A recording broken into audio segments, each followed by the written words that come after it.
kanggo mregut kanggo ungguling kaluhuran patut.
I'm alive 'cause now I fly so high,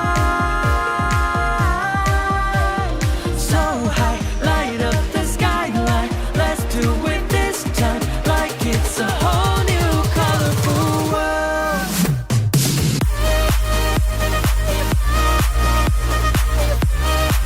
Like we're the only ones in this world.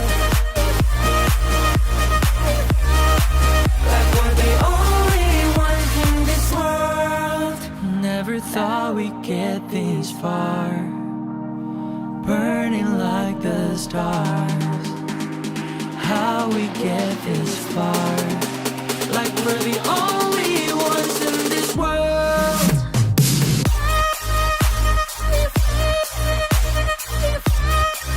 Like we're the only ones in this world. Like we're the only ones in this world.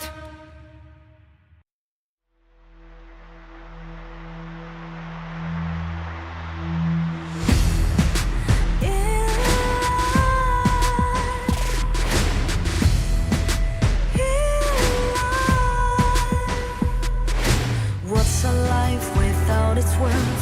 Compromising with what hurts inside.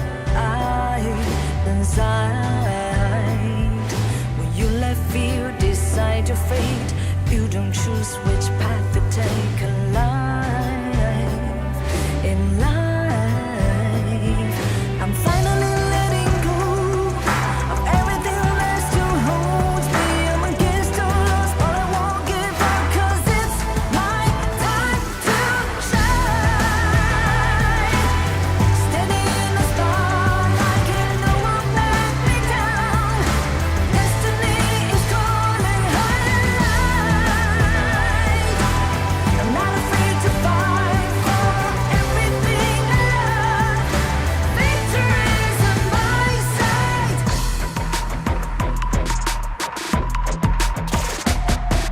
The more we lose, the more we gain. The more that nothing stays the same. In time, can love ever, can't forget.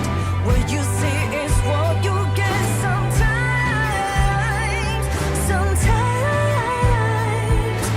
gonna show the world tonight the light that shines inside us. We're against the odds, but we won't give up 'cause it's our time to shine. Standing in the spotlight, can no one back us down. Destiny is calling high. We're not afraid to fight for everything we love. Victory's on our side. Takiki takiki takita. Takiki takiki takita. Takiki takiki takita. Takiki takiki takita.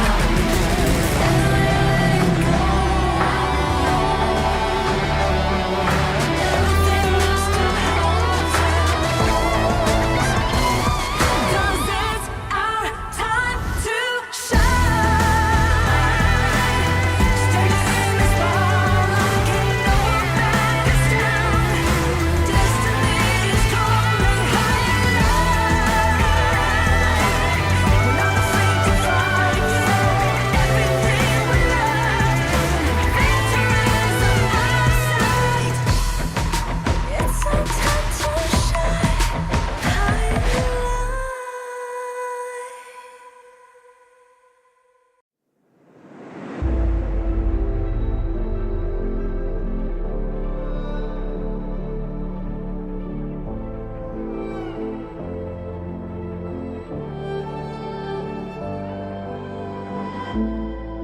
We're no strangers to the fallout. It's what got us here. Ever changing, some chameleon. Blood, sweat, and tears. We'll never make it if we fall to everything that brings us down. With a comeback is now. Blood, sweat, and tears. Fight for what we want. 'Cause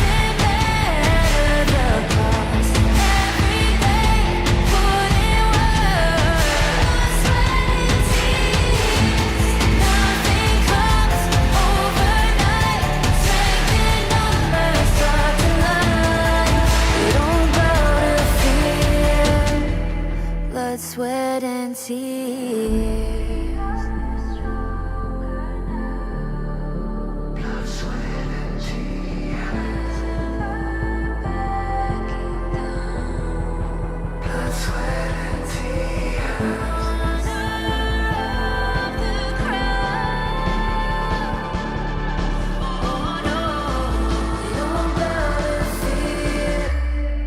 Blood, sweat, and tears. Fight for what we want. Doesn't matter the cost. Every day, putting work. Nothing comes overnight. Strength in numbers, dogs in light. We don't bow to fear. Blood, sweat, and tears.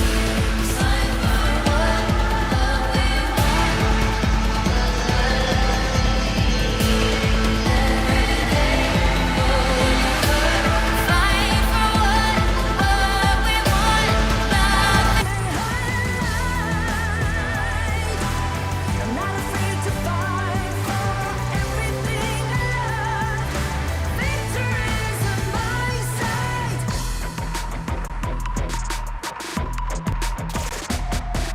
The more we lose, the more we gain. The more that nothing stays the same in time. In time. Can't love ever, can't forget. What you see is what you get sometimes. Sometimes. Gonna show the world tonight.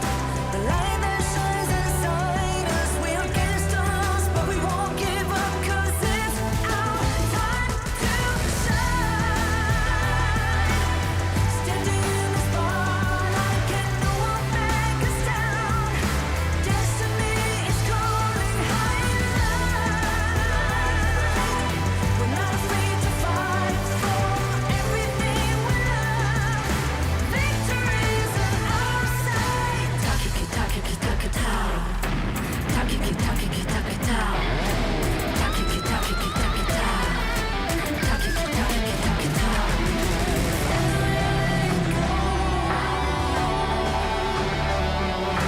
Everything must hold. 'Cause it's our time to shine.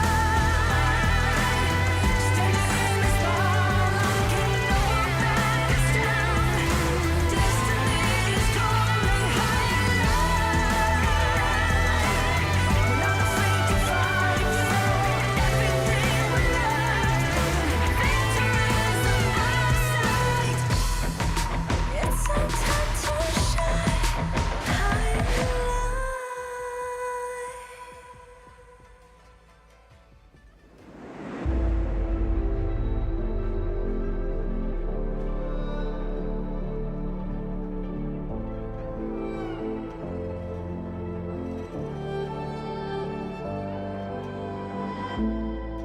We're no strangers to the fallout. It's what got us here. Ever changing, some chameleon. Blood, sweat, and tears. We'll never make it if we fall to everything that brings us down. With a comeback is now. Blood, sweat, and tears. Fight for what we want. Doesn't matter the cost. Every day, put in work. Blood, sweat, and tears. Nothing comes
will arrive in 5 seconds.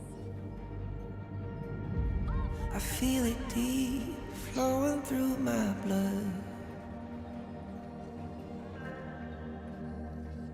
Rising up to become someone.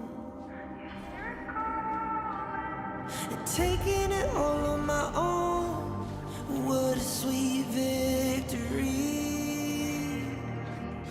And taking all of my control. Awaken something deep in me. Like flames, feel it burning inside. Take a hold in pursuit of the prize. I've been told ain't no way to survive, keeping all of this fire that's locked up inside. When this is the time, enter the ring. All those mental chemicals doing they thing. I got flashes of battles inside of my dreams. I was made for this moment. At least now it seems like it's time to come face to face with your fear. Been battling reasons for all of the years, and I learned how to fight them with style and grace no one's ever encountered. You say it's amazing, I'ma come out swinging when they open the gate. Go ahead, call passion, I'm calling it rage. I'm taking what's mine like I already own it. Watch but don't blink, going here to the moment. The sky rain down. Here's to the madness that's all around. Go on, tell them who you are, you are, you are. Go on, tell them who you are, you are, you are, you are. Here's to the moment, the sky rain down. Here's to the madness that's all around. Go on, tell them who you are, you are, you are. Go on, tell them who you are, you are, you are, you are. My name is honor, my name is king, my name is champion, my name is strength. Tell them who you are. My name is Pentakill, you think it's strange? My name keep ringing inside of your brain. I hear it every line. Here's to the moment the sky rain down. Here's to the madness that's all around. So tell them who you are, you are, you are. Go on, tell them who you are, you are, you are. Here's to the moment the sky rain down. Here's to the madness that's all around. Go on, tell them who you are, you are, you are. Go on, tell them who you are, you are, you are, you are. Here's to the moment the sky rain down. Here's to the madness that's all around. Go on, tell them who you are, you are, you are. Go on, tell them who you are, you are, you are. Go on, tell them who you are, you are, you are.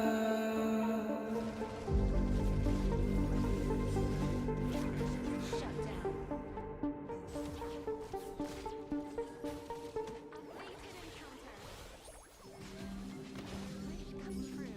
In this world,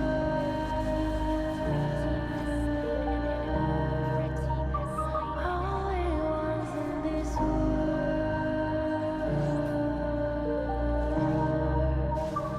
only ones in this world. Call out my name, cut through the sound of the rain.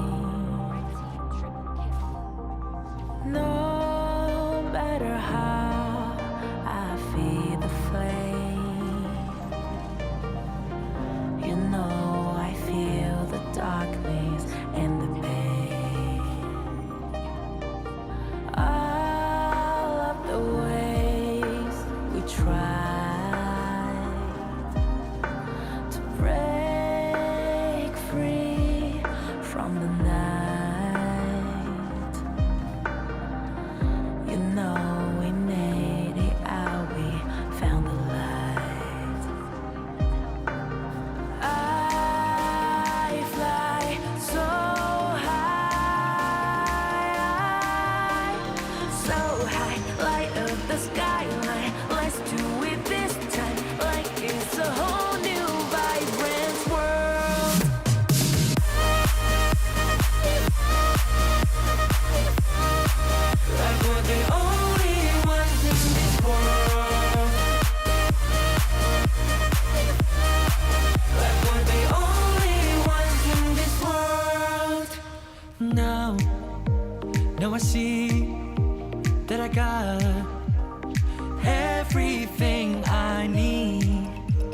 it's alright. I'm on fire, I'm alive, cause now I fly so high, so high. Light up the skyline, let's do it this time, like it's a whole new colorful world.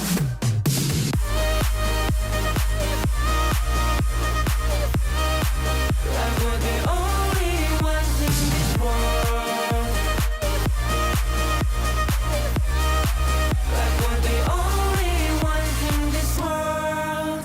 Never thought we'd get this far, burning like the stars. How we get this far, like we're the only ones in this world. Fill up the game, top of the show, we're not the same. Blaming the blame, same on the aim. When you reminisce on this battlefield, it's on my silhouette that you see. We gon' do it, facing our fears, we don't think we just move it. No, we the best and we don't gotta prove it. Somebody test me, I swear I'm gon' lose it. I got a sharp fuse on this boom and illuminate. The truth is thick, another day, another way. You got the power to turn around. Inside a champion, yet to be found. Calling out for the game. This all, it's on the high. Won't you yell out my name when I sing on top of our lungs? Where I belong. It's my ride or die. Won't you yell out my name? Let's begin, crush the foe. Look at me now, ready to go. Victory. Power within, we're standing tall. Fight for your name, ready to give it all. Realme 13 Plus.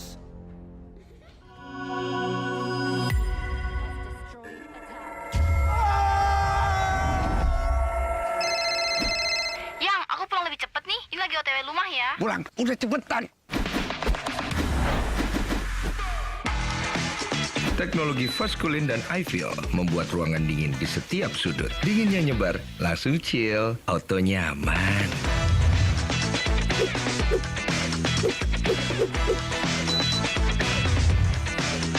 Dengan Add Garment, tumpukan cucian kotor gone, semua yang ada di dalam jadi lebih terjaga, lebih dingin, dan lebih segar dengan Power Cool. Nikmati gambar yang lebih real dengan Kilet Pro dan Dolby Vision. Rasakan pengalaman suara yang mengitarimu dengan Dolby Atmos. Sayang.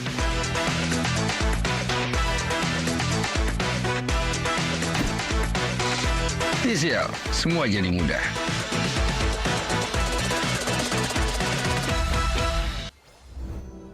Jeno ye apaidama, akun yego, mye shapun ni bade. Jeno lashi boago, pianle na me, akun yebo.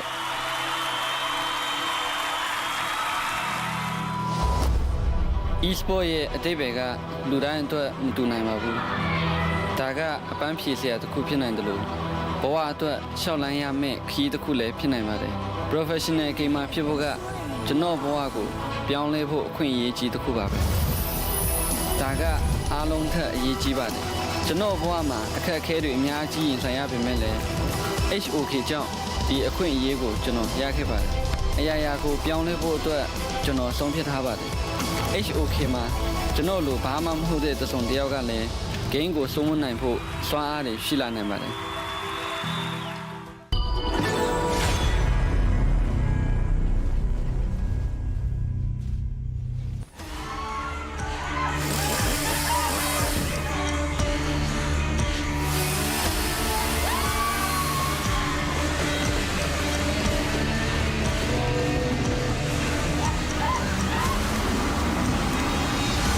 It's Friday!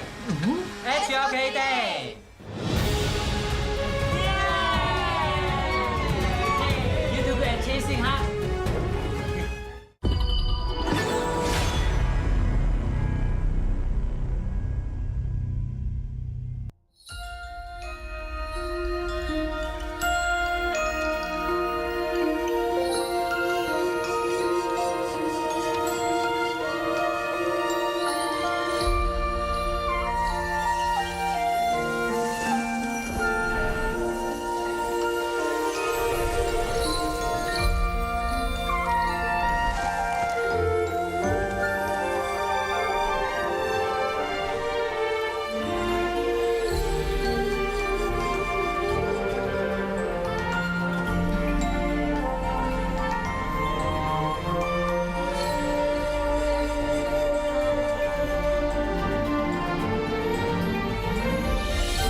Attack!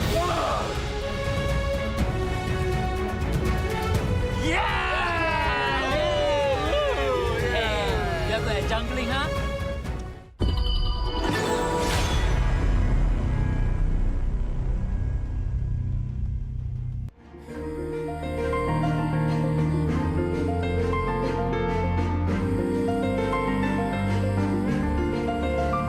Time away, travel through time and space, let it feel cozy. The shining far away from me, black hole gate, speed to look at to land in the world, to make the call and to sing the song for you. Let's try to get the picture of the Orion to your heart. Even if you miss the gravity, you'll fall on the stars. The waves surrounding you, the colorful can scare away the dark. No longer be lonely, 'cause you've seen it is waves time. The time to be a part of the lightning from the star, because you've seen stars. This dream don't need a land or return to the world of love. So don't give up, get up, we will carry on.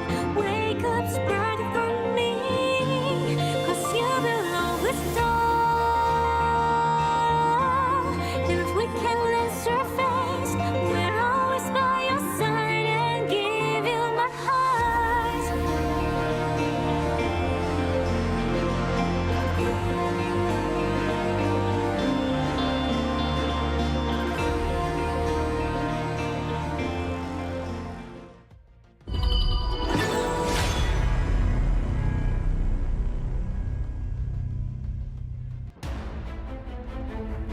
Hi everyone, I'm Yuhan, and I'm the official 2024 HOK Championship Observer. The tournament highlight of the day is here. 3, 2, 1, showtime!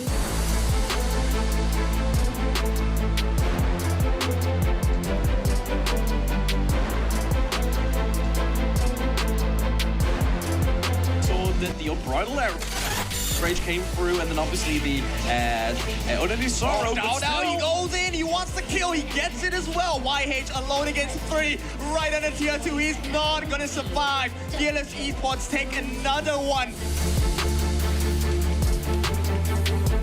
Use that space to potentially get something going, but Juan from the backside, the heroic charge, pushing him back, says, I will take that one to go. Juan going in for the drive-through, but the unending sorrow for Raikou, the infinite fastness. Might actually change the game if he will do it. Juicy's still out in front. It's going to be going in with the first ram. Yep, he's Tammy with the truth, knocking up 2, but there's no follow-up. Tammy's actually gonna die first. Golden Kite.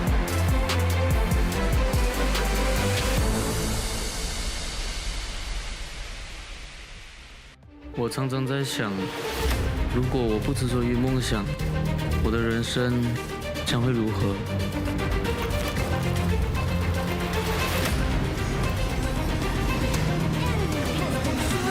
这是我的热爱所在，可是这份热爱似乎不被认可。也许这只是梦。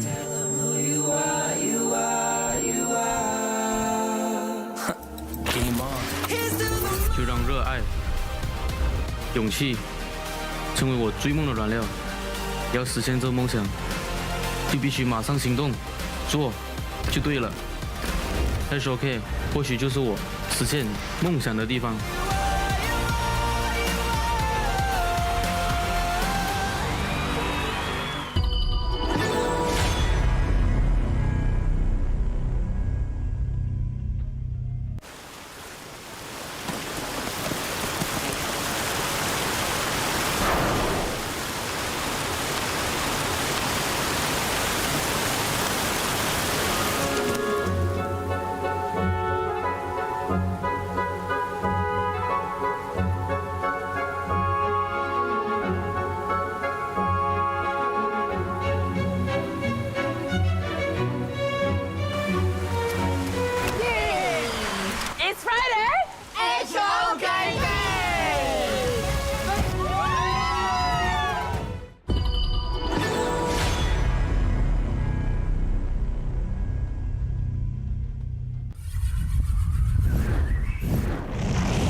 我们3楼很冷。中路只有2个。跑你们去了。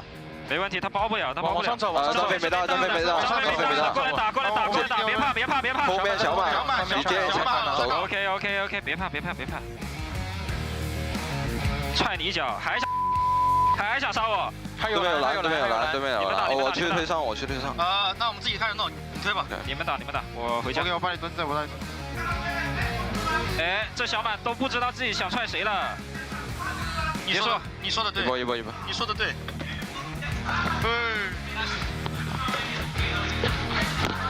我这个是不是应该有 MVP 的呀？我他妈参考率100%。不知道，这个吧，来。走一起。来吧。推动。你拿，我推。可以。看我。听话，上我。没有。有人来呀。走。准备。OK。10分20，对面辅助进化。可以打呀。哎，让我。进化了。来，可以。哎，别个大佬打。可以秒。顶到。可以。走，救管你。我扛打。是的，没事。能有可以。等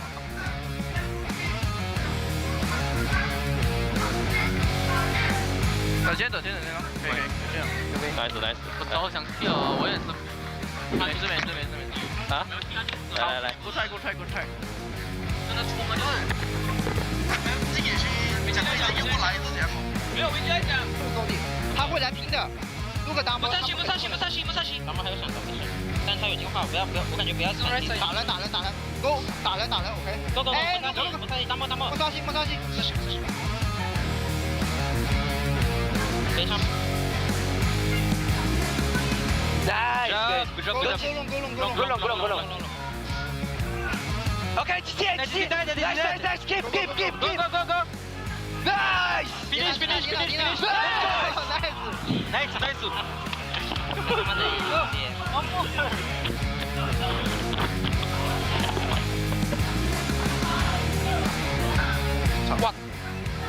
我操，可以，到。没事。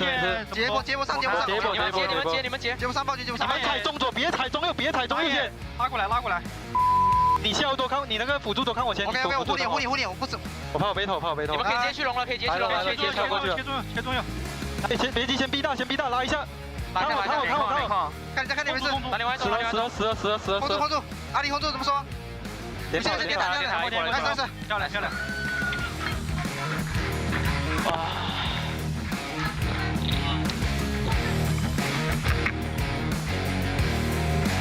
Third. Mabilis boy. Harap. Boy, bati ang tapos na. Kahit tiampo. Walang mayan. Go lang. Stop. Tuloy natin. Tignan nyo si Chami. Cham, easy slow Harap lang, yun. Patay na yun. Sige lang. Okay, go and... Edition. Nice chance. Patay na to. Nice one, boys. Let's go, boy. Rurot. Let's go. Ay, lagyan nyo sa boy, sa stand. Lagyan nyo sa stand yun.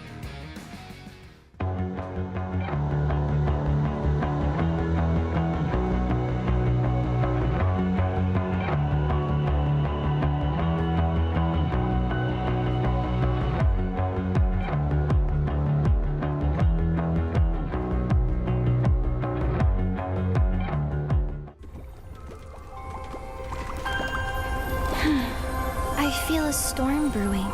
Time to take action. Lady Diadea! The target has appeared!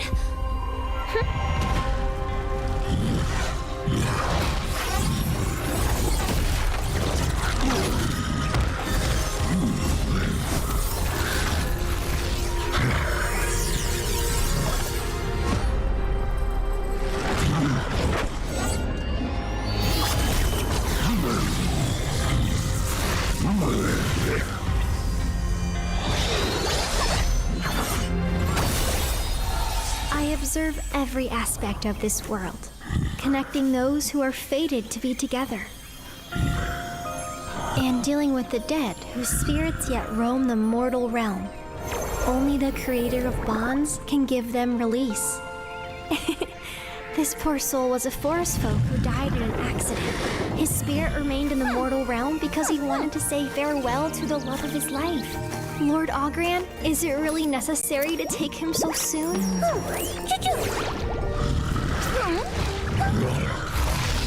Hey, there's no hurry. He's simply longing for someone and has committed no wrong. I'll deal with it. How does that sound? You watch over relationships. Why are you meddling with spirits? All those with love in their hearts are under my jurisdiction, Lord Ogran. Under your cool and ruthless look, could there be love in your heart? I can look into your future relationships for you. Don't. 1,000 miles of fate bound by a single thread. Your fated one is... Farewell. Huh? Hold on.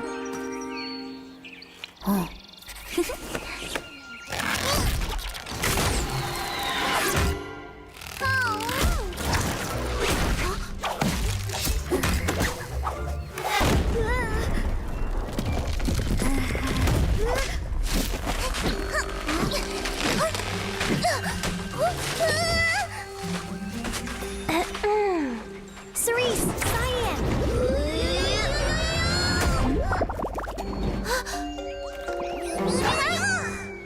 Yaria!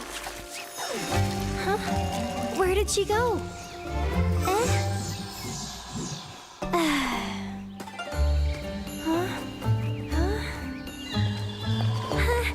Hold on! I'm not done divining your fate! I don't need it. It'll be a bad omen if the ritual doesn't complete.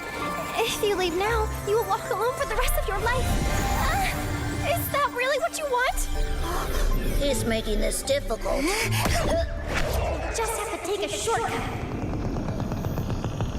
I heard the mention of fate is great for relationship fortune telling. We should try it out. Will they see us? It's really far. Not at all. A breeze will take us there in no time.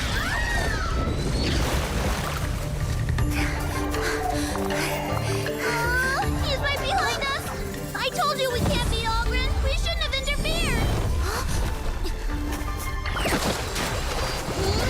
Not on my watch.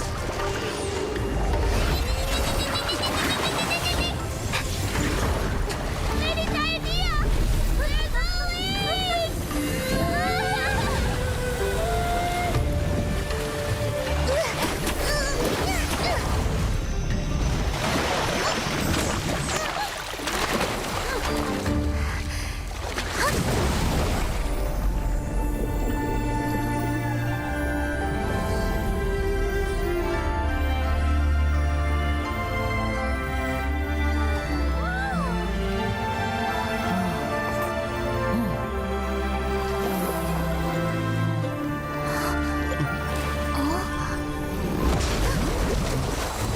You can't fly now that you're drenched in the water from Luster Lake. Let me help you. No.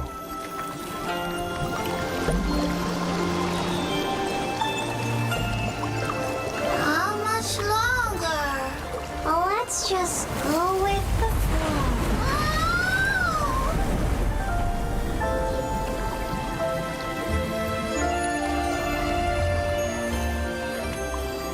You look like someone I know.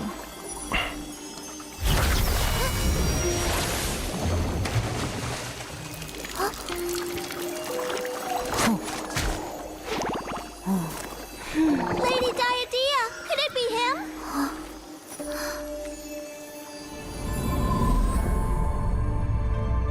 It can't be. Huh?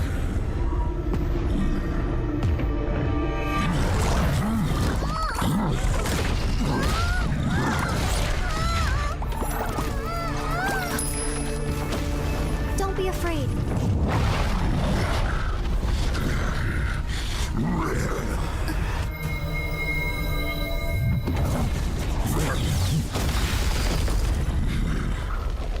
He's been waiting for you.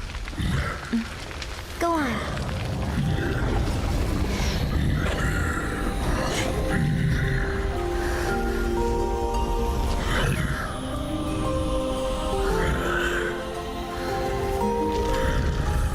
Now they will part with no regrets.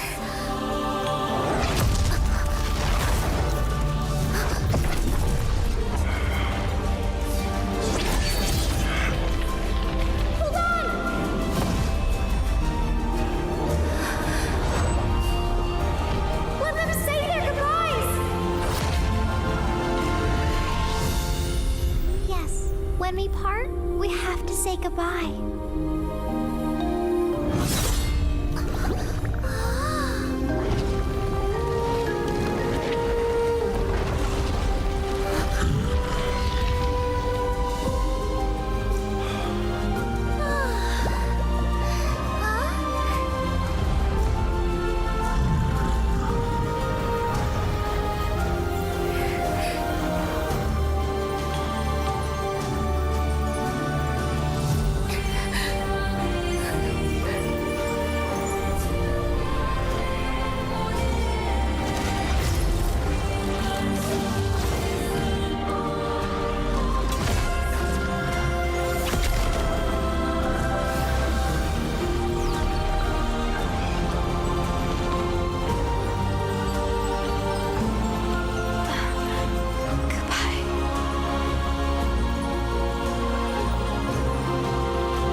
For some, they just want the chance to say goodbye.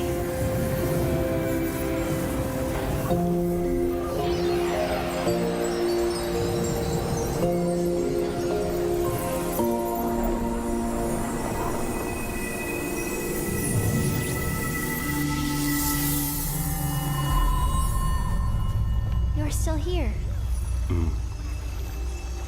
I'm waiting for the ferry. Do you think that they'll see each other again in their next lives? Maybe. How long have you been a seer? You're a quiet one. Have you always been so quiet? Probably. Actually, I can swim. I know.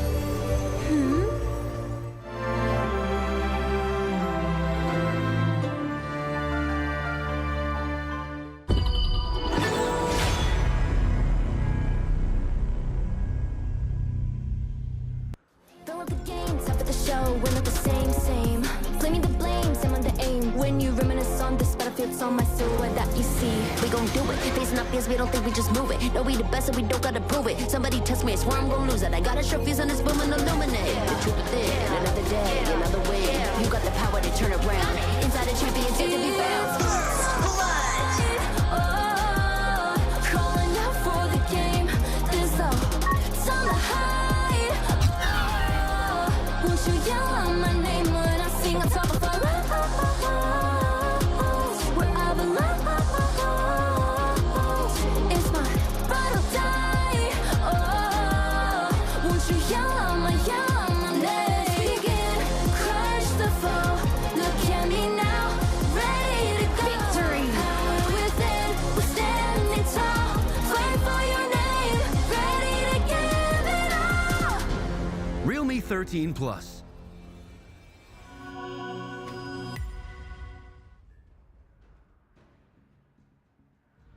I feel it deep, flowing through my blood. Rising up to become someone. And taking it all on my own. What a sweet victory. And taking all of my control. Awaken something deep in me.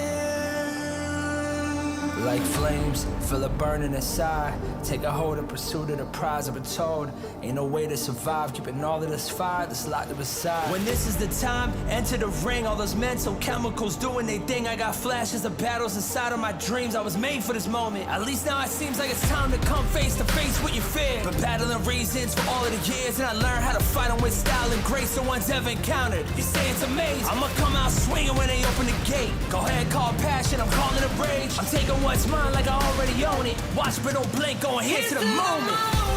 The sky rain down. Here's to the madness that's all around. Go on, tell them who you are, you are, you are. Go on, tell them who you are, you are, you are, you are. Here's to the moment, the sky rain down. Here's to the madness that's all around. Go on, tell them who you are, you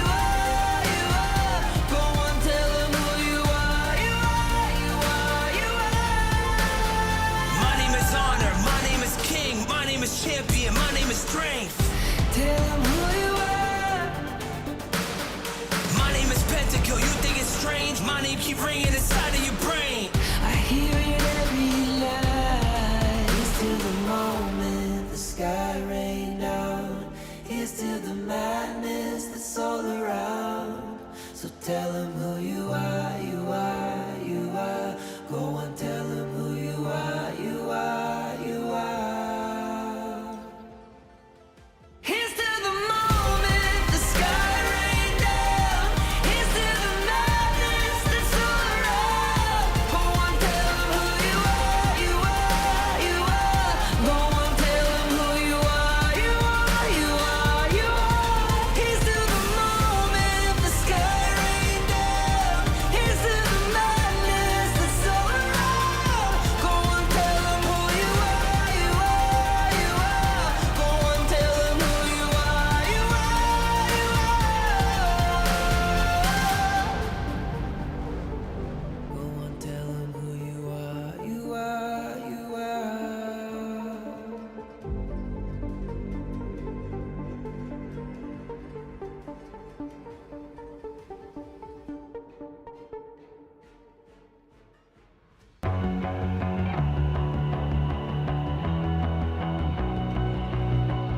You've walked through the darkest night. You've heard the crowd, felt the blinding light. You were standing there when your heart comes alive. It's a dream I've had, and it never dies. Right here, right now, give it all, get it out. Never a surrender. I fight and never fail. I am a contender. A challenge I can feel. The smallest lies become the brightest enemies. Relentlessly. And even if you fall, you gave it everything to be a king.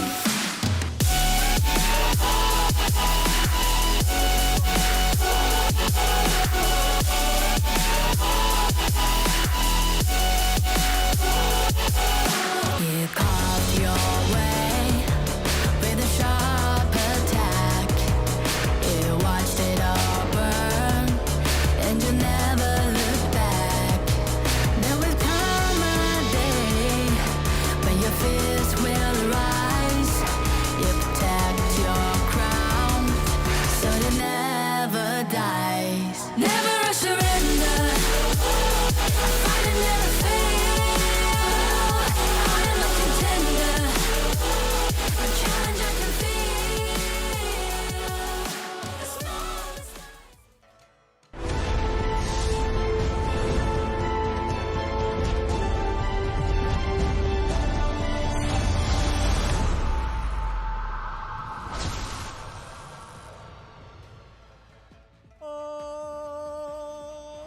Para satriya saka saking manca negara samya prapta ing bumi Indonesia.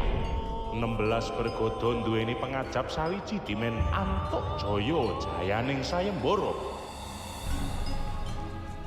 After our challenging times, I think we are much stronger than before. Last time I checked, we're starving to take down any team. We see you as nothing but meat. It is nice play in our home ground. We won't let everyone down. 上次失败是个意外，等着瞧吧。 We will not only defend our home ground, but we will strike them on it as well. No time for clowning. Watch us unleash our wild side. Big boys don't cry. Big boys make the little ones cry from defeat. Far from home, it doesn't matter. We'll bring the sandstone to you. Gumuruh warta sayembara gedhe wis sumrambah saindenging bawana. We conquered the South. Now we aim for the world. Novo oponente? Eu gosto disso. Vamos deixá-los cegos com o nosso poder.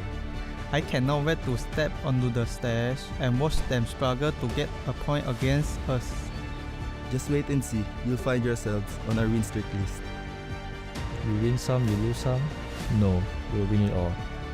You all are just rookies. We will send you home. 这里是战场，不适合弱者。There's only one king. Remember the name.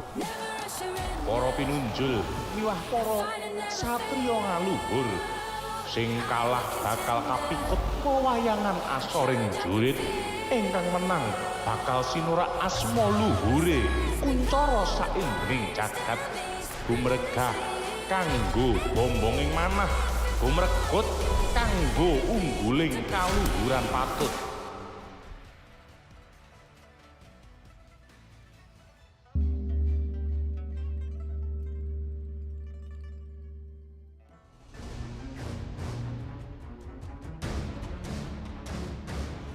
Ladies and gentlemen, welcome to 2024 Honor of Kings Championship Group Stage Day 4! Wow! Yep. With me, Sabila Aprilia and... Also, Darius Drew, who gonna accompany you guys throughout the whole group stage series. Yep, but remember, Darius, they must be continue to fight to become the King of Kings. Exactly. Considering the prize pool is very amazing. Wow, how much is it, Sabila? It's $300!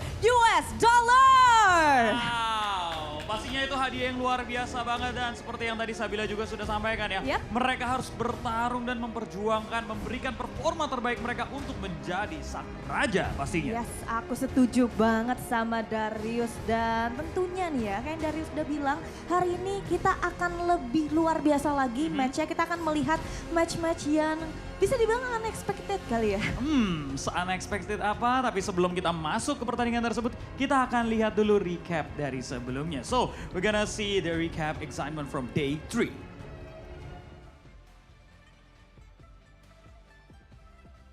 Hi everyone, I'm Yuhan, and I'm the official 2024 HOK Championship Observer. Catch today's most exciting moments. Come and watch your favorite players in action. Welcome to day 3.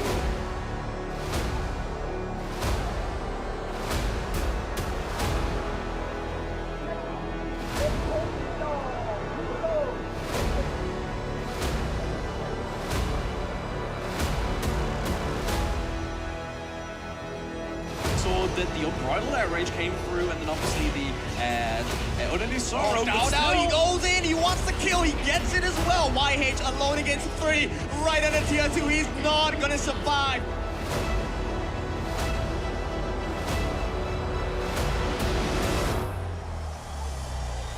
Face to potentially get something going, but Juan from the backside, the heroic charge, pushing him back, says, I will take that one to go. Juan going in for the drive-through, but the unending sorrow for Raikou, the infinite vastness, he's thought about going in forward, but no, it looks like he's gonna back off a little bit of a...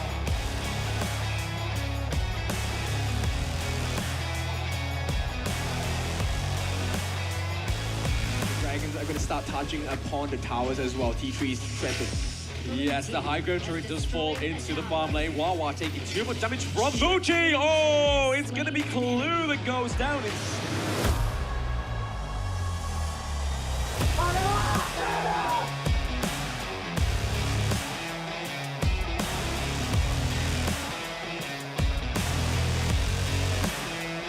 Might actually change the game if he will do it. Juicy's still out in front. It's going to be going in with a burst ram. Yep, he's Tammy with a truth. Knock it up too, but there's no follow-up. Tammy's actually...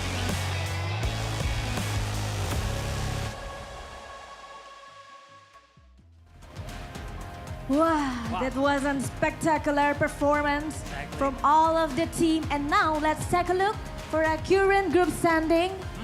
In the group A ataupun di grup A ya, kita udah punya Dominator masih tetap berada di atas, dilanjut oleh Blacklist International, dan juga kita sudah melihat peringkat ketiga dan keempatnya tuh kita sudah ada 2 tim selanjutnya. Lalu kalau di grup B ada apa aja dulu? Nah, di grup B kita masih punya tim Nova dan juga tim Vitality yang memimpin di posisi 1 dan kedua.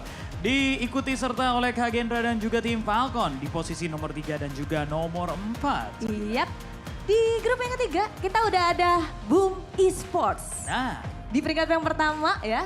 Pastinya kita lanjut lagi untuk peringkat kedua. Ada Team Secret, ada Alpha 7 di peringkat ketiga. Serta di peringkat yang 4 ini masih banyak pairnya juga ya. Yaitu ada Influence Range. Betul sekali. Teman-teman dari Influence Range pastinya harus berpikir keras untuk bisa mencapai poin-poin lagi. Tapi nggak ketinggalan Sabila, we have the Group D. Masih ada Fearless Esports dan nanti akan ada Blackstreet Esports juga di posisi kedua. Sedangkan di posisi ketiga dan keempat kita punya Impunity dan juga Remnant Esports. Yep, let's moving on to our today's schedule. Exactly. Yep, because today we have 4 matches as always with our best of the series. So they have to win 2 games to get a winning point. On our first match we have Falcon team versus Vitality.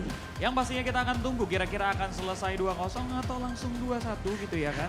Itu sih jujur ya. Itu yang menarik tuh ya kan? Itu aku menarik banget karena aku yakin ya teman-teman di sana tuh bener-bener nggak bisa menebak banget bagaimana berjalannya gameplay kita hari ini, bahkan bukan cuma hari ini aja dulu, tapi di hari yang kemarin-kemarin dari hari yang pertama itu gak ketebak semua gameplaynya. Bener. Ada yang kita expect kayaknya ini bakal 2-1 ternyata 2-0. Atau yang kita expect 2-0 ternyata malah jadi 2-1. Semuanya tidak bisa ditebak. Pastinya pertandingan hari ini juga gak kalah seru sama pertandingan yang kemarin-kemarin. Yes, betul banget. Baiklah kalau begitu tanpa berlama-lama lagi dulu langsung saja kita panaskan stage kita hari ini. So please welcome Vitality!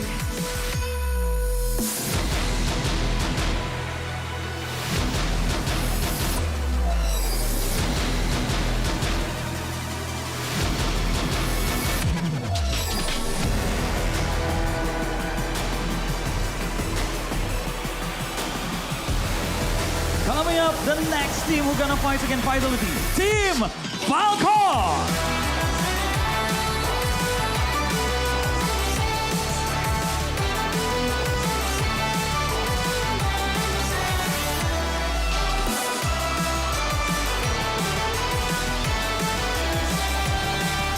Okay team, please do a fist bump first before you go to your seat and prepare this match. Tentunya kita akan mempersilahkan kedua tim untuk melakukan fist bump sebagai bentuk sportivitas dan juga simbolisasi untuk memulai pertandingan yang pertama. Yap, itu dia kita sudah melihat kedua tim sudah benar-benar ready untuk bermain di match pembuka kita hari ini sekaligus match pemanas kita untuk hari ini, Drew. Betul banget, pastinya kita udah gak sabar pengen melihat aksi panas mereka berdua dari tim Falcon dan juga tim Vitality. Siapakah yang akan menjadi pemenang pada match yang pertama kali ini? Tentunya itu menjadi pertanyaan kita semua. Yep, so without any further ado, let's give it to the casters. So casters, the stage is yours. Day number 4, it is time we look for more. Everything comes down to the wire. We have teams now on the verge of tournament start and finish as well. It is your favorite kind of tofu, Kindofu. With me today is OSX as well as the legendary Blam. So let's start with Blam first. How is this day going to be like for all of us? I mean, it's already a shaky start for me, you're right. We have Europe's team against Falcons. So Falcons have struggled to actually claim a victory overall. They've gotten rounds, or they need to just put that extra foot forward and try and claim a match. But there is some other bangers on the board today. Yeah, add to that. And there's 2 differences from our matches of today. Falcon is just coming from a loss. It's supposed to be like a tight match. It was against Nova. But one thing that the Vitality needed was that it was the hard-fought win that teams were expecting to like go in par with their strength. So now, with it much needed experience and also challenge, I think Vitality has more preparation now.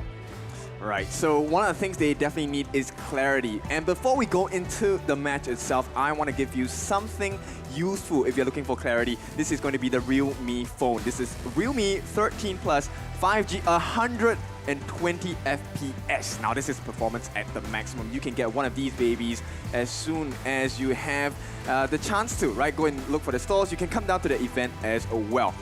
Besides that, we are also looking at TCL. We want you to take a look at the X955 QD Mini LED.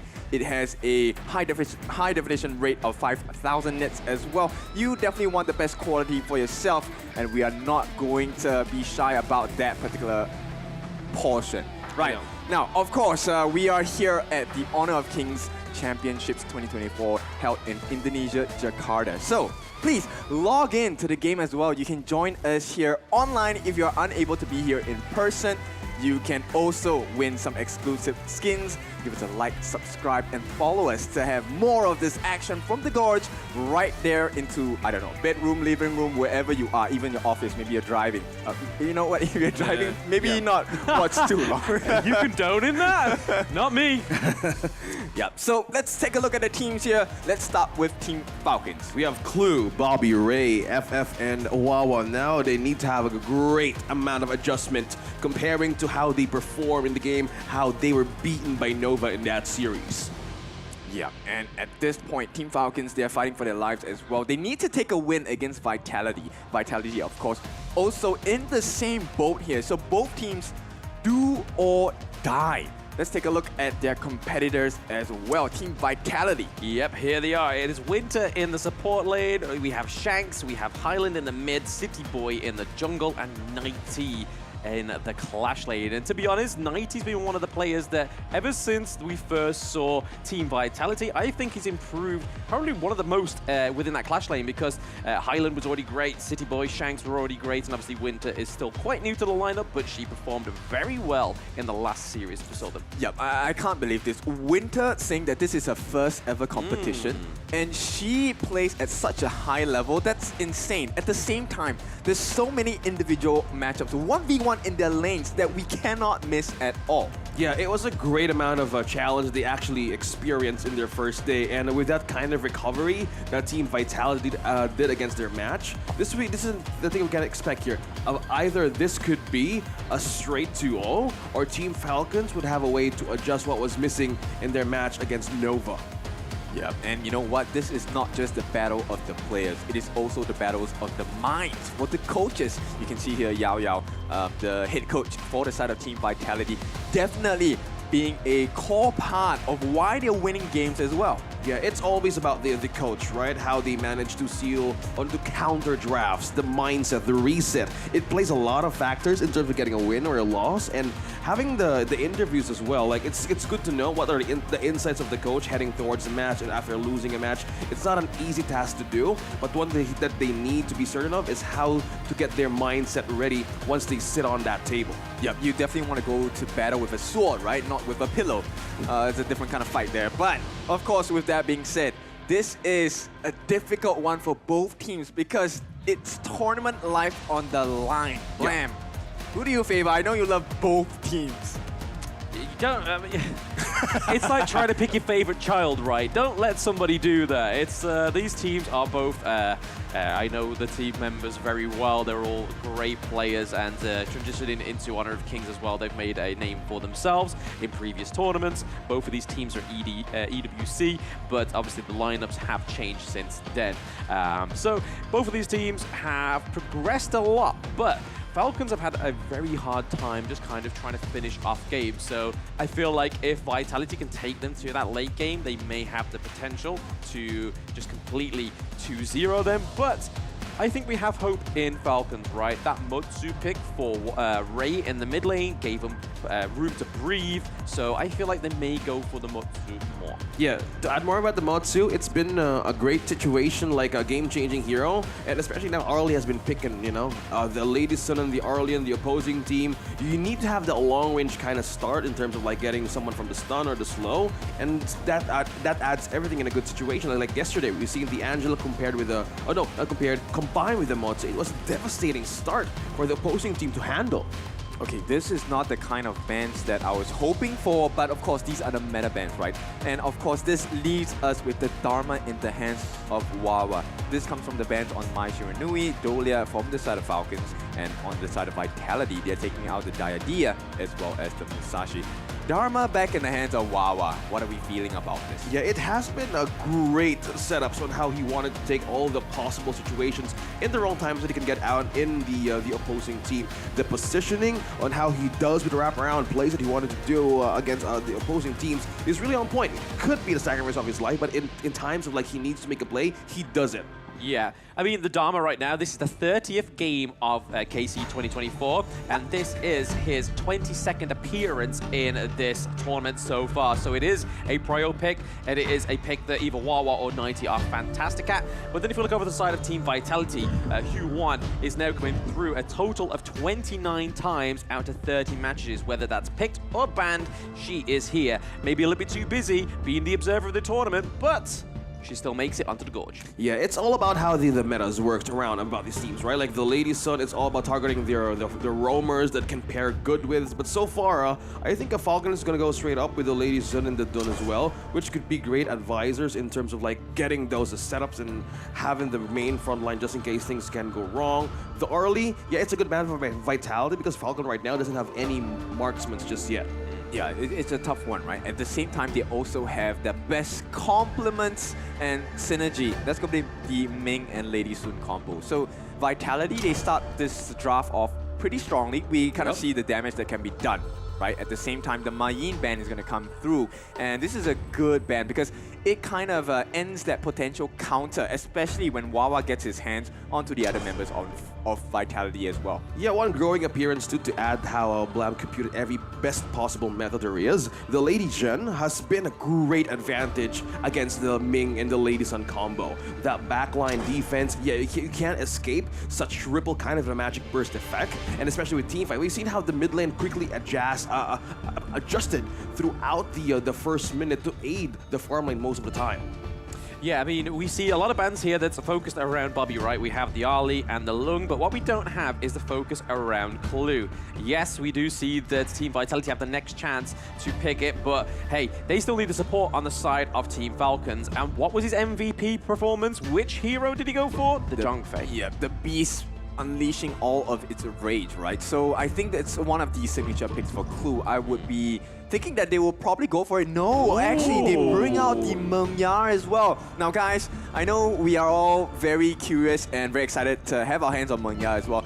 Only released on the 19th of October in your region. But of course, our professional players get first taste. Yeah, and also downstairs where you can actually experience the Meng Ya, but this with the Sunbin as well, this is nice, or even a great silence buff for Falcons just in case they want to go dive and Vitality wants to go dive in team fights. Okay, so they actually need to get the burst in, right? Because the way that Meng Ya operates, the more rage he builds, he will have lifesteal once his bar is full. So Vitality will do well for themselves to try and initiate a burst competition. Right now, my main concern for Vitality is they don't have stuns, but Shangguang is going to solve that problem. It's a signature specialty by Highland. I mean, we can kind of see here for the side of Falcons, they want to go for the complete sort of like disengage mechanic from the Sunbin. Obviously, time lapse coming through, able to silence. So it's going to be trying to be used as a counter to the Shangguang, right? So she doesn't get able to proc that final stroke. They're able to get away, and from a very safe distance, they're able to clump together. And then obviously Shangguang becomes a little bit less effective. Okay, they have taken the first steps. It is everything set in stone. Now it's up to the players to see if they can destroy each other. Yeah, let's find out, because this kind of draft, I'm leaning towards Vitality for this one, and that last pick really changes everything, man. Like you mentioned about the Sunbin having a great team buff and deny crowd controls, but how's that going to work with the Shangguang if he gets the right snowball? Yeah, you know, you can't stop the dashes. You can't stop the ultimate. It just delays the inevitable at this point. And that's what I think we wanted to see. Like, how will Falcon address this kind of problem? And we're seeing a bit of an early invade up top here. I think one of the things that they said, City Boy, they know that the red is going to be taken slowly. So a bit of an early meetup here right now. Oh, yes, FF a little bit too lost for words. He tries to go for the red because we know Yuan prioritizes the Azure Golem, but he gets caught out, trying to be a little bit risky, trying to be too greedy for himself. Yeah, it's a bit of an early decision-making for Falcon to just go ahead and steal that right away. Just seeing the fact that everybody's just there and they knew what already was coming by Vitality. Yep, definitely got read like a book there. Time to go to the library, guys, because at this point, Vitality just has too much knowledge on the way that Falcon wants to execute this game. I think execution is one of the things that Falcon needs to do from the start to finish, because from the games that we saw in their matchup with Nova, we kept on going back on how the performance went. It's always about how they get that momentum back in their hands. Because this kind of lineup, right now, yes, you have the Lady Jean not yet hit level 4, and this will really test on how this Mongya will work in their lineup. Yes, we know how it's going to work with their own basic attack and with unlimited. Like, throughout the games it's going to play, now it's just continuous CDR. But that kind of situation that Mongya has in his toolkit will be tested against this Ming and Lady Sun. Yep, especially when you're falling behind. I don't think Mongya is going to be very survivable, right? It's great for the Mongya when he has the lead, or maybe even at even farm. But at this point, right now, Shanks is going to be ahead by just, hang on, it's not even ahead. Yeah, half HP on Clue as well. Like, to add more thing on that Mongya, right? If you're Mongya, you really want to go with like a higher continuous poke on your damage to amplify that rage, and especially that HP generation. But if he doesn't have that, it's kind of like a pressure thing that they can go in their heads that they need to make a play. Yeah, you know, talking about making plays, right now it looks like Vitality, they want to make one as well, but he has been spotted out by Falcons, and it looks like it will be deterred at this point. Look at the positioning though. Highland already here for the farm lane as well. It's like a 3-on-3 meetup here. Yep. It is going to be the end of that aggression in the mid lane as well. Jungler for jungler. City Boy against FF. Just staring each other down. But if in terms of farm, City Boy doing a little bit better for himself. Speaking of which, City Boy now onto this Yuan. I can't imagine how the AoE is going to work here for Vitality. You have growing lead, yes, almost like 1k here. But looking at this progress that VIT has, it's mostly on the AoE team fights and how 90 could be the only one here to go into the back line, which is the most crucial way where Bobby can position. Could be a game-changing factor for VIT. Yeah, at this point, Bobby, he'll do well for himself not to overextend, right? Right now, actually the range that Vitality has to be able to catch the opponents is quite big. Highland. Is it going to be the finishing stroke? Not enough to take down FF just yet, but hey, a few more items, Highland will be there. He is level 5. He's one level under FF, and he was dealing the damage against him. Yeah, we were kind of feeling that. Slowly, VIT is putting on pressure here on the farm lane, and we want to see how will they address this kind of situation. We've seen some games like you either let the opponent get all the objectives. It's more likely like a situation where you can stop a moving snowball from the top of the mountain. Oh yeah, for sure. And at this point, it looks like the pressure finally going to pay off for the side of Vitality. The bot T1 looking a little shaky at this point. Okay, it's a bit of a different perspective here on where do you want to put pressure. They have the Tyrant buff just now for VIT, so at any moment that they want to take advantage of like a gank, this could start everything like this. Oh, the Death on Sunset lands onto 3 of them, but he's going to be 90, taking too much damage. Oh, he escapes the wind rush there, but right now, City Boy was into the back of the team fight, but wasn't able to get a single blood for Team Vitality. Falcons playing that disengage very well. Yep, 90 cheats death there, and how important is it to maintain this lead? It's only 1 kill that is the difference between both of these teams. Yeah, I think the one thing also that 90 saw there, he know what the damage could come from now, not from the early game of Falcon. It's mainly because either he wants to force or pop up something from the other side of the team, because right now he had the pickup of the Blazing Cape. He has more ways to deal with frontline engages that could be a winning satisfaction on how they wanted to do the team fights in the later stage of the game. Now we're heading for a pause and a bit of a breather here for this one. Yeah, you know, at this point, Vitality definitely in the driver's seat, but not really fully in control just yet. Close to about a 2,000 goal lead. Any thoughts on how this game will progress? I mean, we kind of got to wait for either Shanks or Bobby to get ahead with the gold, right? The last time I checked the itemization and the gold difference, Shanks wasn't that far ahead, considering that that's where the Lady Sun needs to be, right? They need the resources going into the Lady Sun so she can activate a lot quicker, and then that matchup down into the farm lane becomes way easier for Team Vitality. Okay, there's one thing that is bubbling under, and that's Highland, right? We have already seen the damage he's dealing to FF using that finishing stroke. Once he gets his itemization up, maybe midway, I think it could be the difference maker and the addition of the true damage potential on this side of Team Vitality. Vitality. Yeah, man, Winter, certainly, yeah. flashing some smiles. Yeah, and I think Team Vitality today really had a good start, like in their breakfast, on how they just completely had a great reset after the losses from the first match. I think they're feeling good about this one, because if you want to go back on how Highland could be the start of damage and momentum here. Yep, right about the items, starting with the first one. If they go with the Scepter of Reverberation first, or even the 7th Wrath, that could mean a force out of the lineup of Team Falcon. Again, we've seen the Mangya can do wonders to HP regen, but what if, with the combination of layering with the Desert Sunset plus that finishing stroke, that could force something out of that back line? Yep, there's 2 major items that will hit this mark and make it hurt. And that's going to be the Void Staff along with the Breakthrough Roll. The Magic Pierce is the one that's going to take FF's lives away. Okay, quite close here for FF, a little bit too close to call, but right now they're trying to take a 4v1 dive. FF is able to get out there, stay alive, but that is a different means for that T1 up into the Clash lane to get taken down. Well, Falcon is just all over the place. VIT is completely taking bot lane towers also from up top. T1 completely gone now, getting for the T2 as well. Looking at the coverage of this pressure from VIT here. Yep, with the snap of their fingers, that's 2 towers gone in a space of 30 seconds. 6 minutes. I think this will force Falcon to be more secure on their own objectives and resources here, because there's nothing left on the map. Probably going to do his team fight, but can they hold it though? FF and Clue in there. It's still, it seems to be a bit of an MO here for FF. He's always just a little bit too far ahead. Away from his teammates. He's only Dune. He can only soak so much damage and do so much as well. Yeah, he has Dune too much. Yes, he is doing too much. Yeah, he is doing too far, or something like that. But I'm getting you guys. Like, at this point, Falcon, we have waves pushing in up top and also from down bottom.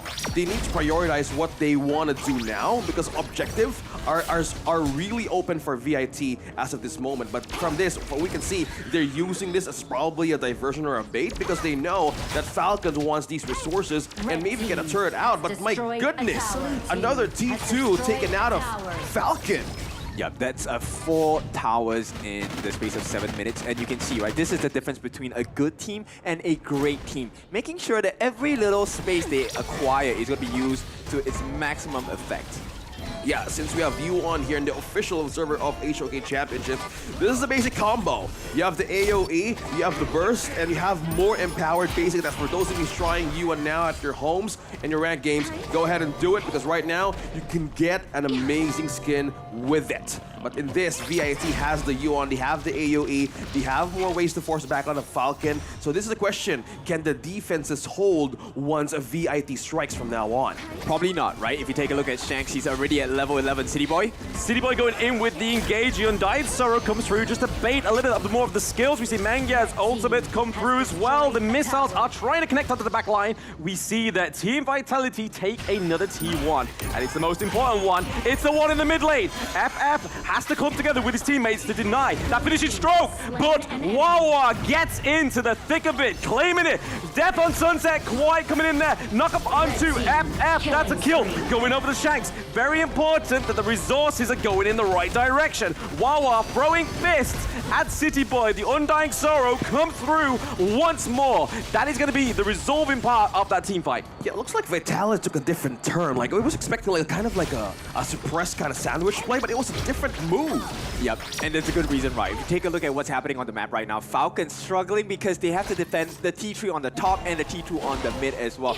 I was confused at first, right? We were kind of like flabbergasted. Why is Vitality not taking this fight? Shanks is so strong. Yeah. And this is a game of bases. It's not about the kills. Okay, I get you, man. So play with the map. And this is what the problem of Falcon is now needs to address, because you're looking for waves pushing in your base, and they know how to ice. It was Highland who was the first to go down.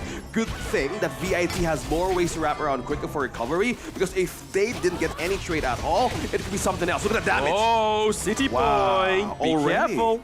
Popping up, man. Already popping up on this Mangya. We have the Eternity Blaze, we have the Doomsday, or the Shadow Ripper as well. Not the Doomsday. 2 items in for this Mangya. So as the third one goes, this is gonna hurt, but they need to have great defense as well. Okay, so FF, he just got his hands on the Blazing Cape. This is going to provide a little bit more in terms of NT regen, right? But Vitality, once again, Shanks now level 13. He is 2 levels ahead on majority of the cast on the side of Falcons. 1 level ahead of Bobby, which means he's gonna deal a ton of damage. Speaking of damage here, I want to see how Clue can shine, right? This Sunbin pick, I'm really curious on how when will be the right play to strike, because for VIT, you have more ways to deal with it. You have sustained extended teams that you can go for. Either 90 goes in with Death at Sunset and how Highland could do a fall. We've seen that a few moments ago, but for the Sunbin or the Roma Falcon, we need to see him shine for this one. Oh yeah, for sure. Clue so far hasn't had an opening to the side of Vitality, and it's a tough one for them because right now, Vitality, after taking a Tyrant, they are looking for a fight, I guarantee you. Yes, looking for a fight. This could be hit. We have the Death on Sunset come through a little bit too early for 90. He is able to flash out of there. Highland is in. The finishing stroke comes through onto Ray. Goes down. So that is the Lady Gen going out. No more destructive deluge for now. 90 retreats up into the clash lane to get a bit more of a macro here. But it looks like the whole of T Vitality looking to push this T2. They secure it as well. I really love how 90 literally called the party in from Vitality. They know they're coming from the Tyrant, but with that kind of distraction he did, he just made Falcon stay in their own camp. Yeah, Eyes on Wawa as well. Now he's the one making the plays, right? In the previous games that they had. Now we need to see these two, how to make a difference in the team fights that Vitality has been doing since minute 5. Yep, it's important, right? We have seen so many Dharma plays yesterday that it's really critical that we take a look at what Wawa is doing. And he has found immense success yesterday. Vitality have not been punished just yet, right? But Falcons, they also have to be really careful about taking steps into the brushes, because as of now, any mistake is going to be a game-ending one, probably. Yeah, one thing also to note here, like how 90 has been the one who's dictating where Falcon should go. He has been leaving crumbs from top lane a few minutes ago, now down bottom. There's so much information. Falcon has no clue where VIT's headed. They have left the Overlord for so long, and they were waiting for the right moment. They have been distracting them, putting so much diversion attention right onto across the map. Now they have taken this objective free. Shadow Overlord taken by Shanks. Yep, it's going to be the calm before the storm at this point. Vitality, they are on the cusp of victory. All they have to do is to win one big team fight. Yeah, I think that could mean something out of Falcon right now. The lead's slowly growing, and they need to stop doing this. They need to commit to something else. Yep, the Moon Slash does come through there for 90 for now, but it doesn't look like they're going to go for an engage just yet. 90 still has the Death on Sunset. Looks pretty low, so he's not going to use it just yet, but who is into the thick of it? It is Highland having to use the finishing stroke just as a defensive measure.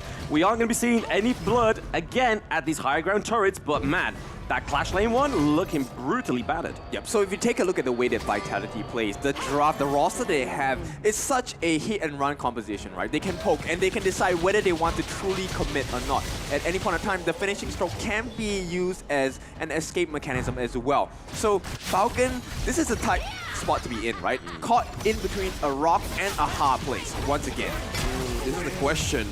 How can they defend? Like, how can they even catch members of VIT right now? As you've mentioned, they have more ways to go in and out, poke something. Highland has been doing it. He has the Frenzy as well. So the moment he goes in, the high peel damage that can go from the stroke is automatic half HP right away from Falcon, and they have no ways to recover right away. So the reaction time needs to be more quicker from Falcon.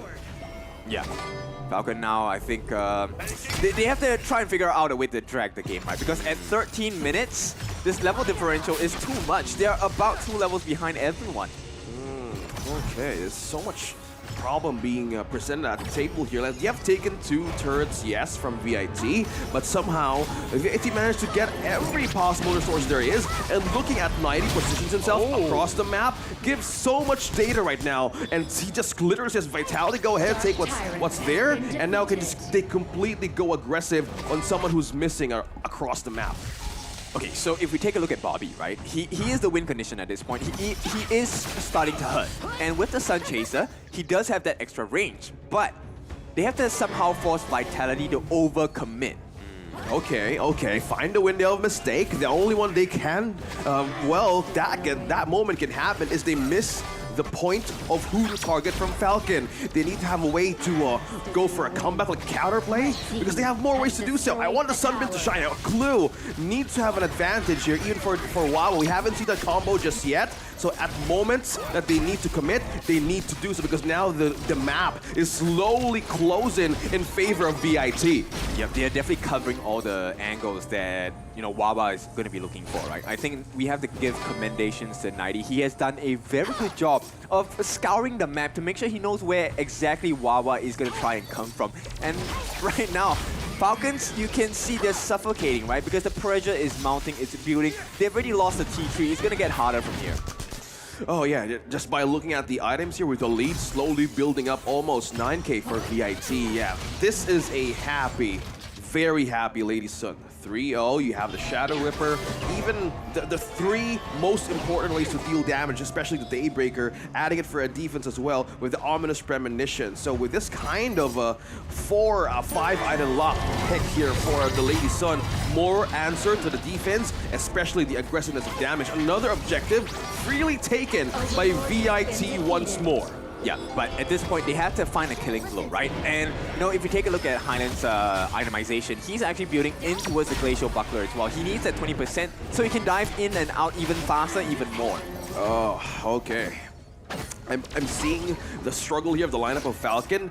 Wawa, now he has more advantage to take over for an opening, but now almost half HP. Look at that peel. Oh, the Dying Sorrow is going to bait them. We do have Highland going into the thick of it there with the finishing stroke, but he's going to get knocked out by Ray. The destructive deluge comes through, but it opens up the high ground turret into the mid lane. So a trade for Highland for a high ground turret is a good trade at this point, because right now, Falcons are struggling to defend their base. Highland has always been the one since like mid-game. He's the one to like dive in and then force everything out on Falcon. They're pulling Falcon out of the base for a team fight, but now they just don't want to commit to anything. With that kind of mistake that VIT can do in the latest stage of the game, could mean something, right? Going back for a replay, he dive in. We see the peel with a stun that Ray had. It was a complete crowd control slow, so they need to prevent that from happening because they want to put the team fight in the base there. Okay, this is not the first time it's happened. So it feels like to me, the pattern recognition for Falcons is they're actually waiting for Highland to dive in and just overextend. Once they get the kill, they have the numbers advantage. But that's only one part of the problem, right? Yeah. They have not found a way to identify how to catch Shanks yet. Yeah, exactly, man. That was a good thing to observe. Like this kind of moment, 90. Wawa, as 90 goes to check the bush for his teammates, he does fall down thanks to Wawa on the Dharma.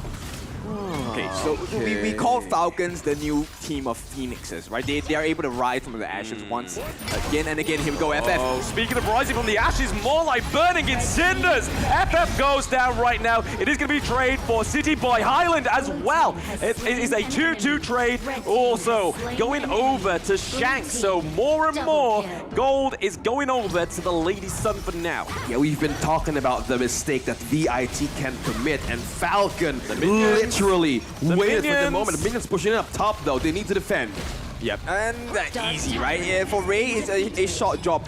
More importantly, they secure the neutral objectives, and this is going to be a start of a potential comeback because we're 2 minutes away from the Tempest Dragon, the true 50-50 state.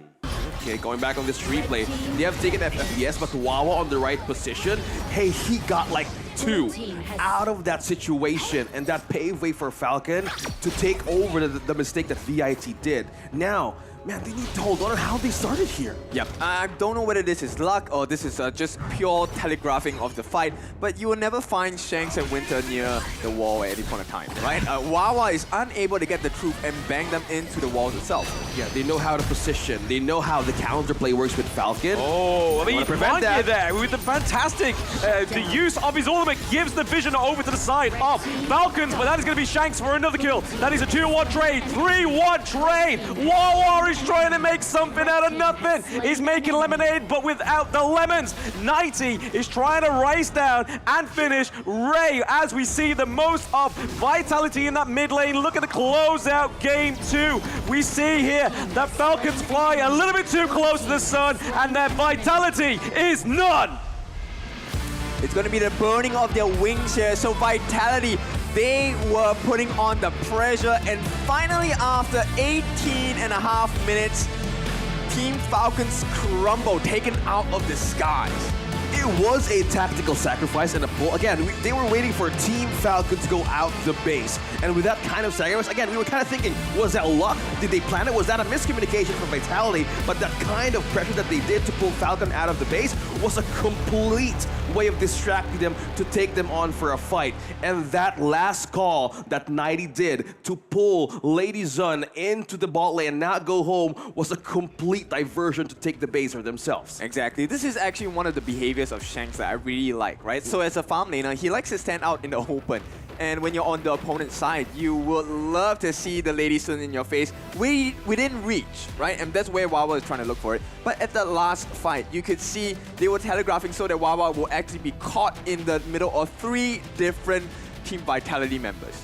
Yeah. I mean, when you've not got anybody near a wall, right, Wawa just struggles to get that truth mantra and using it to its maximum effect. But I have to give it over to Falcons, right? They know how to defend. It's just that what we were seeing in the pre-game analyst is just that they struggle to do anything into the late game when their back's against the wall. Yeah, they were putting their hopes up, like, for the mistake, right? They have been waiting for the moment where Vitality can commit, but one thing they forgot on how the Lady Sun got all the items that he needs, and with the positioning that you observed that how the truth mantra didn't take much of an effect for the Ming as well. It was a free bird, right? He just completely like throwing stones at everybody, and that was the biggest problem.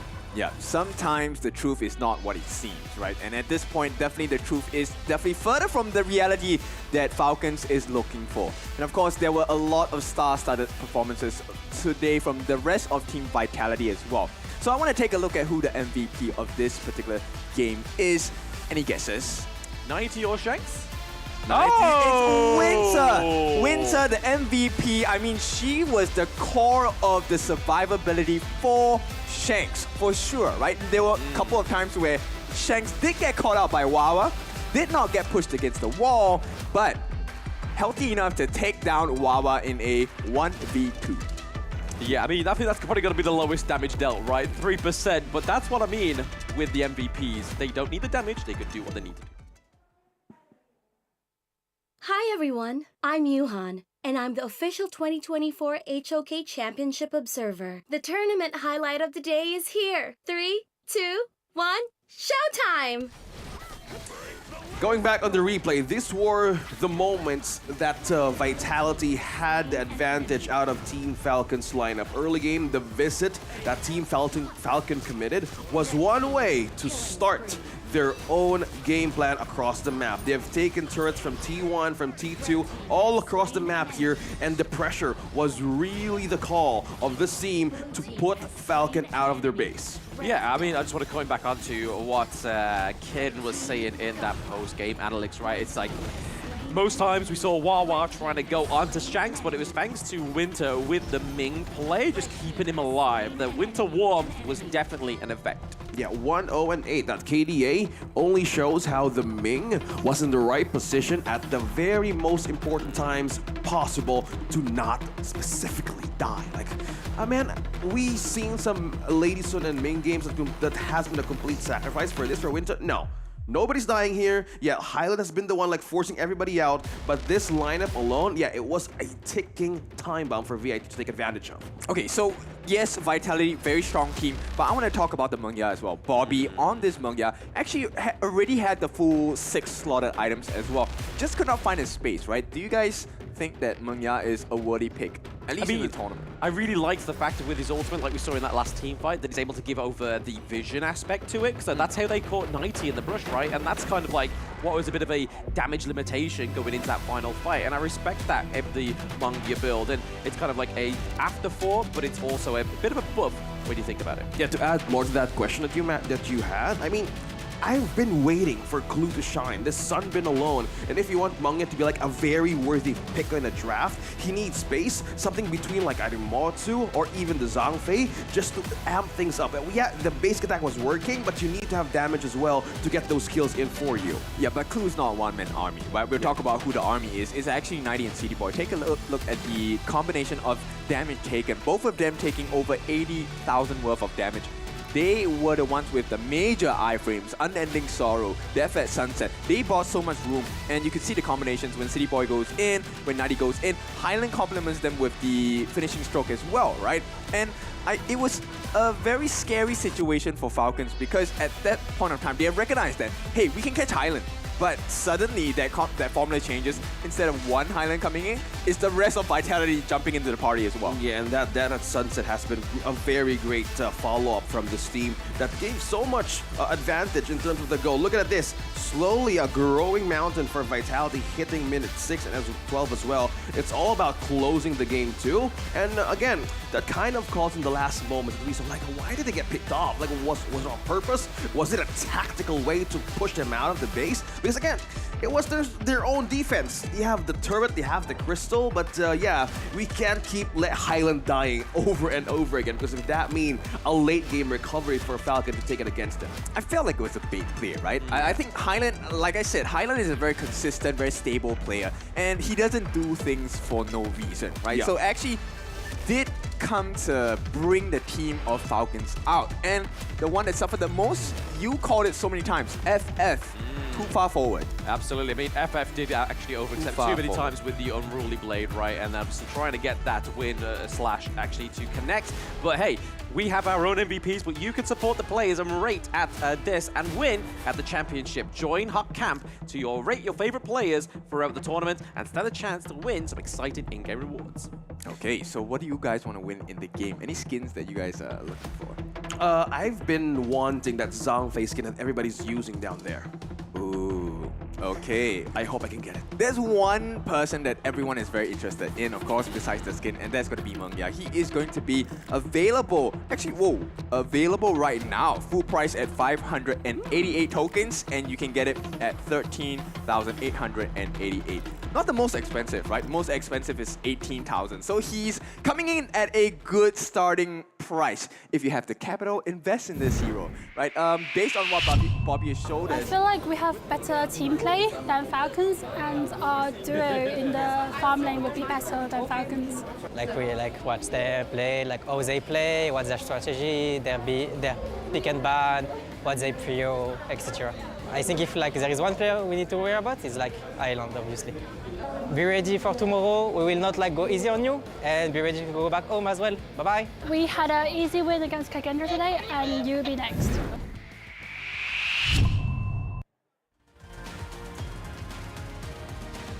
Okay, seems like a...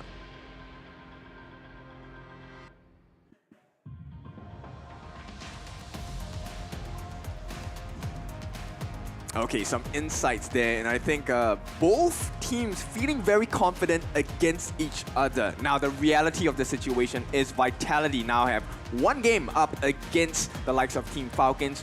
What needs to change for Falcons? Yeah, they've been trying to attempt or make this new hero work, the Mengya. Again, this won't be a discourage for you guys who wants to try Mengya in your games. It's just that you need to have the right combo to make that marksman pick work. Again, it takes two, man. It takes two to tango. And if you want to make it work throughout the early game, you would need to pair it with something else with high AoE that can slow things down. So if they want to change the draft, maybe someone who can initiate.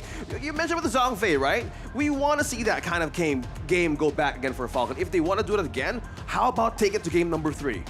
You'd like to think so, right? I mean, I think the one way that they won't win is if they let FF keep going in without his teammates. Even if he goes for the Dune again, it's going to be a bit of an issue for him because, hey, he can soak the damage, but he can't really deal it unless he has the farm lane, a mage around him, or even like the Dharma on Wawa, right? So they need to think of something, right? They can't keep letting Vitality draft heroes that can really bait you in, bait the skills from the Death on Sunset, the finishing stroke, or even the Undying Sorrow, right? They had 3 ways to bait all those abilities before going in.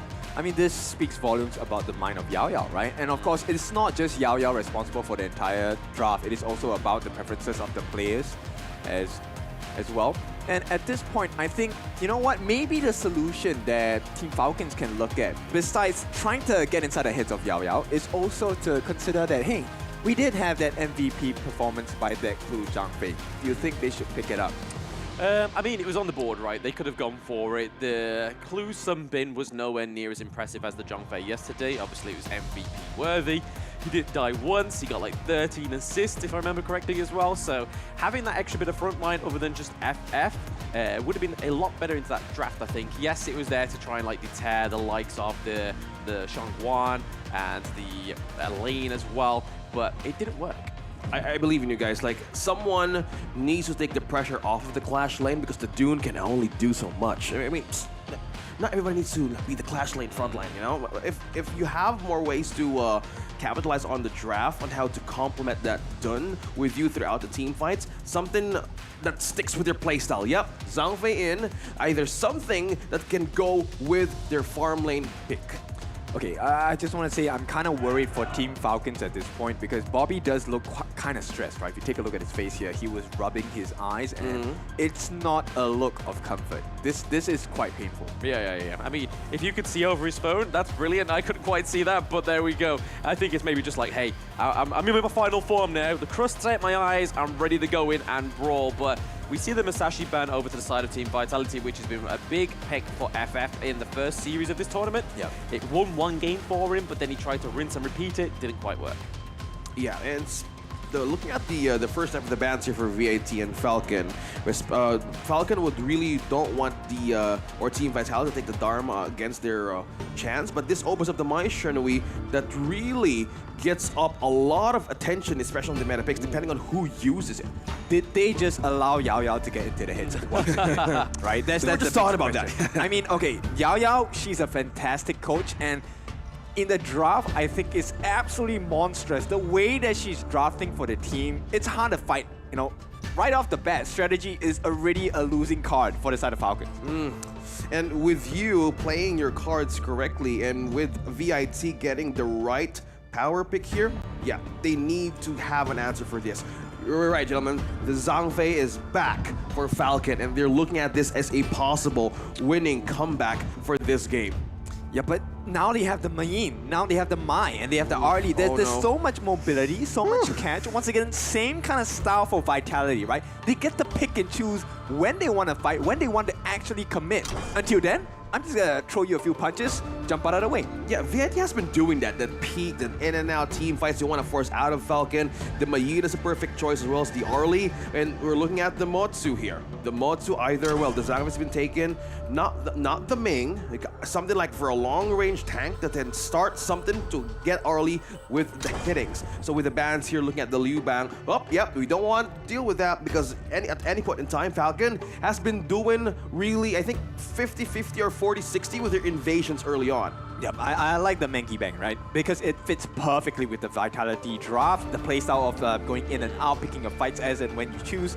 And okay, I might not fully agree with the Vitality ban on Liu Bang, but it could be that they feel like they did not have a chance to take it as well, right? They don't want to have the potential loss of Liu Bang going over the Falcons, so why not just ban it out altogether? Yeah, and a specific ban of Prince of Lanling as well for VIT. Okay, we have seen some Prince of Lanling games yesterday, and one thing that this hero is so good for, you have the stealth, you have also ways to gag over the lanes of your opponent, but this is just completely visibility being taken out of a possible pick for Falcon, but this pick, the Princess Frost, well, it really can force something out, but this could be like you need to be in a very good position to not die. There's an Arlie, there's a Mayin, and there's a Mai. Like, these just come in at any point in time. I mean, credits to Ray, I think he's a fantastic player, but using the Princess Frost going up against an Arlie Mai as well as Mayin, it's an absolute nightmare. Let's not even talk about getting killed.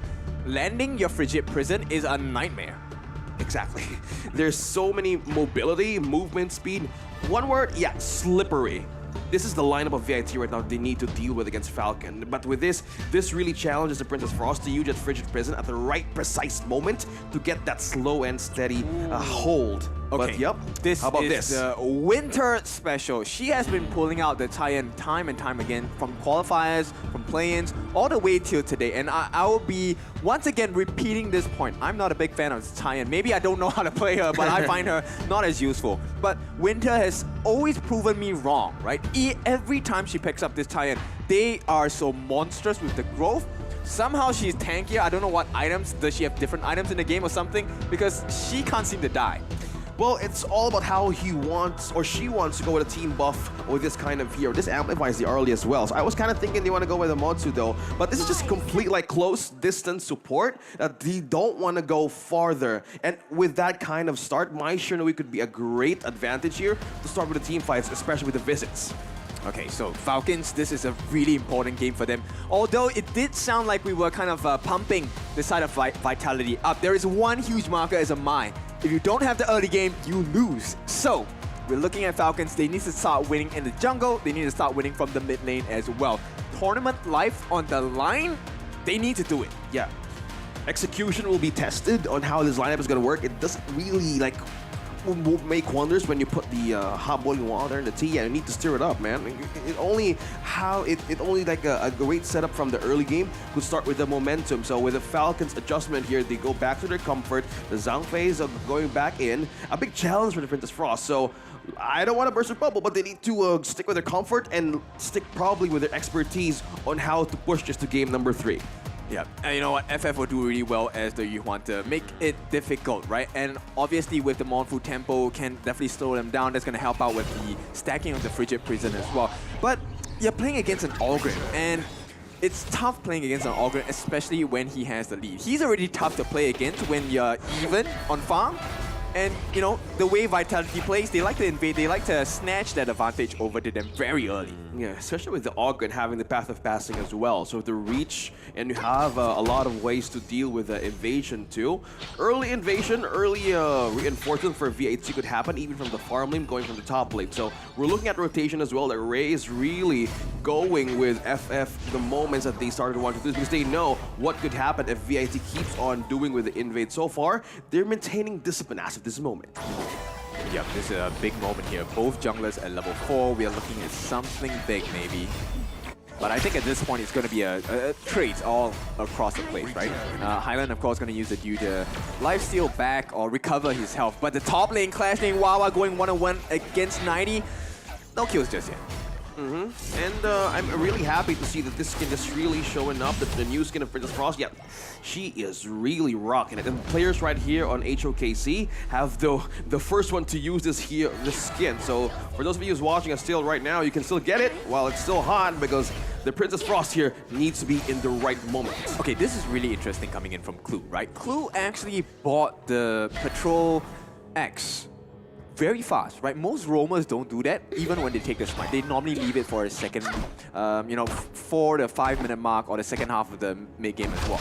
So this is telling me that maybe Falcon wants to start invading a little bit more and get more of those buffs away from the Vitality jungle city boy. Yeah, and we see the Princess Frost Ray just sticking with FF most of the time just because of the threat of the Ogre here. The Ogre and the Maestro so far, they're not leaving any gaps for EXP. They know how to return back in their lane, and so far they're not missing any points somehow. Okay, Falcon eyes on the objective at first because they don't want to miss anything what happened game number 1. They just want to maintain the possible way, but they need to have vision as well. Yep, and interestingly, FF actually at a faster pace than City Boy. He is already at level 7. City Boy just hitting, no, he's not even gonna get to 7 until now. Okay, slowly building up with the lead. It's a slow and steady start. I love it. This how we see this team. Both of the teams actually check on the caliber. Mid lane though. Oh, mid lane. Ray looking pretty low here. City Boy still in. Oh, it is gonna be the execute from the Orgrim, but taking a lot of damage from FF right now. Highland is gonna be the means out of there, but also the Path of Passage enables City Boy to escape. Yep, he's gonna slip through the cracks there, and at this point, Falcon once again back in the same situation as game number 1. Is history gonna repeat itself here? Yeah, this is the problem now of Ray, the Princess Frost. Oh, there we go. Highland special, the gank and knock-up. I mean, Wawa was like, what hit me?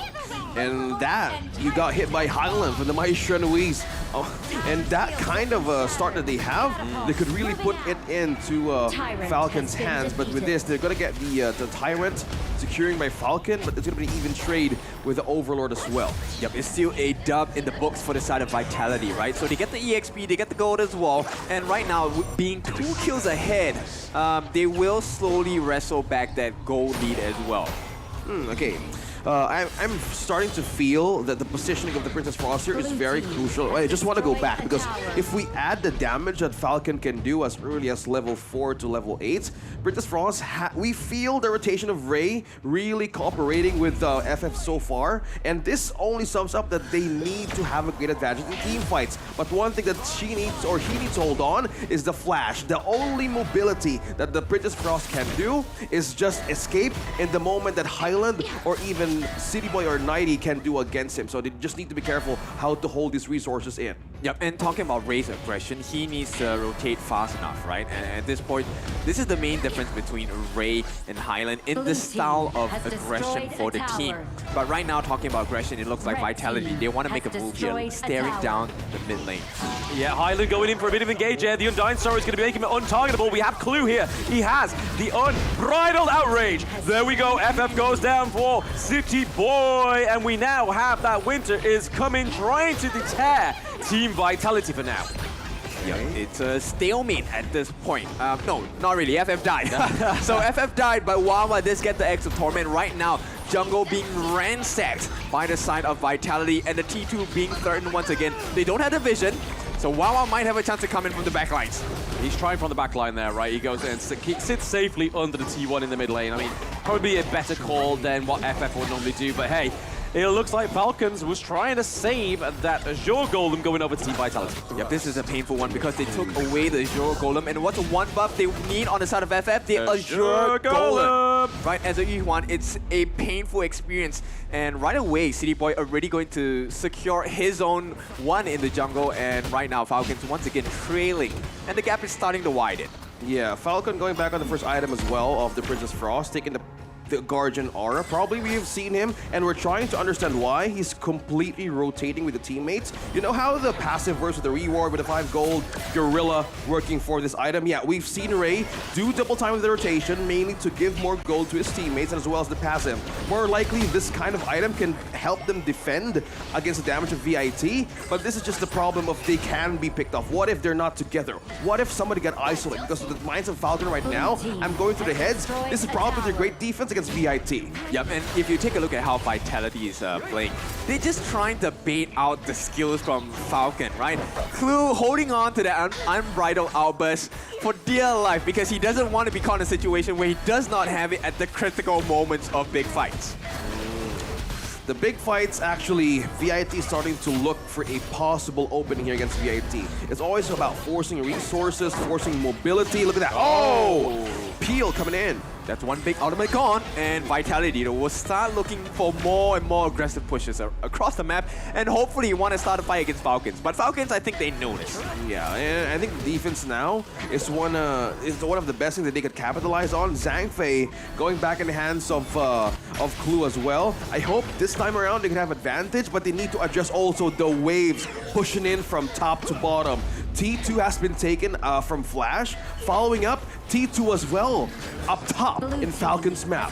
Yep. It's a hard one to stomach, right, for the side of Falcons because they don't want to lose their lives, but at the same time, they can't overcommit to try and take 1 to 2 members to defend those T2 turrets. And here's the result. It is 2 lanes of T3s being exposed at this point.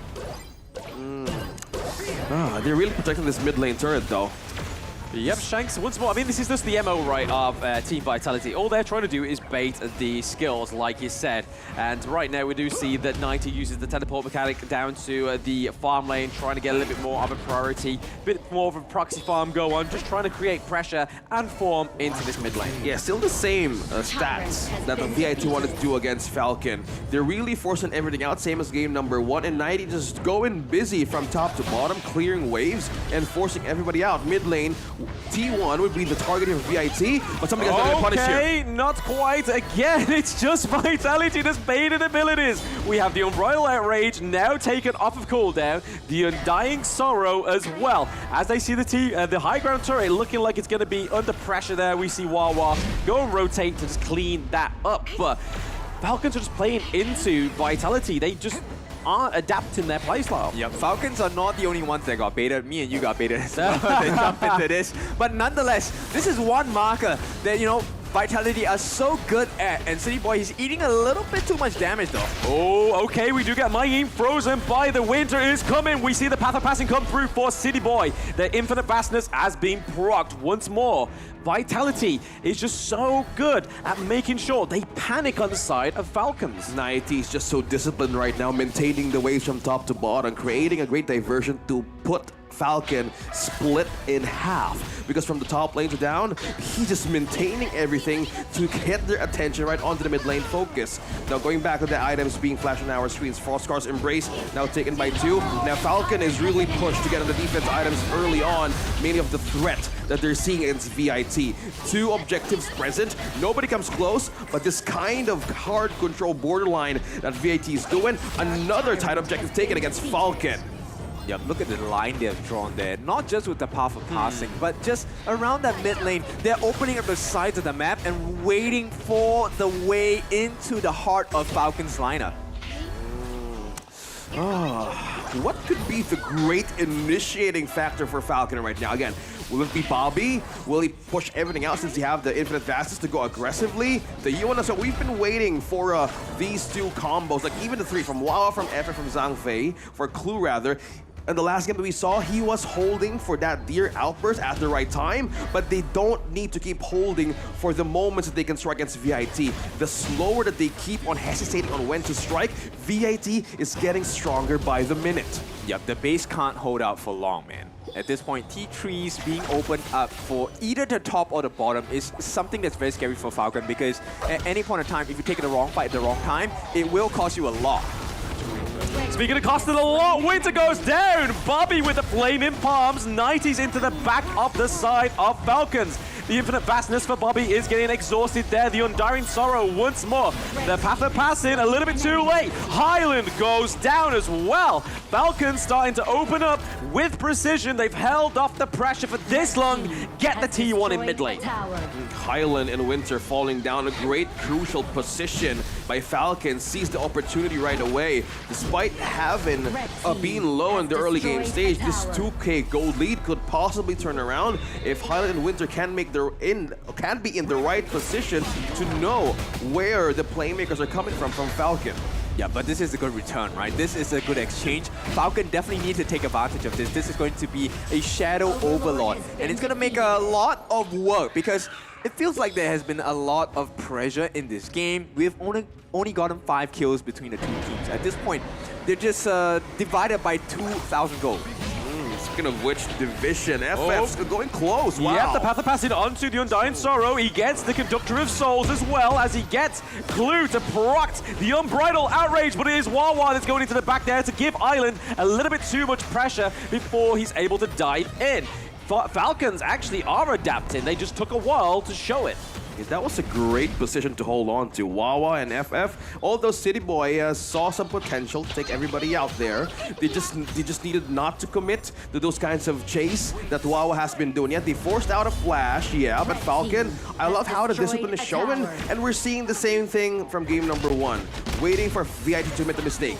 They are literally just mirroring each other, right? The Clash Laner looks for the entirety of the backline, the rest of the team looking to punish the Clash Laner. Exact same actions from both sides. We're looking at the mirror right now, ladies and gentlemen. VIT and Falcon. Falcon fighting for dear tournament life. They came in from a serious loss, but they're somehow looking for a way to turn this around. Yep, the high ground turret does go down into the farm lane, so something that Vitality have not been able to claim in game 2. Falcons looking to soar this victory for themselves. Yeah, it only shows how they want to protect their mid lane T1 right now from Falcon, and slowly they're on the lead, almost 1K, and they know how to strike. We've been questioning when or where the Prince will be. FF might get caught out here. It is on Dire Sorrow. They do bait the abilities. The Conductor and Soul's already been wasted here as well. 90 onto FF, and Ray looking pretty low as well. We see 90 getting a double kill into that whole interaction. The infinite fastness has been casted, but they have to make sure that they don't lose a high ground turret in the mid lane as they take the neutral objective. Yep, they definitely stem the bleeding at this point. They will reward themselves with the Shadow Tyrant as well, but it's not going to be be big enough because right now Falcon, after all of this action, they actually will have the advantage. It's one lane of super minions are marching in on that bottom lane, and all they have to do on the side of Falcons is to hold Vitality at bay. Yeah, we've seen VIT, we've seen Highland hold in to defend the base, and we've seen the damage from 4 team members of VIT. Now that's scary. Now this will force Clue to be on a tight defense, because how they wanted to do wave clear management from VIT, they have more tools to clear as of this moment, and they don't need to let that go and keep Falcon find more ways. But if they get in the wrong position once again as VIT, that could mean a push from this team to take it to another game. Yep, it was a huge burst. The save actually coming out from the side of Clue there, but unfortunately, this is all due to 90, or with all the catches with the whatevers, right? So it's really critical they know where this Clash laner is. 90 looking to put them to bed and to sleep as well. 90 maintaining the position up top, still not revealing himself across the map, going for a tight grab around here. Look at that, look at the position of 90 here, the Maheen on Falcon's territory. He might get spotted, but they're trying to sandwich in 4 members. They want to target what is the most important win condition here for Falcon, because they might lose the chance here, because the positioning of Clue here really knows when to use the outburst, so they need to be careful for that. Yep, right now it is going to be a tense situation because it is the Shadow Overlord being the prize at this next moment. Everyone's hiding in the brush. Need to be careful.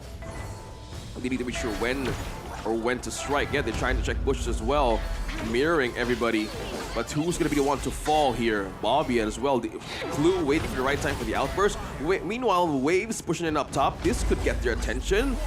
But meanwhile, 4 members. Oh, Sidify being victim to the Flaming Palms. He does take a lot of that damage, but this is where the beauty of Winter and the Taiyan come through, right? That healing brings it back onto Orgrin. He's able to keep in, but it is going to be Bobby taking out Highland into the back line. Flaming Palms are sweaty. That was a very crucial kill coming in from Falcon, knowing that this could be a dictating a push coming from the Shadow Overlord. Out of position, the Mind Shenmue of VIT was the opportunity of Falcon to strike right away. Yep, and this is going to be a hard one to defend against because this is going to be the Shadow Vanguards spawning at this point. They will put the Overlord on the top lane, so they try and provide as much pressure to make sure the waves are crashing in their favor. Falcons finally, after 16 minutes, they flip the script around and take a look at the goal lead. It's finally coming back into their favor, at least evening out. Yeah, Highland needs to be careful or when or where to position. Again, you know how slippery a Mai Shenmue can be, but the only counter is crowd control. With the damage that Luong has or Bobby, he can go for an insta-kill, and he just needs to be careful or when to go. They had the lead. Early game, VIT had it, but now Falcon doing the same thing, but can they turn this around? Oh, 90 getting caught out there, but we do see Wawa gets the high ground turret into the mid lane as well. Right into the thick of it is Highland once more. His Mai Shiranui is not as good as that Chang one. Right and there it is. Day and night, 90 goes down. Shanks trying to get a few more kills for the side of Team Vitality. It is currently a 2-1 trade. Clue is down, which is their big front line, but they still have Wawa. Bobby, though, getting the kill onto Shanks. That is a team wipe. The Falcons soar once more. What a end to the game here. It looked like it was game over for the side of Falcons, but once again they take themselves to newer heights. They take this game against Vitality, and I wonder what this is going to do against their spirits and morale. I just want to go back, right? I just want to go back. The Zhongfei pick that Falcon had yesterday. In this composition, no, they completely know when to hold in that last specific moment, in that team fight that Falcon needed to do against VIT. Yeah, we've seen some initiations, yes, but one thing we need to commend in where is that Zhongfei's positioning. From that moment, the last few moments of that battle, he was the one zoning everybody out. 3 members of VIT was really chained by him, trying to even penetrate him down. Not even a chance for just taking him, and that was a complete wipeout. An ace from Falcons to push us to a game number 3. A better adjustment, still the same story in the mid to late stage of the game, but yeah, it works. Yep, it's all about restraint, right? Specifically for Clue, I think we've already recognized that Clue knows exactly what he needs to do. The amount of times that I think an average player would have unleashed that beast form in moments of panic, would have costed Falcons the game. And time again, Clue has shown that he has the composure, he has the understanding that, you know what guys, hang on, let's not throw all our cards at this moment. And we'll only throw it at the right moments. And boy, was this a right moment for Falcons, because it took them 16 minutes of pressure. Can you imagine being under 16 minutes of pressure until you get the winning card? It's difficult, man. I mean, this is the thing, right? The Falcons had enough time for Bobby to throw those flaming palms. It was all about them just buying time on the side of Team Falcons, getting everything into their farm laner, and it is going to be FF with those great baits of the Hue 1 with the early game lead as well. We saw it. The level difference was definitely in FF's favor. Yeah, the combination, right? Okay, now we understand why they wanted to go with the comfort. Again, we were questioning the Princess Frost being a challenge against the Maestranui, but with the starting item with the Guardian only shows up that they have been setting this composition for success. It could have been sounded like an experiment, but this was like a very good discipline from Falcon. They heat up in the last moments of the game. And I just want to see how that game went as we go back on that shining highlights. Hi everyone, I'm Yuhan, and I'm the official 2024 HOK Championship Observer. The tournament highlight of the day is here. 3, 2, 1, showtime! Yeah, so this is how we start to see the FF really start. Those early game efforts, right, was really paying off into this late game. But again, just shining in these highlights, even though it's meant to be an FF1, Bobby with the flaming palms. Yep, so Bobby was really surprising to me because he came out, you know, guns swinging as well. He was able to get the first down. And in the late game, that last fight, if you take a look at it, that Sage's Sanctuary really made the difference because Shanks was able to get the last hit and kill him off as well. But nonetheless, it was all okay for the Southern Falcons because they still had 3 surviving members, 4 if you count the extra life into the hands of Bobby as well. It took them 17 minutes, close to 18 at this point. And definitely, Falcons cannot be counted out. Man, the Zhang Fei, going back on that highlight in the replay, everybody really got exhausted, throwing every possible damage there is, just take him down. I know 90 was the one trying to make a play, but this, at the later stage of the game, yeah, we were trusting on the high end here to just make everything work with this lineup. But so far, the hard one, the hard front line, Zhang Fei really denied the possible situation that Falcon could be swept in this series. Yep, it was all this symphony of skills that really just went combo after combo that destroyed Vitality at the late game, right? Even with the Pure Sky in the hands of 90, he was not tanky enough, along with City Boy as well, to kind of soak up the damage so they could take the fights as well. Moments where Ray, we were talking about the difficulty of him getting that Frigid Prison.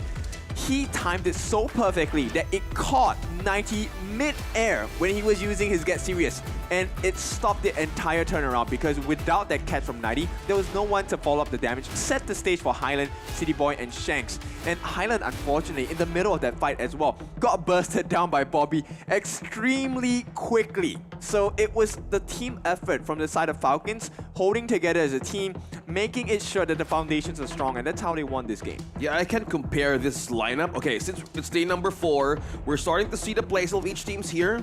I can compare Falcon from a diesel engine. It starts up when they have completely heated up, and that kind of this. Look at this. Look at this, Blam. It's like a slowly building up from Vitality now to Falcons, and they only needed that window, the window of mistake, where they completely denied the advantage of VIT. Yep, it's really close, right? I mean, maybe a little too close. I think the graph could be higher at this point. It makes it feel like it was really that close, but I don't think it was that close at all. Vitality had a decent lead. They were able to open up the doors. They just couldn't capture it in time. They tried for about, what, 12 minutes, 13 minutes to break into the base of Falcons. Falcons did it in one try. So it's not a fun experience for them. Yeah, it was a good tactic to hold the mid lane protection, like the turret as well. Like it was gone for like almost mid game, right? They were holding it for so long, and that kind of tactic they want to do against Vitality even bought them some time just to go around the map. They've been equalizing. Knight has been doing a great job from top to bottom, but he can only do so much. He knows how to pick off, but like when he was doing that kill the few moments of the game, 4 was like at him. 4. And like the Zhang Fei completely become a successful pinata. of that moment, and it was perfect, right? I mean, man, we're gone to 1-1 again. Typical Falcons, right? Typical Falcons. We've always seen them. We can rely on them to go that full best of 3. Whether they will win it is what is going to be decided in this one. Again, if they do go for the full best of 3, this really puts this group into shaky territory. I mean, it's very close tiebreaker group, and I think this will be the only group where we have this situation. Oh yeah, for sure. With everything so close, games this close as well as a nail biter, I think it's going to be a very interesting outcome regardless of the result today. But first and foremost, let's talk about the potential drafts. I want to talk about Winter first, the tie-in pick. Okay, I'm going to pinpoint this because I think that wasn't the best pick, especially that if you consider that, hey, there is going to be a Zhang Fei, so what if you have the heals? And at late game, Bobby is going to burst this tie-in down. Yeah. There was a window for that pick, right? It's not like you still have a great advantage even you lose or not. It's how do you supplement the front line? You're up against Zhang Fei. Either I haven't seen the Dongwang just yet, man. Like I know it could be an impossible way, but as adjustment goes by, they need something to complement that farm lane right away. Yeah. How does this mortar sound? I really like the potential of a mortar pick, right? The stuns coming in. We were waiting for that. Yeah, we were. The Arlie has been like the second pick, right? Yeah, and it wasn't banned. The Motu wasn't banned. Maybe they're trying something there just as one to move. But the problem is the outburst alone in the perfect angles that Clue did throughout his game really landed perfectly, and that's shaken things up from Team Vitality, and the Giant can only do some point in time to just heal or support everything out, but it's just so difficult to move. Yeah. I want to go back on a few statements there that was talking about time refrains, right?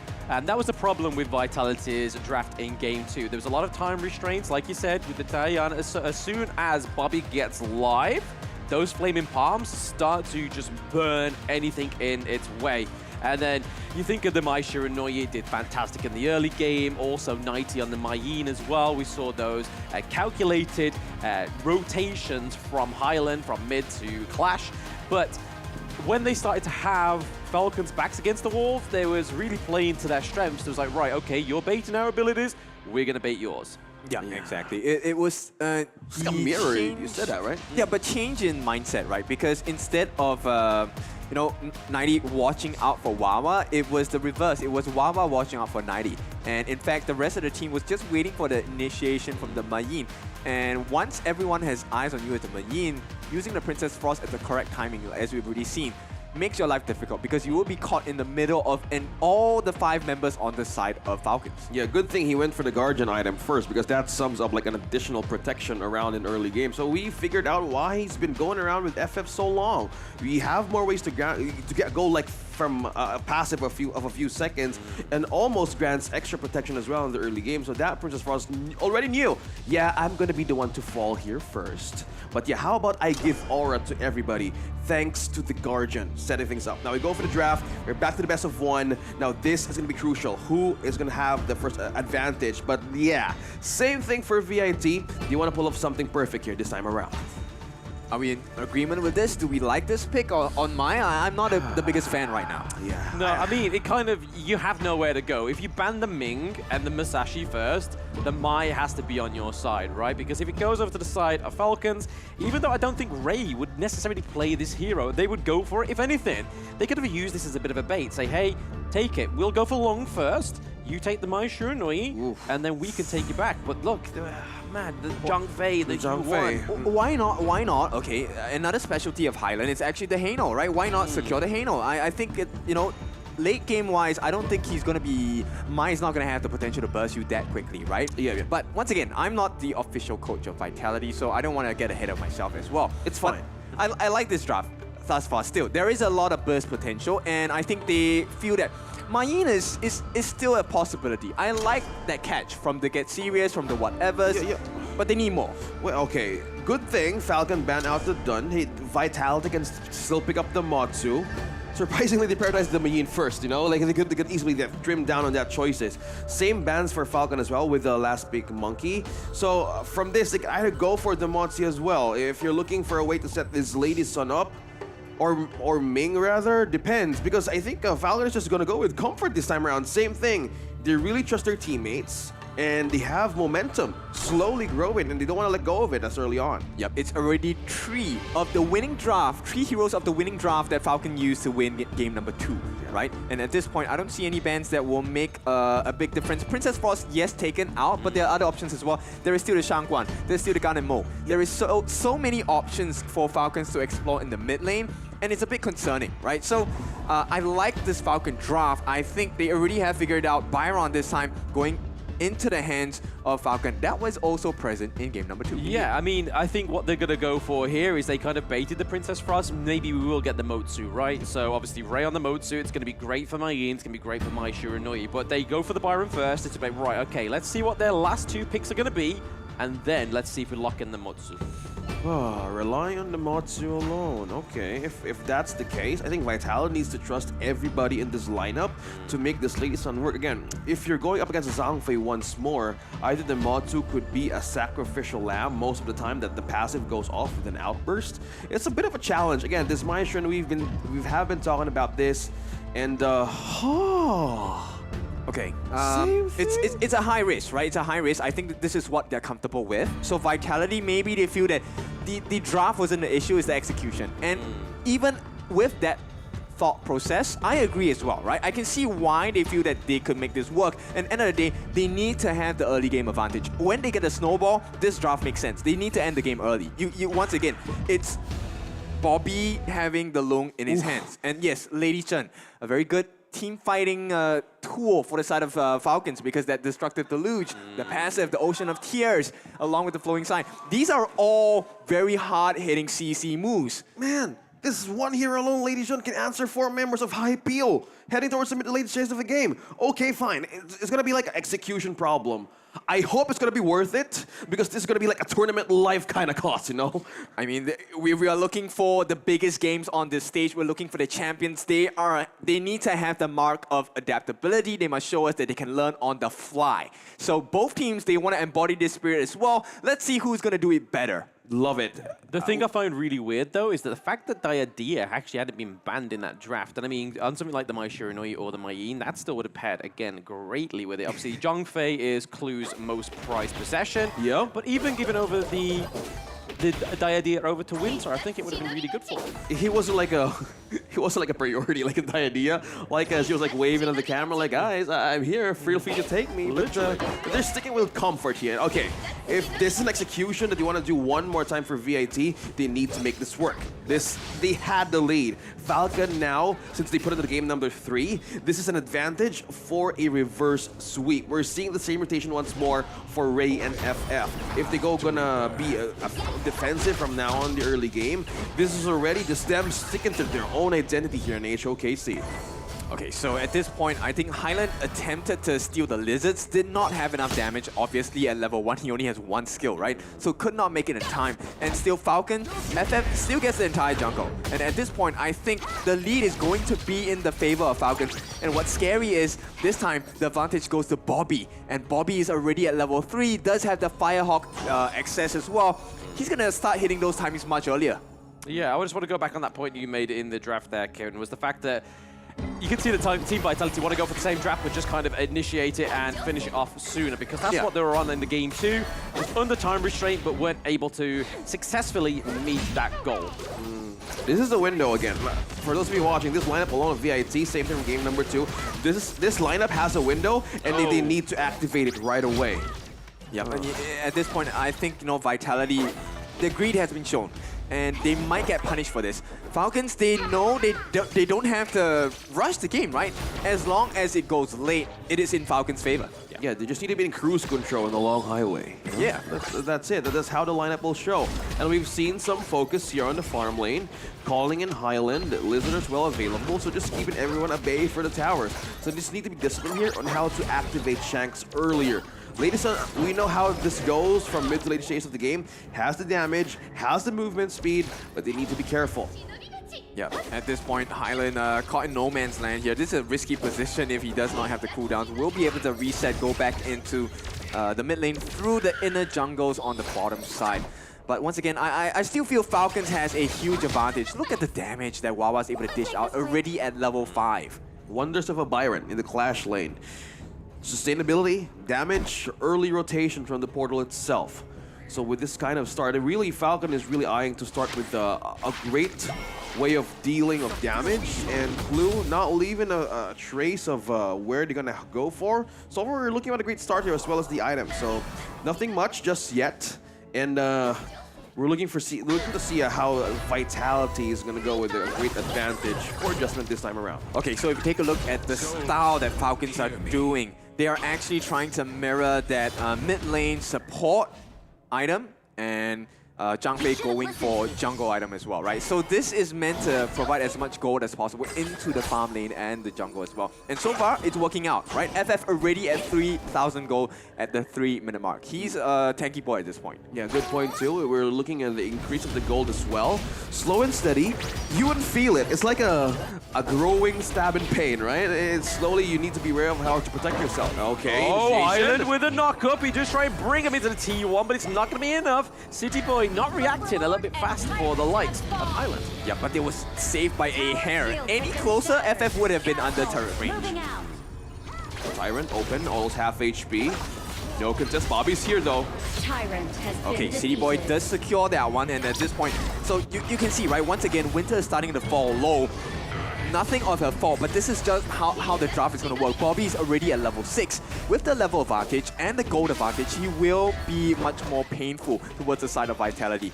And I don't see how this is going to work for Vitality. I agree with you. Okay, they have the gaps now. We're speaking of advantage. Either they go aggressive with rotation and make something out of Falcon's movements right now, but so far, they're going to take the T1 out of VIT. Look at the rotation. Going every part of the situation here in the camp of VIT. Oh, well, someone got spotted still. Ray. Still, like, there's just not enough damage from Highland, right? It doesn't seem to be connecting these blows, keeping him in within safe distance to claim him. This is why I think the Shang one's better.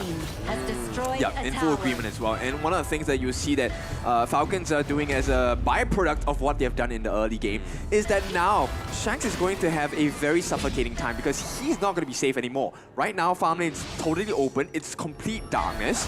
He is not going to be safe. Any ganks will kill him at this point.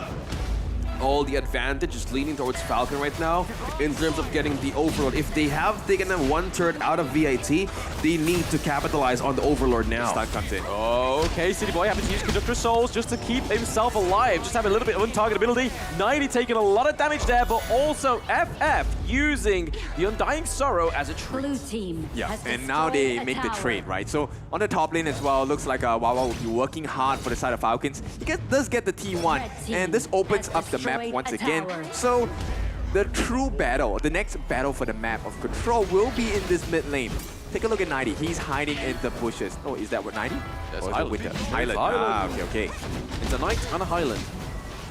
But there is 90. He was under the T1 before it fell, right? So again, Falcon's playing a lot better here, trading the T2 down into the farm lane for that T1 in the mid lane. Like you were saying earlier, it gives Open a lot more resources over to Bobby. Gets the T2 as well. Yep, instant reply, right? So Falcons, they understand what's at stake here, and it's a base rage? What's happening? Yeah, we were just noticing there's no kill just yet. We've seen some first blood at 8 minutes, but so far we're just looking at a mirror here between VIT and Falcon. Whoa, they're closing in. Look at this, guys. Forming a triangle right onto the river. Temple. Oh, the stun onto Highland. We do see 90 here trying to get a few more blows onto Clue. The flaming Bobby! Onto Highland. He has to get out of there or he dies. Unbridled Light Rage over the wall by Clue. Phenomenal. Right now, all they need to do is get onto Shanks. Shanks is taking too much damage. FF goes and takes it as well. Whoa, onto 90. They're opening up this T2 into the farm lane. They've not done yet. City Boy is sustaining through that casualty. That did not look good from VIT. They are so lucky. Peel coming in from Bobby. Highland almost dropped to an HP to 0, but that outburst created a complete barricade borderline that you do not cross, and Falcon really is so aggressive. Let's go back to the replay. Yeah, exactly. The kill on Shanks has been so clinical, so important. At the same time, Wawa did throw his life for the cause, but he did pull off them back, and I was saying they're lucky simply because Ray's flowing side was on cooldown. If he had dropped his flowing side at that last moment, they would have cleared the team. It would have been an ace. Man, I was thinking about it. That gonna be hurt. That's gonna completely create a pain out of that team fight. Oh no, they need to be careful though. Yep, City Boy getting caught out here with a bit of CC. FF taking too much damage on target ability from the Undying Sorrow, the Unbridled Outrage follow-up as well. Winter is taken victim to the summer heat right now from Falcons. A lot of Flaming Palms coming through just to give some more warmth to Falcons to try and take this game 3. Do you see the pattern here? Nobody is able to touch Bobby. They can't. They are now focused. The change in focus into I need to stay alive. It's not about let's kill Bobby. It's I'm dying. Yeah, City Boy here. Trying to use the Path of Battling, trying to use the Death Precipice as well. Just, Bobby taking Shanks out very early on within that team fight. The high ground turret is going to fall as well. Falcons very precisely are looking to try and finish this. 4 protect 1, landing the correct outburst. Oh no, half HP. Oh, 90. He has to get out. The CC immunity basically saves him here. They do have the minions in the mid lane rolling up to the crystal, but is that going to be enough? The Path of Passing comes through. Death Precipice as well, trying to take out those minions. We do see FF using the ultimate there from Hugh 1. The Unbridled Outrage once more. Death Precipice is trying to clear out these minions as well, but they are holding on. Vitality's lifelines are at 50%. Yep, it's a tough one to swallow here. At this point, Vitality not the healthiest, right? Kind of contrary to the name at this point. But Falcons, my goodness, they are soaring so high. They have access now to the Tyrants. No, it's going to be reset. We are at 9... What? We are 9 minutes? It felt like we were closing into the Tempest, guys. No. We need more 11 minutes for that, bro. But that, as you said, they were flying high from all of the losses that Falcon encountered in their first series here in the tournament. They have completely translated every possible loss into a complete winning strategy. Man, they have waken up! Yeah, awoken for sure. FF is 14, level 14 at 9 minutes and 30 seconds. That's insane. Oh my goodness. Last 2 turrets down for VIT. Tyrant open for Falcon.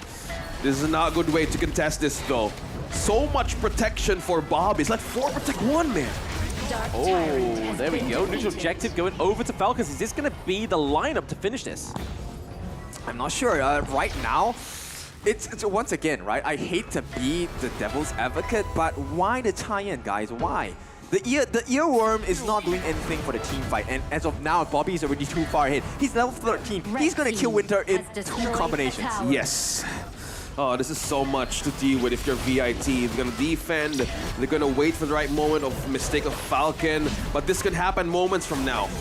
They can strike any minute. The outrage or the burst is open at any point in time, and they could be off guard in any situation.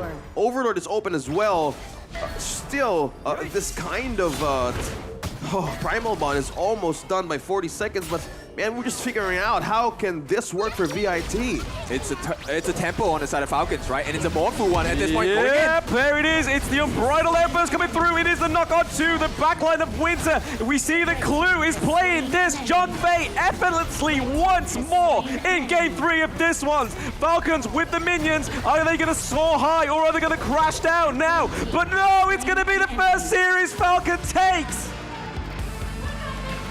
You have completely bounced back from all of what they've been through. And Team Falcons, oh my goodness, this is a complete character development right here for Team Falcons, getting the groove in game number 2. Man, a reverse sweep against Team Vitality. Yeah, it is going to be a painful one. Let's listen to the hosts as they take us through this experience for both teams, but specifically Team Falcons. Wave! Give us a wave, boy. Yeah, they're still respecting it, but they're trying to happy smiles here. And minutes from now and seconds from now, we would really hear on what are the thoughts of this team in the stage, man. All right, so let's hear from the host and the interviewer. Take a look, guys and girls. Kita berikan congratulations untuk Team Falcons. Woo! And as usual, we have a little interview with the winner. So please welcome Ray from Falcon Team. Let's go, Ray. We would like you to join us here on Okay. stage to do some little bit interview. Okay, please come, Ray. Hello. Oh, Wow, hi Ray. hello. Hi. So yeah, can you step forward? Okay, there you go. Okay, so Ray, how do you feel? I feel pretty good after the win. It wasn't an easy one. It was Yep. 2-1, so still not bad. Still not bad, indeed. Still indeed. not bad. Oke, jadi memang happy banget ya kalau ditanya perasaannya. Memang kalau dari Ray itu udah happy banget. Soalnya mereka ya wajar aja baru menang gitu kan. Dan ini tadi dia juga bilang ya, Ray juga bilang bahwa ini bukan pertarungan yang mudah karena Yes. memang membutuhkan 2-1 untuk bisa membawa pulang 1 poin lagi. Iya, oke Ray. In the first game, which hero bother you the most from Vitality? I think I forgot all the draft. Yeah, I'm not sure. The roam maybe, or the mid lane, or the farm lane? Maybe the ADC was a bit hard to catch. Oh, Ya, ya, ya. alright. Yang banyak kasih damage nih, yang Yep. berat berasanya katanya. Berarti mungkin farm lane-nya gitu kan. Karena farm lane-nya kita ngeliat di match yang pertama itu ditempelin terus sama Ming ya. Lady Sun Betul. sama Ming kalau nggak salah. Jadi ketat banget, Yep. exactly. Okay, next. So, Ray, we know that in game number 2, you guys able to win the match. But I know the state is quite tight, which is Team Vitality also bring their best. But can you tell us what momentum that you able to get to be able to win the game number 2? So from our team picks, we knew that we can always win a team fight once we get anti-heal. So our outcomes was we just wait until we get our anti-heal and we can win a fight. So it took a while, but when we got it, we finally could win team fights and we can fight 5v5. Oke, jadi tadi katanya adalah momen anti heal-nya itu sangat penting Benar. sekali ya, karena tiap kali team fight mereka nunggu dulu, yang penting bisa bikin mereka nggak bisa nge-heal lagi, di counter ya kan, langsung baru mereka yakin banget bisa memenangkan pertarungan 5 lawan 5. Okay, maybe last question for us, from us is there anything you want to say for your supporter? Thank you guys for supporting us back home, and we will do our best to still keep performing and do our best. Itu dia. Tetap akan melakukan yang terbaik ya Mas ya. Terima kasih sudah mensupport mereka selalu. Iya betul sekali, karena kalau kita ngelihat perjalanannya memang luar biasa sekali dari tim Falcon. But that's okay, itu dia kita sudah melihat kemenangan pertama berarti untuk tim Falcon. Congratulations once again Team Falcon and thank you so much Ray. Thank you. Thank you so much, you can go back with your team as always. Soal ini kita masih ada 1, 2, 3 lagi. 3 lagi, betul. Karena ini baru match pemanas, tapi udah panas banget. Pertandingan pembuka soalnya, betul banget. Nah jadinya kita masih akan seru-seruan lagi, tapi sebelum itu kita akan balikin dulu ke caster-caster kita karena masih ada informasi-informasi yang mau mereka bagikan. Caster, take it away. What a series, man, between these two giants. And at this point, I have a couple of questions. Does this mean that Falcons have a chance of making it through, or are we heading towards a 3-team tiebreaker? So if Nova takes a defeat by Team Vitality, then unfortunately not. But if Team Vitality take a defeat by Nova, it'll be 1-2 for both Falcons and Vitality, causing a tiebreaker in this group. Wow, they need to really double time there in order to make it to the cut. But that speaks one thing and one thing only, which means Vitality still have the ability to control their fate in their group. So I guess that's a silver lining because, my goodness, Falcons were just out of this world. Man, they've been waiting for the right moment, and it worked from them. The discipline, I have to commend rather, going back to the roots from game number 1. The game number 2, we're talking about the Zhang Fei, how Clue is very good at using this. It was the winning solution in their match against Nova. So with this kind of a mindset, like, hey guys, maybe we were all overthinking. So what can we do to make this work? So it's good to know that this team have already learned what to do. So let's find out on who the MVP of this match is. All right, so MVP is going to be FF again. Back to back. I mean, he's got F and F. The guy's so nice that named him twice. He also gets MVP twice. Yep, a beautiful gameplay here by FF, of course. 2, 0, and 5, not dying the once in this game. And very useful, very practical and perfect usage of the Monfu Temple. Right, the stuns coming in from this FF V1 was the main reason why they were able to initiate fights so well for the side of Falcons. And their lineup complements the fact that they will get the stuns in at the correct time, right? So the moment you get stunned, hey, doors open. Let's get a present as well. But let's take a look at the highlights. Hi everyone, I'm Yuhan, and I'm the official 2024 HOK Championship Observer. The tournament highlight of the day is here. 3, 2, 1, showtime! These are the moments that they created a complete barricade borderline. They have spotted Nighty and Winter, and everybody else was crumbling. And how Team Falcons managed to wrap things in their favor, yeah, it was a complete good call to strike right away.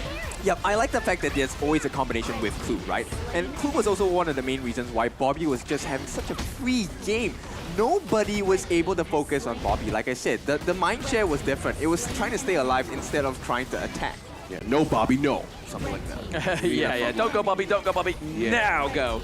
Use the Flaming Palms, do the damage, and that's exactly what Bobby did here. Was just taking down the crystal, letting Falcons soar once more. But hey, just looking at these drafts and whatnot here, you see the Bobby is 2 matches back-to-back, 0 deaths. How many players can say they do that? Yep, exactly. And if you take a look at the strategy that Falcons employed for this particular round itself, the mid lane support going double smite, I like this strategy because if you take a look at the result of it, right? Yeah. 8,000 gold in the hands of Bobby, 10,000 for the side of FF. And mind you, these are kills that are low in number. Yeah. 3 kills, 2 kills, and you get quite the lead onto the opponents of Vitality. In total, they were close to about half, 0.5 times more than the farm Vitality acquired. Yeah, I mean, at the beginning of this series, I was really starting to think that maybe Falcons only can fight a team where it's all brawling. Yeah. But then that game 2 really showed a different side to them, that they are a mature team, they can adapt, and they can basically come back where their back's against the wall. But I think the most important thing was the fact in game 2 they didn't drop that T1 in the mid lane, and that's what really gave them that push. It was kind of just like somebody was just trying to push them up the hill. And you can see here, with the team fight potential as well, that it wasn't a case of nobody being in the team fight. It was just Team Vitality just weren't able to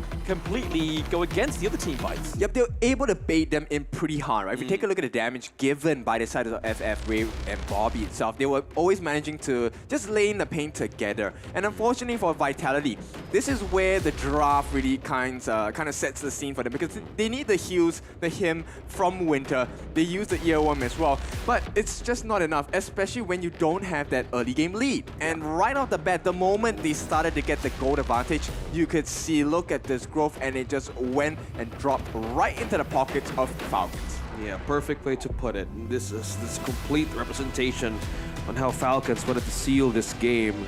And looking back on the item strategy, it was so perfect that the mage stack build really granted so much EXP and gold that paved way to the survivability of that lady shot. Yeah, I like this compounding effect, right? So this is is this a brand new Falcons, or is this a Falcons that you knew already existed? I mean, they had it in them. They've got the fight. They've got the heat, right? But I want to going back onto something you said earlier, Kin, where, hey, Vitality still have fate in their hands. Maybe a fate rewind. Hey, Coach we caught Kin? that. We caught that. We caught that Scepter of Fate. Yeah, I think we were hoping for like a draft change in that game, right? So a bit of more of a push of the comfort, but it's in face guard value, it's a bit of a different way to pull off because execution was being tested one more time, and it's a great of a risk. Yep. But you two at home can also experience the Realme, the official gaming phone, and you just need to follow our channels for a chance to win Realme 13 Plus from today to 31. Follow Honor of Global Esports channels and tag championship participating teams in comments for a chance to win Realme 13 Plus and great rewards. All right, so this has been a spectacular series. We will just have absolutely much more exciting games as well. This is the first of the 4 games that we'll be showing today. And of course, we have a very spicy one. We have a Brazilian Flare fist fight later on in the second series of the day. It's going to be Influence Rage going up against Alpha 7. Both of them handed some L's yesterday. Let's see who has the learning lesson and who's able to learn much faster. They need to wake up, same as how Falcon did in today's match. I mean, losing teams from day one, I am seeing the growth here, and we're starting to see how their story unfolds, right? Yeah, I mean, like, even yesterday we looked at the growth of Blacklist. That was not growth, that was an evolution, my goodness. Yeah, there's a mega step in evolution. Some divine intervention came through there and was just like, hey, have this. But yeah, I mean, the the comeback in game 1 was phenomenal, but then the game 2 draft just saw them through the victory. So hey, maybe if Influence Rage or Alpha 7 can look at that and think, hey, maybe we can do that. So it's going to be down to them. Yeah, so they're looking to break the spirits of their opponents as well. But right now, we are looking to take a break. And when we're back, we'll bring you that Brazilian flair. Bye-bye. Fill up the games, top of the show, we're not the same. Blaming the blame, same on the aim. When you reminisce on this battlefield, it's on my silhouette that you see. We gon' do it, facing up fears, we don't think we just move it. No, we the best and we don't gotta prove it. Somebody test me, I swear I'm gon' lose it. I got a sure fuse on this boom and illuminate. The truth within, another day, another way. You got the power to turn around. Inside a champion, yet to be found. Calling out for the game. There's no time to hide. Won't you yell out my name when I sing on top of our lungs? Where I belong. It's my ride or die. Oh, won't you yell out my name? Let's begin. Crush the foe. Look at me now, ready to go. Victory. Power within, we're standing tall. Fight for your name, ready to give it all. Realme 13 Plus.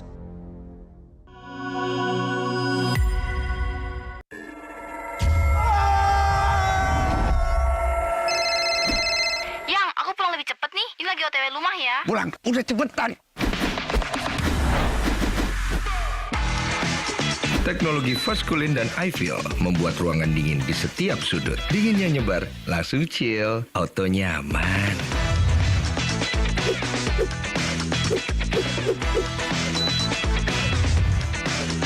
Dengan Edgarment, tumpukan cucian kotor gaun, semua yang ada di dalam jadi lebih terjaga, lebih dingin, dan lebih segar dengan Power Cool. Nikmati gambar yang lebih real dengan Kilet Pro dan Dolby Vision. Rasakan pengalaman suara yang mengitarimu dengan Dolby Atmos. Sayang.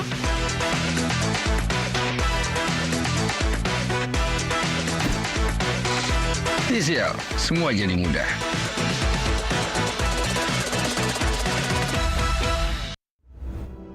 Chino ye apeidama, akun yego, mye shapu nebade. Chino lashi boago, pianle naime, akun yebo.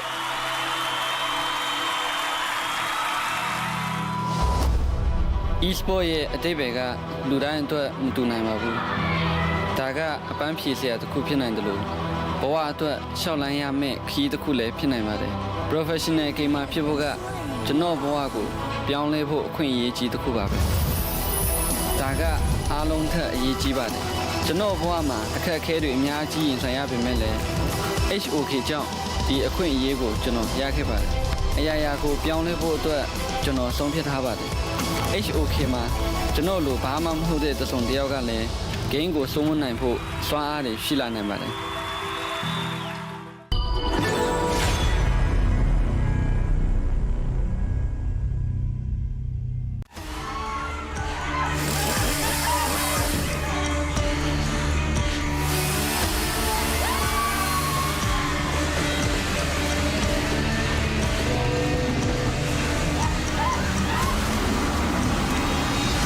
It's Friday!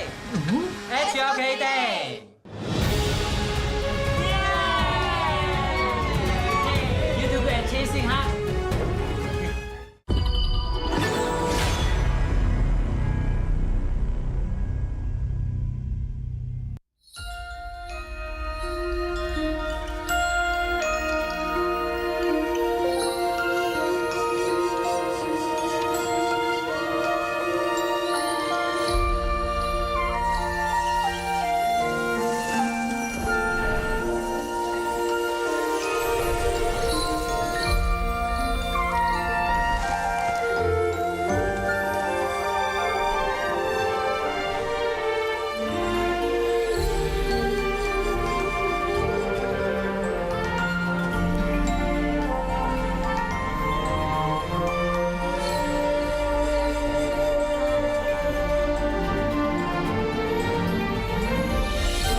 contender!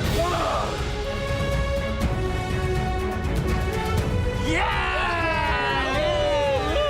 Hey, you're good at jungling, huh?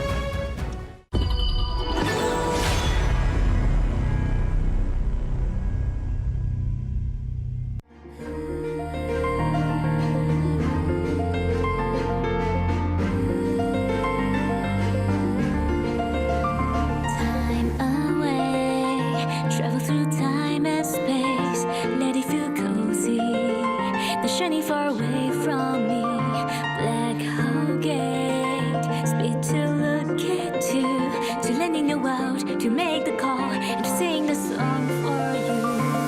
Let's try to get the picture of the lion to your heart. Even if you miss the gravity, you'll fall on the stars. The waves surrounding you, the colorful can scare away the dirt. No longer be lonely, 'cause you see.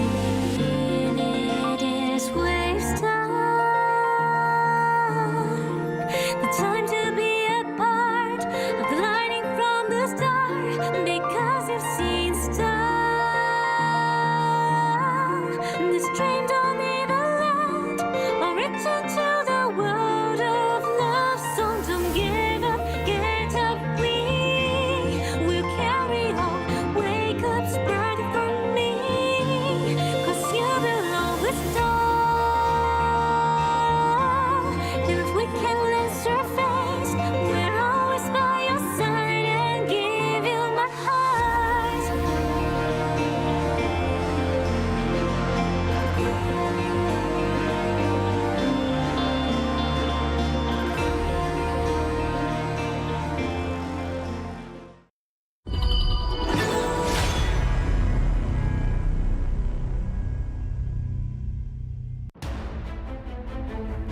Hi everyone, I'm Yuhan, and I'm the official 2024 HOK Championship Observer. The tournament highlight of the day is here. 3, 2, 1, showtime!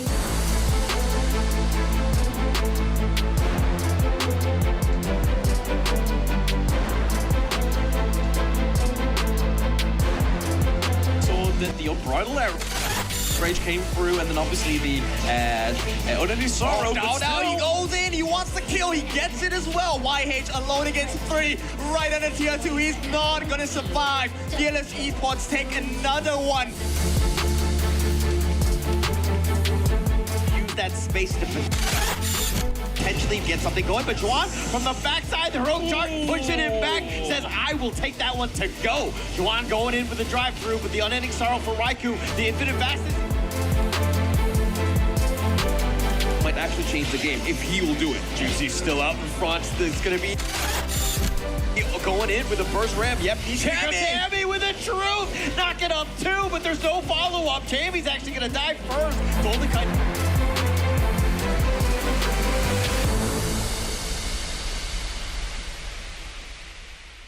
我常常在想，如果我不执着于梦想，我的人生将会如何？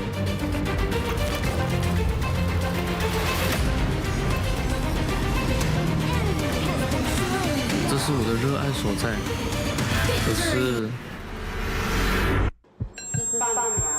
这份热爱似乎不被认可。也许这只是梦。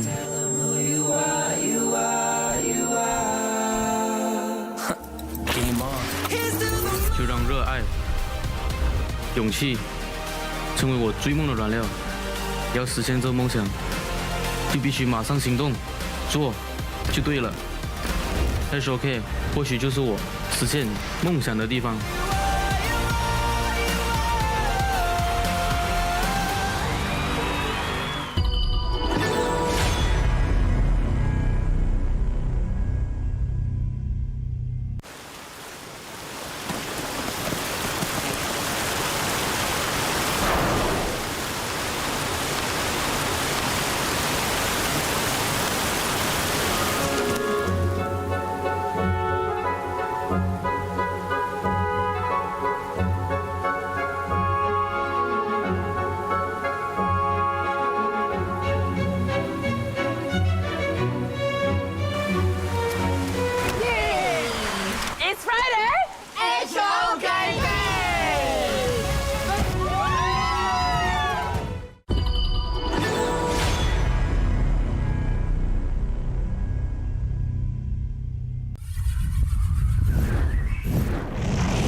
我们3楼很稳。中路只有2个。包你们去了。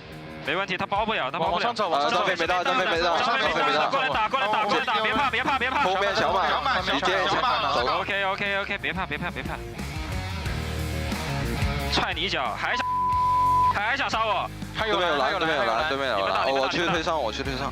那我们自己开始弄，你推吧。你们打，我回家。我帮你蹲，我帮你蹲。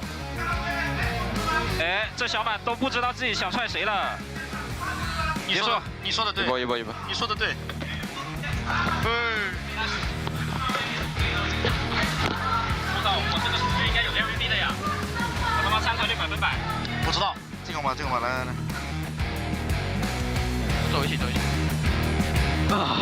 来吧。推，你拿，我推。可以。看我。听话，上我吗？没有，有人来呀。走。准备。OK。10分20，对面辅助进化。可以打呀。哎，绕我。没进化了。来，可以。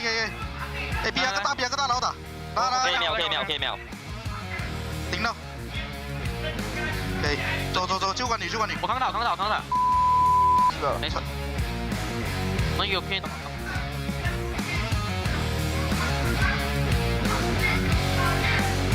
先等这个，可以，这样。Nice。我超想踢哦，我也是。没事。啊？来。Good try。真的出门就是。这也是讲为啥又不来之前吗？没有，我就在讲。他会来拼的。如果打不上，咱们还有想没事。但他有进化，不要，我感觉不要。打人。Go， 打人 ，OK。走。不伤心。非常。Nice， 够拢。OK， 起 ，nice， keep。Go。Nice， finish。Nice。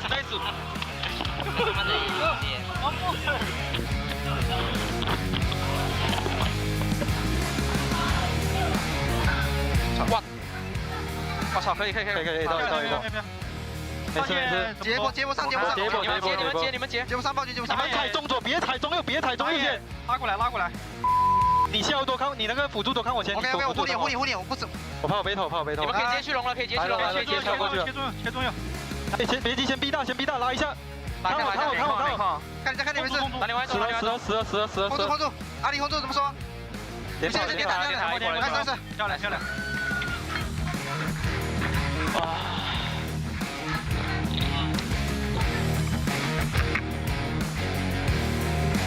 Third. Mabilis boy. Harap. Boy, bati ang tapos na. Kahit tiempo. Walang Yapo. Go lang. Stop. Tuloy natin. Tignan nyo si Chami. Cham, easy slow Harap lang, yun. Patay na yun. Sige lang. Okay, go and... Edition. Nice, Charles. Patay na. Nice one, Charles. Nice one, boys. Let's go, boy.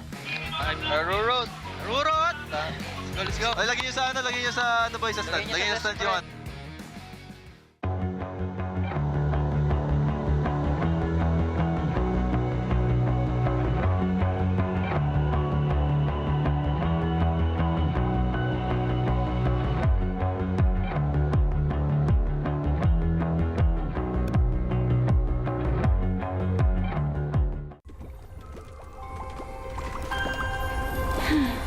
I feel a storm brewing.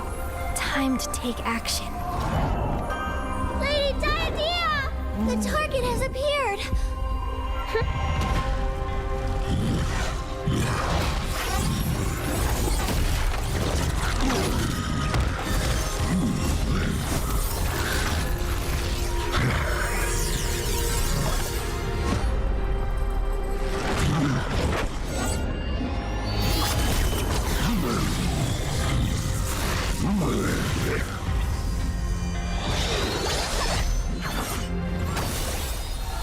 I observe every aspect of this world, connecting those who are fated to be together.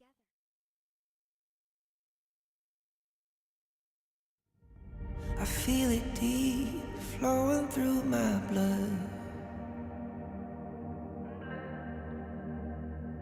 Rising up to become someone. Taking it all on my own, what a sweet victory. Taking all of my control, awaken something deep in me. Like flames, feel it burning inside. Take a hold in pursuit of the prize. I've been told, ain't no way to survive. Keeping all of this fire that's locked up inside. When this is the time, enter the ring. All those mental chemicals doing they thing. I got flashes of battles inside of my dreams. I was made for this moment. At least now it seems like it's time to come face to face with your fear. Been battling reasons for all of the years, and I learned how to fight them with style and grace no one's ever encountered. You say it's amazing. I'ma come out swinging when they open the gate. Go ahead, call passion. I'm calling it rage. I'm taking what's mine like I already own it. Watch but don't blink, going here to the moment. The sky rain down. Here's to the madness that's all around. Go on, tell them who you are, you are, you are. Go on, tell them who you are, you are, you are, you are. Here's to the moment, the sky rain down. Here's to the madness that's all around. Go on, tell them who you are, you are, you are. Go on, tell them who you are, you are, you are, you are. My name is honor, my name is king, my name is champion, my name is strength. Tell them who you are. My name is Pentakill, you think it's strange? My name keep ringing inside of your brain. I hear it every night. Here's to the moment the sky rain down. Here's to the madness that's all around. So tell them who you are, you are, you are. Go on, tell them who you are, you are, you are. Here's to the moment the sky rain down. Here's to the madness that's all around. Go on, tell them who you are, you are, you are. Go on, tell them who you are, you are, you are, you are. Here's to the moment the sky rain down. Here's to the madness that's all around. Go on, tell them who you are, you are, you are. Go on, tell them who you are, you are, you are. Go on, tell them who you are, you are, you are.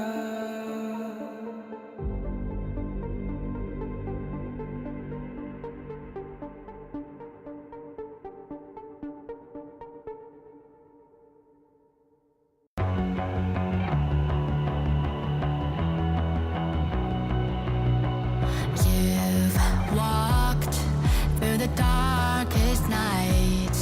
You've heard the crowd, felt the blinding light.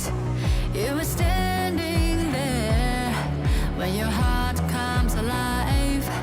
It's a dream I've had, and it never dies. Right here, right now, give it all, get it out. Never a surrender. I fight and never fail. I am a contender. A challenge I can feel.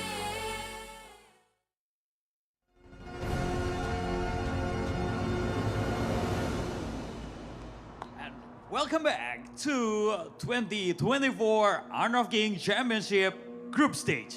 And sebentar lagi kita akan masuk ke dalam pertandingan yang kedua pastinya ya Sabila. Yes, aku setuju banget karena setelah tadi kita ngeliat ya untuk di match pertama kita itu benar-benar luar biasa banget di mana kedua tim benar-benar mainnya nggak kasih ampun sama sekali. Betul, sama-sama ini ya Sama-sama menunjukkan keras, performa sama-sama terbaik. kuat. Betul banget, ya jelas dong sama-sama keras. Karena memperebutkan hadiah prize pool yang luar biasa besar ya. Benar. 1 juta US dollar ya kan. 1 juta US dollar total prize pool. Sementara itu untuk di peringkat pertamanya kita ada 300.000 US dollar. Itu Makanya dia. itu dia yang membuat mereka bermain ataupun mereka memberikan performa terbaik. Karena ingat Drew, ini baru masuk ke dalam group stage. Jadi Betul. perjalanan mereka itu masih panjang banget buat nanti bisa mendapatkan gelar Kings of Kings. Betul, itu dia. Nah, sebentar lagi kita akan langsung menyaksikan match kedua pastinya ya. Kalau tadi match pertama sudah sangat panas sekali, sudah sangat ketat sekali dengan hasil 2-1. Kira-kira apakah match kedua juga akan berlangsung begitu keras, Sabila? Kalau menurut aku kayaknya iya sih. Ini berbeda banget di hari yang kemarin ya. Kalau di kemarin mungkin kita lebih banyak melihat adanya 2-0.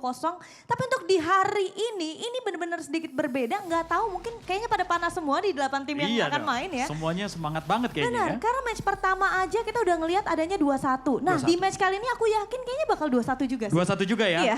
Oke, kita akan lihat sama-sama apakah match ini akan berlangsung 2-1 atau berjalan dengan sangat mulus 2-0. Langsung saja kita akan panggilkan ini dia tim yang pertama. The first team, please welcome FLCN Esports.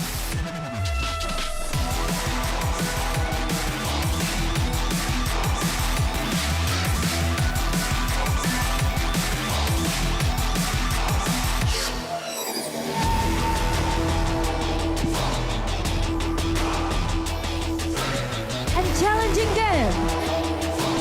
Please welcome Influence Rage.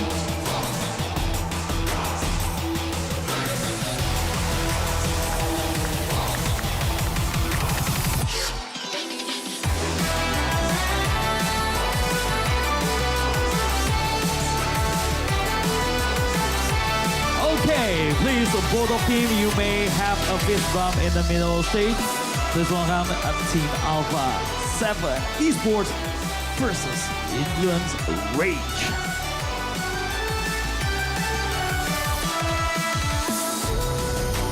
And both of teams is ready to play on our second match for today, Darius. Exactly, Sabila. So we're gonna see a very exciting match between Influence Rage versus FLCN Esports soon enough. So, kalau kalian pengen ngelihat kira-kira performan mereka apakah benar 2-1 atau 2-0, kita akan buktikan sebentar lagi. Yes, karena sepertinya we're gonna give it to the casters. So casters, the time is yours. Welcome back. It is time for the second series of the day. This time we bring you the Brazilian Flair A7 Alpha 7 going up against Influence Rage. They have been handed their first L's in the past few days. It is time to see who is the better learner. Right now, it is your favorite kind of tofu. With me is Holler as well as Blam. Let's take a look at Holler. What do you think about these two Brazilian giants? These are no strangers. They played each other in the past, and we'll go a little bit into deeper details, but they did play each other in the Brazilian Championship in June. Yeah. Yes, they did. But hey, this has been a great team from the KC Plains as well, right? Influence Rage was actually tying with a serious gaming quite a bit, but they did come out on top in day 2. But it's going to be about who is going to be the creme de la creme of the Brazilian region.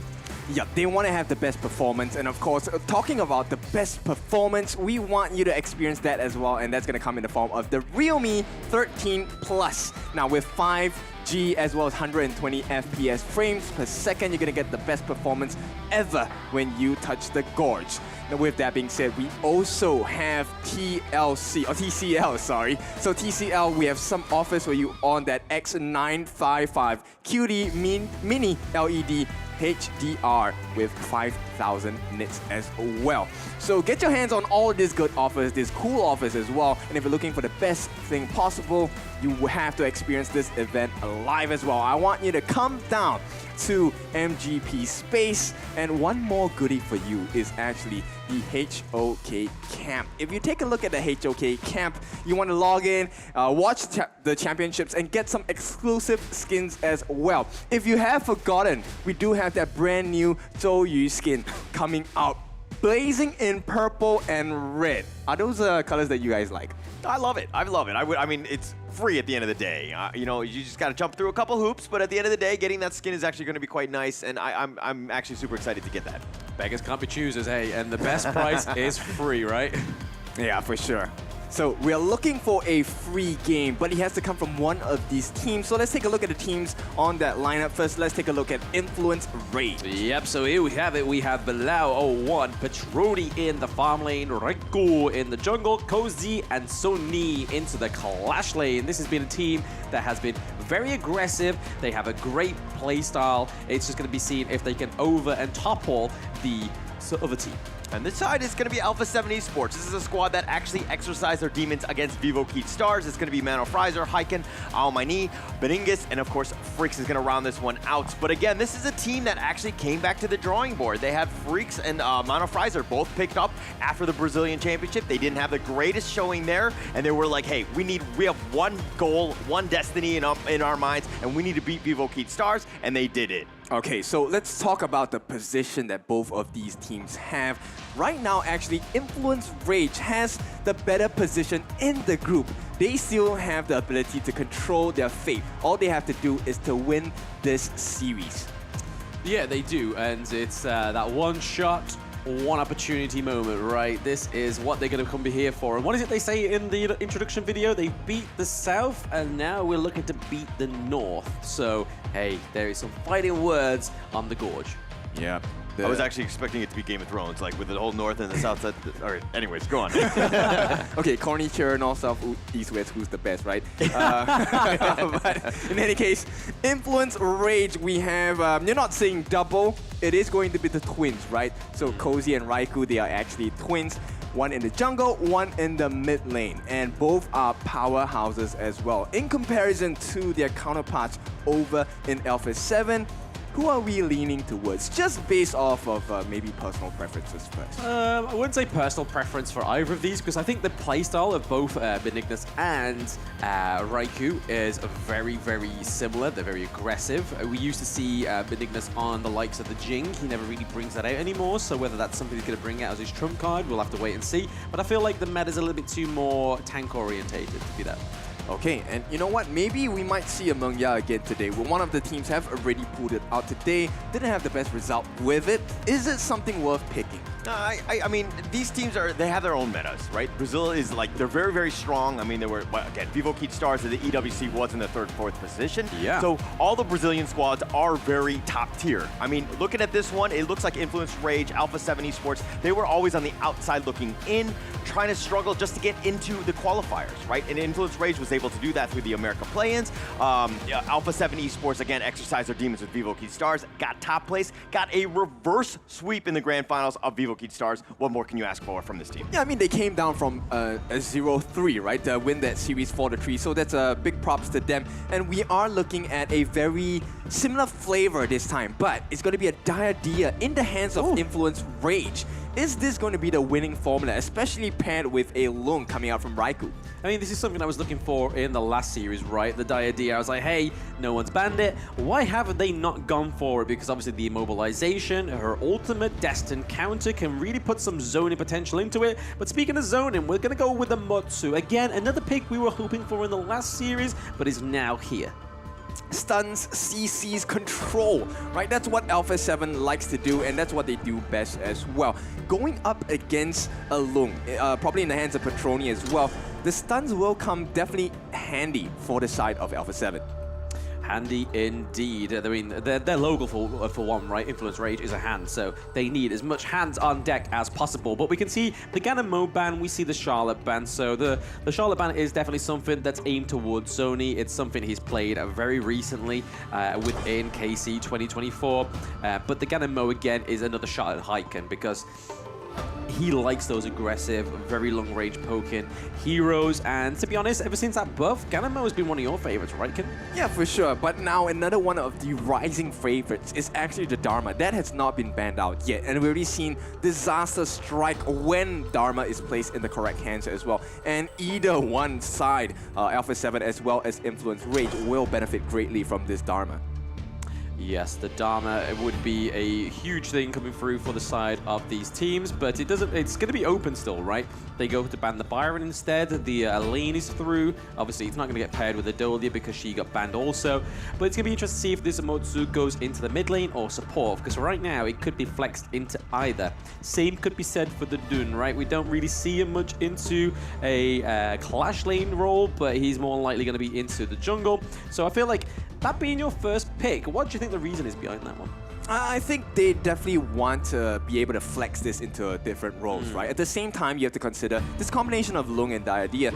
It's meant to sustain the Lung in lane. Doesn't need to waste time going back home and able to approach those neutral objectives, the Firehawk, maybe even the Lizards, just for the extra EXP and gold to edge it out in the early game so they can benefit in the late game as well. Yeah, fair point, fair point. And it looks like it is going to be Amotsu in the support role as they do drop in the Princess Frost for Hyken. So again, a lot more zoning. It's going to be there to kind of stop the Lung, the unruly blades coming from the Dune as well. If he tries to go in, get the wind/knock up, you can just place the Winters, he can come in and it will just completely get him out of there and he'll try and run away, scurry away like the Dune that he is. But it is going to be the Dharma that's getting picked up. That was a nice sense, tinkling sense from Kin Do-Fu, but we're going to get the second Tachao of the tournament. Okay, so this Tachao going to go into the mid lane. Now, I think this is going to place a lot of emphasis as well as pressure onto Mano Frizer, right? It's important he lands those cannon blasts because if he doesn't, the idea is just going to be consistently healing up the Lung, and we all know how Petroni likes to perform, right? He performs the best. And so it's a quality you cannot ignore. Absolutely. I mean, the Tachao was something that I was really hoping for in the last time we saw Influence Rage because it was one of their big picks within the KC play-ins and obviously the Open Series as well. So I was really shocked that Cozy didn't actually pick it up for himself into the mid lane role before because it was the... what team was it? Was it Falcons that drafted the Tachao? I'm not sure. No, me neither. Me neither. Anyway, Les, looking back on the past, this is all about the present and the future for both of these teams. So this victory means a lot to both of them. What are we looking for? What's the prediction that we think it's going to be? I think it depends on a couple of situations, right? At this point, let's say this Mortar does get that Venomous Staff early. It's going to heavily impact the growth of the Lung because the idea won't be able to heal as much. So I think if right now Mano Frizer has a great game, it's not going to be a good game for the side of Influence Rage at all. Yeah, and I mean, just because they've drafted the Orgrid onto the side of Alpha 7 doesn't mean that they're necessarily going to get that dub as well, because that generally was a correlation a few patches. If you got the Orgrid, it was pretty much a guaranteed win, but that's not always the case, as we've just seen with Team Vitality. But right now, it's going to be an interesting part for Petroni just to make sure they're able to funnel that resources into the Lung, like we saw with Bobby on Team Falcons earlier. It's just all about those flaming palms in the late game. Yeah, Villau also has an important role. So similar, right? The Ronin supports have actually one of the most core and important roles in the team because Villau will be that kind of counter towards the Orgrin, right? Benignus, he is going to be a god with the CS state, but once the heals come in, his damage over time, his purpose and his value is gonna be dwindled down for a little bit. Only for a little bit. Only for a little bit. He needs to get those core items, right? Like the Blazing Cape, the Eye of the Phoenix, everything that can kind of burn the healing from the enemy team, but also sustain a case of HP regen. Right now, giving over a bit of resources into the mid lane to Benignus, just to try and get him faster, way ahead of Reiku. Okay, so they're both at 4, but Benignus, I think, is slightly closer towards that 5 than Raikou at this point. Yeah, just about. We did see a little bit of action from the Tachao in the Clash lane there, giving a bit of help to Sony. He was looking like he was a bit under pressure from Freaks. Yeah, Hykan, at this point, this Princess Frost, I think, also provides a lot of value. But here's the thing, comparing against a Tachao, when she uses a Sea of Fate, even if you get frozen, you get sent back home. Yeah, exactly. I mean, it's just like second lifeline, right? So that's probably why they've gone for it on the side of Influence Rage and the fact that it was one of Cozy's big picks within the Open Series and KC play-ins. But right now, the goal difference is literally a little and two between to even be like, hey, this is where they're going to win, right? Yeah, and at this point, I'm favoring, I think, maybe Influence's Rage draft a little better at this point. If they play their cards right. Is it the Rage that's influencing you for that prediction there, Kim? Yeah, probably. Probably. It's in the name, it's in the nature. But right now, speaking of nature, the Winter is coming, does land onto Raikou there, like I said, in the PvP. It's all about trying to just nullify the Dunes engage.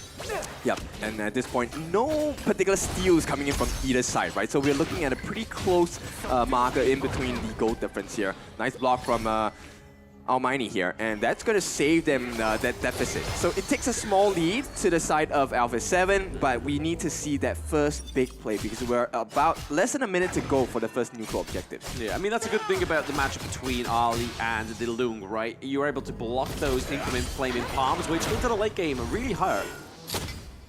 That's right. And of course, with the farm that they have, we already have the Stone of Sorcery coming in for Hyken. And so he's going to be quite painful when he lands those Shattered Ice shots as well.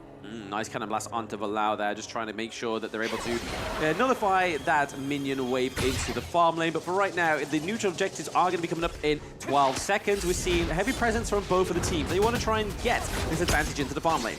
Okay, Patroni taking a couple of hits, right? So this is exactly what they need to do. And as of now, the trades, this is exactly what you expect. Now, once the cannon blast lands, Valau is in for a world of hurt because he needs to make sure he saves Patroni as well.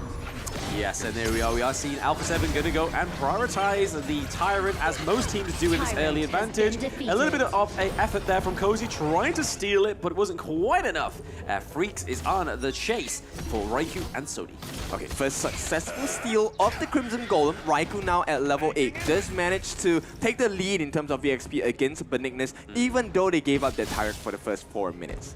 Yeah, I mean, that allowed Almighty to get a little bit of damage onto that T1 down into the bot lane there, so they're able to actually clean up a lot of the health from that T1, which is going to open up these side lanes. And if there's anything to remember from these two teams, they like to fight, because the side lanes, giving up a priority and making sure that their enemy team has to keep traveling to and fro from the opposite sides of the map. Yep, you really want to pull those strings on how your enemy operates, right? As well as how they maneuver around the map as well. It looks like here comes that first aggression. Oh, okay.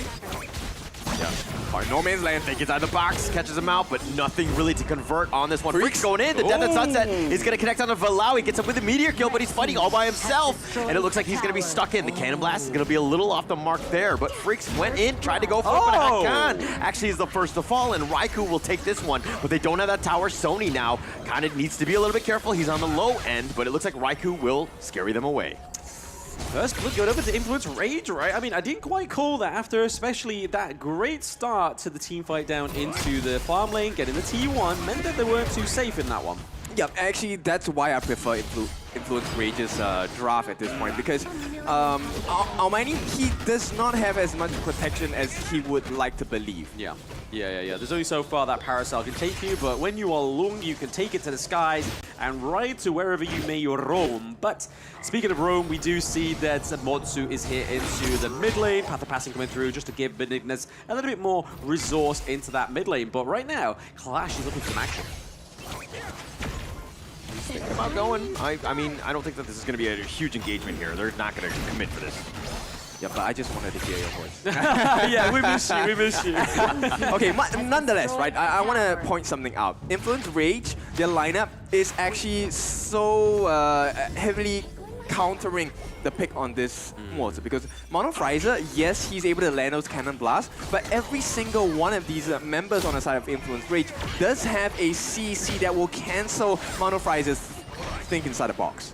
Yeah, I mean, it's definitely a deterrent, right? The Motsu pick came through halfway through the BP, so they had still some time to try and basically say, hey, this is what we're predicting. And these next two picks, which were the last ones, were obviously the Dachau and the Dharma, again, was able to just complement and deter that thinking so fast. Okay, 7 minutes in, it's a slightly going to the side of Influence Rage, even though they have the first blood. So I think Alpha 7, they're doing well for themselves to maintain the farm. And in fact, if you take at the turrets across the map, it looks like Alpha 7 has a little bit more control.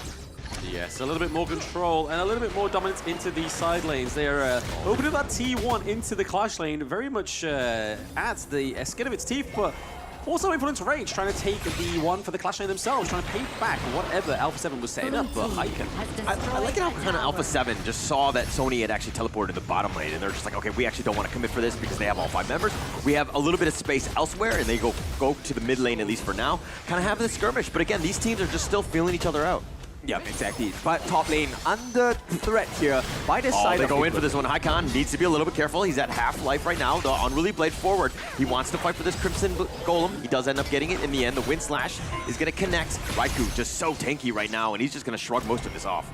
Yeah, you know what? If I get $1 for every time Mono Frizer gets knocked up, I would be rich, man.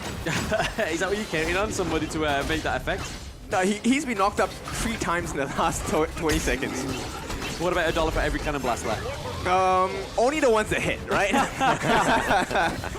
Yeah, and at this point, see, take a look at the aggression. That change of pace, Influence Rage immediately gets rewarded with the Tyrant for themselves, and this is starting to be them pulling away from Alpha 7.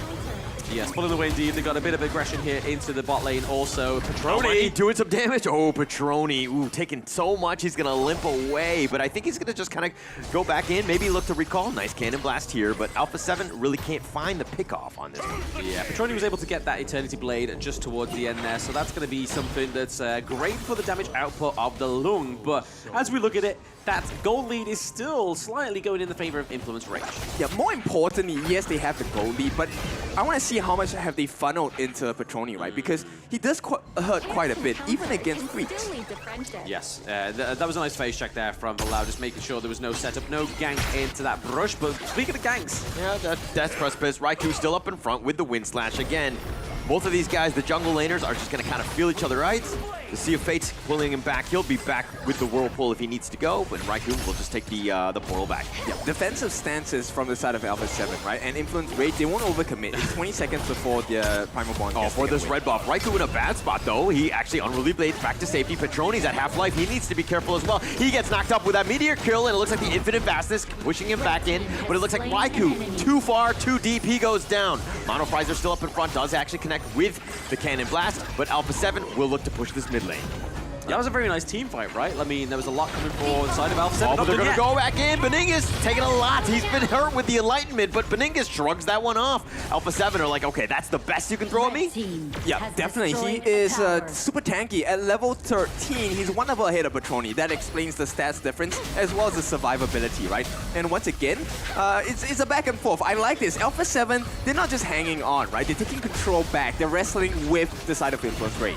Yeah, as they try and take this neutral objective. Oh, the Death of Petroni gets picked off. Freaks finds him, but do they have the damage?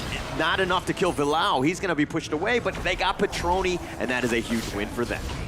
Yeah, it's interesting how there's so much control, yet they're unable to get the perfect starts into the fight for the side of Influence Rage. Oh, Raikou, you're walking the wrong way. Walking to the winner is here, sir, my friend. You're not on the red side, you're on the blue side. You're going the wrong way. He was walking slow like, can I join your team, please? Yeah, 4-on-1, not the best picture, and of course, this is a advantage that Alpha 7 has been searching their entire game for the past 11 minutes. They finally got it, and look at the pain they're dealing. Yes, I mean, this is a great assault by Alpha 7. Oh, they're going in. Okay, yes, no, it's a false alarm. Beningus, though, is going to back off. He's going to take a decent amount of damage, and he will just back off. But again, Alpha 7, this is a team that lost to Influence Rage in that Brazilian Championship. Influence Rage had bounced them out. So Alpha 7 Esports, if anything, this is going to be personal. Oh, for sure. There's vengeance on the cards here. And one of the things that I think we need to really get reminded of is Alpha 7 is the team that knows how to make a comeback. But what happens when you give Alpha 7 the lead?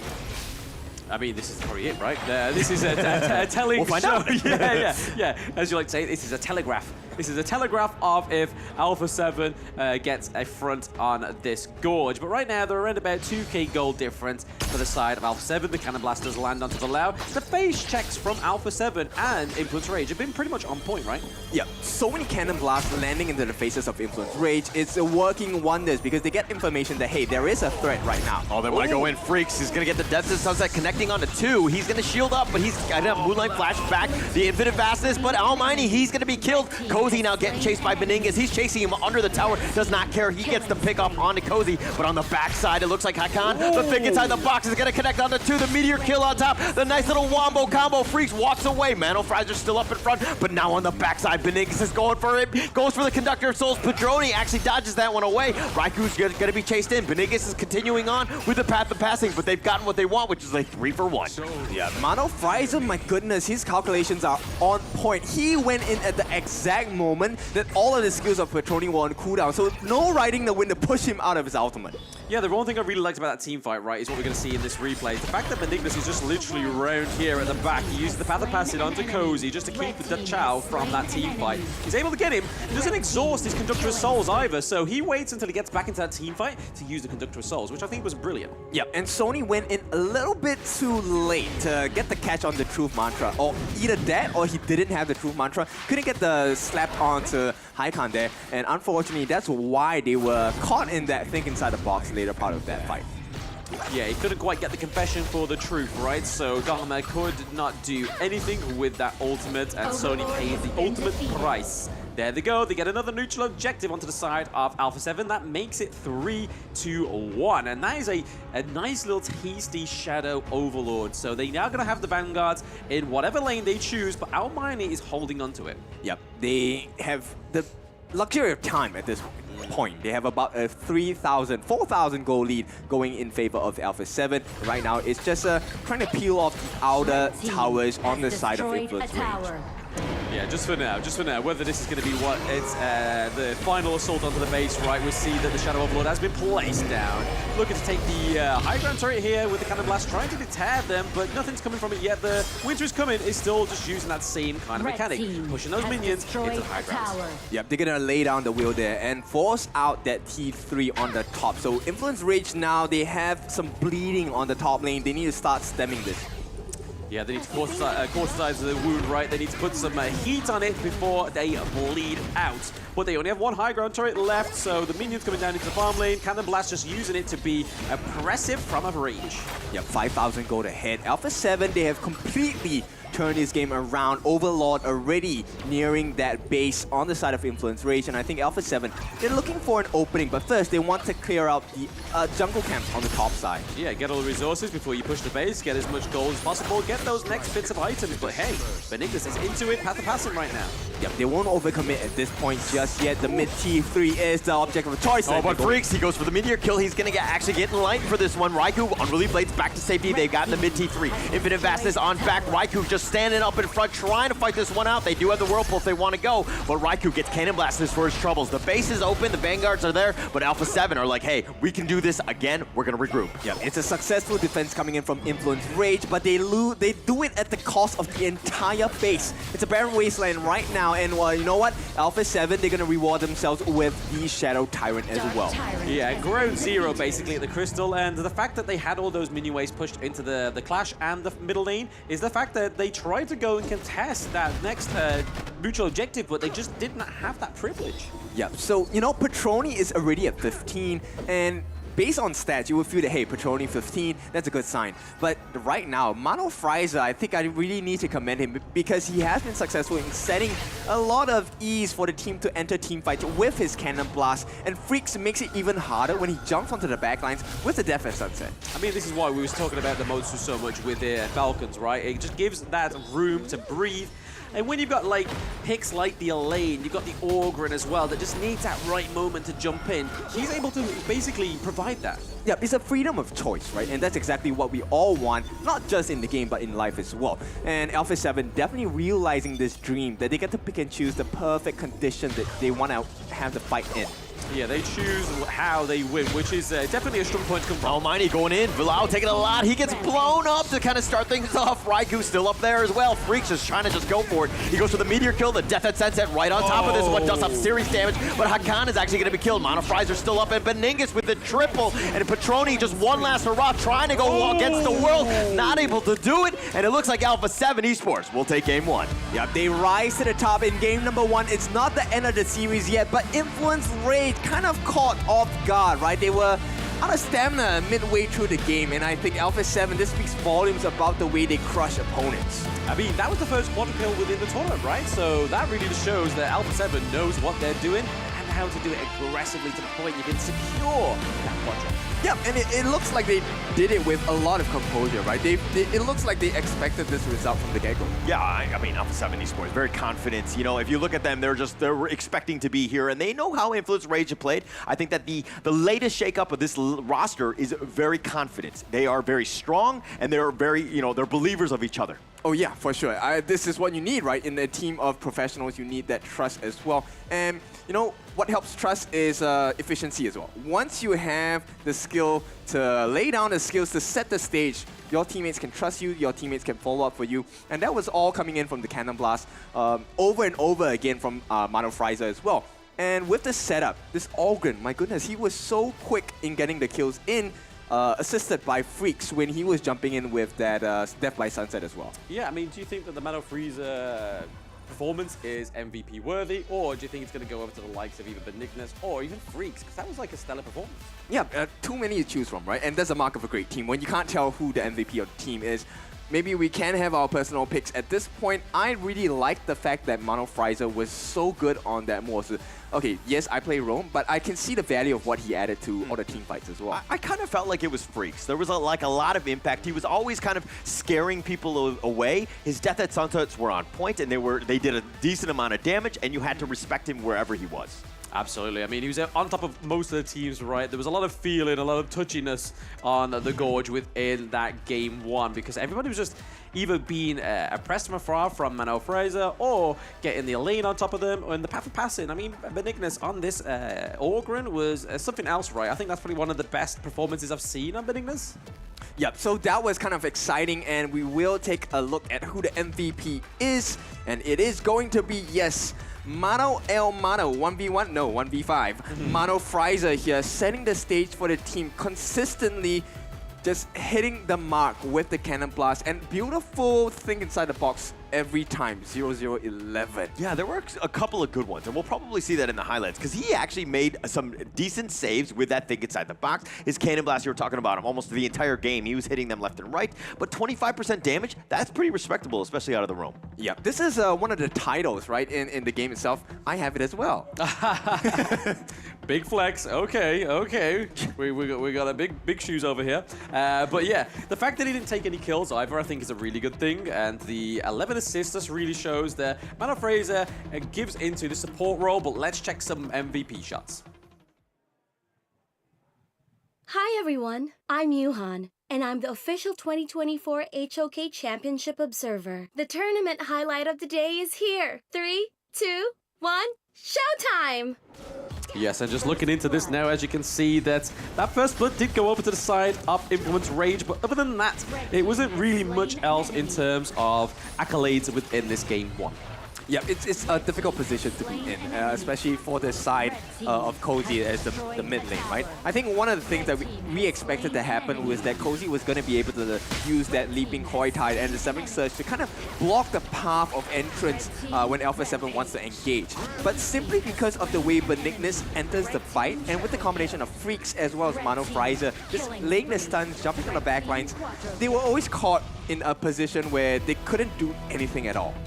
Yeah, nothing at all. But right now, it is going to be Alpha 7 taking that first win from Influence Rage, which is very important in the standings of things, right? Because Alpha 7 have already had one game, so they're currently down 0-1. If they're able to take this game too, that puts them onto 1-1. And it all depends on what happens with Boom after this one, right? Oh yeah, for sure. Right now, you know, Influence Rage, they have the possibility of having their fate controlled with their own arms. But as it stands now, Alpha 7 says, no, we want to take that control away from you. We also want to take the game away from you. Yo, look, Mano Fraser, yeah, he was MVP, 0-0-11, and he did have an impact. I'm not going to undersell what he did. But Benignus, come on, man, 14,000 net worth, 7-0 and 3 KDA. He got the quadra kill. What else does he need to do to get that MVP? Needs to not play Orgrin. It's personal. I think that's the nerf on the MVP, right? It's like, yeah, you got a good score, but you played Orgrin, so we can't give it to you. But like you say there, Hauler, 7-0-3, great KDA for the side of Alpha 7 on the Benignus there. But as you look into these kind of stats, the 89k damage dealt. Look at the Mano Fraser though, over the 102k. So he was doing the most damage on the team with those suppressive cannon blasts. Okay, then deal 20,000 more damage. That's the solution that, you know, Benignus needs to do. At this point, I mean, once again, it's a team effort, right? So Alpha 7 just executed their draft a little bit better. Same thing, I still hold on to the notion that I liked Influence Rage draft a little better, but the execution was just not as clean as what Alpha 7 offered in this game number 1. Yeah, I think that's where the problem lies on the side of Influence Rage, right? I mean, you have a lot of damage done by the Dachau, but when you look at the Patroni, it's looking at 68k, so yes, it's a late game hero, but it just never got the time to shine. Yeah, and bear in mind, one of the main itemizations coming out from Mano Fraser is actually that Mask of Agony. So that percentage health damage every 3 seconds, that's really painful to deal with. Look at how back and forth this game was, right? I mean, you're going to see the dips in the groove, so to speak, and it's a fun ride to watch in the end. But I mean, Alpha 7, once that 11-minute mark happened, I mean, Alpha 7 just kind of took over. Yeah, for sure. That Shadow Overlord was a big marker because then they could apply pressure on the opposite lanes, and that's exactly what they did. They, in fact, they didn't even wait for the Overlord to arrive. It was Almighty, right? He went in diving towards that T3 on the top, went in, took a few hits, doesn't matter. We want the advantage with the super minions. Yeah, and I mean, that's the whole point of it, right? Is making sure that you have the control of the Gorge. And it really showed it with the neutral objective part we just saw there, right? I mean, Influence Rage only having one tyrant, the first tyrant of the game. And then after that, it was kind of just like Alpha 7 was like, oh, what do you want to go for now? Do you want to go for a bit of tyrant? Do you want a bit of Overlord? What do you fancy for food?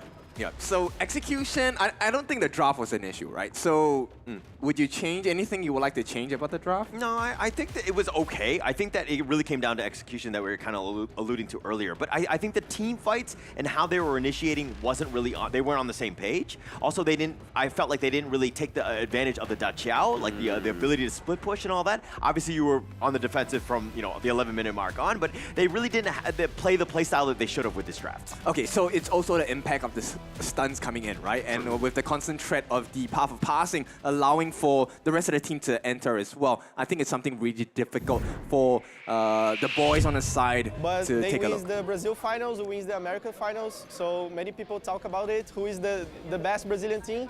So we are confident for tomorrow. We study a lot, so yes. I think it's quite the same. We are all from Brazil, so we are quite in the same level, so I think will be a fair play. Eu espero que seja uma boa batalha entre a gente. Vamos ver quem é o melhor. Alpha 7, sei que vocês ganharam o Campeonato Brasileiro aí. A gente conquistou o Américas. Muita gente falou quem é o melhor time, muita gente falou que a gente fugiu do Campeonato Brasileiro. Então nessa série a gente vai ver realmente quem é o melhor time brasileiro.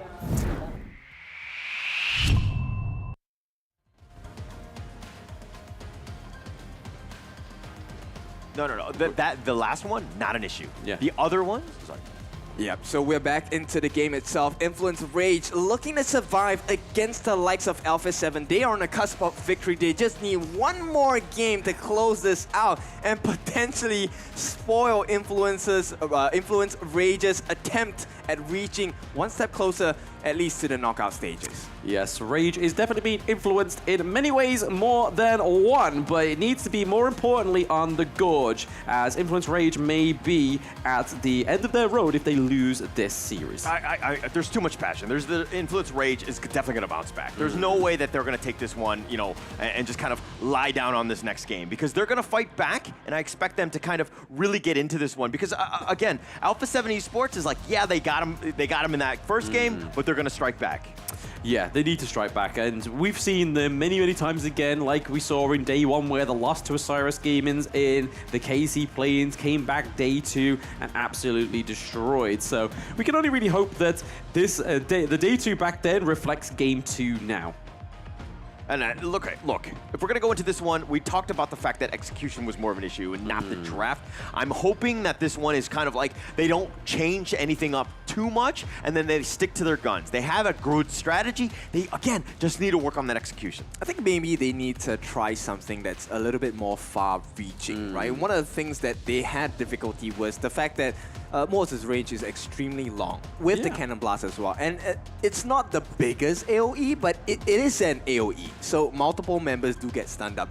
And that's where the far-reaching distance of Da Chiao's skills don't really match up in comparison. I mean, there's many ways that Alpha 7 could have really tried to influence the fact that the team had to be split apart anyway to try and mitigate any kind of Cannon Blasts not hitting. But the fact that they had the Death on Sunset, they didn't really want to be clumping together. So even at that point, Mano Freezer was still able to be like, hey, it doesn't matter if you're all split apart, I'm going to hit at least one of you, and one of you's going to go down. I mean, okay, draft-wise, I think Influence Rage is fine, but I think some of the bans, they might need to look at the Augurin one. Beningus is actually an absolute monster on that. Maybe the moats, maybe you pick it up yourself, you figure out some sort of combination that you can work with that, maybe with the Angela, but again, it's something of, you didn't play that hero pooling correctly. It was, again, just kind of, it's the small details. They're small details, and I think the The really weird one that sticks out to me within the BP is the Dune pick, right? Straight away, Dune, Prio, blue side. It doesn't really happen. Well, you can definitely see what they were thinking about, right? But thinking about something and doing it is, of course, was a part in some cases. And definitely for this first game, it was not what they expected, what they wanted to execute. Because ideally, as a Dun, you're waiting for the Unruly Blade to give you access into the backlines. That's what they were hoping to disrupt, right? Where Mano Frizer suddenly caught by surprise, forced to use the thing inside the box, gets stunned up by the Wind Slash, and then Da Qiao for Cozy can come in with the Severing Surge, coming with the Leaping Koi Tide, maybe even the Eye of the Whirlpool to summon disaster over to the side of Alpha 7. But, like I said, thoughts and actions are different.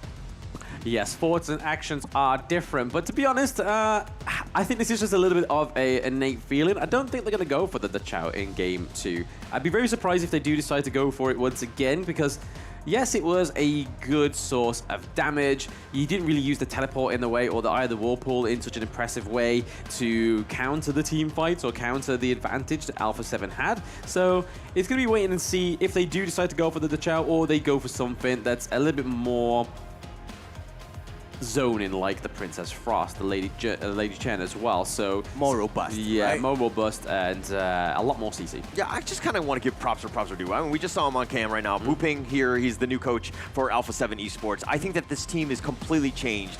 You know, a new direction, a new page, anything that you want, because they got themselves here off of the strategy, the great drafts, putting their team in a position to win, and has really calmed the team down. They're really playing well together, and I like to see that from Alpha 7 Esports. So shout out to Booping on this. Oh, great job, man. And of course, to that, we also have to pay respects to one other marker that we're looking for. The mark of a great team is what happens when you're under pressure, right? Do you crumble? Do you band together? Do you come back? We're looking for these qualities. These are what make teams great. And if Influence Rage can come back into this series, that's going to show how good of a team and how much quality they have, not just in the players, but in the coach as well. I mean, as we got a sneak peek there of the BP, right? I mean, it came through onto the phone screen before it came on the screen. So the Mai Shiranui, the Musashi bands, and then obviously the Huan and the Dolia bands. I think these are all fantastic bands, and Influence Rage are looking to go for the Prio pick again for Doom. Okay, same, right? I think we are all in agreement that it's not a draft error, it is an execution error. So I don't think it's nothing too bad going in for the side of Influence Rage. But once again, Alpha 7, because they are the second pick, they get the counter picks. Here comes Allgren as well as the Arlie. Consistent damage over time from Allgren and huge burst from Arlie. Look, Alpha 7 Esports is just like, hey, if you're not going to ban the Augur, you're not going to pick it, I will just happily pick it up again. If it ain't broke, why fix it? Yeah, I mean, they go for the Lung this time around, but they go for Zhang Fei as well, so there's a bit of more of a front line on the side of Influence Rage. So yeah, let's see how they can get Petroni going further with the helps of the Zhang Fei, right? Because that's what's really going to be making the difference. The Diadea is going to be taking a little bit of a backseat in this draft, and they are going to go for the Motsu once more. So Mana Freeze getting that dream again. I like it, but at the same time, I like that Zhang Fei is a good answer, right? Because with the Unbridled Outburst, it is going to be very useful to save teammates from that maybe think inside the box, and even at that moment where he's not caught, he can actually turn the fight around by jumping, slamming the floor, and that's going to provide a lot of value for Influence Rage. But at this time, the mid lane battle is what I'm really concerned about, right? Because we've seen Hyken on this Princess Frost play the maximum effect. Cozy, a very strong mid laner as well, so I'm curious to see what kind of mid lanes they're considering at this point. Yeah, I mean, the Ganamo gets taken out again, so does the Lady Jen. It's very, very similar to that same BP in Game 1, right? Other than the crossover of the Zhang Fei coming into the Gorge rather than the Diadea. So, do we expect the Charlotte ban to come through again for Sony? Do we get the Byron ban as well on the side of Influence Rage? It's looking like it's the same song and dance, so it may have just been a case of execution, but they just need a little bit more of a support, which obviously the Zhang Fei gives. Okay, so they ban out the Princess Frost, and this points me in two directions. I'm looking at the Shangguan coming in, because we have seen that Shangguan is a viable solution, not just against the Allgren, but also against Mortar, because if she times it correctly, that finishing stroke will be able to, avoid that think inside the box as well. Yeah, absolutely. There's a lot of ways in and out when you are playing the Shangguan, but I think with how well Mano Frieza played that Motsu, it's kind of like, it's not a case of trying to dodge the think inside the box. It's kind of just trying to make sure they don't get hit too many times by the cannon blast. Yeah, for sure. That was pretty irritating to deal with, right? But, you know, for Alpha 7, that's the game plan. We want to be disruptive. And I like this pick on the Hey No. So he's going to be in the middle, and it's not looking good. It feels like Alpha 7 has 1 foot through the door already. I mean, we could look at this as Orgrin in the clash. We could look at this as Hino in the jungle, right? We could see something else come into the mid lane here. But right now, it's going to be really interesting to see if that is going to be the case of the Hino in the mid lane, and then Orgrin is going to take place back onto the jungle. But as of now, that is a lot of poke, right? You've not only got the Cannon Blast, you've now got the Scepters of Fate, which do a lot of damage. Okay, so they're going to respond once again with the Da Chao and Dharma. Okay, I like the Dharma pick.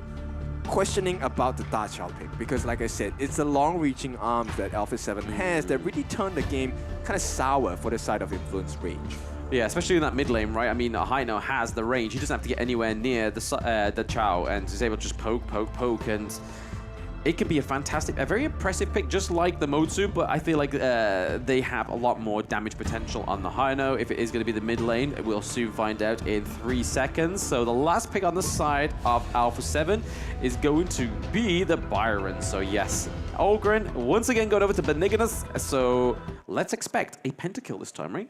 All right, very big expectations coming in from the side of just Blam. Yeah, you're putting a lot of pressure on Benignos, right? Just like, oh yeah. Why not? Why not? This is going to be an interesting one. But we're going to go into game 2. We're going to find out exactly how Influence Rage strikes back. Do you guys think this draft is good enough? Yeah, I mean, it worked for Alpha 7 in game 1, right? So very similar, just with the addition of the Hino rather than the Princess Frost. The Winter's Coming wasn't like the main mechanic, right? It was a zoning thing rather than like a game-winning mechanic or part of their draft of game 1. Yeah, you know what? If you felt like Alpha 7 had a choice in game number 1, Alpha 7 is going to look like they have absolute freedom in game number 2. All it takes is just 1 Scepter of Fate landing, and the fight starts to turn sour for the side of Influence Rage. Yes, that's Cannon Blast, and the Scepters are a rangeful rage, if that makes sense. If that is Shakespearean, let me know in the chat. But hey, right now we're seeing that Alpha 7 already trying to overextend, right? Trying to get those side creeps from the side of Influence Rage, trying to get a little bit more resources, get that gold lead a little bit earlier. Yep, and they force Vilao to use the smite, which means this is 1 camp taken away from their own jungle for the side of Raikou. Yes, it slows down Raiku's pace and it slows down his goal. But right now, a lot of things going on into the mid lane. We see the Gas Precipice come through and the Path of Passing for Benignos, just trying to open up the potential of a 2v2. Yeah, and at this point, look at the stuns. Once again, a replay of game number 1. Mano Frieza just doing so much work for the side of Alpha 7 again. You gotta work right for that dub, 2 back-to-backs. Because I mean, if it's anything like last series, this is very similar because of the way they approach this game 2 is, hey, we've got a good team comp, we just need to fix 1 little factor, right? And maybe that'll be the case that they need to go for. Is just the Zhang Fei is gonna make sure that this is a better game for them, right? Yeah, and right now I'm really concerned about how Influence Rage is going to try and check rushes and stuff like that. Now, normally we have the quote, curiosity killed the cat. The ending quote is satisfaction brought it back, but I don't think Influence Rage will have any satisfaction if they don't have the early game lead. Yeah, it'd be hard for them to come back, right? It's hard to play on a Ogren that is behind. Yeah, and at this point, Alpha 7, once again, they step into the jungle on the side of Influence Rage off the top. Raikou being threatened once again. Raikou looking to go for this one. It looks like he does get the smite and he goes away, but Benignos is going to get first to fall. He's going to give up first blood. Vilao will take that one. It's a big win, right, for the side of Influence Rage. A different story, but once again, Mano Frieza, he just wants to be an irritant and probably try and stop them or delay this take. Yes, trying to delay. I mean, now they're paying back that effort, right? They're going into the side of Alpha 7's jungle just to pick up some more resources than what they've already lost. But the goal difference is not much in the terms of these two teams still. 2 minutes in, we're almost at that 3-minute mark, and then we'll be looking to see which of these teams can set up their farm lane to the point where the Tyrant is going to be an easy acquisition for them. Oh my, he gets pushed back with a Forbidden Domain. He's going to lift step back. And again, every little jungle camp is going to be contested at this point. Influence Rage just trying to take the fight to the enemy here. Yep, this is a much better gameplay, right, from the side of Influence Rage. So, which proves the point that it was an execution error, because now it seems like they're much more aggressive. They have a clearer picture of what they need to achieve. But the true test is in about 45 seconds. Yeah, and Raikou going in for this one. Beningus gets stampeded up. He's going to try to get away. The Conductor of Souls, he's out healing this, but the Wind Slash is going to be too much, and Beningus is going to go down. Icon just throwing out those scepters, but not really much he can do. Alpha 7 Esports, Beningus not having a great game. He can't, because at this point, it is not enough. They don't have the itemization for Haikon, and until he gets those damaging items, or even the defensive items, he is not going to hit the mark for Alpha 7 just yet. No marks are being hit for Alpha 7, but if we're looking here, the goal difference still, after that, another kill pickup is still not way ahead for Influence Rage. These neutral objectives are up now, and you can kind of see that there's 4 out of 5 ready and able to try and take this Tyrant. Petroni just scaring them away with the Flaming Palm. The Leaping Savior keeping them up, but they've got the Tyrants, and then Raikou will take this one. The Unbridled Outburst pushing them back. Alpha 7 Esports look to disengage at this point. Yeah. Yeah, small L. Small L. Like love with a small L, but already he's gonna go with Matt Slaughter. He's gonna connect on this one, but no, he gets back out. Yeah, nice. So that was so irritating, right? The fact that the Sea of Fate sends him back. He can't come back. Petroni gets the nice little pick off. Sony is here. He's looking to go. He gets the Enlightenment, but they got the knock up on Beningus, and Beningus now level 7, a full level behind Raikou. Yeah, it was really well played there. The portal came through, saved the Zhongfei. Zhongfei came back and was like, hey, baby, I'm back. And got a great setup there for Influence Rage. Oh, Vilao takes it again with the smite here. The Zhongfei smite has been paying off. Takes away the blue buff yet again from Beningus. And this is the basic smite, right? This is not the enhanced smite once you get the items as well. And so Alpha 7, once again, looking to struggle a little bit in the early game. But this is exactly what happened in game number 1 as well, right? So Alpha 7 was behind by a little bit, but once they hit the strides, then the game started to swing in their favor. Yeah, and this is a little bit different because Beningus doesn't have the greatest of starts thus far, so somebody else on this team needs to pick it up. I'm assuming it's going to be Haikon or Almaini, but again, we'll have to kind of see how this game plays out. Yep. Yes, sir. See how it does play out right now. We see a bit of a presence into the mid lane. They want to kind of trade it and take as much resources there for Orgren to kind of give him that leverage to get to where he needs to be from that game 1 matchup. But yeah, like you were saying there, Hauler, it's a different kind of Orgren this time around. He's not having the chance to shine. Yeah, simply because of the Zhongfei as well, right? So Mano Frizer, I'm curious to see if he's going to go for the Mask of Agony again. Probably the first item he's looking at is that Dawn Line. Almighty going in for this one. No, he's just going to list that back. He's going to pump fake that one. Oh yeah, they definitely want to put pressure, right? This makes the game a little easier to stomach for the side of Alpha 7 because they're trailing by about 2,000 gold at this point. Yeah, I mean, that's the kind of lead you want, right? You want that 2k just to keep snowballing and try and mitigate the amount of kills that come through to the side of your enemies. Bilal still up in front. Umbrella Outburst pushing Beningus back. He's going to stampede on top of him. They're going to try to lock him down, but the Conductor of Souls, I think inside the box, keeping Beningus alive. Raikou continue to trade. He does have the Wind Slash, but Cozy's going to be the first to fall. They do have Scepters on the backside. Hakan, Unruly Blade, he's looking to go. Almighty, he's going to be killed. And Petroni does walk away. It's 1 for 1 thus far. Raikou's still looking to fight. If anything, he wants these boards.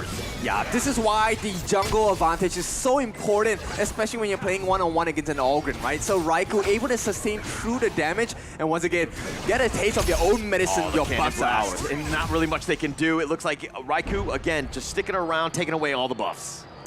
Yeah, a nice play there from Influence Rage. A lot of coverage on the Gorge, right? They were pretty much here, there, and everywhere. But right now, Alpha 7 are trying to pay back some of the damage that's been dealt. 19k to 21k. So not the biggest difference, but still a lead that you'd rather be in favor of than behind. But Benignus is just not having fun. He's not being given that room to shine, right? The Mano Freezers, Cannon Blasts aren't hitting correctly because of that Zhongfei. If Vilao takes that on the chin, it's harder for him to come back. Look, Beningus is playing Honor of Kings. You know he's having fun.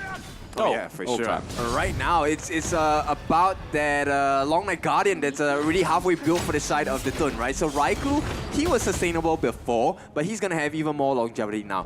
Looking for the pincer. Unruly Blade catching off Freaks. They have the Koi Tide, the Severing Surge, the Force Field Suppression, keeping him alive. He does shift away. Petroni chasing him down. He has the downpour, but how much is he gonna commit? He does get the pick up, but Petroni, he could Infinite Fastness if he wants to go. Hakan looking to go for this one. He's getting a little bit low. It looks like he's gonna see a fade on out of this one, but it looks like they're continuing on. Hakan just sticking around, throwing out those scepters, just trying to stay alive at this point, but Freaks down for about 10 seconds. I think that should be the end of this fight. Yep, they try to stop the bleeding. They want to get something in return as well, but they can't do anything against the mid T1. And it's something that is so frustrating for the side of Alpha 7. Now, nice stunts, but take a look at it. There is not much value anymore.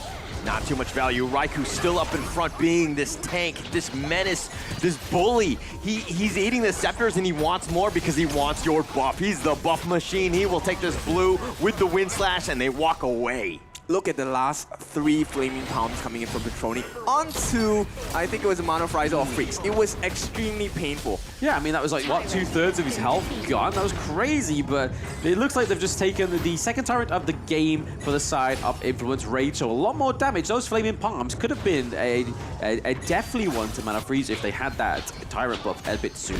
Yep, I like the decision making here, right? Because they completely ignore the Overlord. They instead chase the Tyrant because they know that they are willing to take a fight against Alpha 7. One more fight, it puts them too far behind on the side of Alpha 7.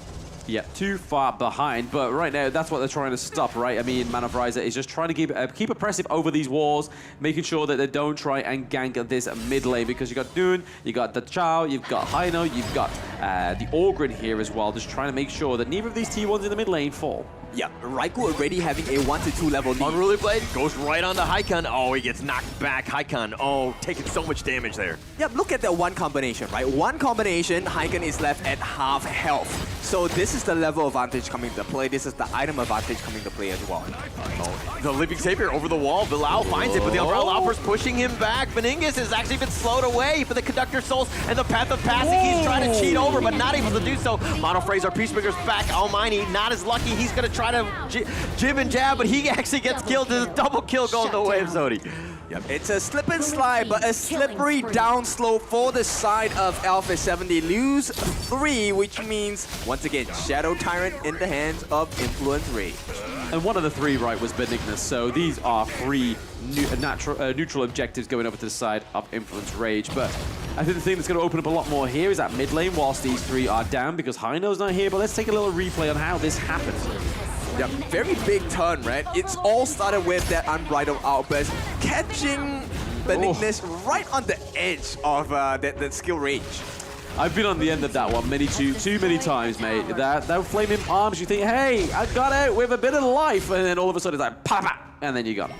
Yep, instant kills here. Raikou now just adding salt to the wound because he's just completed that Ominous Premonition. Mono Frizer not looking too healthy at this point. Oh, the Cannon Blast was avoided by Bilal. He's going to chase after them. Just Mono Frizer's kind of playing a little back. Peacebringer, the Cannon Blast keeps him alive. Freaks now might get caught off. Bilal's looking for the angle, not able to do so. They go under tower, but nonetheless, Freaks gets to safety. Oh, that was a triple Cannon Blast, right? That was a nice little bingo shot for Mono Frizer, but hey, it could be his best cannon shot as possible, but when you're playing from behind like this, it's hard to kind of make any heads or tails of it. Yep, it's just an emotional satisfaction. Oh, I got the hit, but where's the damage coming in, right? Nobody is strong enough to do damage against the likes of Influence Rage. Yeah, that T1 in the mid lane does fall down, so it's going to be a big opening here for the side of Influence Rage to try and take this game 2 from Alpha 7 right now. And we see Freaks trying to just keep those minions away, Benignus using that Path of Passing. Yeah, and at this point, it's not looking any cleaner for the side of Influence Rage because this is one of the cleanest gameplays we have been offered for the first 12 minutes of this game. They might be considering this Overlord. It might be time because if you take a look at the map advantage, T3s are open for the taking. T3s are open for the taking. I mean, they could try and make heads or tails of this. Overlord here is going to be picked up. Raikou will just, easily take that one. Ensures that he has the smite. If we're looking at the top lane, Freak's taking a lot of damage. Cannon Blast not going to connect on this one. And Alpha 7 Esports holding on, but the thread is getting thinner and thinner. Oh yes, it is coming apart at the seams for the side of Alpha 7. After having such a clean game one, right? We see the Starbreaker being built onto Sony to pay some regards to Benignus on the Ogryn, trying to do a lot of damage to the tanks. Yep, he's going to slam them against the wall. It's not going to be a nice experience, right? At this point, Alpha 7 is struggling to keep up 4,000, 5,000 gold behind, and Petroni is just having a time of his life. Yeah, he's flying around. He's laying down those flaming palms. I mean, he's having a much better game on the Lung this time around than it was compared to game one. Same with Cozy, right? Cozy seems a lot more impressive on the Chao. Yeah, but they're on a timer as well, right? The moment Hyken gets to 15, he gets the items, I don't think it's going to be as easy. So Influence Rage, they might have to start closing this game pretty soon. Yeah, he's still up in front. Absolutely. Needs to be a little bit careful. They're going to back off. The Shadow Vanguard is pushing in the top lane, and it looks like Influence Rage are using that advantage to kind of push this mid T2 here. Yep, if they don't break the tier 3s, it's Alpha 7's advantage. Yeah, it would definitely be Hakan throwing out those scepters. Oh, he's almost dispersed it, and he does. Not able to fate rewind out of this one. Benignus now getting focused. The Conductor of Souls can only do so much. The Thick inside the box, but at what cost? He hasn't got a single kill. The Cannon Blast are still continuing on, but with 3 members down, it's Freaks all the way up in front, trying to do his damage. He does have the force field suppression, but it's him against the world, and it looks like Influence Rage will finish this game as the Vanguard is here. They take out the base, and they strike back with game 2. What a line drawn there. They did not even allow Monofrizer to try and touch that Overlord there. Hey, I take it back. The Dune prio pick, it makes sense when you're playing ahead. Yeah, my bad. That was on me too, because I was like, why the Dune again? But hey, they had something that they knew how to do it. It was just more of like a game one, maybe like the nerves were there because they really struck back in game 2. Yeah, putting their fingers onto the targets here. And I think this was a big recovery from the side of Influence Rage. We're talking about, hey, we're looking for the behaviors of a champion team, right? And Influence Rage definitely showing that they are champion material. Yes, and they are trying to get this one dub from the same region, but the north, they've managed to beat the south, so now they're coming for the north. But yeah, a much better game too. They were able to get Lung online. They're able to get the Zhongfei with the teleports from the Chao as well. I mean, that early gameplay, I really want to see that in the actual highlights, right? Because that was a really fascinating play. The Zhongfei went in really early, got teleported back, came back, leaped in, and caused some real damage on that T1. Now, this is where shot calling is so important, right? And the fact that he was able to identify that Benignus was going to be there, being there is one thing, but to catch him on the edge of your Unbridled Outburst, my goodness, it was a sweet spot. Yeah, and Benignus just struggled. And Influence Rage, they were like, hey, we're just going to make sure he has a bad game. We're just going to shut it down, make sure he doesn't get any farm. He has no space to farm, and he doesn't have that freedom, right? And because of that, he really suffered this game. Okay, so once again, it was the same question for Alpha 7, right? Who is the MVP? But let's take a look at Influence Rage. Who is the MVP in this particular game? Once again, I think it's going to be the Roam, man. I think it's going to be the Roam for MVP, but it is going to be the mid lane Cozy closing in onto that MVP position with 2 kills, 1 death, and 10 assists, and doing 30% of the damage. Okay, 30%. That's pretty high, man. Yeah, that's really high. Actually, he was just constantly spamming out. It was really annoying to kind of walk into the Koi Tide, Severing Surges, those like the zones of, no return, so to speak, because they would knock him up and then the Dune would come in. Just very, very good game. Yeah, man, there were a couple of clutch Sea of Fates, right? Just on the tip of the iceberg there. But of course, we want to see the action. We want to see how it's broken down. Let's take a look at the highlights.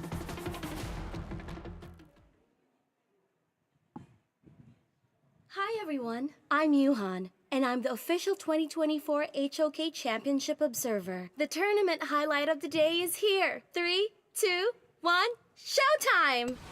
There we go. So thank you very much, Yuan, for counting us in there. And we are seeing the game highlights here from Influence Rage's second game. A much better rendition than game 1.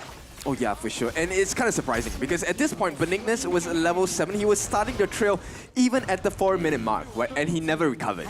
Never ever recovered. It was a very hard early game for Benignus to try and make heads or tails of what to do, what position to take.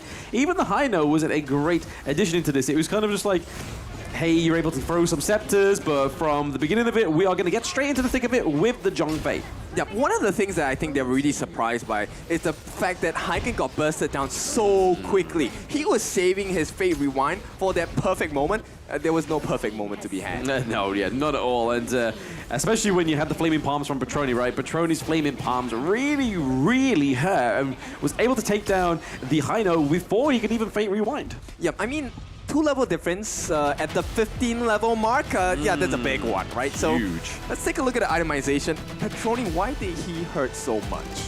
I mean, just look at it there, right? The Starbreaker, that's going to do a lot of damage over to the Orgrin. You have the Master Sword, you have the Eternity Blade, you have the Siege Breaker, you have the Shadow Ripper, and you have 0 deaths when you have Infinite Fastness. How come he's not the MVP? Yeah, It's KDA, net worth, like what else do they need to do? But I think that maybe, you know, production are kind of like the roam, you know, they play a lot of roam, so they're kind of like all into the support players. I like it, I like it. Hey, you know, production, we love you as well. We still love you. And of course, with that being said, Bilal, he was so paramount in the wins. Look at the Frigid Charge. That's why he was so tanky. How many people have stuns here? It's they have the Mortar for the stun, they have Benignus with the Conductor of Souls and Freaks as well. So very few stuns, to be honest, right? It's not a 5-man stun, 3 different options. They were using it on the various members on Influence Rage. So Bilal was always the meat shield for the team. Take a look at it, 69,000 damage taken for the team.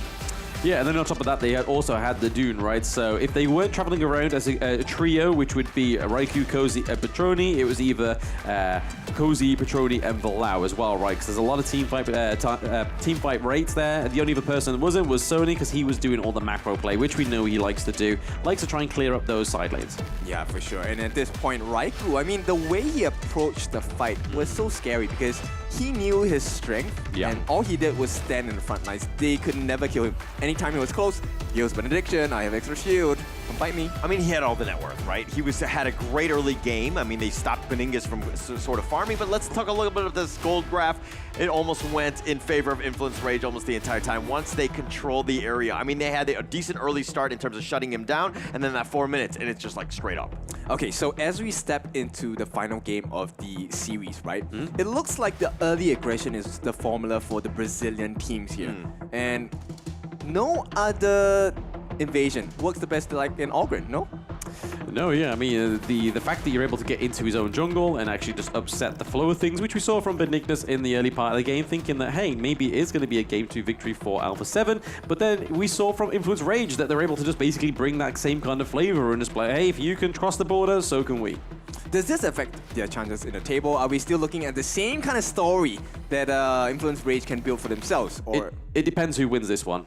It depends who wins this one. So Influence Rage, they're looking for the control. Do you believe in Influence Rage, or are you an Alpha 7 fan? You know, okay, I liked Alpha 7 Esports because of the reverse sweep against Vivo Keen. I think that spoke volumes about a team's like the resolve of this one. Just to be able to come back into that one, that was very impressive to me. Because again, being down 0-3 is, and it seems like this, you have to climb a mountain, and they were able to do it, and it was very impressive. Okay, so knowing you, it means that you're not supporting Alpha 7. No, I'm definitely supporting Alpha 7 Esports on this one. But beating around the bush, like, I'm gonna go with Alpha 7 Esports, but I do like the fact that, you know, the momentum is on Influence Rage's side. I always think that that's super important in a series. Okay, so we want to take a look at the faces of the players, right? We need to see what kind of mental state they're in as they go into this final series. Tournament life on the line for Influence Rage here. I think it's also for Alpha 7.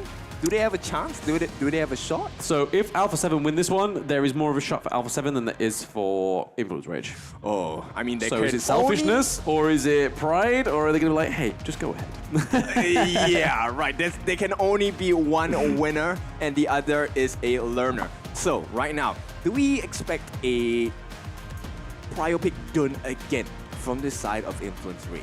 It depends, because I mean, Alpha 7 are now going to be the losers, so they get to choose which side they want to be on. So do they go blue, or do they give it over to Influence Rage? I think if they do, we probably would see a Dune 3 times in a row on Prio side blue. Okay, I mean, I think Alpha 7 prefers being in red. They want the second pick so they can get the counter picks into whatever that's being picked up first from the side of Influence Rage. Yeah, you see a lot of the fact that Almighty's pick goes through in those first 3, because we saw before when they played against, who was it? Was it Team Secret they played against? One of the teams anyway, and they focus so heavily on Alminy's hero pool, right? So he has to try and claim that because he knows for a fact that Influence Rage are going to do exactly that same thing. Yeah, so Alpha 7 looking for 7th Heaven. Now I'm curious, do they pick up that first pick? Do they go to the blue side? And let's get that confirmation in a bit. Alpha 7, I like the gameplay. I like the fact that they prioritize mortar as well, but maybe there should be a change? Yeah, just a little change, right? I mean, this only works when Benignus is ahead, and that's kind of like the thing that didn't really have Influence Rage in that game one. They didn't have the intel that was going to be the case, that was their win condition, was get Benignus ahead, let him get that quadra kill towards the end, just get him big fed with the Eye of the Phoenix, the Blazing Capes, all that good stuff for an Orgrin, and then basically everybody else can just be the support beams. Oh, for sure. Now, the big question I also have is, like, do we want to ban out the Da Qiao, right? Was Da Qiao that big of a problem? I think the Lung is more of a problem because those Flaming Palms, like, yes, the Qiao was able to kind of be very oppressive with the Eye of the Whirlpools, with the recalls as well for the Zhongfei, but when you get to the meat and gravy of it, right, that the Lung towards the end of that game hits so hard. Okay, so it feels like to me Alpha 7 wants to prioritize the Arlie. Yeah, I mean, the Lung's been taken out, the Dolia as well, and so is the Hu Huan and the Masashi, so they could give over the Dune again for the side of Influence Rage, depending on what they go for blue here, right? I mean, they have the likes of the Diadea, they have the Ali up for display, they have the Mai Shiranui as well, so there's plenty of few things that could come through on this prior pick, but they are going to go for the Dune themselves. Okay, interesting. Now, this is a different flavor for sure. So they feel like that Dune was one of the main reasons why Influence Rage won that game so hard. Do you agree with this thought process? I mean, we'll see, right? We'll see how Benignus plays on the Dune, or if it depends to go onto Mana Frieza, right? It could be a support flex. Yeah, for the record, Alpha 7 in the Brazilian League, they were actually 4-0 with the Dune. So there's a lot of history with it. They know how to play this one. Alpha 7? Alpha 7? 4-0. 4-0 in the Brazilian League. And this technically is the Brazilian League. For one series. They brought it here, that's what I'm saying. They're just fighting in a different place. Yeah, but the Lian Po and the Ali, I think we all expected the Ali to be one of the two prior picks on red side, right? Because when it's available, it's best just to kind of either lock in your farm lane duo, or that Lian Po could go up into the clash lane, as we know other clash laners within the Brazilian region like Niap go for that, but it is going to be the Mai Shiranui that gets to be picked up in the third and second pick on the side of Alpha 7, the Lady Sun as well. I think it's a huge risk for the side of Alpha 7 because it requires the absolute advantage for two of your picks here. You need the Mai to be having the advantage. You need her to have the lead. You need Dune to have the lead as well. Bro, Monkey with the Dream Roll, and then that's going to be followed through with the Tremor Smash, or even like the Magma Slam, right? So once you connect those two up, and if they hit more than 3 of the side of Alpha 7, it's going to be hard for them, especially the squishier kind of heroes that they have right now, because the only front line they really have is the Dun. Also, bear in mind that this takes attention away from Petroni. And we all see what happens when you leave marksmen alone, you leave the farm lane alone, they will take your life. Yes, they will. But right now, we can see what they're going to be banning here. They go for the Ming ban, just in case Alpha 7 are going to try and take the Ming and Lady Sun combo, which we saw earlier by Team Vitality. Alpha 7 do take out the Princess Frost. Again, another oppressive tool that you don't want to be seeing, or you don't want the Winter because you're not a Winter fan. Well, I think they already know that the Ming is going to be banned. So they are looking for something else to pair up. Zhangfei ban? No, right? No. Zhangfei maybe? Potentially. I mean, the Motsu ban comes through there, so they don't want Mana Frieza to get that pick once more. But going into this team comp, I feel like the Motsu wouldn't do great, right? Because if it lands onto Monkey, it doesn't really matter. He can just generate shield. If it lands onto the Lian Po, he can just use the Magma Smash and the CC immunity. But it is going to be the Hino ban. Yeah, it's definitely something that needs to be really important because if you miss the chance, right, damage over time is one of his specialties. So Hano with the Scepters of Fate, not fun to play with. And I mean, you don't want to have that big of a risk. Hano needs farm as well, right? And you don't want to put this way into the late game because by then, so the Menki and Liempo will be survivable enough to buy time for the early. Yeah, you really need to pull all your resources into the early, but in about 6 seconds, we'll start to see what they decide to go for on Influence Rage. They're still looking for potentially their mid lane and their either Clash or support role, because again, Liempo could be either of those right now, but it's going to be the Lady Jen. Yeah, Lady Chen. Very good with the Destructive Deluge here. Maybe able to catch out Benignus when he dives a little bit too predictably into the front lines of Influence Rage. Yes, it's going to be very hurtful. The Destructive Deluge is just going to act exactly the same as the Winter's coming for Alpha 7 against the Dune in Game 1, right? So they are just trying to basically make sure that they've got to mitigate that. The Unruly Blade needs to come through them, but it's going to be the Dharma and the Zhang Fei coming through for Alpha 7. We know how well the Zhang Fei played for the side of Influence Rage in Game 2. Okay, I am positive that we have good Dharmas in this competition, but for this particular draft itself, I'm not sure if Freaks is going to be able to hit the marker with this Dharma. Not because of his personal skill, but simply because of the way that the roster operates on Influence Rage. They don't really stick together. They're always going to be in bits and pieces around that fight. Oh yeah, I mean, the ones who are going to get into the thick of it, right, is the Monkey and the Liempo. Those are the ones going to be diving in, but then you got the likes of the Lady Jen and the Ali that are going to be just sticking around the outsides, and then you might see the Elaine come through there as well, so the Death on Sunset's going to be another way into this team fight just to try and control Alpha 7 or funnel them. Yep, I'm leaning more towards the Influence Rage draft once again, but it's not about what we think, and you know, it's not about the talk. It's about the walk. Yes, it's about how you execute this into the Gorge, because you can pick all those top tier picks within your composition, but if you can't operate and execute, it's basically as good as a chocolate fire guard. Yep, so Alpha 7, they would have better executors in game number 1. Influence Rage mirrored that performance in game number 2. This time, it is a true test. Who is better than the other? Yeah, who's more consistent at actually executing their draft? The crazy part about all this is that, you know, the loser actually might just go home, right? So you're sending your comrade, so to speak, home. Kind of not a great position to be in at times. Absolutely. I mean, because Alpha 7 could go on through to this and actually go into a potential tiebreaker, but hey, we got some invades. Yeah, a little bit of an invade. Beninga still out in front, continuing to fight, not really scared, taking a decent amount of damage. I think he needs to be a little bit careful. The Leaping Savior is on point, but the Burst Ram in return, and the Beningas is looking to go down. He's going to give up first blood to Petroni, and everyone else from Influence Rage survive. That was a bad level 1 invade. Yeah, that was a hard one for the side of Alpha 7. Now the game is essentially gone for the side of Benignus, because now we have Raikou who is already level 2, gonna complete the first rotations on his jungle camps, and I don't know, he's gonna be having a level deficit right from the get-go.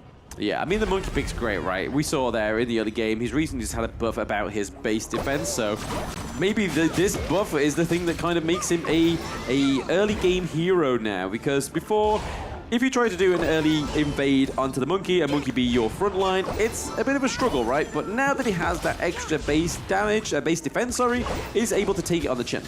Yep, this first time bubbles are gonna hurt you so bad.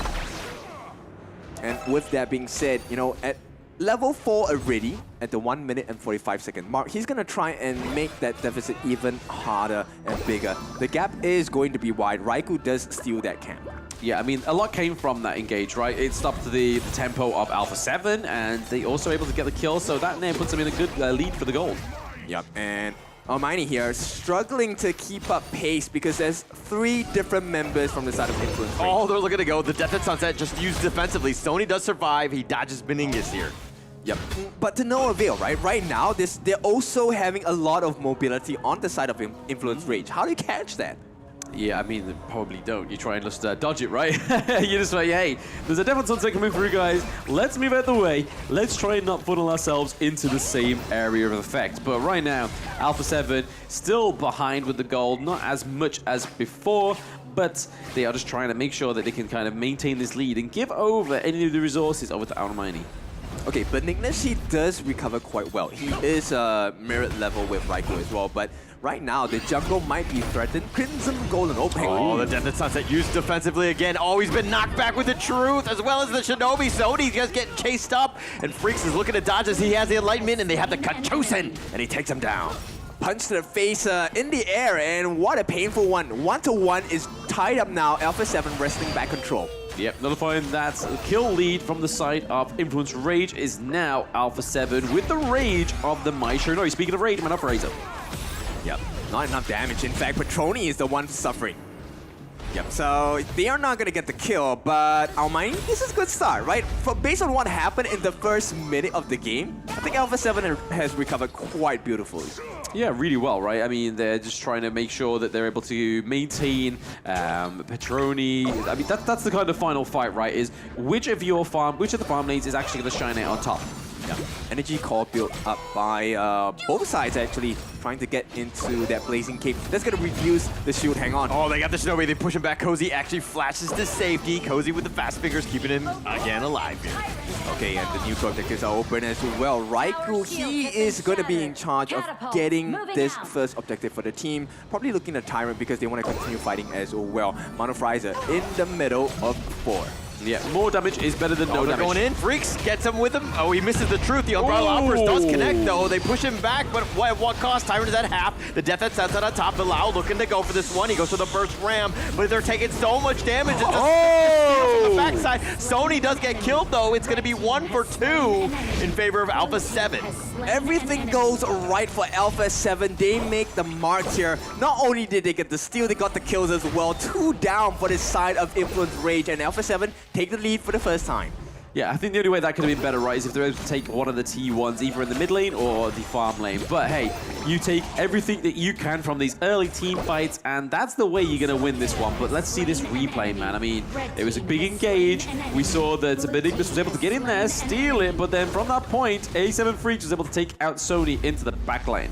Yeah, because Monophrizer actually saving his team there with the Leaping Savior because Vilao and Sony, they were trying very hard to jump onto the backlines. And everyone on the backlines of Alpha 7 were extremely low. So they felt like, hey, they needed to commit, and that was a wrong call. The wrong call indeed. I mean, they kind of just underestimated Benignus in that fight, right? He was like, hey, he's not going to out-smite me. I can do this. I'm in the Tyrant pool.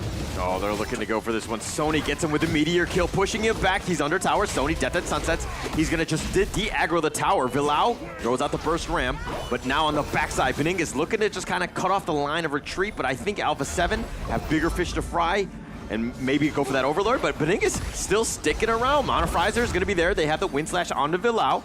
Monophrizer still up in front. He's got the Forbidden Domain.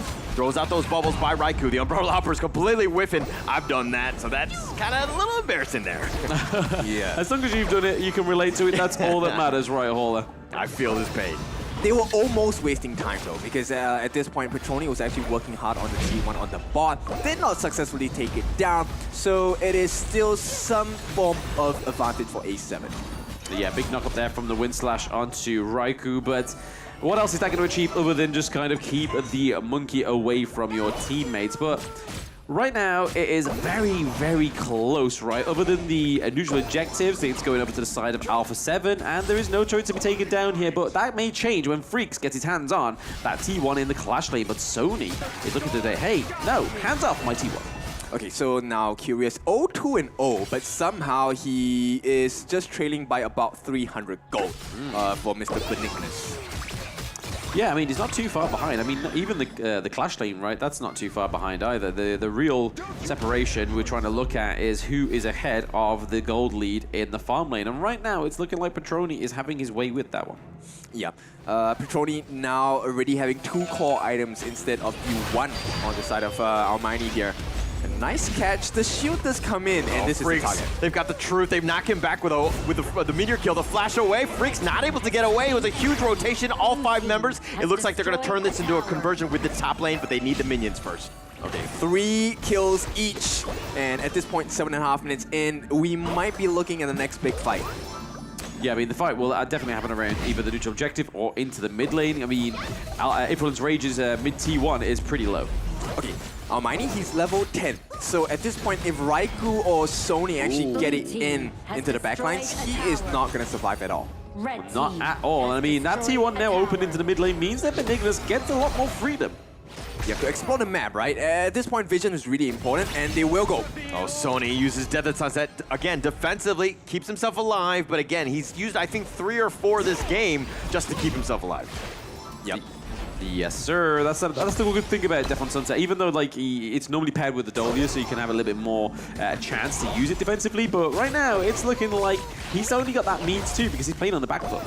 Okay, so let's be honest. This game is so tight because both teams, they're unwilling to commit.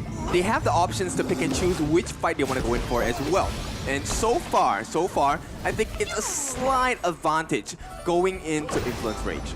Yeah, very, very slight. I mean, the gold lead is it's literally heads or tails, right? You can get a few minions here and there. Monkey looking like he could have been in trouble there. Just trying to clear that minion wave. They really want to hold on to that T2 in that mid lane for now. But the neutral objectives coming up once more. You're kind of seeing A7 go towards that Tyrant.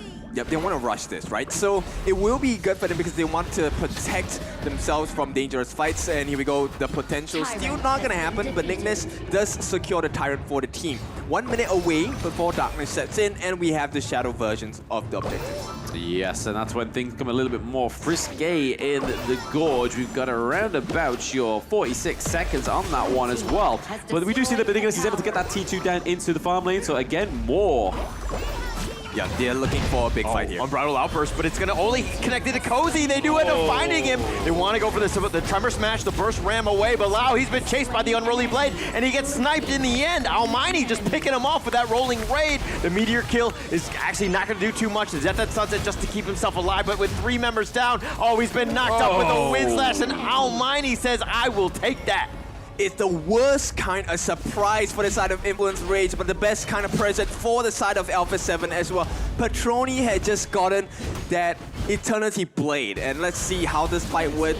Ori for the side. Cozy unable to provide any value because he was dead. No more Destructive Deluge, no more deterrence as well. And Almighty was just having the time of his life, rolling in gold, rolling in damage. Yeah, you kind of saw it there. Like Patroni was kind of like to the mid lane side of the fight, like around this wall, hoping to try and get as much damage as possible from a safe distance. But then, hey, we saw the Dharma came from out of nowhere. Freaks was like pop up and then gone.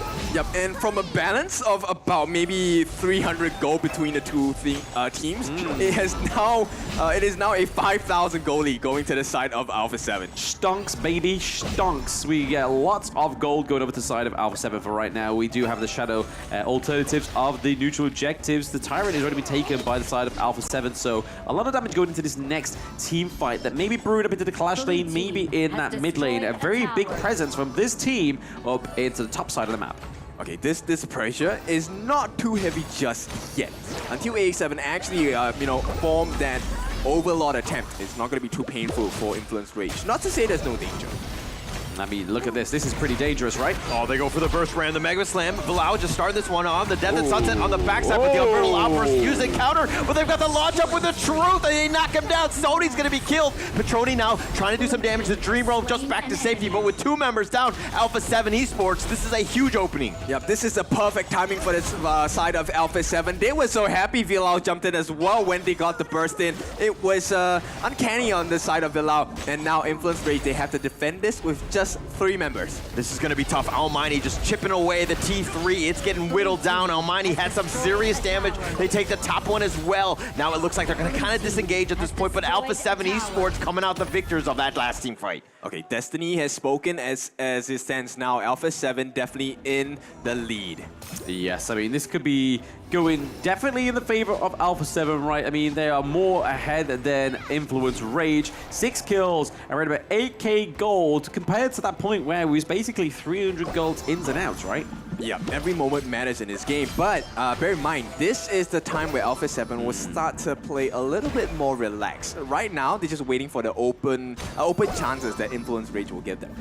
Yes, just trying to take everything they can from them, not trying to overextend. We've seen some teams within this tournament where they get to this point and throw it all away. That's something that Alpha 7 doesn't want to do because this has been hard fought for. It's not something that's come easy. Influence Rage hasn't taken it lying down. They are trying to just win this match from Alpha 7 so they can say they beat the North and the South. Yep, Influence Rage now on their knees and probably going to be put down on the floor because Alpha 7 will not be denied this Shadow Overlord. Yeah, showing how effective this dude pick is, right? I mean, he's thick, he's tanky, he can do the damage, he's got CC, he's able to get right into the middle of the enemy team. And then when you pair that with Zhang Fei, it's even more riskier, right? Yep, bear in mind, Vilao is still level 12. He does not have the survivability that Influence Rage requires right now. Yeah, no, they need some kind of like extra support on their backbone because that high ground turret is not going to be the one into the farm lane as it tries to take down here, but okay. Lianpo trying to do stuff. They've gotten the bottom T3. The base is wide open. The super minions are pushing across. They have the Shadow Vanguard, and that's going to be the main big push that's going to be coming. Ocean of Tears are slowing things down, trying to keep it going. Influence Rage do not want to go in, but with Cozy at half-life, he needs to be a little bit more careful on this side. The bubbles are being spammed out, but here we go. The Death and Sunset, the Meteor kill, the Umbrella Outburst, but Sony's actually going to go. He's going to be killed first. Petroi's going to be killed next. Freaks is starting to go in. The Dream Realm, that connects out to 4, but there's no follow-up damage. He's in the heart of the enemy team, and he's going to go down, and Almighty takes the double kill, and it looks like they will take the base as well as the game, and Game 3 goes the way of Alpha 7 Esports. Big win. They overpower and outmuscle their counterparts from Brazil here. Alpha 7 just back to winning ways today. It's like as if they was waiting for that blue side, right? There was like, hey, we didn't get it in Game 1. We still beat you. You had it in Game 2. You beat us. But as soon as we get that blue side from Game 2, Game 3 was theirs. Yep, it's a very difficult situation to play out of, right? And of course, with that being said, I need you to remember that this Vilao was only at 5,000 gold. Only 5,000 gold, but we are going to be passing it over to the host now.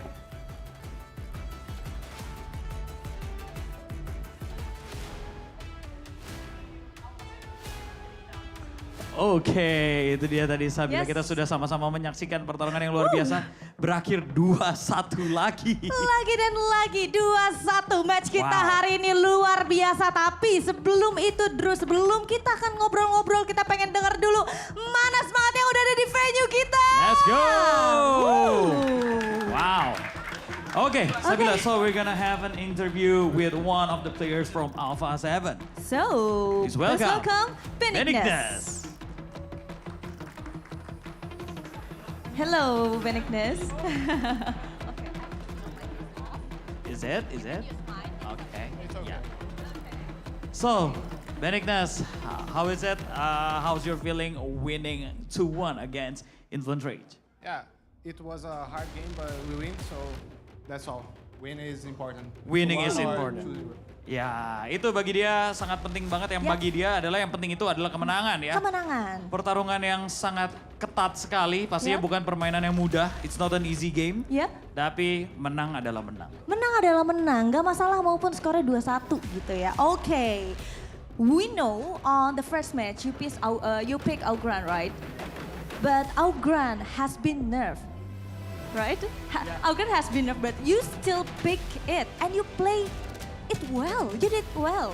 You got a quarter kill, right? Yeah. So can you tell us the secret? I think he's still a really strong hero after the nerf, so yeah. It's still strong? It's still strong. Oh, still strong, okay. even though it's nerfed.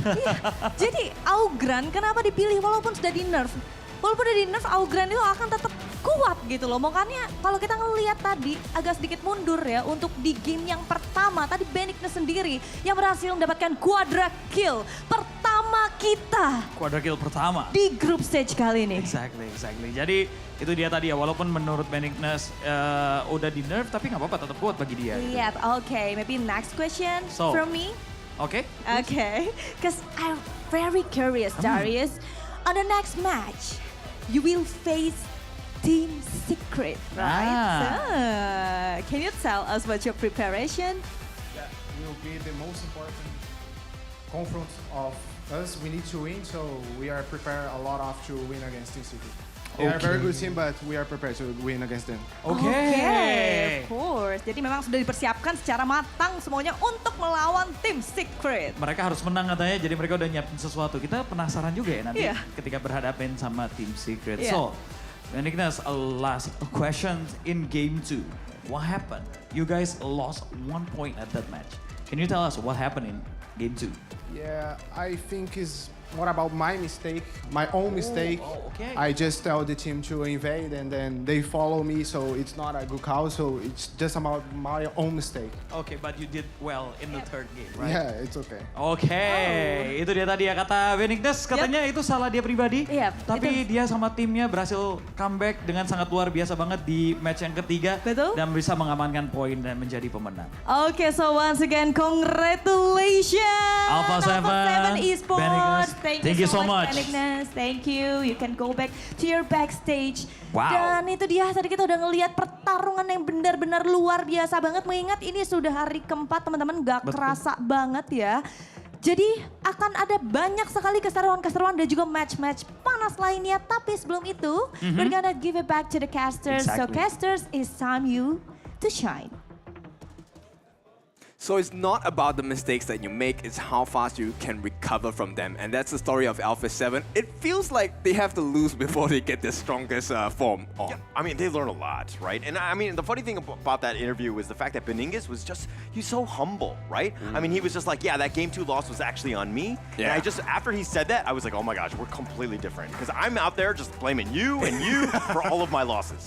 Hey, you see what we're dealing with here? Oh my God. Yeah. I mean, there's a lot of learning, but there's also a lot of learning from somebody else on the panel. I'm not going to say who, but there's an obvious sign on the camera right now.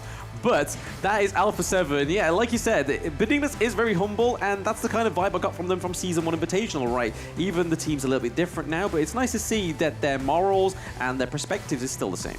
Okay, so we're on track for the side of Alpha 7 to make it out into the knockout stages as well. But this performance thus far from the entire team has been great. But once again, we're looking for that MVP in the team for this performance, right? So what are you guys looking? What are you guys thinking? Who stood up to you? I mean, it's either going to be the Zhang Fei or the Lady Sun for me, right? So either Almighty or Mano Freezer or what's more. Benignas for me. I just think that the Dune was just kind of changing things up. I felt like it had a lot of impact on this game. Okay, I like all of your opinions. I'm waiting for the production to let me know, and I will follow with what production tells me. It is going to be Benignas! He finally gets an MVP! Hauler is correct! They was probably thinking, hey, if we don't give him Benignas, he's going to kick off. Yeah, he's going to start talking about production again. yeah. But 1, 2, and 9, that was an impressive score. He was ready from the get-go. It was a good recovery, though, because he did not start the game well. Yeah, I mean, he gave up first blood. They went for that invade. They had a bit of a struggle in that one. But, you know, it's one of those things where, hey, it's not about how you start, it's how you finish, right? And he was able to get his farm, and he was continuing to just kind of push his way forward. Benignas really able to bounce back. All right, so let's take a look at the highlights. Miss Yuan, please help us.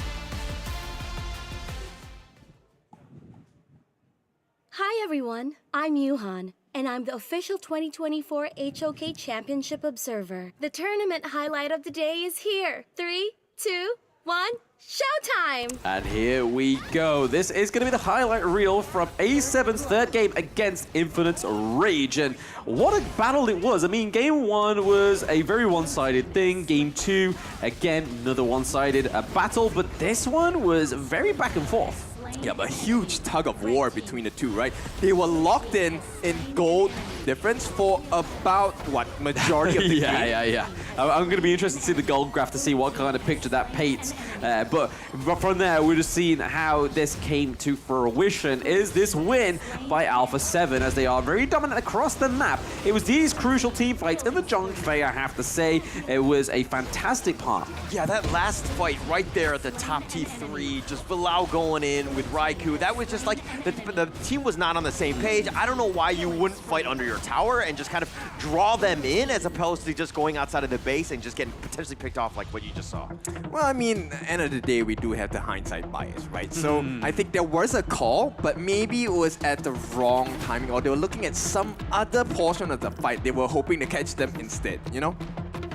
Yeah, I mean, speaking of catching, we are going to catch some of these trades with what's on the itemization of Alpha 7 and Influence Rage. So, looking at Almighty, that 406 KDA, going for the Ominous Premonition as that last item. We've been seeing this quite a lot in this tournament, right? And it just gives a little bit more defense for the Lady Sun, but also gives that basic attack as slow, right? Yep, exactly. It makes life a little bit more difficult, specifically against Petroli. But like I said, right, Villau was just having a very tough time in this game. He was 0-4-2. He was stuck at 5,000 gold for the longest time. Yes, stuck in the middle with you. But Benigna's also building that Ominous Premonition as well. I suppose if those two proc together, that's going to be like double the slow, right? So once you're into the thick of it with the Dune, you've then got to kind of like, whoa, like slow, low gravity. But speaking of low, there is a lot of highs in terms of the damage dealt. So the 97k on the Lady Sun. We also have the 51k on Heiken on the Mai Shiranui. But then looking at the team fight rate, it's all pretty even across the board on the side of Alpha 7. Yeah, simply because they were pairing up the damage taken, right? 100,000 for Benignus as well as Mano Fraser taking up 72,000 in conjunction. The two of them really tanking and saving their teams at important times. Which is why, you know, yes, it's skewed towards Almighty in terms of dealing the damage, but there was a lot of control coming out from the side of Alpha 7 that really put themselves at a better position to win the fights. And here we go. This is the reality of the gold graph. Yeah, I mean, we kind of expected it. That was just kind of how it went. It was very neck and neck early. I mean, Alpha 7 did have their, they had a bad early start, so Influence Rage were kind of dipping a little bit, but Alpha 7 Esports were able to bounce back, and then from that 4 minute on, they kind of just went up, for the victory. Yeah. So it's an important lesson, and of course, with this performance, Alpha 7 put themselves at a better spot to qualify into the knockout stages. All the points have mattered, all the wins have mattered, but the next opponent is Team Secret. Now that's a monster matchup I want to see.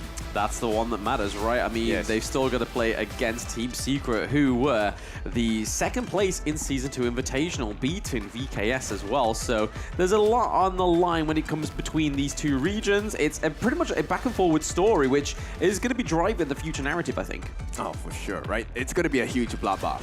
Yeah, it's going to be an exciting game, right? And we're going to have to see, because, I mean, Team Secret is is one of the top seeds, I would say. Yeah. Not say the favorite, but definitely top 4 or 5 in that area, right? And we have high expectations of that. But again, this is going to be very exciting, because again, every team from Brazil usually shows up when come playoff time. Yes. They just need to make sure that they're in that.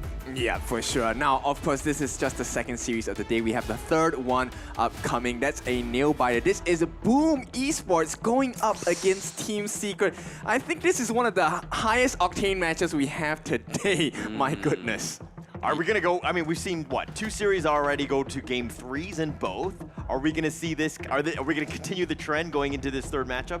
I think if Team Secret bring their absolute A game, probably not. But Boom are on a different level now with the new little bits of acquisitions from Azar in the farm lane. I feel like that they could take it to another 3-0. Yeah, that's something that really interests me, because now that he has experience playing in both Team Secret and he's playing with his countrymen now, the language barrier, the communication, the style, everything comes together for Azar, and he has definitely benefited. He is such a strong player right now. Yeah, and I wonder if, come draft, he might have got some insight, some strategy, maybe see some stealing some files there. No, I'm just kidding. It's definitely not going to be happening in that sense, but it's going to be super interesting in this third series. Oh yeah, for sure. So we will lay some expectations. We'll give you some time to ponder about, hey, who do I really support in this particular matchup? Because regardless of who wins, we all win. Right, so now we're going to take a very short break. When we're back, let's look for the excitement coming from Boom versus Secret. We'll see you soon. Fill up the games, up the show, we're not the same. Flinging the blame, same on the aim. When you reminisce on this battlefield, it's on my silhouette that you see. We gon' do it, facing up fears, we don't think we just move it. No, we the best, and we don't gotta prove it. Somebody test me, I swear I'm gon' lose it. I got a sure fuse on this boom and illuminate. The truth is it, another day, another way. You got the power to turn around. Inside a champion's yet to be found. Calling out for the game. There's no time to hide. Won't you yell out my name when I sing on top of our lungs? Where I belong.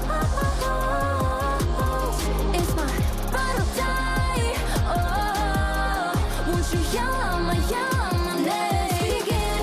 Crush the foe. Look at me now, ready to go. Victory. Power within, we're standing tall. Fight for your name, ready to give it all. Realme 13 Plus.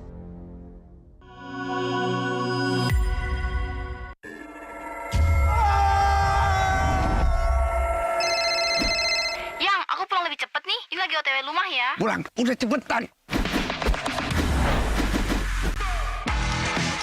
Teknologi fast cooling dan iFeel membuat ruangan dingin di setiap sudut. Dinginnya nyebar, langsung chill, auto nyaman.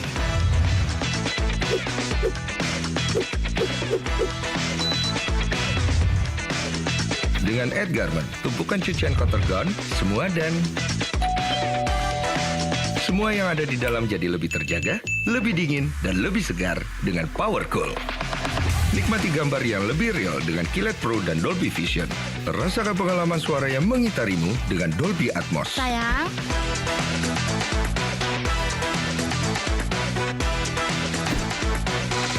TCL, semua jadi mudah.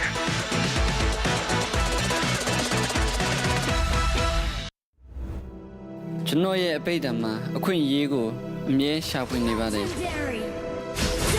Chúng tôi là sĩ bộ của biểu lên này mẹ, ở quanh gì bộ.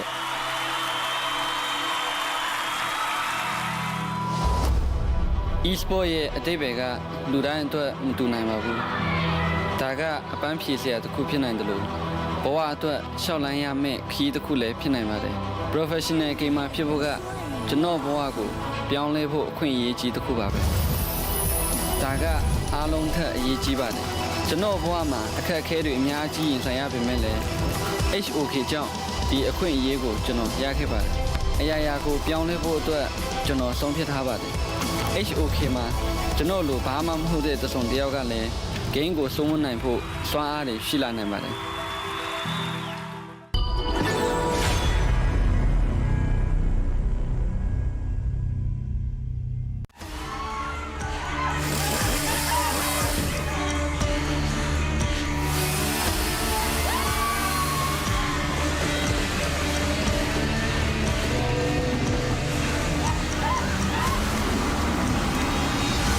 It's Friday!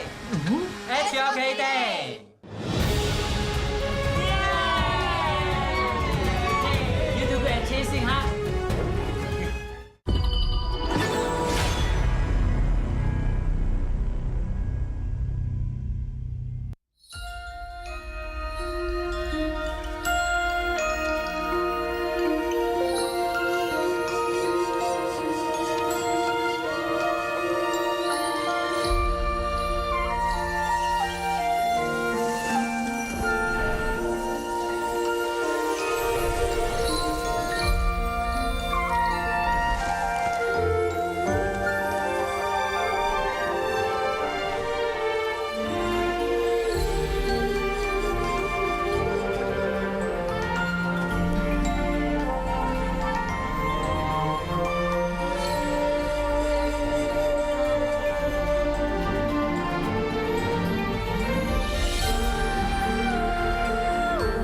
contender!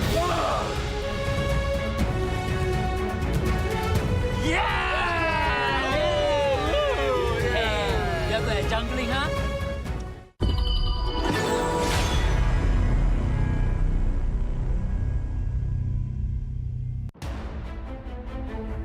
Hi everyone, I'm Yuhan, and I'm the official 2024 HOK Championship Observer. The tournament highlight of the day is here. 3, 2, 1, showtime!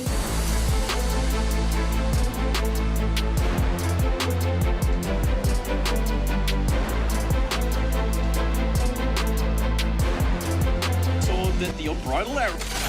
Rage came through, and then obviously the Untitled Sorrow. Oh, now he goes in, he wants the kill, he gets it as well. YH alone against 3, right on the tier 2, he's not gonna survive. Fearless Esports take another one. Use that space to potentially get something going, but Juan from the backside, the heroic chart, pushing it back, says, I will take that one to go. Juan going in for the drive-through, but the unending sorrow for Raikou, the infinite vastness. Might actually change the game if he will do it. Juicy's still out in front. It's going to be going in with a burst ram. Yep, he's Tammy with the truth! Knocking up 2, but there's no follow-up. Tammy's actually going to die first. Golden Kite.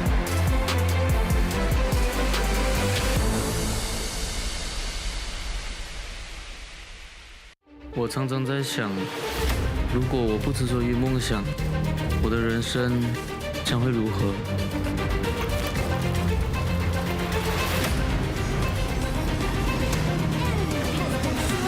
这是我的热爱所在，可是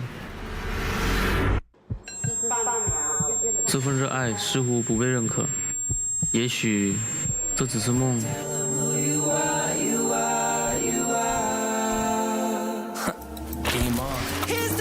就让热爱、勇气成为我追梦的燃料。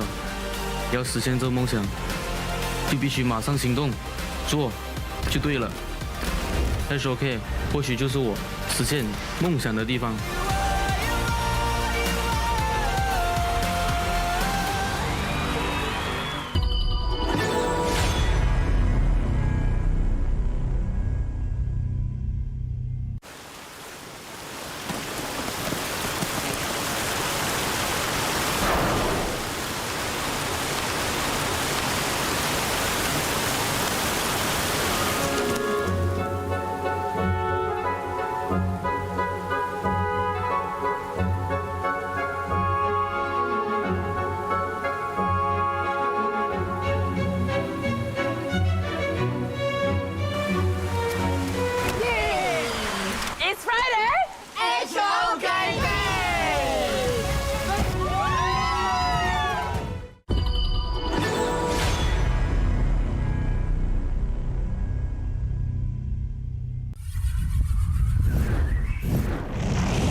我们3楼很稳，中路只有2个，包里面去了，没问题，他包不了，他包不了。往上走，往上走，张飞没到，张飞没到，过来打，过来打，过来打，别怕，别怕，别怕。后面小马，你接小马，走。OK，别怕，别怕，别怕。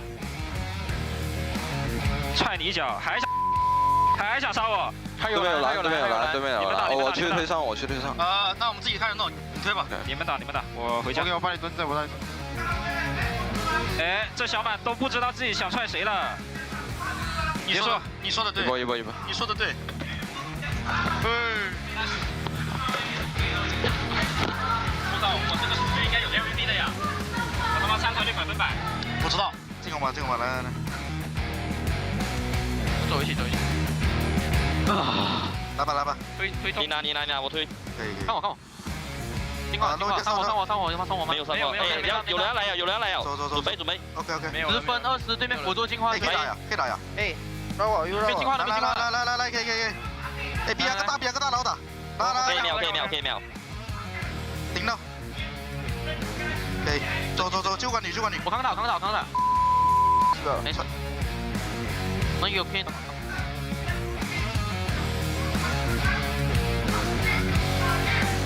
等先那个。可以。nice。我早想 kill， 我也是。这边。啊？来，过踹，真的出门就是。这也是也不来之前嘛。没有危机来讲。高地，他会来拼的。如果打不上心，咱们还有选择，没事。但他有进化，不要，我感觉不要打人，go， 打人 ，OK。go，不上心，大莫。不伤心。是。非常。Nice，够拢。OK， 继续 ，nice，keep。Go。Nice，finish。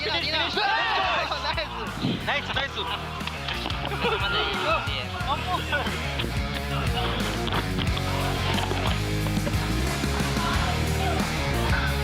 哇！我操，可以，到。接不上，你们接不上，暴击接不上。你们踩中左，别踩中右线。拉过来。你下路多看，你那个辅助多看我前。OK， 我护你，我不走。我怕我背头。你们可以接去龙了，切过去了。切中右。哎，别急，先逼大，拉一下。看我。看你们是。打你歪手。死。hold 住，阿里 hold 住怎么说？点塔，来，漂亮。哇。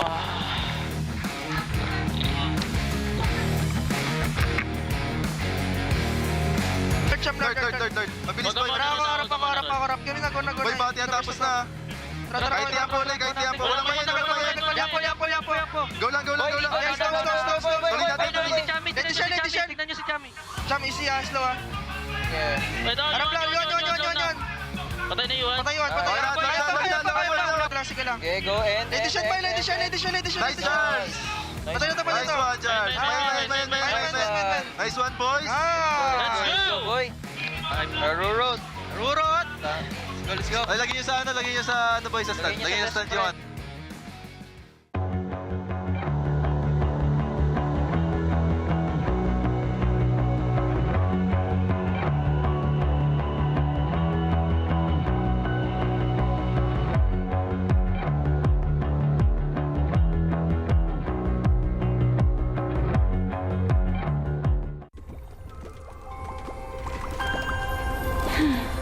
I feel a storm brewing. Time to take action. Lady Diadea! The target has appeared!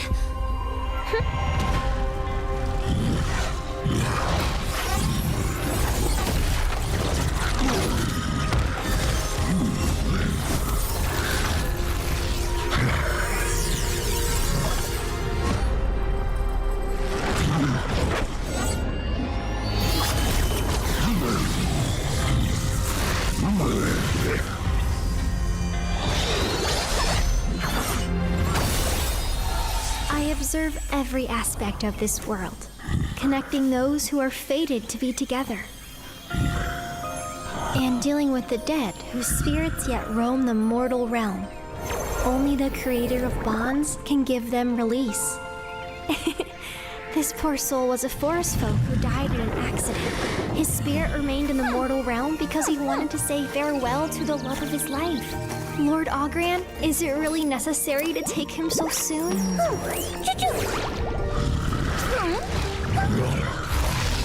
Hey, there's no hurry. He's simply longing for someone and has committed no wrong. I'll deal with it. How does that sound? You watch over relationships. Why are you meddling with spirits? All those with love in their hearts are under my jurisdiction, Lord Ogran. Under your cool and ruthless love. I feel it deep, flowing through my blood. Rising up to become someone. And taking it all on my own. What a sweet victory. Taking all of my control, awaken something deep in me. Like flames, feel it burning inside. Take a hold of pursuit of the prize. I've been told ain't no way to survive. Keeping all of this fire that's locked up aside. When this is the time, enter the ring. All those mental chemicals doing their thing. I got flashes of battles inside of my dreams. I was made for this moment. At least now it seems like it's time to come face to face with your fear. Been battling reasons for all of the years, and I learned how to fight them with style and grace no one's ever encountered. You say it's amazing. I'ma come out swinging when they open the gate. Go ahead, call passion. I'm calling it rage. I'm taking what's mine like I already own it. Watch but don't blink, going here to the moment. The sky rain down. Here's to the madness that's all around. Go on, tell them who you are, you are, you are. Go on, tell them who you are, you are, you are, you are. Here's to the moment. The sky rain down. Here's to the madness that's all around. Go on, tell them who you are, you are, you are. Go on, tell them who you are, you are, you are, you are. My name is honor, my name is king, my name is champion, my name is strength. Tell them who you are. My name is Pentakill, you think it's strange? My name keep ringing inside of your brain. I hear it every night. Here's to the moment the sky rain down. Here's to the madness that's all around. So tell them who you are, you are, you are.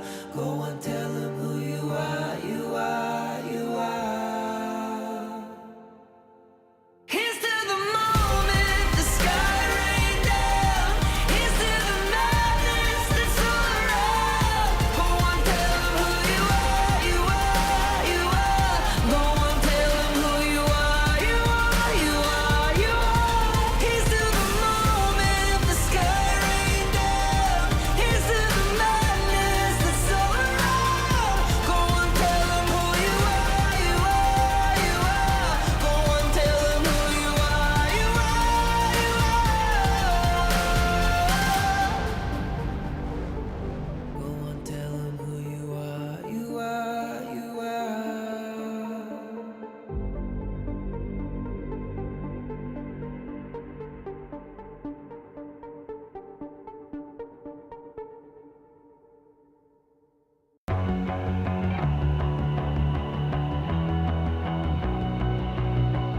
You've walked through the darkest nights. You've heard the crowd, felt the blinding light. You were standing there when your heart comes alive. It's a dream I've had, and it never dies. Right here, right now, give it all, get it out. Never a surrender. I fight and never fail. I am a contender. A challenge I can feel. The smallest lies become the brightest enemies. Relentlessly. And even if you fall, you gave it everything to be a king.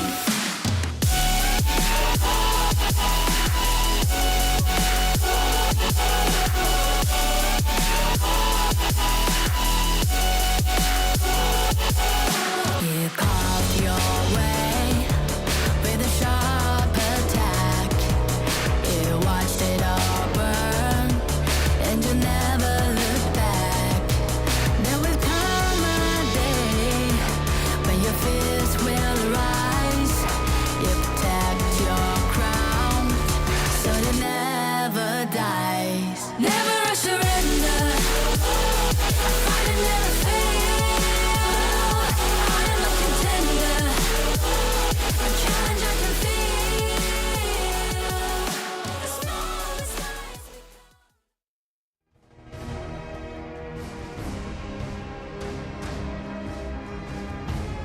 Hello everyone, welcome back to 2024 Honor of Kings Championship Group Stage Day 4! Exactly. So we're gonna having our third match soon, Sabila. Ooh, yeah, I'm agree with you, Darius, because today we're gonna see part of team is, I'm pretty sure they very ready Yeah, to of play course. on our third match. Betul sekali. Jadi kita akan segera memasuki game yang ketiga dan Yep. sesuai kata Sabila tadi, mereka, kedua tim tersebut sudah pasti sangat siap untuk segera beraksi dan mengumpulkan another point. Iya, tapi yang paling luar biasa hari ini ya. Hari ini adalah dari game yang pertama sampai dengan game yang kedua. Kita melihat gak ada yang 2-0, gak ada yang clean sweep sama sekali. Semuanya selalu saling membalas poin. Betul, masih sangat ketat sekali. Belum ada yang clean sweep 2-0, semuanya masih 2-1, 2-1. Pertanyaannya, apakah game ketiga juga akan masuk 2-1? Wow, kalau misalnya sampai dengan game yang ketiga, benar-benar kita akan melihat 2-1 lagi. Kayaknya sih menurut aku hari ini kita akan full 2-1 semua sih. Oke, so langsung aja kali ya. Kita akan segera memanggilkan ini dia tim yang akan segera bertanding. The first team, please welcome Team Secret.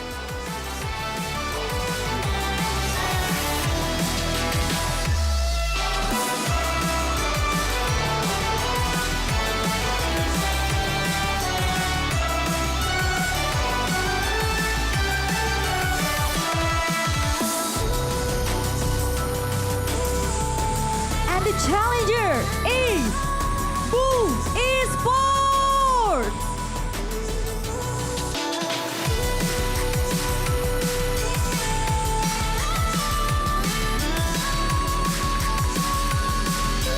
Okay team, please do a handshake first before you go to your seat and prepare for this match. Inilah dia kedua tim yang akan segera bertanding, yaitu Team Secret melawan Boom Esports. Dan nampaknya mereka sudah bersiap-siap untuk memasuki arena di mana mereka akan segera bertanding, Sabila. Iya, aku setuju banget karena kalau kita ngelihat ya, dari kedua tim ini sepertinya sudah memberikan nantinya performa terbaik mereka, itu yang udah pasti. Tapi kalau dari aku pribadi, aku yakin banget game ini bakal jadi 2-1 sih. 2-1 ya, 2-1 ya. Pasti akan sangat menarik sekali kalau kita bisa melihat saling adu balas, 1 poin dan berlanjut ke match yang ketiga. Jadi ini bakal menarik banget. So teman-teman, kita sebentar lagi akan segera memulai. Inilah dia Boom Esports versus Team Secret. Dan tentunya akan ditemani oleh para caster-caster kita, Sabila. Yep, so without any further ado, let's give it to the casters. Casters, take it away. Welcome to the third match of the day, and the series that we have in day number 4 is just giving. You have never left your seat, and you as well. It's all 3 games with you boys. What's up? We want to be consistent, same as Team Secret today. They want to keep the consistent winning ways as well. Well, speaking of consistent winning ways, they are one of the teams that we find very methodical, very systematic. While on the other hand, the 0-2 or the 2-0 of Boom Esports the other day wasn't really just a 2-0. It was like kind of like a great comeback, right? I mean, that's all you really need. I mean, at the end of the day, if you're on the top of the groups, you're going to feel really good about that going into this one. I think it's going to be super important to kind of see who sets the tone, right? Both of these teams on top right now. FLCN Esports, off their victory, are kind of watching in and they're kind of praying for maybe one of the teams to win.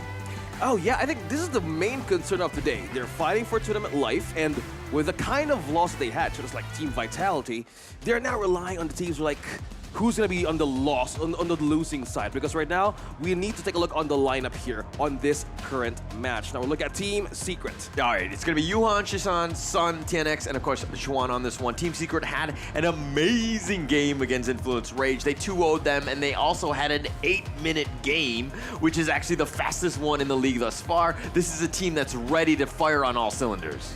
Yep, and with that kind of a strength and consistency, how about for Boom Esports, man? Boom, they're gonna feel impressive. Azar, Agisix, as well as Dragon and Mickey, the 5-man star group. They also have firepower within this 5 members of Boom Esports, looking to make their mark against Team Secret.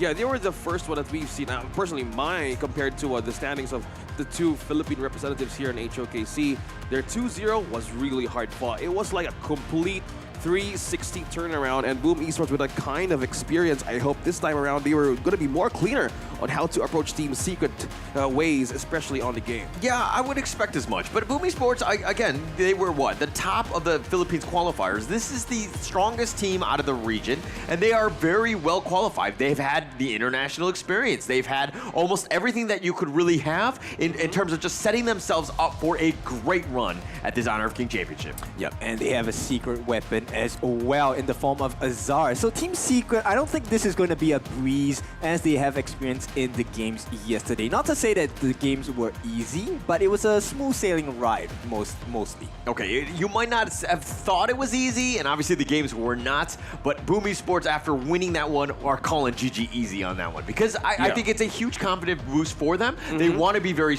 they want to be in that prime position. They want to be the top dog so that there's less pressure for them going in. Of course, and you know what? Confidence comes from competence, right? You can only be confident when you know you have the winning ways. Yeah, and I do agree with that. I think that this is going to be the ultimate game, right? I have such great expectations for Team Secret. I think that, the Malaysians are some of the top dogs in this league. And the fact that they're here, there are three of them, Team Secret, and showing up yesterday where, where Nova Esports didn't have the greatest showing, they might be the second best team from Malaysia, maybe? Yeah, it's all about now is the test of consistency. As we head on to the draft, we're going to see staple bands, but something really sparks, right? It's the Marco Polo. Is this something that they're really respecting in the meta or just against the Philippine team? Yeah, I think they had a little bit of research, right? I mean, Azar just kind of... Okay, this is one of those things where Azar is actually... He played in Team Secret, so he has a little bit of insights in terms of how the team works. They have a little bit of an idea, but I think that this is more of like Team Secret be like, actually, we know Azar as well. We've got the intel on you. Let's kind of ban out this Marco Polo here. Yeah, and how about this? Like the latest on priority of Boom Esports and Yuan, I think for the games of the day that you witnessed, Mr. Tofu, I think it's a great way to see, like, this is like a great kind of a caliber to start the early game. Yeah, but it's huge burst potential, right, coming out from the side of Boom Esports. So I think right now they just need a little bit more tankiness. A save. Zhang Fei looks great once again. And the bans onto the Long as well as the Mai, really gonna make a lot of work for them. Yeah, and Boom Esports here, like, look, these two picks, Yuhan and the Lady Soon, very meta thus far. We've seen this time, like, throughout the 4 days that we've been here, right? Team Secret, on the other hand, they go with a Diadea, which has kind of not been the greatest in terms of win rate. I think teams are still getting a feel for how this is supposed to be played to its highest potential, but they're picking up the Menki here and the Dharma. Both of these guys, big bruisers, a lot of damage up front, and these are very meta picks. Yeah, Holla, I'm with the same page as you are. Like, if you want to go with a Diadea, it's like a full swing kind of lineup that you need to time mostly on how the passive works with this hero. It's a great game changer in team fights, but you also need to make sure that if you have the right amount of defense, you also need to have the great line of offense. Yes, for sure. And I mean, going into this one with the Dharma and the Menki, you have the Diadea that can kind of just latch onto them with a Heart Link. So you have ways to just be in your face. Now, Boom Esports, they have the Yuan, which is kind of sustains a bit. You have the Unending Sorrow to kind of just slow things down a bit. But Team Secret are like, hey, it doesn't really matter. We're still just going to run at you. We're tanky enough that it really doesn't matter. Well, something does matter here. Like the D-Renji. It also is Ganon Mo, right? Yeah. For the second ban as well by Boom Esports. And I think the coach as well are very happy to take this one off the board, as well as they know where to go next. It's the Lady Shun. We all know how this hero is so important now in the team fights, especially with close range. Yeah, Lady Shun, we've seen plenty of it, right? Coming back all the way from like Season 1. It's just had so much play. It's very, very strong. It's very meta. It has so much control. It has everything that you want, plus the kitchen sink. But it looks like they're going to counter this with the Mengya. And this is the new hero, and not everybody has gotten an opportunity. Obviously, these players have. It opens up globally on the 19th. So stay tuned. You save up your gold. Make sure that you pick up this hero because he's a fun one. Yeah, completely. And we have seen some great debuts in this hero on the first day, but today, not so much. A bit of a defense and then a decrease on the win rate as well. So I hope Team Secret are now in their hands. They could use something out of this to increase how their lineup works. On the last pick of Boom Esports, this Team Secret lineup is really an all-in kind of situation, relying on the setups of Dharma and as well as the Diadea. Yeah, and I like it how they're shaking things up, right? I mean, not to say that Team Secret haven't picked all these heroes, but the Diadea and the Mengya playing on the international stage, because these heroes were kind of released somewhat recently, so we haven't seen them play with them. But having that little combination, plus you've kind of sprinkled a little extra sweets on it with the Shangguan to kind of match out the Yuan sustain. This is going to be an interesting game as Boom Esports finish off their draft with the Charlotte here. Yep, so with this, we will go into the first game of this series. Team Secret looking to pull one over Boom. Likewise, Boom looking to take it over. Now, it is a game of precise timings. Based on the drops, they must hit it and it must hit the mark at the right time. Yeah, it's all about timing, right? Because for the last pick of Boom Esports as well, all of this is relying on the damage and the reset as well, having the Dolia on their hands. Full trust on the lineup. Let's see how the execution will go with these two. Yeah, okay, we're gonna have to see. I mean, the game is loaded up. They're waiting for it to kind of start again. All right, if we're just gonna look at the draft though, who do you give the edge to, OSX? Right now, for early game, I'm probably gonna give it to the idea, the Yuan, as well as the Sun. Well, it's the Mengya and Yuan, because right now they have more capability to even harass early game heroes against Boom Esports. They have more utilization on that, because they really want to delay where the Dolia could be coming from once it hits level 4. But now, probably, I see Mengya doing really good in pairs, depending on how the zoning has been being doing by the roamer. Okay. No, I do agree. I think that is going to be an interesting one. Just this bottom lane is very new to me, right? Yeah. Having the combination. We've seen the Mengya, but we haven't seen it with the Diadea. We've seen it, I think, one other game, but the Mengya has had other support roamers to help him out. So this is going to be an interesting one. Going up against the Lady Soon, which is time and time again, I would say, one of the more reliable farm laners. Again, I'm not too sure who to give the edge to, so to speak, in this bottom lane. Yeah, that's one thing to note, right? I think how will they timing this kind of lineup will actually work against Team Secret. We see the rotation coming close from Dragon, and we've seen some Lady Suns today make all the rotators as well work for the mid laners. I think that's one thing with the meta right now. Starting with the defensive item to activate more likely of the passive of protection as you go around with this hero. Yeah, kind of on the squishier side, right? You want to be a little bit safe, especially because the roams can happen at any moment. A G6 or TNX on either of these two heroes just coming in at you just could do some serious damage, right? So you got to be a little bit careful. I think teams right now kind of playing a little bit safer than what we've seen. Again, nobody really wants to make a mistake. Yes, they've gotten that first match win, but it looks like action in the bottom lane. No, they're just gonna disengage here. Yeah, to add more to that, man, I think both of these teams right now is kind of like a momentum starter. Whoever gets the right kind of kill for everybody for the lineup of these two could actually make a great impact. Yeah, it'd be huge, right? And look at Miggy, Zwan, both of them kind of dueling it out. Team Secret making things a little uncomfortable. I mean, Miggy actually had to use the flash already to kind of start things off, and the finishing stroke just back to safety, but now Boom Esports chasing, but they really can't catch anything. It's like chasing more of the possible resources you can get out of. Look at that poke from Azar, almost 3/4 HP with this. Mengya from Sun.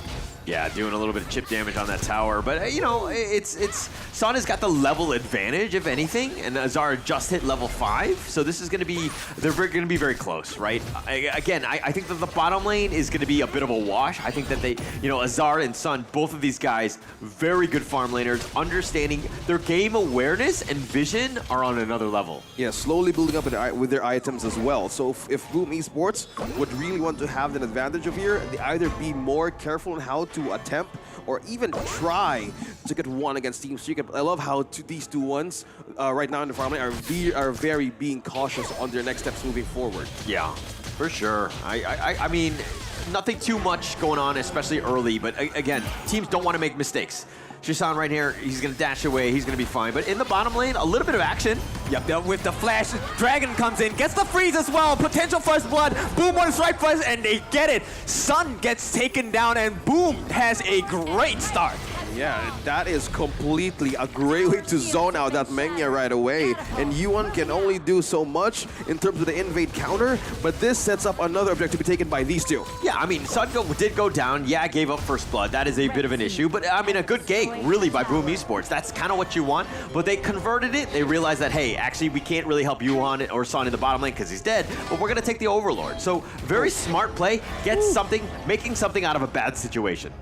Yeah, a small delay there, and as it happens here, it looks like G6 gonna miss the mark here for the Tyrants. Yeah, and it looks like Azar there was kind of floating around, a little bit of a head, a little bit of a, looks like a pause here. But it looks like we're just going to kind of pause this one out. I think there was a little bit of an issue in terms of this early game. But going into that one, getting that pick off onto Sun with the Mengya, very good. But Team Secret trying to find value, right? You're down players. What do? You take the Overlord. Might as well, right? Yeah, going for the push, going for the trade, and as you can see, like Boom Esports, you want to go hard with the damage as early on. Again, you have the Dolia. If you want to move around quicker and you want to amplify more of your toolkit, this is the way to go. I mean, Dolia alone with that kind of roam relies a lot of your teammates to activate early. Yeah. I mean, it helps. I love Dolia because of the fact that, you know, she just provides a Celestial Melody, lets you refresh. But if your positioning is good, you could be so annoying with that Ode. The AoE, the pushback, just getting repositioned in a team fight could just be the difference between life and death. It's like stopping when you're eating pizza, right? When you're about to eat the crust, and somebody just stops you. Yeah, this kind of feeling that Dolia gives to the opposing team, right? Oh, okay. I was wondering where you're going with that, because I was like, if somebody stops me from eating pizza, I'm just going to get angry at this person. See? And we're going to have problems. Yeah, that's the problem of their lineup right now. That's the idea once you go up front. Yes. There's no much space to play with. Yeah. So, oh my god. The Dolia, man. If in the right hands, it could work wonders. Yeah, now, actually, I feel like somebody just tried to stop me from eating pizza, and I'm super angry right now. Wow. Like, the rage is building. Like, I'm just like I'm starting to go on tilt because of that. I'm seeing the red bar, bro. Yeah. Oh yeah. My forehead right now is red because of this. Yeah. What's your favorite flavor in the pizza? I'm gonna say something that's gonna make people really. Nah, I'm just kidding. Are you gonna say Hawaiian? Nah, I'm a fan of any pizzas, but anyone with meat. With meat? Oh, sure. He's a meat lover. Yeah. I figured you'd like the meat. Yeah, I mean, guys, you can't go wrong with like the beef and the pepperoni, right? Yeah. As we go for a pause, it's nice to talk about food. Why? Like at some part of the world, it's almost dinner. At some parts, like lunch. Yes. So for those of you who are watching us right now, be sure to have your snacks in, because my gosh, the first series of the day, give us a game, like 3 games straight.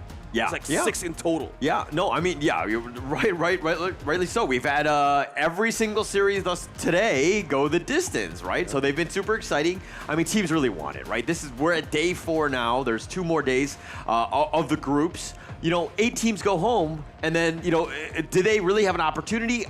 This is where they need to show up. They really need to shine in the group stage. Yeah. For that, just thinking the way of how these teams are going to go for the next days, time flies so fast, man. It does. They need to double time, because if they want to sell this now, either they go for a 2-0, because some teams right now just beaten by 0-2, needs to have a miracle in winning a sweep on their next series, yes, right? for sure. Okay, so there's one thing that happened early in this game that makes me feel like Boom actually have a much better start, and it seems like they're more centered. They have a stronger core compared to Team Secret, because it didn't feel like Team Secret was performing at their best. In the early game? Yeah. Okay. It's still a little early. I always feel like, you know, I mean, okay, if we're going to talk about the last time we saw Team Secret play, they 2-0'd Influence Rage, and it was, they were just very clinical, right? In terms of, they were very decisive with their movements, and they kind of pushed it along, and they kind of ended the game so quickly that like the other team really didn't even have a chance to respond. But this one, it seems like, okay, maybe the strategy of, you know, watching Boom Esports play in the other games, they're like, maybe they have a little bit more of a hindsight of, hey, maybe we need to slow it down, play a little bit more like of a normal game, I would say. No, because I say this simply because that advantage came in the farm lane where Azar is present, right? And Team Secret didn't even kind of fathom that there was this rotation coming in from the mid lane of Boom as well. So to me, that it really caught them by surprise, and this to me proves that Boom has done their homework, and it feels like Secret might not have done as much research. Yeah, bro, you called it. They flashed in. Like, the Legion just completely flashed in. And from that point, like, the idea was like, oh, am I going to swing? Am I going to contribute to the death for Azar to get? Like, it's like, oh, no, I'm not taking that. It's probably the most safest way. Just leave just one death, but that's a momentum starter right there. Yeah, because given a choice, I would pick experience over reaction any day. I mean, sure, you can have quick reactions, right? The moment you hear the flash, you see the flash, but knowing that it's coming, it's much easier to deal with. Yeah, you really came from an experienced one, right? Yeah, you have more experience in how these heroes really deal with early games, is that right? I've lost too much, guys. Yeah. I don't want to give my stars like to anybody like from now on. Like solo queue sometimes a 50-50. How about yours? not so great. I mean, actually, my solo win rate is much higher than playing with you guys. Wow. So I feel like you guys are weighing me down a little bit. Wow. But when I say a little bit, I mean a lot. Yeah, you know why? You know why? Because What? his rank is in the lower regions of, that's why. It's easier to win. Look. When you play Rome, it's kind of tough, right? But apparently the solo, when I'm able to, I'm actually just able to play that. But before we do that, we have a little bit of a tech pause. I think we're gonna take a little bit of a break to kind of see what's going on. But we're gonna take a break in a few seconds. It's about to happen. I think. Go get some pizza because we will be right back. Fill up the games after the show, we're not the same.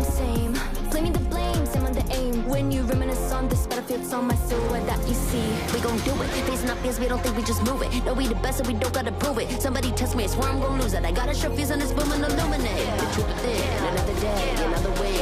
You got the power to turn around. Inside a champion, yet to be found. Calling out for the game. There's no time to hide. Won't you yell out my name when I sing on top of our lungs? Wherever love it's my ride or die. Oh, won't you yell out my name? Let's begin, crush the foe. Look at me now, ready to go. Victory, power within, we're standing tall. Fight for your name, ready to give it all. Realme 13 Plus.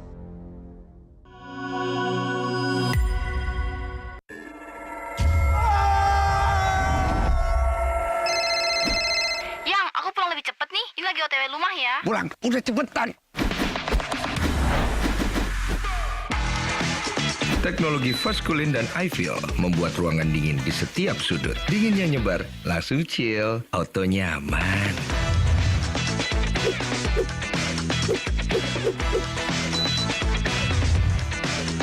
Dengan Edgarment, tumpukan cucian kotor gone, semua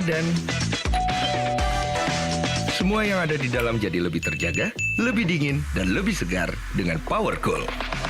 Nikmati gambar yang lebih real dengan Kilet Pro dan Dolby Vision.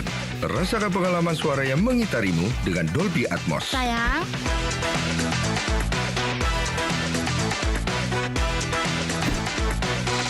TCL, semua jadi mudah.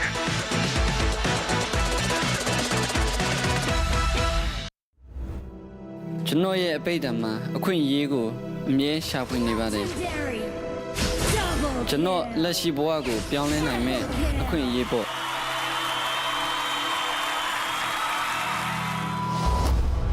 Esports ye adebega, luran to mtu naimabu. Daga apan pise at kupinandalo. Boa to shaolanya me, ki the kule pinaimade. Professional gamer pivoga, Chino boago, pianle po, kun ye ji the kubabe.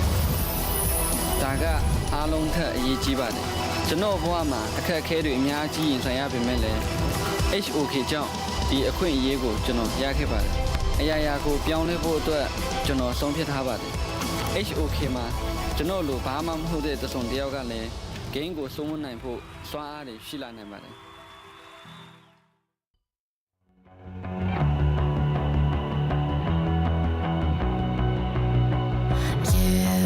Walked through the darkest night. You've heard the crowd, felt the blinding light. You were standing there when your heart comes alive. It's a dream I've had, and it never dies. Right here, right now, give it all, get it out. Never a surrender. I fight and never fail. I am a contender. A challenge I can feel. The small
feel it deep flowing through my blood.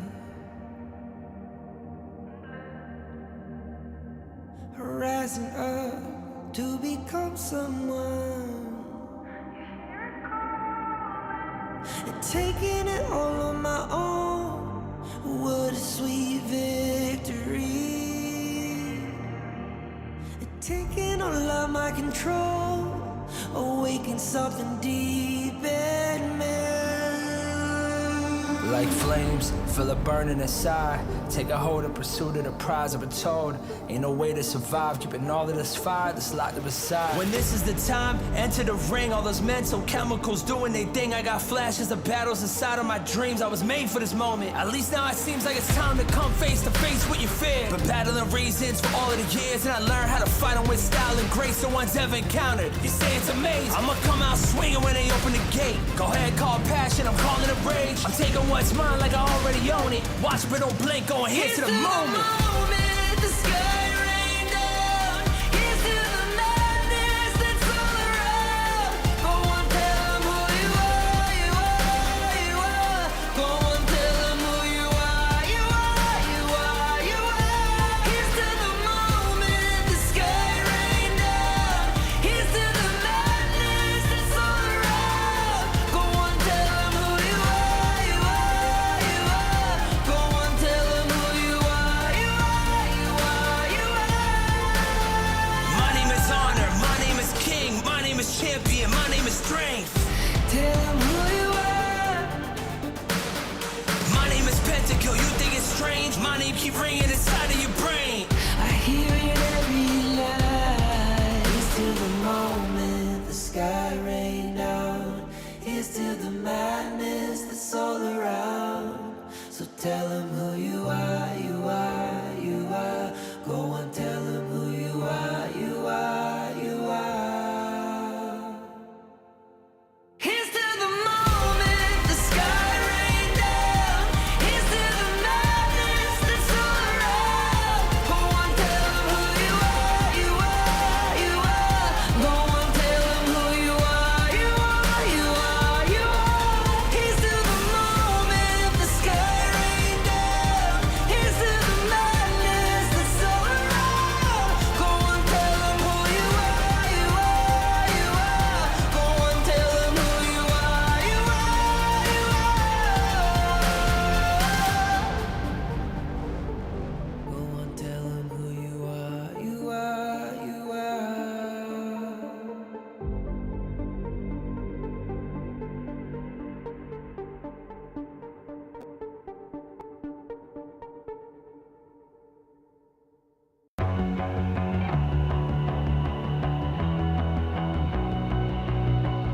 You've walked through the darkest nights.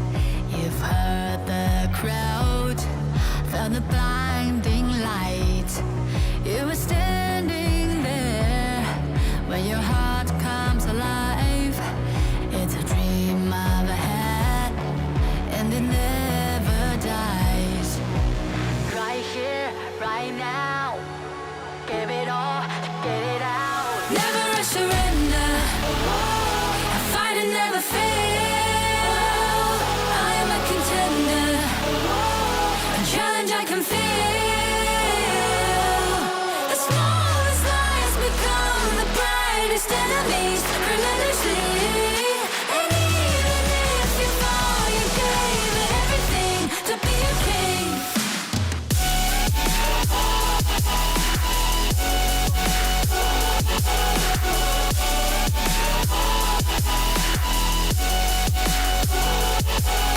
You carved your way with a sharp attack. You watched it all burn, and you never looked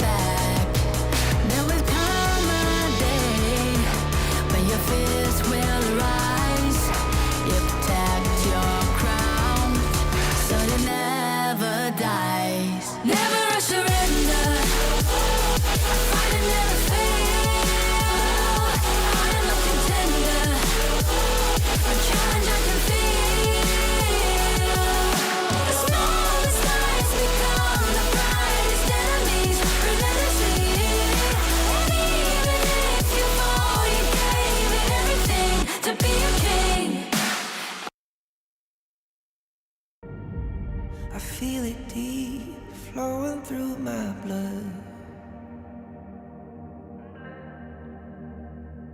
Rising up to become someone, and taking it all on my own. What a sweet victory. And taking all of my control, awaken something deep in me. Like flames, feel it burning inside. Take a hold of pursuit of the prize. I've been told ain't no way to survive, keeping all of this fire that's locked up aside. When this is the time, enter the ring. All those mental chemicals doing their thing. I got flashes of battles inside of my dreams. I was made for this moment. At least now it seems like it's time to come face to face with your fear. Been battling reasons for all of the years, and I learned how to fight them with style and grace no one's ever encountered. You say it's amazing, I'ma come out swinging when they open the gate. Go ahead, call passion, I'm calling it rage. I'm taking what's mine like I already own it. Watch but don't blink, going here to the moment. The sky rain down. Here's to the madness that's all around. Go on, tell them who you are, you are, you are. Go on, tell them who you are, you are, you are, you are. Here's to the moment, the sky rain down. Here's to the madness that's all around. Go on, tell them who you are, you are, you are. Go on, tell them who you are, you are, you are, you are. My name is honor, my name is king, my name is champion, my name is strength. Tell them who you are. My name is Pentakill, you think it's strange? My name keep ringing inside of your brain. I hear it every night. Here's to the moment the sky rain down. Here's to the madness that's all around. So tell them who you are, you are, you are. Go and tell them who you are, you are, you are. Here's to the moment the sky rain down. Here's to the madness that's all around. Go on, tell them who you are, you are, you are. Go on, tell them who you are, you are, you are, you are. Here's to the moment the sky rain down. Here's to the madness that's all around. Go on, tell them who you are, you are, you are. Go on, tell them who you are, you are, you Fill up the game, top of the show, we're not the same. Flaming the blame, same on the aim. When you reminisce on this battlefield, it's on my silhouette that you see. We gon' do it, facing up fears, we don't think we just move it. No, we the best and we don't gotta prove it. Somebody test me, I swear I'm gon' lose it. I got a sharp fuse on this boom and illuminate. The truth is this, another day, another way. You got the power to turn around. Inside a champion's yet to be found. calling out for the game. There's no time to hide. Won't you yell out my name when I sing on top of our lungs? Where I belong. It's my ride or die. Won't you yell out my name? Begin, crush the foe. Look at me now, ready to go. Victory. Power within, we're standing tall. Fight for your name, ready to give it all. Realme 13 Plus.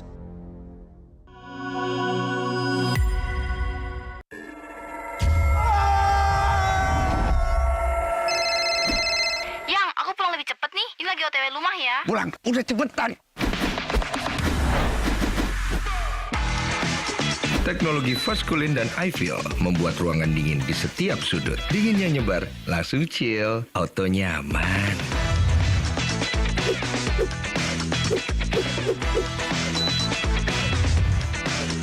Dengan Ed Garment, tumpukan cucian kotor gaun,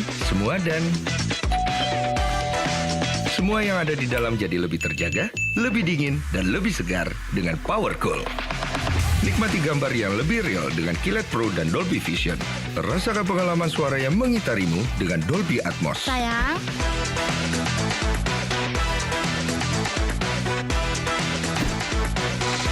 TCL, semua jadi mudah.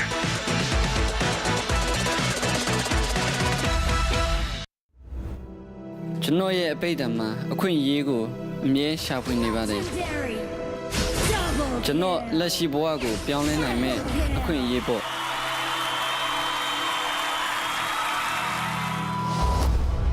Esports ရဲ့အတိတ်ဘယ်ကလူတိုင်းအတွက်မတူနိုင်ပါဘူးဒါကအပန်းဖြေစရာတစ်ခုဖြစ်နိုင်တယ်လို့ဘဝအတွက်ရှောက်လန်းရမယ့်ခီးတစ်ခုလည်းဖြစ်နိုင်ပါတယ် Professional gamer ဖြစ်ဖို့ကကျွန်တော်ဘဝကိုပြောင်းလဲဖို့အခွင့်အရေးကြီးတစ်ခုပါပဲဒါကအားလုံးထက်အရေးကြီးပါတယ်ကျွန်တော်ဘဝမှာအခက်အခဲတွေအများကြီးရင်ဆိုင်ရပေမဲ့လည်း HOK ကြောင့်ဒီအခွင့်အရေးကိုကျွန်တော်ရခဲ့ပါတယ်အရာရာကိုပြောင်းလဲဖို့အတွက်ကျွန်တော်ဆုံးဖြတ်ထားပါတယ် HOK မှာကျွန်တော်လိုဘာမှမဟုတ်တဲ့တစုံတစ်ယောက်ကလည်း game ကိုစိုးမနိုင်ဖို့စွမ်းအားတွေရှိလာနိုင်ပါတယ်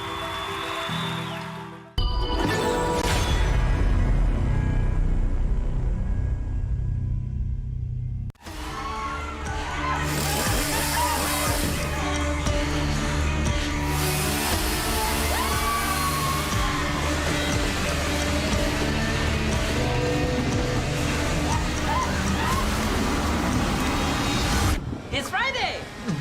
It's your okay day! You do great chasing, huh?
Joker down!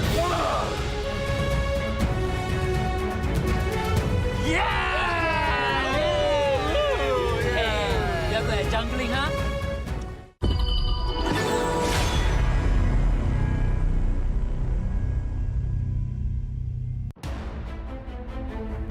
Hi everyone, I'm Yuhan, and I'm the official 2024 HOK Championship Observer. The tournament highlight of the day is here. 3, 2, 1, showtime!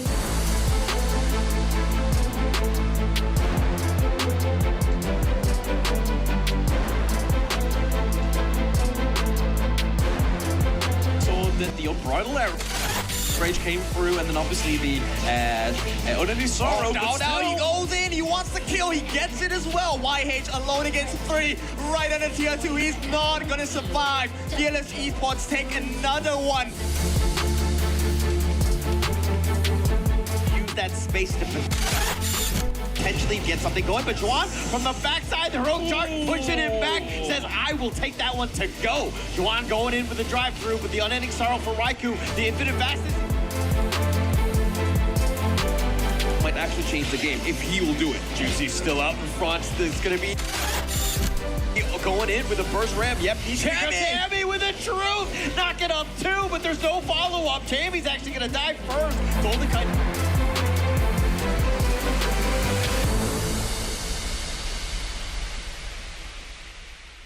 我常常在想，如果我不执着于梦想，我的人生将会如何？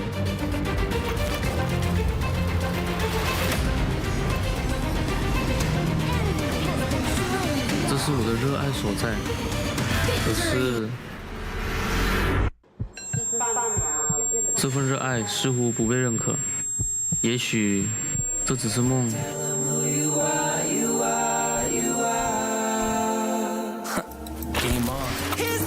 就让热爱、勇气成为我追梦的燃料。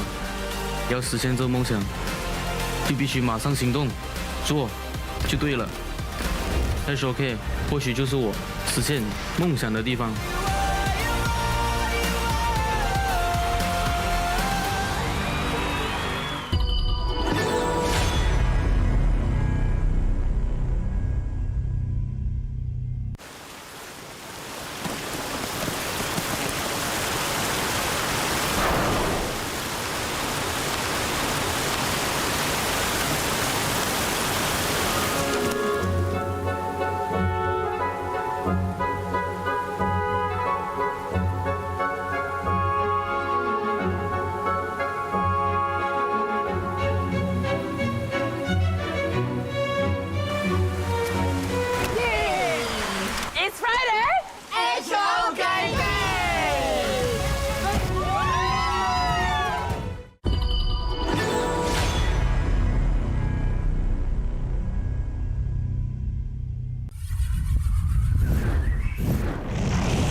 我们3楼很稳，中路只有2个，包里面去了，没问题，他包不了，他包不了。往上走，张飞没到，张飞没到，张飞没到，过来打，过来打，过来打，别怕，别怕，别怕。后面小马，你接小马走。OK， 别怕，别怕，别怕。踹你一脚，还想杀我？对面有蓝，对面有蓝，对面有蓝。我去推上，我去推上。那我们自己开始弄，你推吧。你们打，我回家。我帮你蹲，我帮你。哎，这小满都不知道自己想踹谁了。 你说的对，一波，你说的对。我操，我这个数据应该有 MVP 的呀！我他妈3团队100%。不知道，这个嘛，来。走一起。来吧。推，你拿，我推。可以。看我。上我，没有上我。哎，有人来呀！走，准备。OK。10分20，对面辅助进化。可以打呀。哎。 让我，没进化了，来，可以，哎，别个大佬打，来，可以秒，顶到，可以，走，就管你，我扛打，是的，没事，能有拼，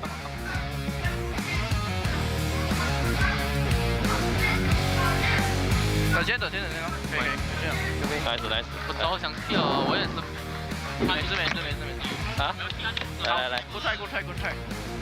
真的冲了就是，这也是又来一次节目。没有，我跟你讲，兄弟，他会来拼的。如果当不上心，咱们还有闪光，但他有进化，不要，我感觉不要闪心。打人 ，Go， 打人 ，OK。Go，不伤心，不伤心。是。别唱。Nice，勾拢。 OK， 接 ，nice， keep， go， nice， finish， nice， 他妈的一个，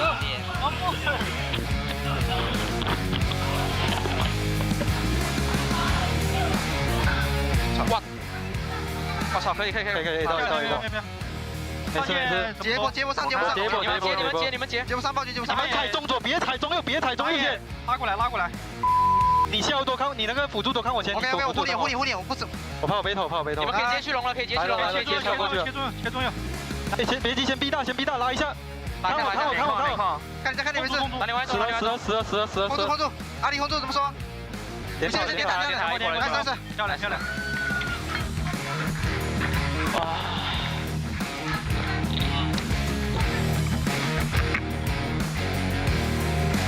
Third. Mabilis boy. Harap.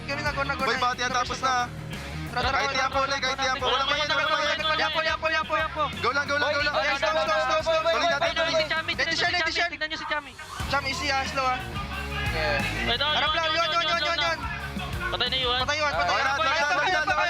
Sige lang. Okay, go and... Edition. Nice chance. Patay na ito. Nice one, boys. Let's go, boy. Rurot. Let's go. Ay, lagyan nyo sa boy, sa stand. Lagyan nyo sa stand yun.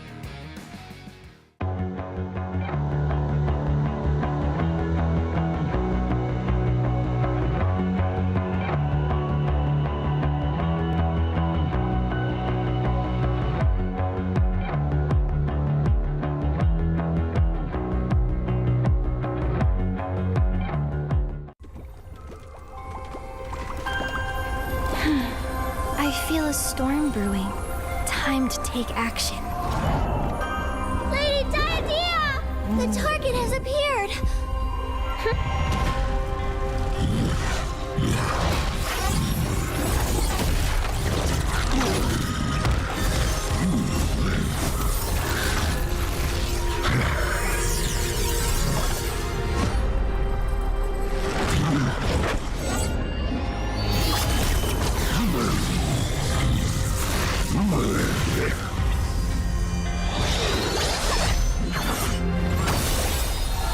I observe every aspect of this world, connecting those who are fated to be together,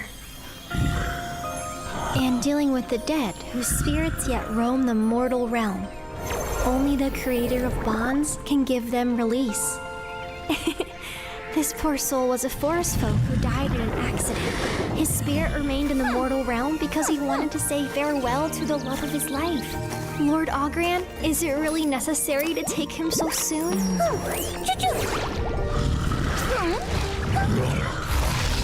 Hey, there's no hurry.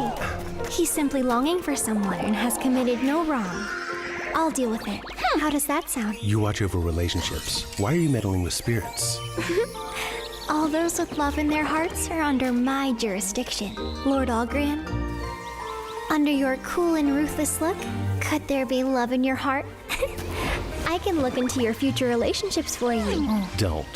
1,000 miles of fate bound by a single thread. Your fated one is... Farewell. Huh? Hold on. Oh.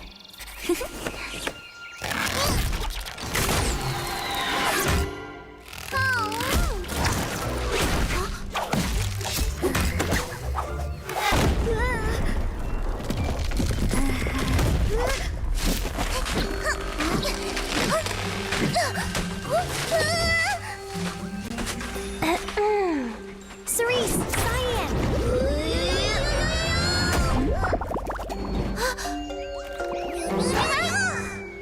Yaria! Huh? Where did she go?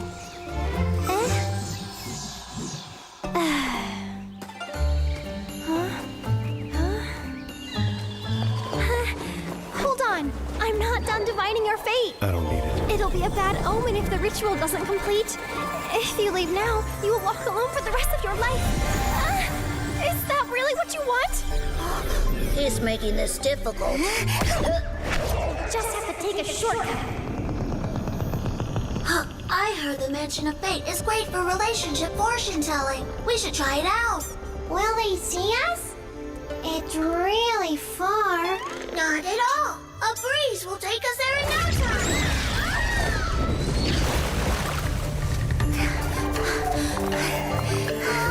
He's right behind us. I told you we can't beat Ogren. We shouldn't have interfered. Not on my watch.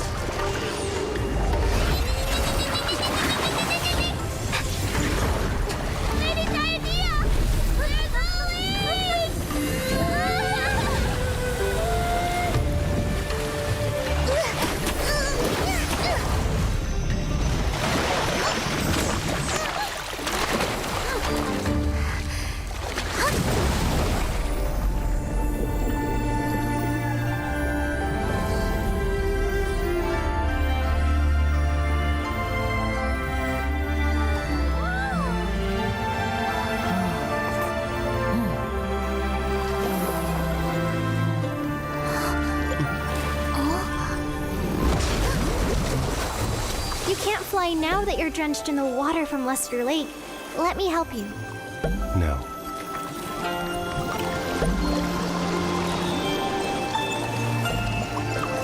How much longer?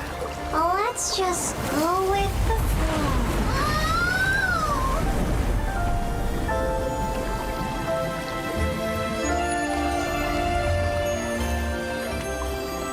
You look like someone I know.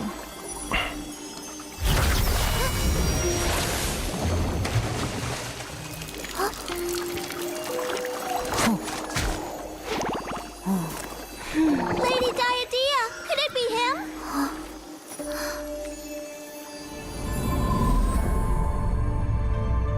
It can't be. Huh?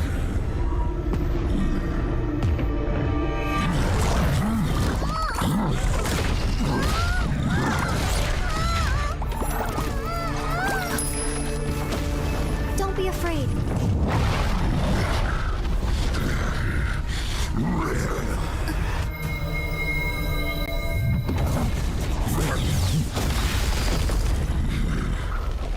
He's been waiting for you. Go on.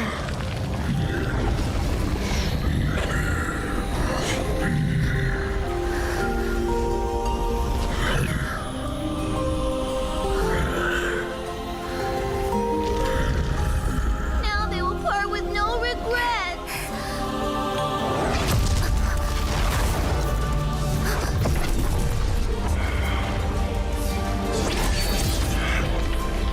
Hold on!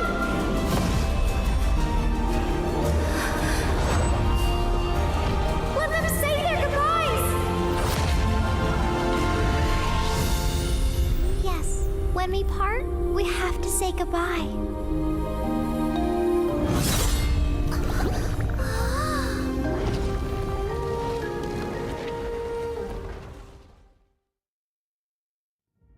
I feel it deep flowing through my blood. Rising up to become someone. And taking it all on my own. What a sweet victory. And taking all of my control. Awaken something deep in me. Like flames, feel it burning inside. Take a hold of pursuit of the prize. I've been told ain't no way to survive. Keeping all of this fire that's locked aside. When this is the time, enter the ring. All those mental chemicals doing their thing. I got flashes of battles inside of my dreams. I was made for this moment. At least now it seems like it's time to come face to face with your fear. Been battling reasons for all of the years, and I learned how to fight them with style and grace no one's ever encountered. You say it's amazing. I'ma come out swinging when they open the gate. Go ahead, call passion, I'm calling it rage. I'm taking what's mine like I already own it. Watch but don't blink, going here to the moment. The sky rained down. Here's to the madness that's all around. Go on, tell them who you are, you are, you are. Go on, tell them who you are, you are, you are, you are. Here's to the moment the sky rained down. Here's to the madness that's all around. Go on, tell them who you are, you are, you are. Go on, tell them who you are, you are.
And we are back from that break, and as we go and take care of the integrity of this tournament, I hope you guys had a quick bite to eat this time around, because the series is going to go back on how this match is going to go between Boom Esports. So yeah, I mean, I think that this is sorry? there was a little bit of a hiccup in terms of just the game overall, but we're gonna get into this one. I think that it's gonna be right where that kill had happened. But going into this one, I think the players had a little bit of a hiccup. Maybe Menki stepped on the one of the wires, might have popped it out. I'm not entirely sure. We're gonna have to find out going into this one, but yeah, a little bit of a mishap, so to speak. Yeah, we're excited as you are for those of us watching us right now on your screens. And this is a very important match, as these two teams need to get their points in. Yeah, for sure, for sure. Okay, but knowing what we know, who do you think, has to really win this? Like, is there more pressure on one of the teams over another one? It could be. Like, it's all about momentum for these two groups. Like, you only get to have a chance to be dominating your group, and you will take that advantage as you go on to the most hardest part, which is the playoff. So this is time that you need to go up against the other teams. You don't want to be in power. Yeah, they get the stun. Migi gets caught out as well as Shishan takes to the air. He will move back at the moment. A G6 is falling a little bit low. Does have his ultimate on hand as well. So TNX, at this point, Secret, they still survive this initial lead that Boom have acquired for themselves. Yeah, it's actually kind of a sizable lead. It's, 1.2 at this point in 5 minutes. This is no small feat by Boom Esports. And they've been kind of playing it off pretty well in the sense of, taking it to Team Secret, right?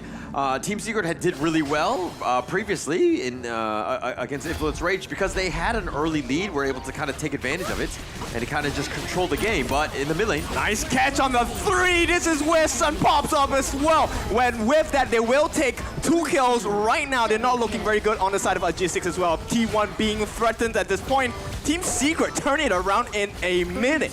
Yeah, and at this point that we are seeing Team Secret take advantage of how the zone is being in their favor. They have the idea, and also they have the Shangguan as well. It's all about zone kill zone, right? Yeah. It's a complete kill zone, to put it that way. And we're going back to reveal how it all went. Oh, that 3-man Dream Roll was on point. Yes, you've got the stasis, but it doesn't really matter. You're just so low. And this is Team Secret's MO.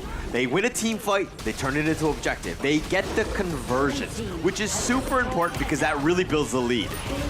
Oh, Shishan. He got knocked back. They will look to chase. Migi entering in the front lines as well. Can he get the power of gradation in? His eyes on Yuhan as well. Will pop back out. The stun comes in. TNX on the back lines. Dream Roll! And Xuan is going to get the first one in this, as well as Migi falls next. And boom, they have to retreat. A G6, he does have his ultimate. Will try and push them back for a little bit. But in the mid, Sun is doing so much work as well. T2 on the verge of falling. Yeah, okay, so TNX, so patient. He was going through the bushes and he was hidden. He could have gone in at any moment, but he wanted the perfect Dream Roam. He got it. Oh my goodness, maybe getting caught out again. The stun comes in. Xuan needs to back off at the same time.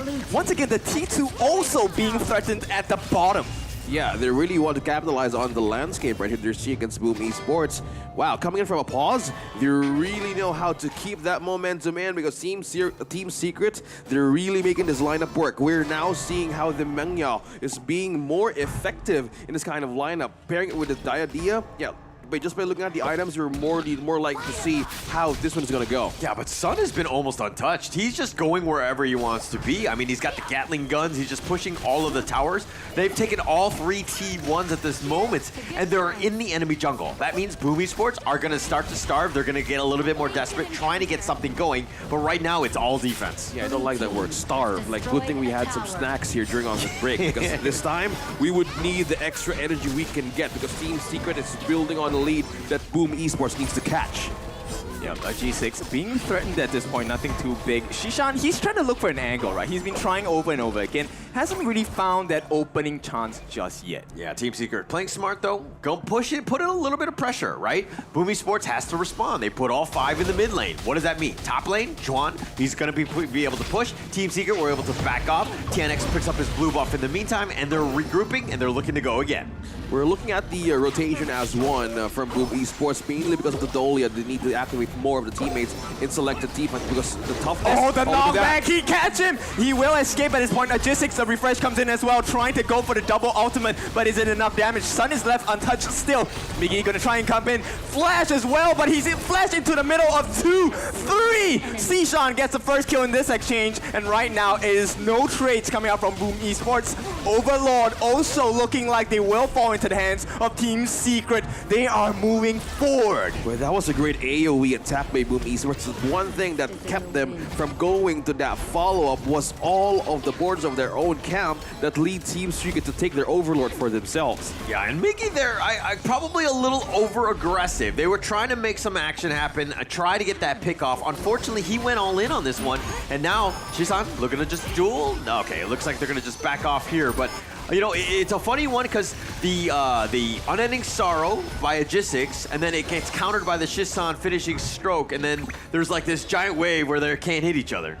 Yeah, and with this, we're looking at more of the AoE strength that Boom Esports needs to activate from now on, because with the lead slowly building with Team Secret, they need to catch up, because I'm looking at how they're going to catch a one from Team Secret here, either Suwon or even Shisan, but it's so hard. Only by Sun, or only catch Sun, because again, they still have one more factor, the damage. I hope Miggy right now has more advantage in terms of damage to get in the back line of Team Secret. Yeah, and you rightly pointed out, Boom Esports here, they don't really have that catch.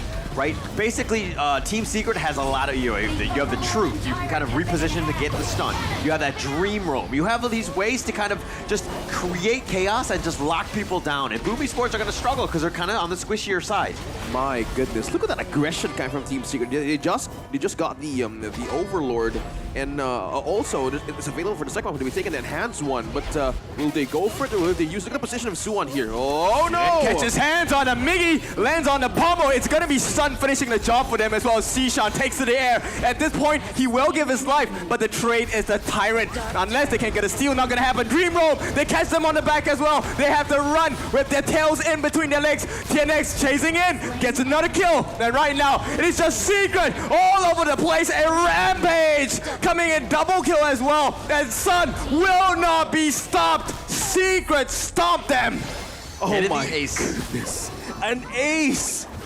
Yeah, that's kind of what we expected from Team Secret. You don't find, like, if Sun is left untouched, he's gonna blow you up. He's gonna clean house at this point, and now they're looking to just push this along. But if we're looking at the replay here, TNX chasing them across, dragging Aegis solo, not really able to get away, and Sun with his machine gun just shooting them all down. Bro, Suwon was the only one waiting in that bush to make Boom Esports react, and the only 3 people, even 2, to take that Tyrant with them. And with the damage that they got from the buff itself, it was a complete wipeout again from Boom Esports.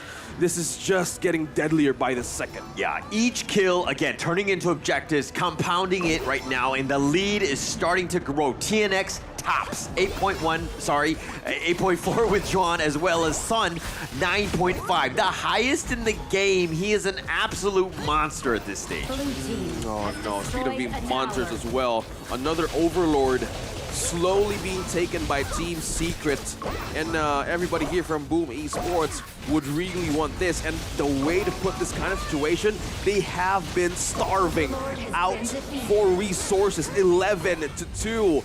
Now they have the enhanced Overlord here. I was about to say advanced, what the hell? I mean, but this 9K net worth lead is starting to push. They're going to push the Shadow Vanguard in the bottom lane, which is great because they're pushing the top, and it looks like they can kind of chip away at this T3 a little bit, but they're going to wait for the Vanguard before they make their next big push. Boom Esports right now don't have a T3 in the mid lane, so they need to kind of make sure that the top lane is protected as much as possible. Oh, you need all the protection as well, because again, there's no front line who's going to be worthy here against Boom Esports, because this hard tank frontline border of Team Secret, they need damage with this. Oh, they're going in. TNX on the backline, chasing the other jungler as well. Will eat that Ultimate Shell at the same time. There's too much damage coming from Secret. This could be the end. No, what a catch from Shen, and the base is going to fall. Crystal exposed. Dragons hitting down on it, and Secret take them by storm. That was a quick dominating comeback from a pause, I mean. Yeah. And that is Team Secret not letting any moment lose against Boom Esports. Team Secret not holding anything back. Even in the group stage, completely controlling that, getting that one team fight, compounding it into much more of that net worth of just controlling the game and shutting it down. That's what good teams do. Yeah, wow. Man, that Dharma, positioning of Dharma alone is one very good factor. And that thing that was missing from Boom Esports was vision. They don't know where they're all coming from. You know what? Xuan in Chinese also can be said in a particular way that you can choose. So he was choosing his targets, essentially, and out of all the targets he chose Mickey. That was a painful one to deal with. Yeah, actually, we don't know. You can't verify it. We can't verify. We don't know if he's telling the truth. We don't speak Chinese. I don't know if he's the guy who's translating yesterday. Where's you? It was him. It was him. I don't know if it's you. Like, I don't even know this guy anymore. Oh, yeah. doppelganger. I don't know. Wow. Maybe your cousin or something. Yeah? Well, nonetheless, right? Boom Esports chasing shadows at this point because Secret just took it to another level. I was convinced Boom had it in them to take this game to Secret, but Secret is just a whole nother level. Yeah, going back to what you said like earlier in the first blood, right? They got it. Yeah. Boom Esports had a great start, but finishing up to an end. Yeah, we see the shakeup of the Dolia lineup, together with the Charlotte. Again, that kind of line revolves around complete trust around everybody that you need to also be active in. Because if you got reset, yeah, what happens next, right? Yeah. Will it be worth it? Not really. I mean, they were struggling, right? Boom Esports with that lineup. They didn't have the catch. They didn't have any ways to deal with like the tankiness of the Menki 10X. He was just kind of dominating. He was controlling the map, and basically all they were doing is they were just running back because they're just too squishy. Yeah, they were waiting for a couple of things, right? So if you notice the way that Secret telegraphs the fight, they were always waiting for Mickey to jump in. That's the first move. And the moment that Unending Sorrow is used, that's when 10X really unleashes all of the skills. Dream Roam towards the back. He never caught a singular person. It was always 2 targets, 3 targets, and it's all on the back lines on the side of Boom Esports. Yeah, it's all like all-in jump, right? Because somebody gets caught in the front line of Team Secret right away, it's an instant punish. And the last moments of the base was too open from Boom Esports to defend. Man, the Dharma, like, soon was like, I'm on the other side, Sammy's on the other side, and the Dragon's in. Like, oh man, it's I mean, he put the dream in the Dream Roam skill, right? That was the perfect initiation for this Team guy. Secret. It's true. It's true. He was on point. I mean, TNX is one of the strongest ones. I think we're going to find out who the MVP was, and let's find out if it's going to be I think it's going to be TNX. I'm just throwing it out there right now. Sun. I'm hoping. You think it's not because of the damage and the Chuan. kills? Wait, it's everybody at this point, right? Oh, yeah. Come on, man. One for one. If you're allowed 5 guesses, you're going to get it right, okay? Yeah, that's true. Yeah, well, Sun for good reason, right? Yeah. I think he was one of the main catalysts onto why they were making so much pain, delivering so much pain over to the side of Boom Esports. Yeah, that's one great set of teeth from Mengya. Really shows the character and how aggressive he was throughout that game. It was piercing through everybody. Yeah, piercing there was no tank. Yeah, I mean, he was piercing through everything, but he was split pushing. He was taking all of the towers and everything. But first, let's go to the highlights. Hi everyone, I'm Yuhan, and I'm the official 2024 HOK Championship Observer. The tournament highlight of the day is here. 3, 2, 1, showtime! And we're back to what happened in that game. This is the first start that Boom Esports was started their momentum against Team Secret. Yeah, there was the first blood the Dragon got.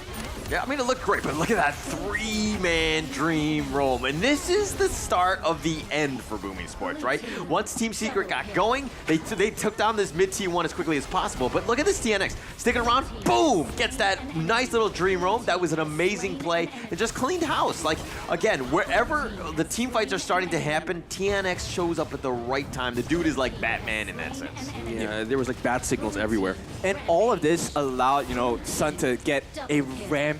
Out of all the kills we've seen today, it's one of the rare ones, right? Rampage for Sun. All the gold was in this guy's pocket. Yeah, he is completely the chosen son of this one. And that was like a great one to finish that game because they completely sealed it as fast as possible. I mean, the guys were ecstatic. That is exactly what you wanted to have done. And Team Secret proving to be one of the top-tier teams. They look incredibly scary moving forward. Yeah, and again, elaborating more of the 7-1-2 of Sun's MVP, Shadow Ripper, that was the first item to build. I think this is the most important thing about this kind of lineup, is since they don't have like hard tank, as we repeat once again from the lineup of Blue Esports, they just pierce through with everything, man. I mean, who's going to be defending here? Like, Axe of Torment won't make the cut. Yeah, you have the passive from the Dolly, but it won't be enough to be on the front line most of the time that Team Secret initiates against you. Yeah, and Boom Esports, their lineup isn't bad, so to speak, but it's just that the Team Secret lineup actually counters them in many different ways. So it's kind of like, you know, it could potentially work, Boom Esports lineup, it's just not now. In theory, right?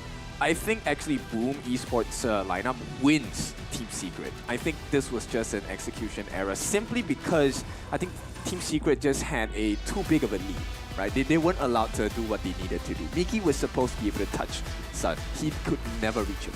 Yeah, I think that's the one problem, man. Like, if you do intend to reach Sun right away, either you get caught by the Dharma, slowed down by the Mankey, either insta-burst from the Shangguan, and looking at this graph rather as well, all of the objectives. And for the last one that they got, Tyrant, it was just Xuan. The Dharma was in the right bush, and with his sacrifice, that was like a hashtag worth it moment of Team Secret. Yeah. I mean, it paid off really, really well, right? I mean, Team Secret understanding exactly what they needed to do for those fights. Their team fight is kind of next level, right? I think if we're just like, the laning phase is the laning phase, and they actually were losing in that part, but getting into the mid game where we start to need to group up and to get into those team fights, and you see Team Secret honestly turn it up. Yeah, for sure. So this is definitely a breakthrough for the side of Team Secret, because I don't think they have played this well since the last time we've seen them, right? I think there were a couple of gaps that Team Secret has shown us on screen across the international stage as well. Now that they have touched down here in Indonesia, it looks like they have managed to fix some of the gaps. But more importantly, this is a brand new Boom Esports, right? This is a much stronger Boom than we previously knew. Yeah, they need to bounce back as well. Like in a best of 3, either you put your cards in a different way. So let's see how this one is going to go in the next stages, because in a best of 3, anything can happen. But you, who's watching us right now, can enjoy this giveaway. So follow our channels for a chance to win a Realme 13 Plus from today to 231. Follow on our Global Esports channels and tag championship participating teams in the comments for a chance to win a Realme 13 Plus and get great rewards. This is it. So yeah, be sure to do that. Yeah, it's really nice phones. I mean, we've been playing around with them, and we've been having some fun with them. I mean, the connection's been great. Did you win anything? I won a pin and a luggage tag. But you know, it's I did win my game, if that matters. Oh yes, we all did. So we crushed our competition, and I just want to have a humble brag here. You know, you can also take execute with Marco Polo. Oh, if you want to do a faster route, yeah? Yeah. In the mid lane. Oh, you guys have more winning ways, I could see. So that's the 1v1 downstairs if you want to enjoy the fun here. We're on the MGP space, so go ahead, join the fun. We have live audiences also supporting the teams, so be sure to get it while it's still hot. A lot of merch here to be grabbed. Yeah, a lot of merch, and I mean, it's a great opportunity. Win or lose, actually, in that game, you get an opportunity to spin on the wheel to win some of that merch. I have not been the luckiest of people, but nonetheless, it's still fun to play. I will still try every single day, and I think I'm going to have a great time on that one. But, you know, maybe next time you'll have a chance as well. I'll try my luck next time. It's hard to beat that 1v1 guy. So go ahead, take your snacks. We're going in for a short break. 就是没有想到他们昨天他们打的就 Bomb Esports 他们打的跟 Alpha 7打的有来有回，然后甚至还是赢了Alpha 7，然后就感觉他们确实也是变强了很多，就很期待明天跟他们就是可以跟他们强对碰吧。所以就是阿大，期待明天和你的对线。We studied their gameplay, then it's really good. They are all mechanics team, but I think we can tie with him. So a lot of respect coming in from that interview. It all revolves, like, as you guys said, execution. Everything's going to be a test here. I know they have been dominating their series from day number 1, but since the day that they met now, wow, it's going to be a big challenge. Yeah, and I like the fact how Team Secret and Boom Esports, both of them have leveled up. I think Team Secret, I mean, Kindofu was saying that how Secret has actually gone back to their international standards of ES2, where they did really well, and we're seeing glimpses of it, but I actually think that they far exceeded that at this point. It seems like all of the games, they win one team fight and they just win the game. I question your hearing ability. That's not what I said. I said they improved from that performance. Yeah, and it's good. Like in day number 4, you see teams like completely bounce back or improve more. Like this competition alone involves like to be the better version of yourself every day. Like it's not hard, and even in an interview, it's so hard doing the same thing every day, man. Practice with the scrims, reset, and with these teams heading on to the biggest challenge of their life in HOK Championships, you really have to have a good coach and as well as a great start for breakfast. Right, and I mean, okay, look, if we're talking about Boom Esports, they want some close games. And it's one of those things where when you have close games, usually it's because one of the teams is kind of making some mistakes. And Boom Esports right now, you can't afford to make those kinds of mistakes against Team Secret because they're going to make you pay and they're just going to end the game. Yeah, and if you rely so much on the later stage of the game, we've seen it how Falcon done it, right? So I was like, wow, there's so much play style and story moving forward in the 4th day of this tournament. So I'm just curious on how these teams right now are just gonna adjust in this kind of meta. Like everything is just changing. Oh yeah, for sure. Ever changing, right? That's the battlefield of the Gorge. And of course, we will have some changes as well. Later, in a short bit, we will go for a break. When we're back, we're gonna see how this result is gonna turn out, right? Yeah. Some, of course, the fans of Secret looking for a 2-0. The fans of Boom want that comeback factor. They want to make it a reverse sweep, right? But it's there's opinions on what is going to happen, and then there are facts. And the facts is Secret is leading, and we are going for a break. We're about to find out, so go get your snacks. We'll be right back. Fill up the games after the show, we're not the same. Blaming the blame, same on the aim. When you reminisce on this battlefield, it's on my silhouette that you see. We gon' do it, facing our fears, we don't think we just move it. No, we the best, and we don't gotta prove it. Somebody test me, I swear I'm gon' lose it. I got a sure fuse on this boom and illuminate. The truth is it, another day, another win. You got the power to turn around. Inside a champion's yet to be found. Calling out for the game. This all, it's on the high. Won't you yell out my name when I sing on top of our lungs? Wherever lies, it's my ride or die. Oh, won't you yell out my name? Let's begin, crush the foe. Look at me now, ready to go. Victory. Power within, we're standing tall. Fight for your name, ready to give it all. Realme 13 Plus.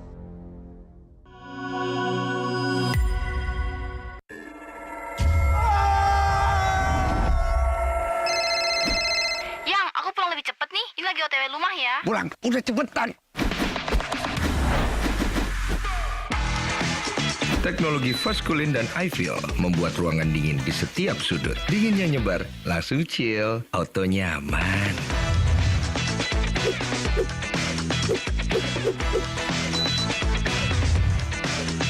Dengan Edgarment, tumpukan cucian kotor gone, semua yang ada di dalam jadi lebih terjaga, lebih dingin, dan lebih segar dengan Power Cool. Nikmati gambar yang lebih real dengan Kilet Pro dan Dolby Vision. Rasakan pengalaman suara yang mengitarimu dengan Dolby Atmos. Sayang.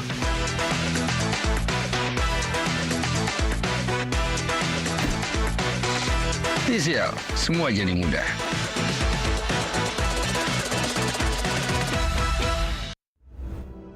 Chúng tôi ở bên đằng mà, ở quanh嘢của mẹ sao quên đi vậy?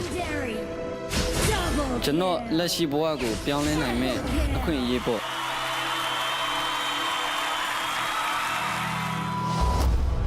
Esports ရဲ့အတိတ်ဘယ်ကလူတိုင်းအတွက်မတူနိုင်ပါဘူး။ဒါကအပန်းဖြေစရာတစ်ခုဖြစ်နိုင်တယ်လို့ဘဝအတွက်ရှောက်လန်းရမယ့်ခရီးတစ်ခုလည်းဖြစ်နိုင်ပါတယ်။ Professional gamer ဖြစ်ဖို့ကကျွန်တော်ဘဝကိုပြောင်းလဲဖို့အခွင့်အရေးကြီးတစ်ခုပါပဲ။ဒါကအားလုံးထက်အရေးကြီးပါတယ်။ကျွန်တော်ဘဝမှာအခက်အခဲတွေအများကြီးရင်ဆိုင်ရပေမဲ့လည်း HOK ကြောင့်ဒီအခွင့်အရေးကိုကျွန်တော်ရခဲ့ပါတယ်။အရာရာကိုပြောင်းလဲဖို့အတွက်ကျွန်တော်ဆုံးဖြတ်ထားပါတယ်။ HOK မှာကျွန်တော်လိုဘာမှမဟုတ်တဲ့တစုံတစ်ယောက်ကလည်း game ကိုစိုးမိုးနိုင်ဖို့စွမ်းအားတွေရှိလာနိုင်ပါတယ်။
Look at that!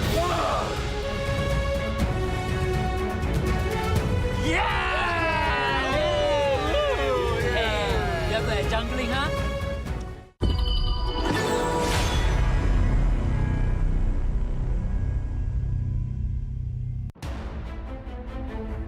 Hi everyone, I'm Yuhan, and I'm the official 2024 HOK Championship Observer. The tournament highlight of the day is here. 3, 2, 1, showtime!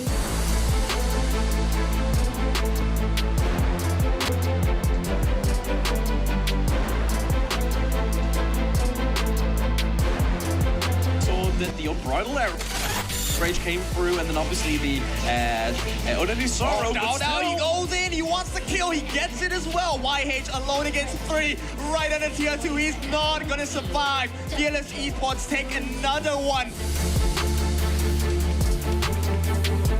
Use that space to potentially get something going, but Juan from the backside, the heroic charge, pushing him back, says, I will take that one to go. Juan going in for the drive-through with the unending sorrow for Raikou, the infinite fastest. Might actually change the game if he will do it. Juicy's still out in front. There's gonna be going in with a first ramp. Yep, he's Tammy with a truth. Knocking up 2, but there's no follow-up. Tammy's actually gonna die first. Golden Kite.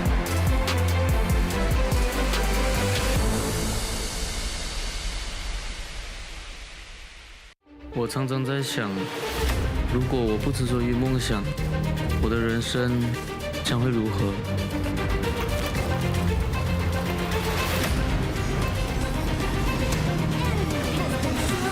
这是我的热爱所在，可是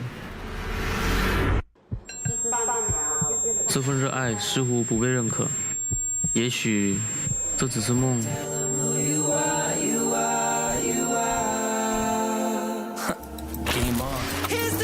就让热爱、勇气成为我追梦的燃料。要实现这梦想，就必须马上行动，做就对了。HOK 或许就是我实现梦想的地方。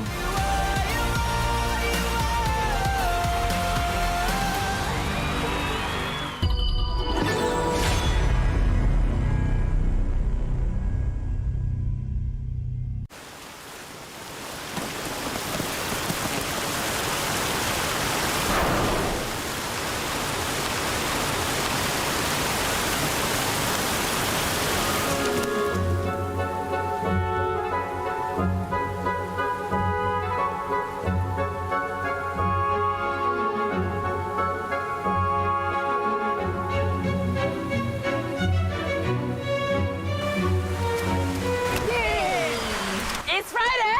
HOK Day!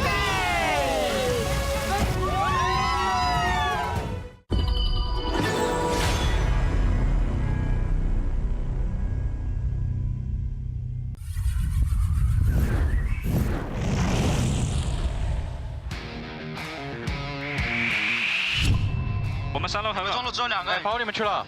没问题，他包不了，他包不了。往上走，往上走。张飞没到，张飞没到，张飞没到。过来打，过来打，过来打！别怕，别怕，别怕。后面小马，你接一下。OK，别怕，别怕，别怕。踹你一脚，还想杀我？对面有蓝，对面有蓝，对面有蓝。我去推上，我去推上。那我们自己开始弄，你推吧。你们打，我回家。OK，我帮你蹲，我帮你蹲。哎，这小满都不知道自己想踹谁了。你说的对。一波。你说的对。 不知道，我这个数据应该有 MVP 的呀！我他妈3团队100%。不知道，这个吧，来。走一起。啊！来吧。推动。你拿，我推。可以。看我。听话，上我吗？没有上我。有人来呀！走。准备。OK。10分20，对面辅助进化。可以打呀。哎，绕我。被进化了。来，可以。哎，别个大佬打，来，可以秒，顶到，可以，走，救管女，我扛打，是的，没事，能有可以。等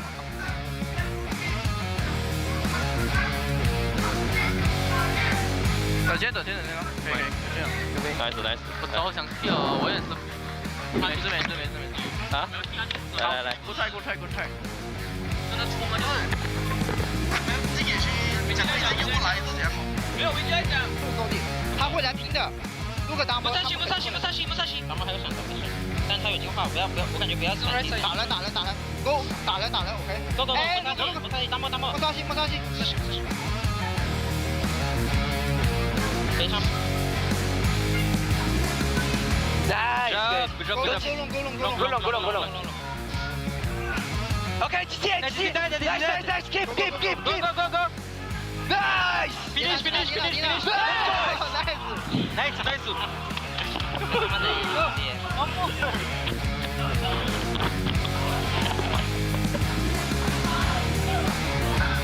哇！我操，可以，到。没事。接波上。你们接波上暴击，接波上。你们踩中左，别踩中右，右线。拉过来。你先多看，你那个辅助多看我前。OK， 我护你，我不走。我怕我背头。你们可以接续龙了，切中右。别急，先逼大，拉一下。看我。看你没事。打你完，死了。轰住！阿里轰住怎么说？别打，来，漂亮。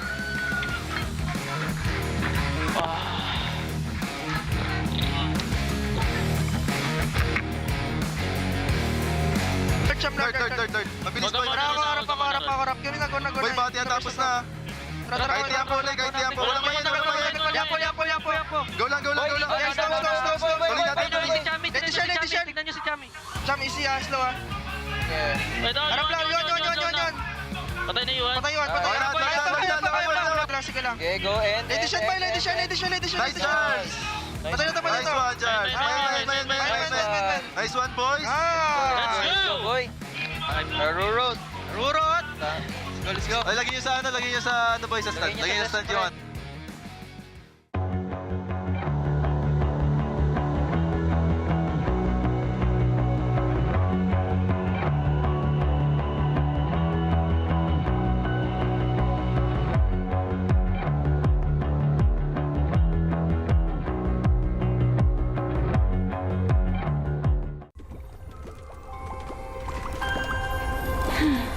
I feel a storm brewing. Time to take action. Lady Diadea! The target has appeared!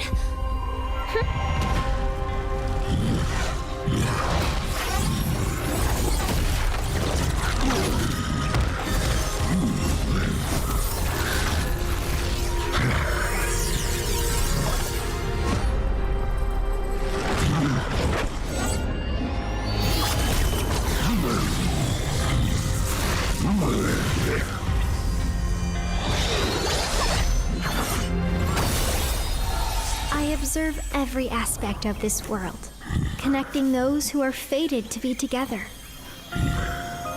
and dealing with the dead whose spirits yet roam the mortal realm. Only the creator of bonds can give them release. This poor soul was a forest folk who died in an accident. His spirit remained in the mortal realm because he wanted to say farewell to the love of his life. Lord Ogran, is it really necessary to take him so soon?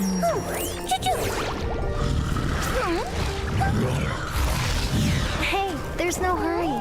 He's simply longing for someone and has committed no wrong. I'll deal with it.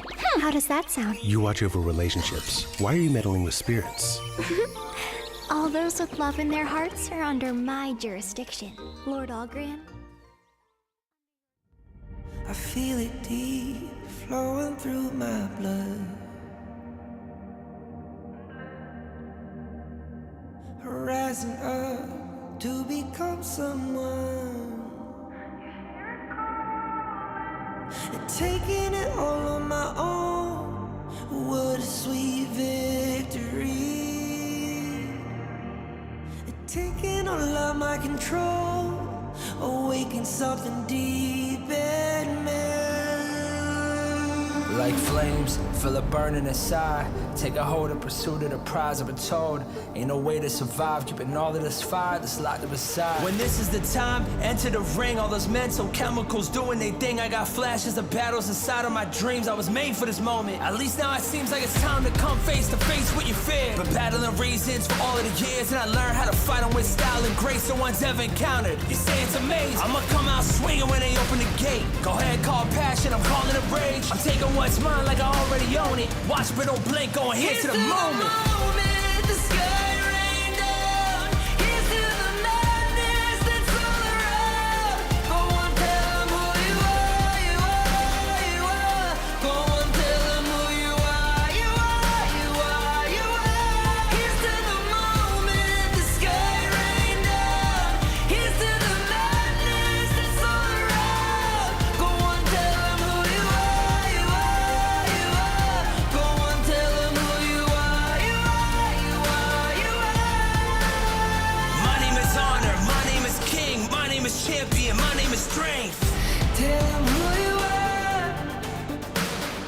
My name is Pentakill, you think it's strange? My name keep ringing inside of your brain. I hear it every line. Here's to the moment the sky rain down. Here's to the madness that's all around. So tell them who you are, you are, you are. Go on, tell them who you are, you are, you are. Here's to the moment the sky rain down. Here's to the madness that's all around. Go on, tell them who you are, you are, you are. Go on, tell them who you are, you are, you are, you are. Here's to the moment the sky rain down. Here's to the madness that's all around. Go on, tell them who you are, you are, you are. Go on, tell them who you are, you are, you are. Go on, tell them who you are, you are, you are.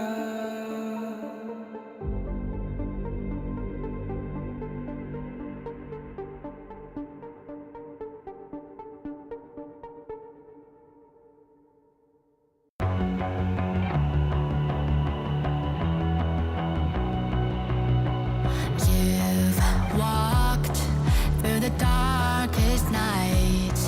You've heard the crowd, felt the blinding light. You were standing there when your heart comes alive. It's a dream I've had, and it never dies. Right here, right now, give it all, get it out. Never a surrender. I fight and never fail.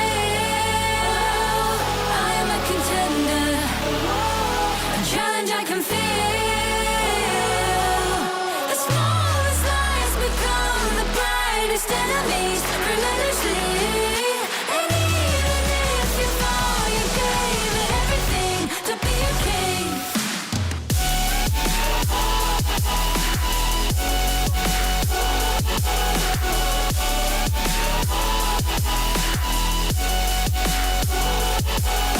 You carved your way with a sharp attack. You watched it all burn, and you never looked back. There will come a day when your fears will arise. You protect your crown, so it never dies. Never a surrender. I fight and never fail. I am a contender. A challenge I can feel. The smallest lies become. And we are back. Thank you so much for waiting, because we are excited as you are, because Team Secret and Boom Esports is about to head on for a match. Now, current standing 1-0. So this is just the tournament that we are expecting. Like, it's the fight for the numbers, right? It's like the groups right now are slowly building up to the lead on who's going to be the top two. Yeah, imagine in a marathon you're allowed to smack your opponent in the face. That's what Team Secret has just done to. What kind of marathons are you running, sir? Are you sure it's a real legitimate marathon? That will prove to be very entertaining. And so far, it has been entertaining to see Secret take the lead so far, right? Yeah. I mean, let's be honest, it was a tough one for the side of Boom because I think Team Secret definitely knows too much about Azar. The Marco was a definite prior and personal ban.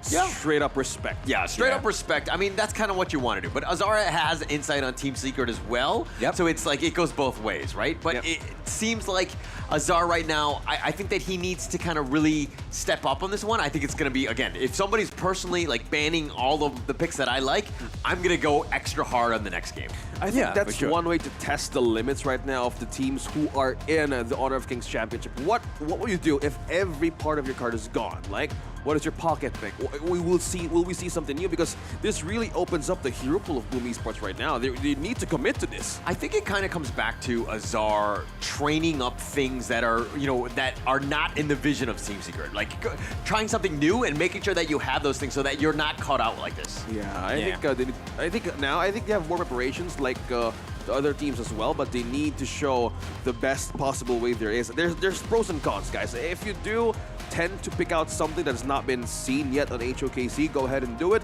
but make sure you're ready to commit because some parts, like I've seen some games of today, like doesn't require overthinking and it works. Okay, so if you take a look at Team Secret now, I think they're feeling pretty confident. Kai, their long-standing coach, I think he has been the catalyst for Team Secret to really be at the strongest as well, right? Even, I mean, for just to give a friendly reminder, in the previous Season 2, where TNX actually mistakenly forgot to equip the Smite Battle's common spell, right? Even then, they still came back from that difficult position. So, Secret is definitely a force to be reckoned with. Yeah, I think they have been really consistent on how they really performed on their day number 1, and that's the thing you need to kind of like respect as well. Like, how do you even counter this kind of team? Like, yeah, you got the heroes, you can outdraft them, or you can do counter drafts, but how do you deal with the player itself? It's the execution. It's a test of like character as well. Yeah, and I like the fact that you talk about execution because Team Secret are really executing well.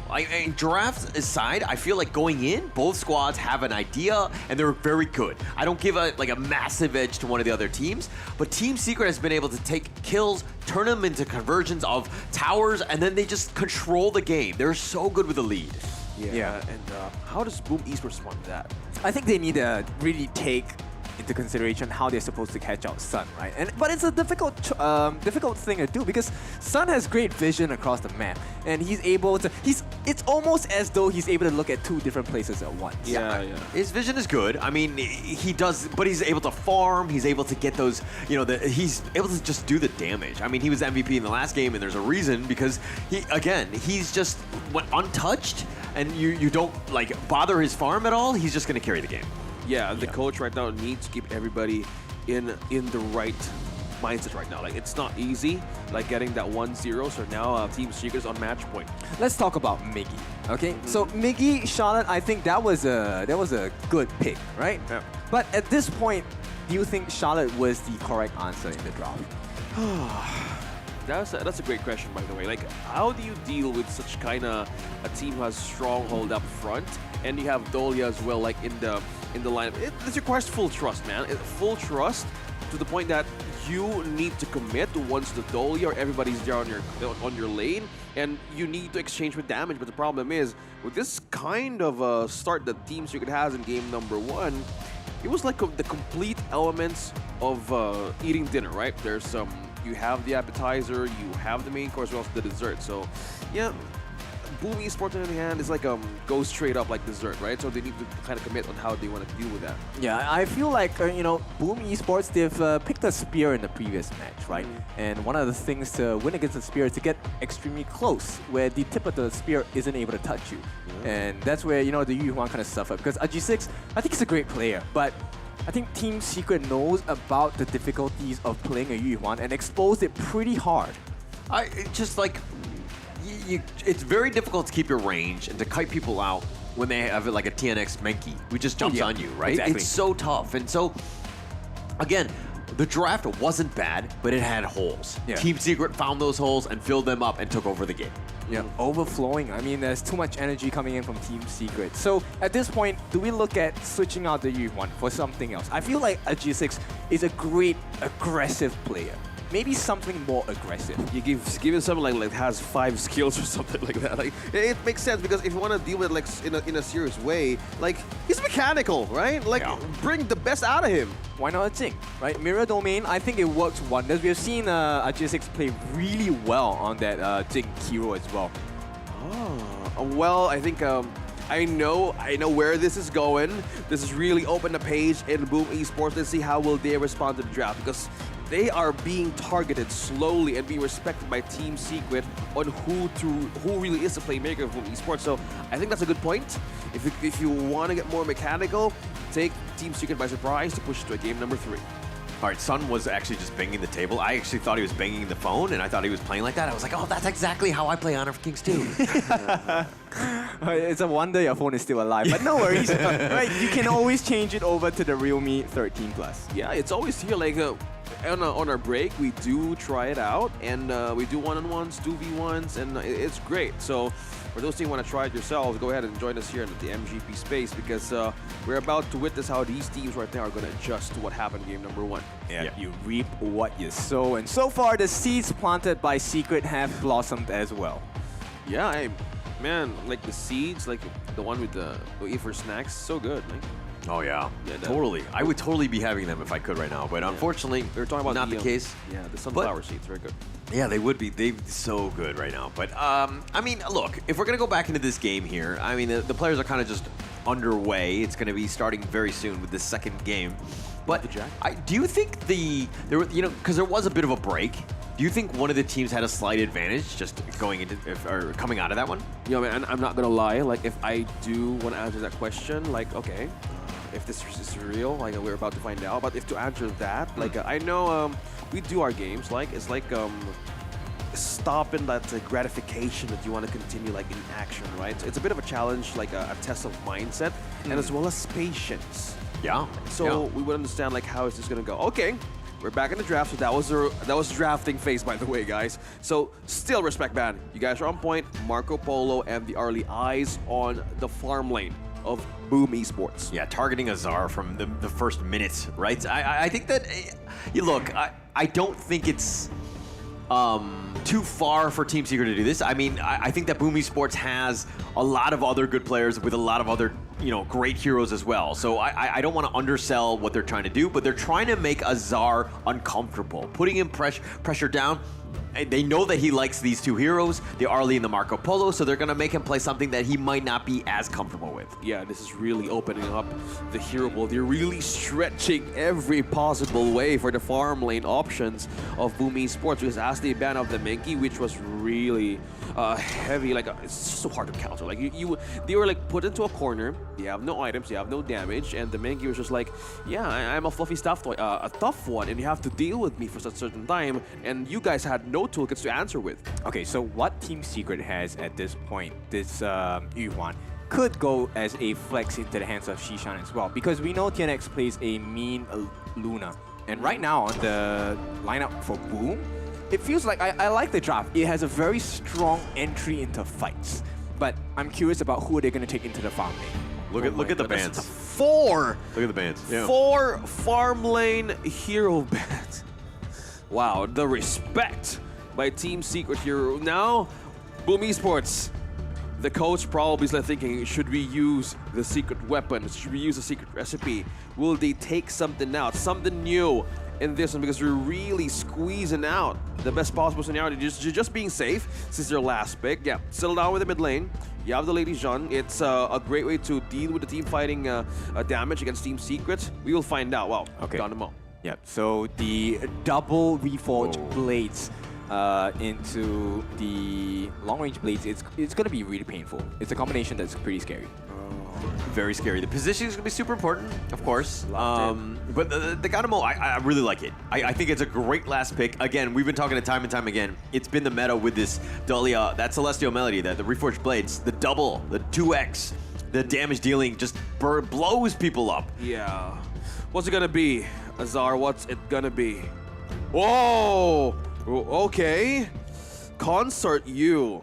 Okay, I'm just gonna get my hopes. It's still a hover. I've been expecting so much. Oh yeah. Let's keep it like let's just wait. Yeah, it's gonna assist Azar in the lane. I think he should be able to outplay Sun at this if he times his they're not doing protecting wins properly. But they go with the whole Yi instead? Really? Really? Yeah. Wow. Yeah. That's big confidence there because Azar is very immobile on this whole Yi. Yeah, and considering how the lineup of Team Secret moves, they can just dive in, reach an AoE, go pick one, and this would really rely on great positioning for Hui. And I'm in the same page with you guys, so this is a bit of a challenge. This puts a lot of pressure on Miggy. Miggy needs to get the catch of his life for this to really work out. Yes. Oh yeah, the clash lane. Right, but if we're looking at this, I mean, Shisan on the Yuan, right? If you use the Unending Sorrow, you can kind of Burning Sun Arrow, you can potentially kind of shut him down. So there are definitely some options with it. Obviously, positioning is super key. But we're going to get into game 2. This is, of course, the third match of the day. Team Secret's Boom Esports. We're about to find out how this series is going to go. Will it be a sweep or will it be a reverse one? Again, Team Secret is on match point. And this is a question, how will Boom Esports rise to the occasion to bounce back? All right, it looks like, sorry, I meant to say TNX on the Yuan, but no, the flash away by Zhuan. He's going to go up in front, just kind of dealing with a J6. He does knock him up, but man. Okay, that's a big start for the side of Boom. They get the first blood. Can they finish the job? TNX, he gets taken down as well. Boom, start with a bang. Yeah, that is one heck of an adjustment. Early game wise, getting 2 kills onto Miggy. Now this sets up a greater forge for their early game momentum. This is it. They just need to continue this, and Team Secret needs to be wary on where Miggy is coming from. We were talking about this in the draft. Yeah, I think Miggy is going to be super key, right? Initiating how he goes in. Is it going to be after J6 goes in with the Ogron, and then he kind of just cleans house with that positioning? Like, J6 will attract them, like you know, just be the honey, so to speak. And people are going to get baited in by that, but they got to be a little bit careful with how they proceed. Team Secret, that is. Yeah, they need to be careful as well. Like the Dolia still, I know there's a lot of pros and cons using this hero, but the AoE alone, this would give an additional boost on how the Sun is going to go and just keep his folks in for Boom Esports, so they need to be careful as well. I think space and timing is very crucial on both these two teams, with full trust on their heroes as well. Oh, what a burst! Shishan taking one return kill, but Xuan now in danger. J6, he's going to use the smite, going to chase in as well. The dash from Xuan keeps him safe, and now Team Secret, they start to turn their attention onto the top lane. Ooh, okay, mixing things up. I love it. Like, it's they're trying to create some focus or pressure point here. Yeah, understandable. They would need to find out on who's going to be the playmaker. It's just Miggy who started this every part of the early game. He wants to take advantage of. Yep, J6 left behind using the conductor. Sosa's trying to survive. He's falling low. Oh my goodness. Everything falls onto Shishan here, the Ganemu, as well as that Burning Sun arrow. But Miggy, he's falling low. Double kill. The burst from this mid laner. Shishan is doing too much. Way too much damage, and they're going to chase, almost clips out Dragon in the end, and it just kind of caught off guard. They thought they had an advantage, but Shisan, again, these couple blades, they catch you off guard. You need to be aware of it at all times. If you're going to take a team fight, fine, but understand where he is so that he just doesn't just slice you from afar. Yeah, I don't like these couple blades at all, man. I was really holding on to my table because it just completely hurts early game, and how Shisan is rotating quicker with Suwon and TNX. This is really a pressure. She's at 2.5. Look at her gold. Wow, clearly ahead against Dragon as well. So this is like complete aggression and confidence. Look at the pokes here. And they have more vision to utilize. He got it. Oh, but the Burning Sun arrow? Yep, the stun comes in. Can they get the lockdown? It will be done. The shutdown, and of all people, it goes to Dragon. A good recovery. This is a big start. Evening things out, 3-3. Boom, can they come back? Yeah, love the follow-up as well. They know how to spot one, and that kind of commitment that Shisan did, that paved way for Boom Esports as well. So just recovery, and as well as keep the patience at bay as well. You question how you pick, right? The Burning Sun arrow, that was on point. Set it up for Shisan to just get killed on that one. An absolute monster. A great shot by Azar. Yep. Looking for more here on the side of Team Secret, right? And you can look at the aggression coming out from Boom. It seems like they want to make a play elsewhere, which allows Team Secret to get a turret for free. First one of the game goes into the hands of TS. You know, they just want to put counter pressure, and they know they got the objective.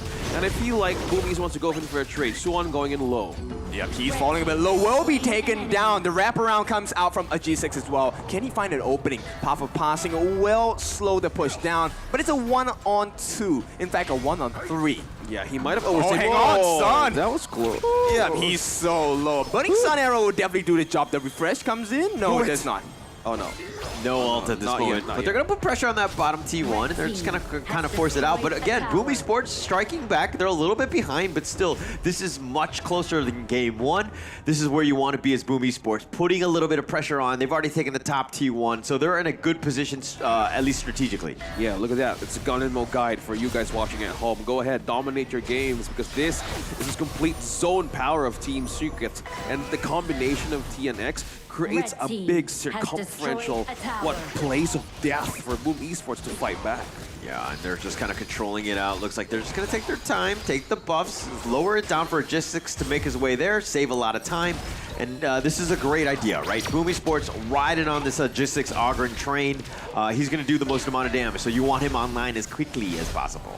Yep, speaking of online, not going to hit anybody. Oh, they're coming in. The flash comes in, but the God of Grave pushes Miggy back, and everything is canceled off. Mitigated and negated from the side of Boom Esports. That's Flash out of Miggy, a resource not going to work for some quite a time from now, and that was the timing of Shizon. You mentioned it, guys. You love playing Gun and Mo, and yeah, that's the thing. You kind of forget when to attack. Like, I know some users or players, like, it's good to go with Gun and Mo, like, near. Oh, that's a nice catch, but Xuan, has he beat it off more than he can chew? They will back off. They get the T1 on the bot as well. I was just about to say, Boom Esports have recovered well. They've taken the turret lead. But right now, Secret are not backing down. Yeah, and if you want to keep doing pressure, look at the damage. Continuous poke. Ow!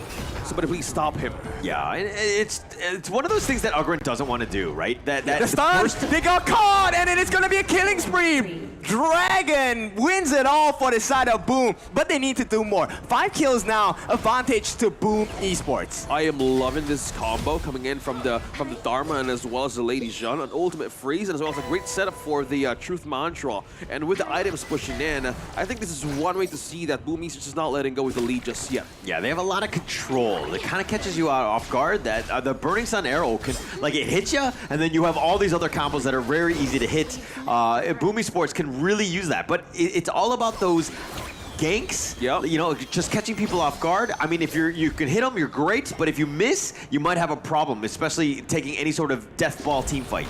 Oh, speaking of team fight as well, G6 spots yeah, 3. Caught in the middle, but stun comes in. Azar saves the day. G6 turns the fight around. Shen taken down as well. G6 in the middle of 4. Can they do it? Sun gets the kill as well. And suddenly, Team Secret, they found the form. They get the kill. 2 deaths in the space of 30 seconds. And it's a crucial crowd control. TNX doing so much for Team Secret.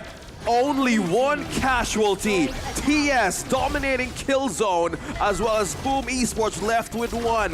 Miggy alone. Team Secret with that kind of initiation. You can't stop that from happening, like a moving train. TNX is all the way up in front, but Sun was just picking them off. Let's check out this replay here. A G6 all the way in the front. But look at Shizan just slicing him down. TNX all the way up in front. I mean, they were trying to slow down. Yuhan gets a little bit low, but they continue on. Everybody is so low, and Shizan from the backside just picking people off with those couple blades. He's doing so much damage. Oh, Shizan, Gun, and Mo. Oh my goodness. Combining every possible death there is. It feels very one-dimensional, right? Because it looks like they want to use this whole year as a utility tool. They want to make full use of that Burning Sun arrow. But when that happens, you're not in the perfect position for team fights anymore. Yeah, either you use it for a long distance or use it defensively, so they're left with 2 stuff. For to go for the defense or go for the offense. But the Team Secret right now, the lead slowly building up on their side. They're gaining more coverage on the items as well.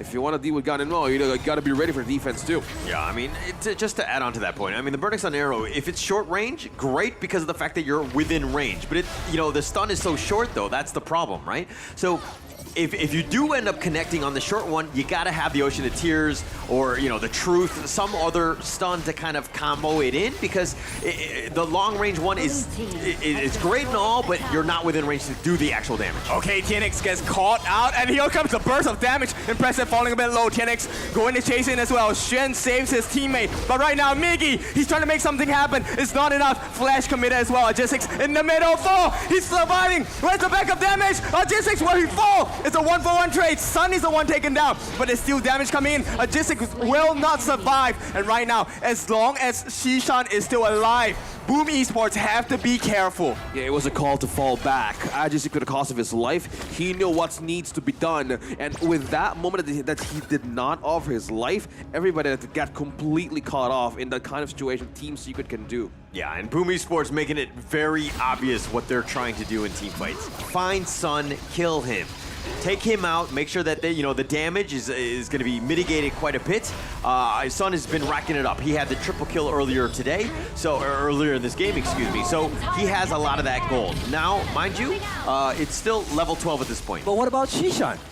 Shishan does a ton of damage too. He's easier to find. Sun, I think that because the rolling rate, he's a little bit mobile. He's a little bit harder to take down right away. Yeah, this is just complete damage overload. Puts more pressure for the defense. Oh, they got one. Okay, got one. Comes in. Miggy wants a 2-3 targets. And finally, boom, they have something going for them. J6, he wants to lay the pain, but he's unable to stay long in the fight as well. TNX is falling very low. Ulti committed as well. Impressive jumps in. And at this point, it's a stalemate once again. They get the kill on Shishan, which is great. But Sun is still alive. So one or the other. Boom, is this a mistake? This thing a little bit too long. TNX once again has the cooldowns ready. His smite ready to be used in about 15 seconds. The reset comes in as well, but looks like the decision from Boom slightly different. Look at Miggy going around the flank. They get the stun as well, and here it goes. It is going to be impressive, getting caught on the backline. Sun now wraps around. Nobody's catching him. Miggy does, but where's the damage? Miggy, he's gonna die for nothing. A double kill as Xuan gets his target. Azar left alone. Dragon, the last one to stand for Boom Esports, and it looks like stand no longer. It's a killing spree for TNX. As Team Secret, they have came to play. Oh, the base. I mean, this is going to be it right here. I mean, he's just going to go down mid, but look, that last fight, they could not have taken it. They had a numbers advantage with Sun down, but the thing is that they didn't have the truth. They didn't have any of their other ults to kind of control the fight. They were actually like playing down, a man down. And with that, Team Secret finishes the series with 2-0.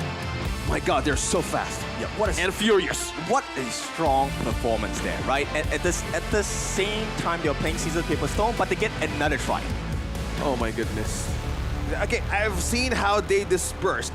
Mickey was trying to make a play. The Dharma was trying to find the best person possible, but as you said, he was too far for follow-up. There was no damage. And Laysan was like, I'm gonna bounce. Mid lane is open. I'll do my job. But it's one of those moments where they check the replay and see what happened. Like, Team Secret realized that, hey, Sun is going to come back. He's going to just be able to go in the mid lane. He's going to be able to push it around. But it's a moment where they thought Team Secret was weak. Yeah. But in reality, they were actually pretty strong. But it didn't feel like Secret was baiting them. They really got caught off guard. True. Yeah. And we were really finding like ways like to know like how Boom Esports would bounce back from that. Like they have ground control, yes, but it's like a hit or miss kind of situation. It's difficult because I like the idea of the whole E coming in the stun. It sets the stage. It makes Miggy's job easier. But the fact is that stun, the longer it travels, the longer the stun duration. And every stun duration is so long means Azar is so far behind. Nobody's there to deal the damage. Yeah, I felt that. Like I feel that. I always get caught with a Bertie Sun arrow. And, so let's see who the MVP is for this match. Looks like the MVP is going to be TNX on the Yuhan, just being able to just kind of, he was always kind of in the forefront, taking a lot of damage, and he was out healing things, just sustaining, just being that meat shield, so to speak, for the Sun to just kind of clean house. He was a menace to deal with because he had the double outs, double unending sorrow. Oh, yeah. And yeah, so far, this kind of performance that this player TNX can do, man, it's a complete kill zone, as I call it. Yep, so he definitely made very huge plays, right? But let's take a look at the highlights. Yuhan, please help us. Hi everyone, I'm Yuhan, and I'm the official 2024 HOK Championship Observer. The tournament highlight of the day is here. 3, 2, 1, showtime! Going back on the highlights where everything could be, a great start for Boom Esports. Yeah, they had double kills right away, but how Team Secret wanted to utilize the idea. You know how it goes, guys. When the idea is all over the map, it always speaks gold. Yeah, it's crazy because Boom Esports had such a good lead, but then, you know, this one fight turned it around, turned it in the mid T1. They start to push it down. They get a little bit of farm, and then they struck back here. Logistics was kind of going in for this one. They got Sun actually, and then the rest of Team Secret had to run away, but they traded for Logistics there. This is the beauty of the draft. They maximize the range of the Tragic Beauty, maximize the range of the Mournful Tempo, and this is in conjunction with Shishan. So if TNX is able to touch you, means Shishan's able to touch you. So he was getting free target aiming from his teammate. Bro, Shuan was the only one zoning 3 members out of Boom Esports, and like Miggy was like, hey guys, I'm here, and Yuan made it so difficult to give a follow-up right away, and that Lady Sun was just so sneaky, just follow up with the minions pushing in mid. And that's how they ended the game. Yeah, actually Team Secret though, so scary. You lose one team fight against them, you just lose. It's not like you don't lose a tower, you lose everything. Yeah. The aggression and how their story is going to go all throughout the days of the tournament, man. Team Secret, all eyes on this. Yeah, but one thing we have to give props to Boom, because it's not like they lost unknowingly, right? They knew what they had to fix. They tried their best. But just at this particular moment, it's not enough just yet. Yeah, again, the last pick of the Huoyi, who knows, it could be a comfort pick. We were expecting like a 4 focused ban, right? Yeah, what do you do, man? 4 marksmen out of the ban. Imagine banning all the Rome heroes of Faller, right? Yeah. And I only play 2, so. So this strategies out every possible way for either a pocket pick or a cheese pick, but with this, as you said, needs a lot of distance to make the ultimate work, and it was like full-on close distance attacks. Yeah, I think the craziest part is that people are going to watch this game and they'll be like, hey, against Boom Esports, we just ban all the farm laters, we attack Azar, and they're going to struggle. Yeah, exactly. Of course, we will sprinkle in more details, like how Miki has a lot of difficulty jumping to the back, and even if he does jump in, like the rest of the team on the side of Team Secret are ready for him. I think that's the most difficult part, right? When you are looking for a big play, but the opponent already knows it beforehand. Yeah. How do you jump in and give a surprise when you are the one consistently getting surprised instead? Oh, that's hard, man. Like, I don't know. Like, it's hard to like be in the heads right now of Ruiz. I know it was a devastating loss, but they, as you said, they still managed to fight through. But again, they needed more time to pull this one off. And the Shisan, man, that's why I ban Ganemo so much in my games. Hang on. Do not prop the message that you ban Ganemo. I love Ganemo. Do not ban her. Yeah, okay. We're gonna play a ranked game together, and I'm gonna ban it just on principle. Yeah, it only checks like they're showing like the guides how to use Ganemo. Like you guys have more advantages to do it, but looking at this gold graph, look at this, and the objectives. It's one of the least objective takes in any series we've seen. Yeah, we haven't really seen too much of this. I mean, Team Secret again just won that fight around the Tyrants. They were able to just close out the game. I mean, very little kills as well, and that was a fast game. 11 minutes and 29 seconds. Yeah. Whew. I mean, the amount of things you can do in 11 minutes, Team Secret knows how to do it. Yeah, it's I'm just wow, I'm lost for words how that match went so quick, and well, Boom Esports needs to bounce back, and for those of you who's watching us right now, you all still have a chance to join the fun right here, and you could actually win a Realme 13 Plus. Follow our channels for a chance to win this amazing gaming phone, the official gaming phone of HOKC. From 10:31, follow Honor of Kings Global Esports channels and tag championship participating teams in the comments for a chance to win this amazing phone with great rewards. The Realme 13 Plus. Go get it. Really nice phone. Really easy way to do it. It's free. It's the easiest way to do things. And yeah, it's again, to your point, very nice phone. It's actually very comfortable. Yeah, and Pretty smooth smooth. as well. Yeah, exactly. And 120 FPS, that's always a treat to your eyes, right? Yeah, it's so sweet. definitely giving you the best chance of victory. I mean, if you still lose after that, it's not the phone, it's you. No, I'm going to blame the phone. You need to check on yourself. yeah. But let's take a look at the journey, right? So Team Secret, I think they've already played 2 series, so they're left with the last one. Now, I think the second place now will be reserved probably for Boom still, right? All they have to do is to win their remaining games, and they will make it through into the knockout stages. Okay, so they have one more chance still to bounce back. They need to go back to where they were feeling. And I got a chance to interview them as well. Like, it's not been easy, like being the underdog from Esports World Cup to here. And from the teams they had scrimmage with, they learn a lot. And it's just like how the recovery needs to go with this kind of losses translate to a different or a better version of themselves in the last stage there is. Yeah, but Boom Esports has actually leveled up. They have gotten better, right? Yeah. I think that, going up against Team Secret in that early game, in that game 2, they actually fought back. They had themselves a chance. Unfortunately, it was one of those situations where they're like, Team Secret was able to just be Team Secret in that mid-game and just kind of take over from the game. Okay, so with that, we will have the last series of the day. BSC going up against Impunity. A banger to end the day for all of us. So with that being said, I want you all to buckle up your seat belts, and we'll see you after the break.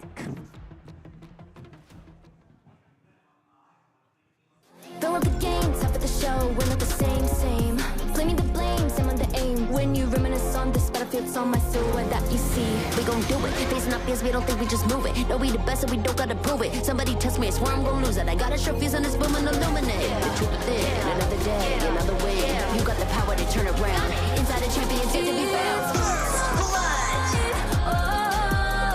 Calling out for the game. This all, it's on the hide. Won't you yell out my name when I sing on top of our lungs? Where I belong. It's my ride or die. Oh, won't you yell out my name? Let's begin. Crush the foe. Look at me now. Ready to go. Victory. Power within. We're standing tall. Fight for your name. Ready to give it all. Realme 13 Plus.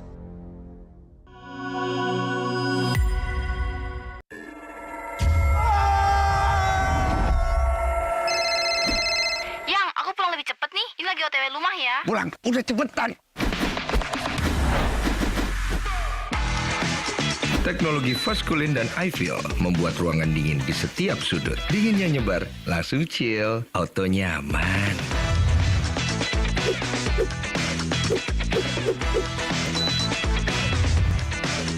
Dengan Edgarment, tumpukan cucian kotor gone, semua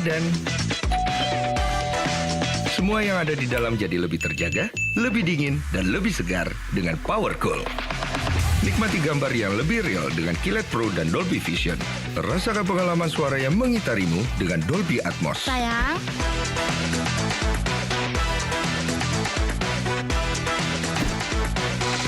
TCL, semua jadi mudah.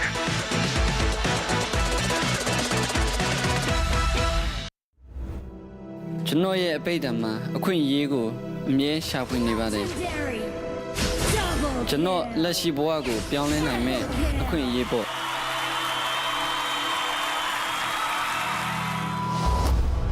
Esports အတိတ်ကလူတိုင်းအတွက်မတူနိုင်ပါဘူး။ဒါကအပန်းဖြေစရာတစ်ခုဖြစ်နိုင်တယ်လို့ဘဝအတွက်ရှောက်လန်းရမယ့်ခီးတစ်ခုလည်းဖြစ်နိုင်ပါတယ်။ Professional gamer ဖြစ်ဖို့ကကျွန်တော်ဘဝကိုပြောင်းလဲဖို့အခွင့်အရေးကြီးတစ်ခုပါပဲ။ဒါကအားလုံးထက်အရေးကြီးပါတယ်။ကျွန်တော်ဘဝမှာအခက်အခဲတွေအများကြီးရင်ဆိုင်ရပေမဲ့လည်း HOK ကြောင့်ဒီအခွင့်အရေးကိုကျွန်တော်ရခဲ့ပါတယ်။အရာရာကိုပြောင်းလဲဖို့အတွက်ကျွန်တော်ဆုံးဖြတ်ထားပါတယ်။ HOK မှာကျွန်တော်လိုဘာမှမဟုတ်တဲ့တစုံတစ်ယောက်ကလည်း game ကိုစိုးမိုးနိုင်ဖို့စွမ်းအားတွေရှိလာနိုင်ပါတယ်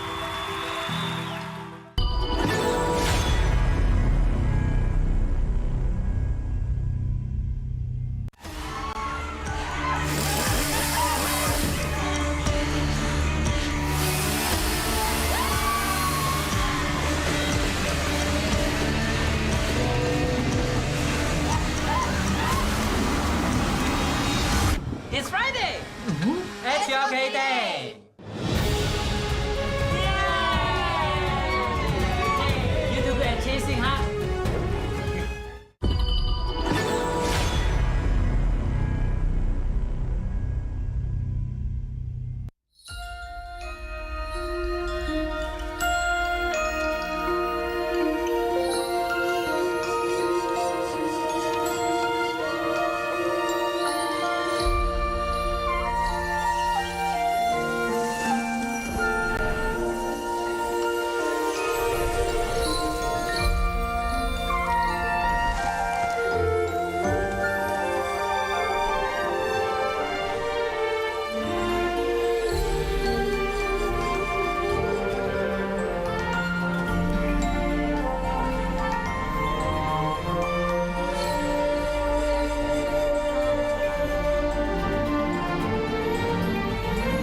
contender!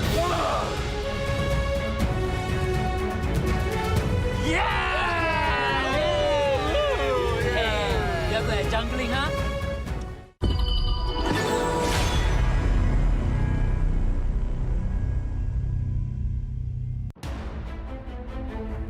Hi everyone, I'm Yuhan, and I'm the official 2024 HOK Championship Observer. The tournament highlight of today is here. 3, 2, 1, showtime!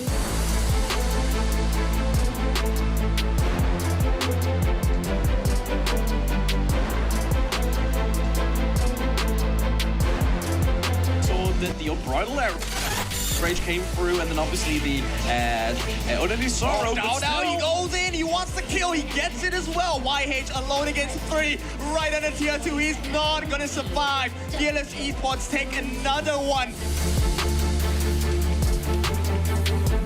Use that space to potentially get something going, but Juan from the backside, the heroic charge pushing him back, says I will take that one to go. Juan going in for the drive-through with the unending sorrow for Raikou, the infinite fastest. Might actually change the game if he will do it. Juicy's still out in front. It's gonna be going in with a first ramp. Yep, he's Tammy with a truth. Knocking up 2, but there's no follow-up. Tammy's actually gonna die first. Golden Kite.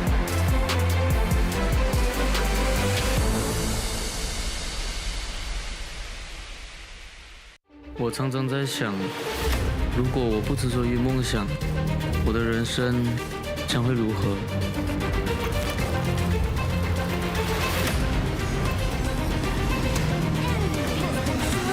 这是我的热爱所在，可是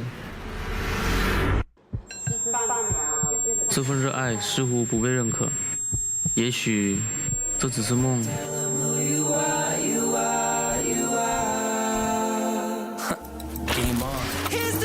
就让热爱、勇气成为我追梦的燃料。要实现这梦想，就必须马上行动，做就对了。HOK 或许就是我实现梦想的地方。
我们3楼很稳，中路只有2个，包你们去了，没问题，他包不了，他包不了。往上走，张飞没到，张飞没到，张飞没到。过来打，过来打，过来打，别怕，别怕，别怕。后面小马，你接一下，走。OK，别怕，别怕，别怕。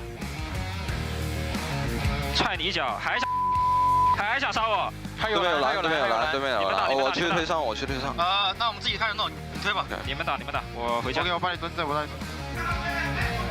哎，这小满都不知道自己想踹谁了。 你说的对，一波，你说的对。不知道我这个数据应该有 MVP 的呀，我他妈3团队100%。不知道，这个嘛，来。走一起。来吧。推动。你拿，我推。可以。看我。听话，送我吗？没有，有人来呀。走，准备。OK。10分20，对面辅助进化。可以打呀。哎，让我。没进化的，来，可以。哎，别个大佬打。来。可以秒。顶到。可以，走，就管你。我扛打。没事。能有 K 的。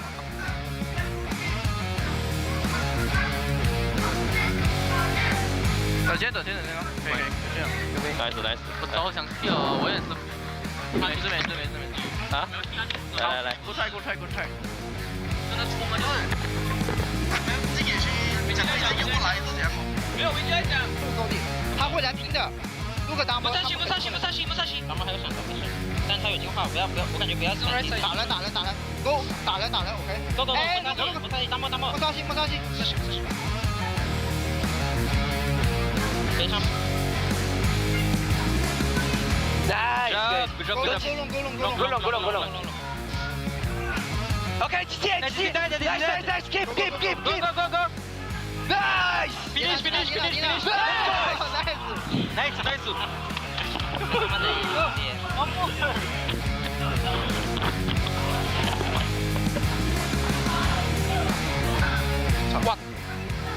我操，可以，到。没事。接不上，你们接不上暴击，你们踩中左，别踩中右，一点。拉过来。你下路多看，你那个辅助多看我前。OK， 我护你，我不走。我怕我背头。你们可以接续龙了，切过去。切中右。哎，别急，先逼大，拉一下。看我。看你没事。死。控住。阿里控住怎么说？别打。来。下来。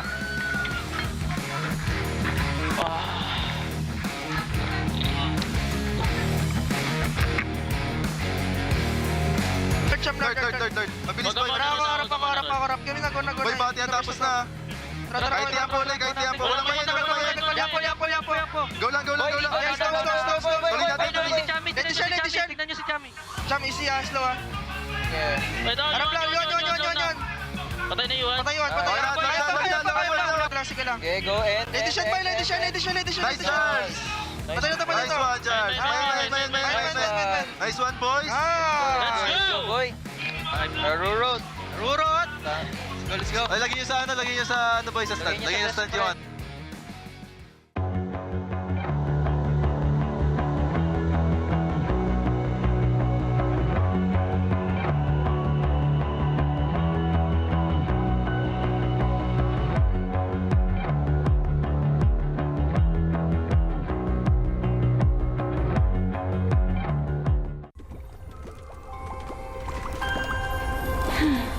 I feel a storm brewing.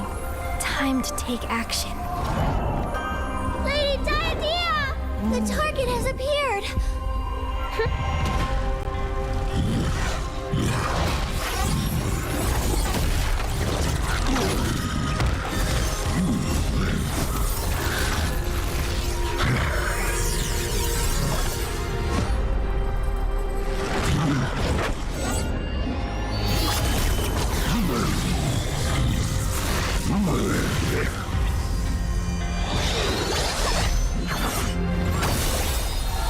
I observe every aspect of this world, connecting those who are fated to be together, and dealing with the dead whose spirits yet roam the mortal realm. Only the creator of bonds can give them release. This poor soul was a forest folk who died in an accident. His spirit remained in the mortal realm because he wanted to say farewell to the love of his life. Lord Ogran, is it really necessary to take him so soon?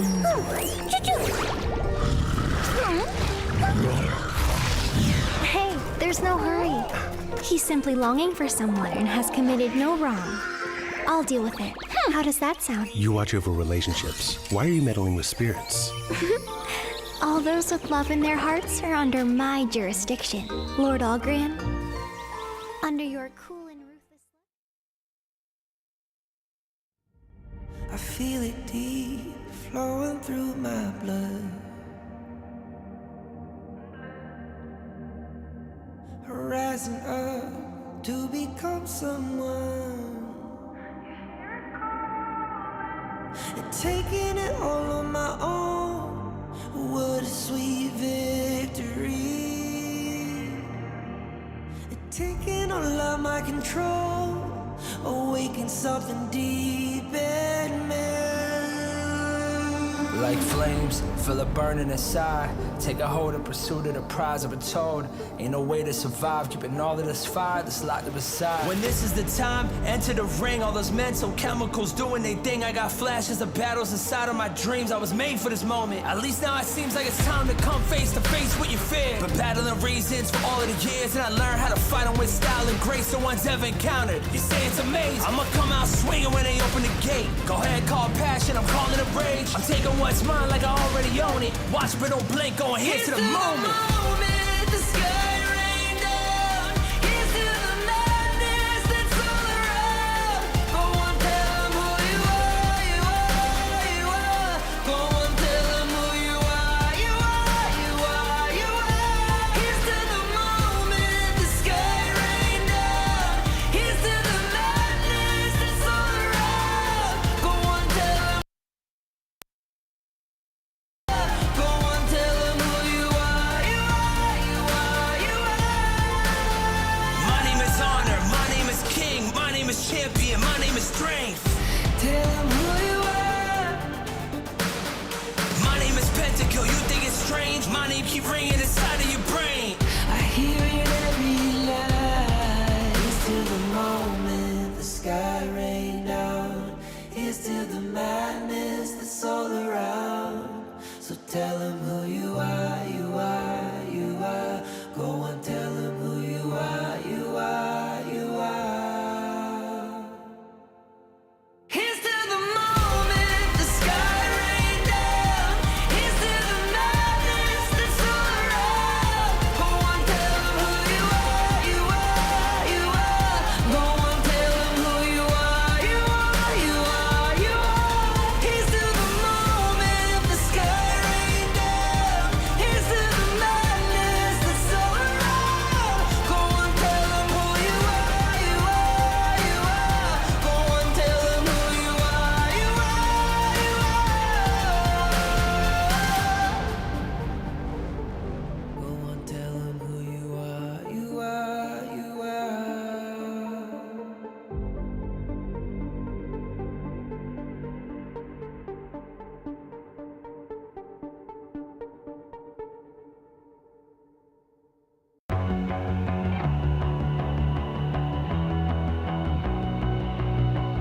You've walked through the darkest nights. You've heard the crowd, felt the blinding light. You were standing there when your heart comes alive. It's a dream I've had, and it never dies. Right here, right now, give it all, get it out. Never surrender. I fight and never fail. I am a contender. A challenge I can feel. The smallest lies become the brightest enemies. Relentlessly. And even if you fall, you gave it everything to be a king.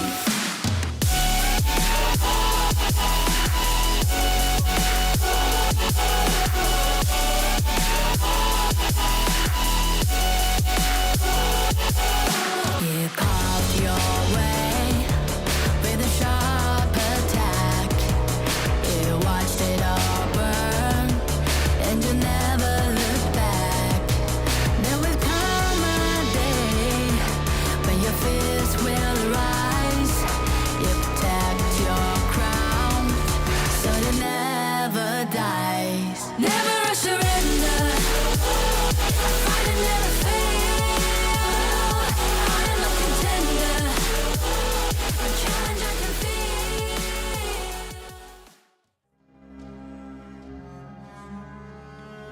Wow, all right. Sabila, so finally we are back again in 2024 Honor of Kings Championship Group Stage, Day 4. Ooh, I'm so excited to see our last match for today.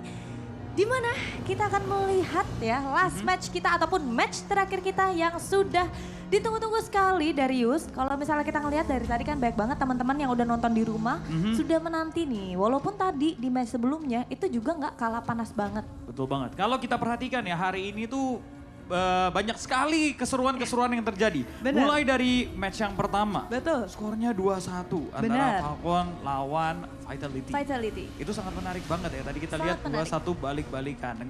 Wah luar biasa banget. Di match kedua juga sama ya kan? Benar, ada Influence Rage versus FLCN Esports. Jadi hari ini bisa dibilang banyak banget unexpected moment juga. Bahkan tadi kita melihat akhirnya pertama kali ada quadra kill. Iya kan? benar. Pertama kali quadra kill itu luar biasa banget dari teman-teman Alpha 7 tadi. Betul. Yang menggunakan Augran. Cuman kalau kita ngebahas sedikit ya tentang match yang tadi itu benar-benar luar biasa juga. Dari teman-teman Boom Esports dan juga tim Secret ya, dimana tadi sempat sengit di game yang kedua, Drew. Banget. Itu saling ketat-ketatan walaupun akhirnya yang menang adalah tim Secret ya. Yep. Berhasil mengamankan 2-0. Nah, sebentar lagi kita akan punya pertandingan yang keempat pastinya Sabila. Itu dia, pertandingan keempat sekaligus pertandingan penutup kita pada hari ini. Pasti bakal jadi luar biasa juga, pastinya akan dipanasin lagi stage-nya, Drew. Pasti dong. Pertanyaannya adalah 2-0 atau 2-1? Kalau ngelihat hari ini ya kayaknya, karena banyak banget yang 2-1. Yes. Aku yakin kali ini akan tetap 2-1 sih. Walaupun tadi di match sebelumnya ya, kita melihat adanya 2-0. Tapi menurut aku sih untuk match penutup ya, kayaknya bakal ada bisa jadi ya. 2-1 sih. 2-1. Oke, kalau gitu tanpa panjang-panjang lebar lagi kita akan langsung saja memulai pertandingan yang keempat. And please welcome the first team, Team Impunity.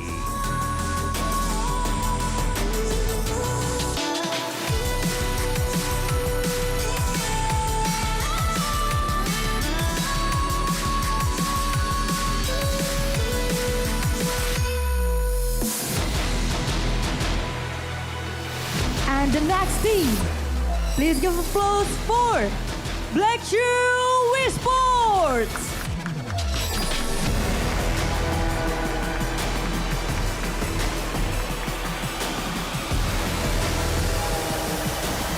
Alright, we would like to ask for both teams to have a fist bump in the middle of the stage to start the fourth match.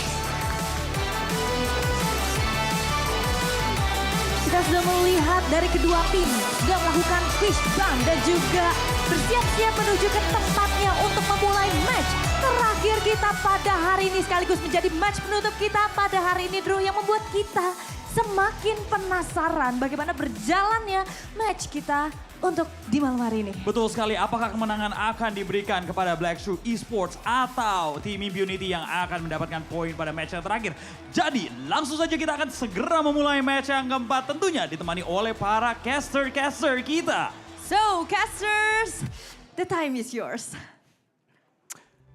How's it going, everybody? Welcome back to the Honor of Kings 2024 Championship. I am Blam, and with me is once more Hola and OSX. We are going to be tuning into BSE versus Impunity very soon. But what are you guys having in store for this matchup? Well, I mean, it's going to be the Black Shoe Esports story of the day, right? I mean, they're one of the top teams. They're definitely one of the stronger ones. They're only behind Fearless Esports because they haven't played the same number of games. Yeah, and they have been dominating in their own matches, man. No surprise. And their caliber throughout this tournament, they're a force to be reckoned with.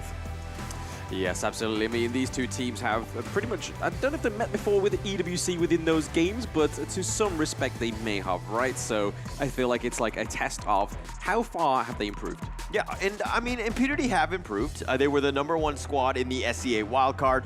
The qualifiers, they were absolutely dominant in that qualifier. But getting onto this stage, they haven't had the same level of success. Of course, when you go up against a giant that is Fearless Esports, you might have a little bit of an issue. Yeah, and for that, we've seen some amazing bounce backs from teams who came from a loss, and I hope Impunity can take all of their learnings, especially that Mengya on that game was a total menace for everybody. So it's now available. You have the full price of 588 and go for 388. Yeah, you just get your star stones and invite everybody on the game to get like free stuff, right? Yeah, I mean, it's an interesting pick. We saw it twice today. We saw it within Falcon's team up, But hey, let's look at Black Shrew Esports. Black Shrew Esports, JR, Musang, King, Jiong, and Xiang. Know their names, respect them, because again, you're going to be seeing a lot of them in this league. And there can only be one king, like we see in that introduction, right? So Musang King is claiming that he is the king. But let's look at Impunity to see which kings are on their team. Yeah, we have Megumi, Up, X-Hero, Linfeng, and Shaolin. I've been interested how the appearance and the win rate of the Zhangfei goes to the team who's really bouncing back. It has been a winning factor. I don't know, maybe Impunity can capitalize on this because a lot of team fights right now really relies on how to go with counterplays. Yeah, I mean, it surprised me in this tournament how little Zhangfei is kind of predicted within these drafts, but as we've seen today, I think that may change going forward into day 5 or even this game. Yeah, so I'm expecting big things from Impunity. Like, this is pretty much their backs are on the wall. They must win. Obviously, this is a giant task ahead of them. Getting themselves here is one thing, but to get over the hump, they need to get that first elusive win. And that hump is definitely Black Shrew Esports, right? And they're no team to take lightly, like you said in the introduction, Hauler. They were the champions of Season 2 Invitational. They were second place at EWC MSI. And now they're here to try and prove their worth in the 2024 Honor of Kings Championship. But let's go into the draft. Starting off, we have bans like the Diadea and the Dolia for Impunity. And then over to BSE, we are looking at the Juan and the Musashi. Yeah, most of the situational draft that BSS has been doing, they have been reactive. They've been given a lot of power picks. That which was the Maestro. I've been a favorite for teams of today, but not so much of a win rate. Depending on how you're gonna amp up your early game, right? It's all about that momentum you start with the Maestro and how to complement that throughout. Yeah, I mean, it's one of those heroes that's kind of like on a bit of a timer in the early game. Yeah, she's able to do great combos when she's got all her 3 skills going on for her. But then into the late game, if you've got some serious crazy CC, like we see from the Lady Gen, that could be a stop and start there for the Mai Shiranui, but that's going to be paired with the Lady Sun. Yeah, and with that kind of pairing, we have been seeing great matches as well. And Arlie too, like Impunity, you guys told me that it could be a great change right now that they want to bounce back on how they want to deal against BSE. Like all of the storylines that BSE started from the series was all about like, yeah, David and Goliath Mass, Baptism of Fire. So I hope Impunity, with all the losses they had, they're more ready to answer. And Arlie has been a favorite and a great power pick as well. Yeah, I mean, it's a slippery one, right? She's able to use her Paracel to make sure she can place it in very strategic brushes, in places far away from the team fights, as she tried to kind of like dives in with a TP and then just takes down one of the squishy heroes on the side of BSE. But then they pair that with the Dune, right? And we saw this in Alpha 7 series, that the Dune was a very sought-for hero, soaks a lot of damage in the early game, and has the CC and has the Unruly Blade to get it out. Yeah, one thing also that I'm also amazed, rather, that I've seen with Dune is the late game potential. And how he has become one of the answers of the front line. Mainly initiations, you have the pullback factor, as we call it. And this really sums up like maybe a last man defense, knowing that they ban off the Augun as well as the Mayin. We know how BS sometimes reacts to get the Augun too, but they don't mind at all. They take off the Mozzie as well as the Dharma. So one thing that's open, what's going to be the jungler here for BSE? I mean, looking at this, right, we have quite agile heroes so far. Pairing the Loop Bang is going to make a lot of sense here. Either it's going to be in more than likely the Clash lane, right, because Ming is going to be paired with the Lady Sun, going for that hyper carry potential into the farm lane. We saw it on their Team Vitality, worked very well their first few games, and it worked very well today to get them their only win on their series. But right now, I feel like they need another tankier hero in the jungle. So we could look at something like the Monkey. We know that Musang King plays that. Yeah, I think that could still be an option since they've been trimming down the best possible ways from the Clash lane or jungle heroes of BSE. So with this kind of option that they have, they could actually go straight forward with it. So the Byron as well as the Zhangfei. Okay. Kind of like we expected them to use this because it has been a great recipe for the front line. I mean, it's as if we know what we're talking about, right? We was on about this in the introduction that the Zhongfei may come through in this series, and it's going to come through for Impunity, and they pair that up with the Byron, so they have a lot of front lane engage. Like I said, we know what we're talking about. It's the monkey pick, bro.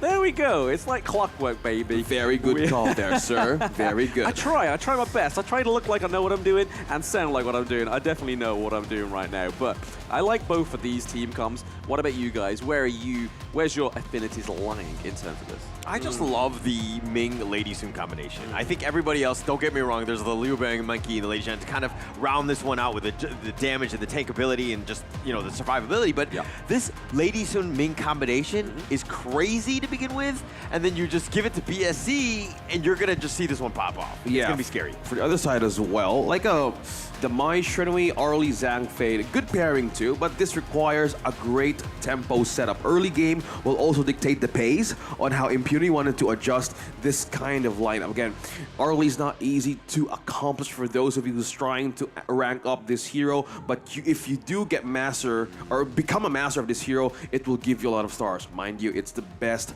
marksman there is, but timing is going to be eminent here. Yes, we see that Li Feng is obviously going into the level 1 invade here, trying to take away the Azure Golem. Oh, they get the knock up Jay. He actually has to flash. He's going to back off, but it looks like the blue has already been taken. Lin Feng will take this with the smite, and BSC are actually down a buff. Yeah, also a successful invade as well. They got a flash off of Zaya, so this is a very scary stationary position Ming that can take advantage of. Yeah, I mean, it's really crazy, right? We seem to see these level 1 invades only when it's against BSC. It's kind of like a power move. It's like, hey, we can do this. We're very successful at it. And then BSC's like, oh, okay, let's dismantle you. I mean, that's scary to think of, right? If imagine you're building a Millennium Falcon Lego and somebody takes off like a major brick inside. Yeah, that's a very hard thing to accept. Well, that's the thing that right now Impunity is trying to build blocks against BSE. As we take it into reference, this is like how do you stop a forming, moving deadly lineup such as the Lady Sun and the Ming. 2 ladies, by the way, present for BSE, and this has been the meta that has been winning in HOKC. Yeah, I think with the Liu Bang as well, it just means that you don't have to kind of always be rotating. You can stay up into the clash lane if you want to, and then you can use that battle command to just get down to any of your teammates, give them a big shield, and then just fly in with that CC.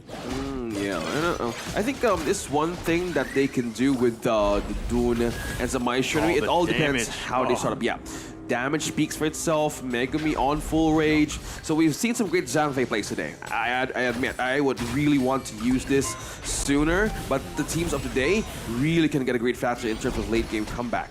Yeah, I mean, it has it all, right? It has the leap in Savior. You're able to go and dash to your teammates. You're able to use the Unbridled Outrage for some CC. Really separate a great counter engage. But again, we are seeing that Boost and King is going to try and lock down that Azure Golem once more for himself, as we see that the gold lead is actually going in the favor of Impunity very slowly, but it's there for now. I feel like if the first blood goes off to BSE, that's really going to upset the gold.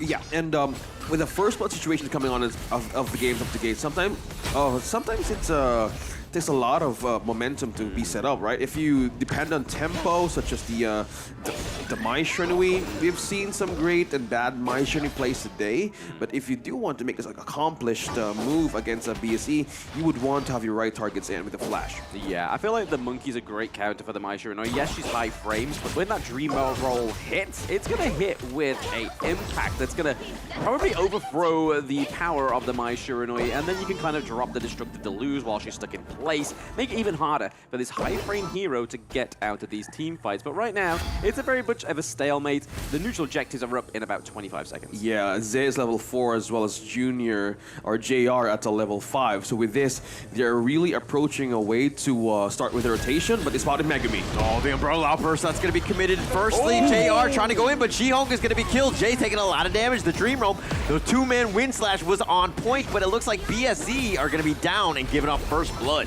Bro, commending Impunity on how they wanted to start that initiation. Perfect, crucial crowd control, and as well as recovery, not recovery, a follow-up right into the turret of BSE. Yeah, I mean, it was definitely surprised us, right? It surprised us with the successful level 1 invade, and then they go for the first blood. Works out very well, but right now they're Fang trying taking to a go back. lot of damage. It's gonna be gone. The wind slash. He really wanted that blue, but he's gonna go down. He gave himself up for that one. Yep, a blue Christmas right now for the side of BSE, but it's not going to be there. It looks like they want to kind of try and rotate towards the Overlord, maybe even take out My Shiranui. If they don't decide to go for that engage, maybe go and help the Clash lane, right? Yeah, and it boils down on how this year's gonna go, right? Looking at the BSE's movement right now, you want to take this Overlord? Yep, they had gotten kills against Impunity, not just yet, but this will create a pressure as well. Yeah, pressure is what's needed for BSE right now. I mean, they are still slightly behind with the gold, nothing crazy, but it is going to mean that Impunity are ahead and are doing very well, if I say so myself. They're kind of already overcoming a lot of my objections I had going into this series. Yeah, and just observing the fact that both teams need to have a great tempo setup. I think right now, Impunity, early game, get a hold of it, continue it, and that's where you get your waves in. Yeah, and starting it off strong is where you want to be, especially in the first game. It built a lot of confidence to be like, hey, I can actually hang with this team here. So, there's a lot of benefits from doing, putting yourself in a team in a position like this. Yeah, I mean, the roster of Impunity, they've been around for quite some time, at least 3 of them under this organization, Megumi, Up, and X-Hero, ever since KIC 2022, so there's a lot of experience there, but that's nothing to say that, obviously, BSE haven't had a level experience themselves. I mean, this is an organization that does go back all the way to 2023 also, but it's a little bit of a change of the roster, and they clearly work well. They've got 1 championship under their belt. They got the 2nd place of EWC MSI going up against the KPL Dream Team, so they are one of the best teams within Global, right? Yeah, and look, it took an entire all-star team to take these guys down a peg, right? That said, I think that there were definitely some learnings in that, best of 5 at the EWC. They definitely learned. Yeah, they might have gotten smacked or whatever, but it's one of those things that, hey, they're going to come back stronger. I think that this is still the team to beat. Every other team should be afraid of this team. Yeah, everyone should be looking at like, hey, what can we do to make us more like BSE, to make us more like Musang King, right? I mean, he does say there can only be 1 king, and he's taking that title for himself. Yeah, I think the teams who's really on top, I think that the teams who entered HOKC, they have been very inspired to do what they can do, man. Being on top sometimes requires consistency, and the teams who looks up to them right now really wants a slice on how they make things possible in the Heroes Gorge, because that's the most important thing. Like, if you want to be with the best, go ahead and fight with the best, because if you go down even by lose against this team, you learn from it. Yeah, I mean, in these competitive scenes, you want to be kind of punching up, not punching down, and then thinking you're the best, and then, hey, comes around the next best thing and is like, hey, we've been punching up for quite some time. You guys have been punching down, and your ego's there as well. But we're going to come through and just settle that thing once and for all. And that's kind of like what BSE did, right, in Season 2 Invitational. We never really saw a competition where the Malaysian team went against some of the Global's best teams, especially like BKS and whatnot. And then it really came down to it that the finals was between Team Secret and BSE, 2 Malaysian teams just coming out of nowhere and just showing what you can achieve on the Gorge. Yep, amazing opportunities as well that await you here in Honor of Kings. So as we go in for this pause, a lot can be discussed as of this moment. But one thing to also see, like, man, I've been loving the merchandise it seems of the day. Like, who do you think has the best jacket? Best jacket? I mean, I don't know about jackets. I haven't seen them all, but for classic and simple, I love Blacklists. Oh, yeah. Yeah, of course. Like, it looks like a tactical one, man, right? Yeah. How about you? I like Team Secrets. Well, yeah, very minimalist as well. Yeah, I like that.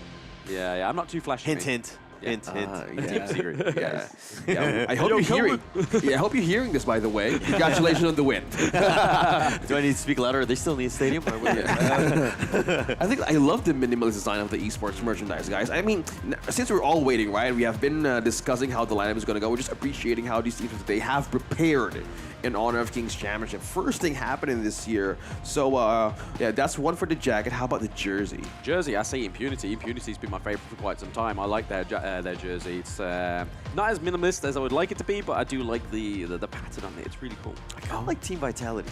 Oh, you got me there. I think we're on the same page. Yeah. Hello.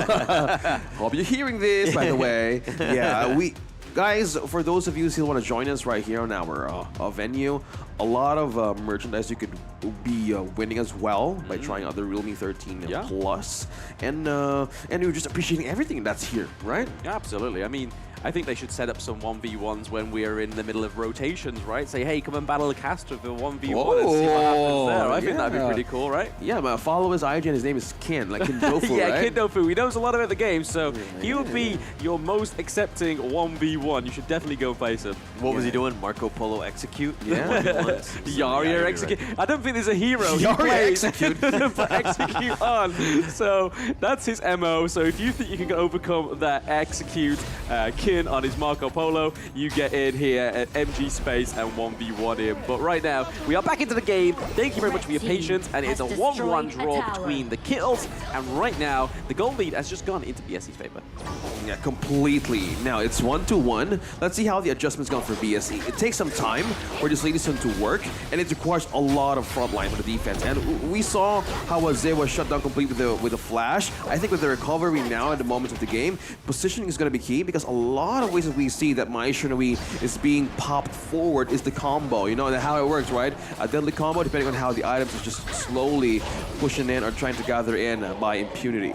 Yeah, I mean, they've got the Overlord on their side right now for BSE, which is going to put a bit of pressure onto Impunity, but they already have the T1 into the Clash lane. So, once again, this is just classic BSE MO. It's just like, we don't go for kills. You want to take team fights, we'll oblige that, but if we can't see any success in it, we'll roll out and we'll go do macro play. I mean, but it looks like Impunity have done a great job of just trying to restrict Busan King from really popping off, right? Taking away the red buff, slowing him down, getting a lot of vision, doing things that are kind of not so conventional in that sense, because they aren't just sticking to the lane, so to speak. No, I feel like that's kind of like what's thankful for the BP as well, because if the Dharma was included, I feel like the level 1 invade wouldn't work as well with the CC, and any further one wouldn't work too well as well. But Monkey and Dune going head-to-head here, both red and blue team in the mid lane, looking to open up the T1. Yeah, this is the wonders of the Liu Bang, no? Being present on a BSE. He could really go around the map, doing some pushes, do counter waves as well.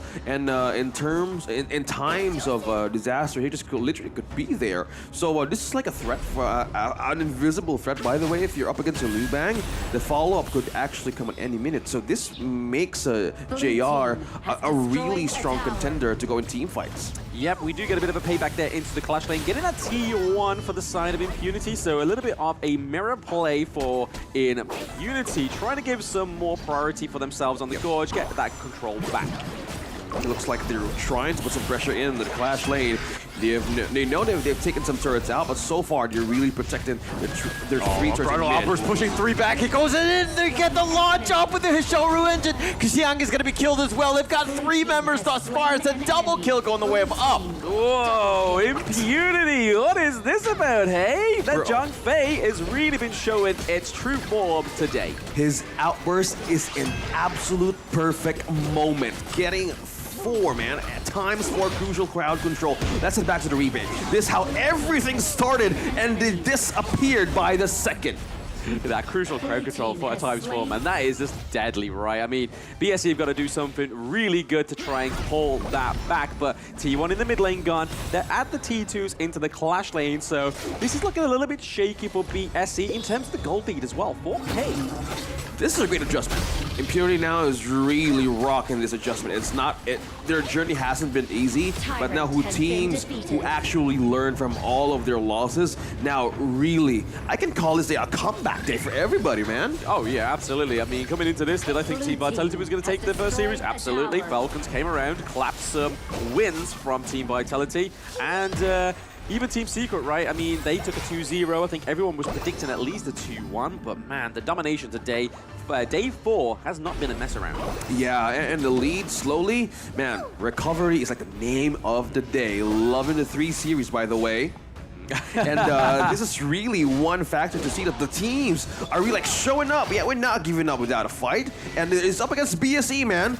Will the Impunity be the one to take a game out of this series? Imagine, right? I mean, it hasn't happened yet, but it can still be a reality for the side of Impunity. They take the T2 up into the clash lane as well, so already helping themselves to the enemy jungle is putting them in a really nice position. BSE have got to watch out.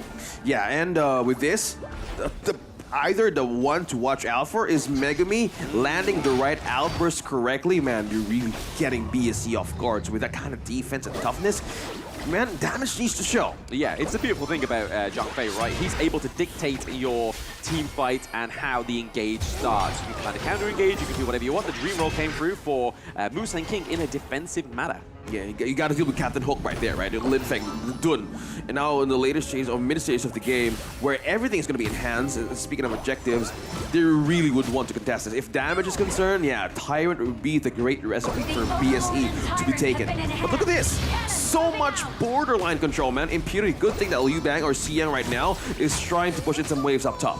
Yeah, he's trying to just play that multi-objective gameplay that we know from BSE, right? It's not about those team fights, like I said earlier. It's not about the kills. It's about making your team, your enemy team thinking, oh, they've just taken someone else from us and we didn't quite realize how to react to that. It's like recovery and reaction. Right now, BSE needs to find the right target here against Impunity, but because the lead slowly, man, it's like 32K, like almost 5K. Building quick with math. Impunity. Quick math, Yeah, I love it. Yeah, man, all of us right now, all of us in the desk, have one skill, quick maths. Then you prove yourself to be worthy to be here.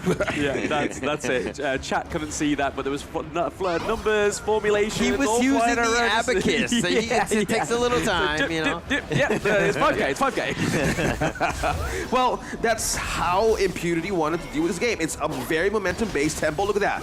Look at the post coming from Xian Lin. Closing up in. Will they go for the engage? They're trying to go from it from multiple angles right now. I mean, Megumi looking pretty low, and you don't want that to be your starter of that team fight, because we're seeing right now that Xiang is just playing the macro play. He's just trying to just throw the attention elsewhere. I mean, Musang King hasn't had a buff in the longest time because Impunity have just controlled the jungle. Musang King has gone from buff to buff, and he hasn't been able to find anything. Lin Feng takes another blue away, and Impunity have just been taking over everything. Need buff. Give me buff. That's how the monkey sounds, right? It's a complete demonstration that they have been lacking their resources. And Impunity really took advantage of what was missing in BSE. Despite the low scoring game in their favor, they have advantage in terms of the buff. It is an enhanced Overlord, by the way, which can dictate where the Vanguard is going to go. Yeah, so this will put pressure too. A lot of pressure. And I mean, I don't think they're going to pop it just yet. They're going to make sure that they maybe catch up Xiang, right? He may go for a macro play and they'll just go, press the button, baby. Down goes that minion wave, and it's kind of just like that forces him to use his battle command. So maybe they're going to force out that ult by using the Overlord. Yeah, and while everything is happening, you can still get your Cosmic Song series with a surprise discount. Go ahead, score it. As long as the tournament is happening, yeah, flex it away, because Yuan Stellar Songstress is our official observer. While everything's happening, we're waiting for how BSE is going to address this late game. Is JR activated? Yeah, right now, I mean, he's trying, right? JR is definitely trying to get that power come through for the Lady Sun. But hey, down goes his ultimate. He doesn't quite have it going into this team fight. Look at it go. Oh no, the list step just back. He was kind of feigning that one out. It looks like they're going to take the mid T3 here. The Shadow Vanguard is going to be pushing in the bottom lane. But JR is actually 2 levels behind him. That is crazy. What, is this the first time ever seeing JR struggle with this? But like I said earlier, Xiang trying to get that push, and they've used the Overlord to just cut that off and be like, hey, don't mess around. We're here to win this. Yeah, and we've seen Xiang doing all the chance to play around the map here because he has more means to do so. But the question is, will the defense of BSE be enough here? Like, the IMP has taken a turret right onto the base here, 2 remains, and as Lady Sun is being asked on how the damage will show here. Yeah, that's how you do it. That's the combo, and BSE really needs to find an avenue to fight back. Yeah, I mean, they got to try and do something right. They're pretty much backs against the wall. We have the Overlord at the high ground turret as well. No. Okay, Waves pushing in from mid to bottom lane. I hope they have more resource to defend this. Yeah, Vanguard taken out as well. But look at that.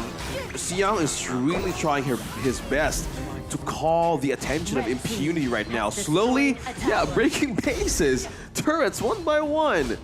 I think that's the only way they've got into this, right? Because, I mean, in terms of the gold lead, they're 6k behind. So they've got to try and play when Impunity are retreating. And the macro play from Xiang has to be commendable.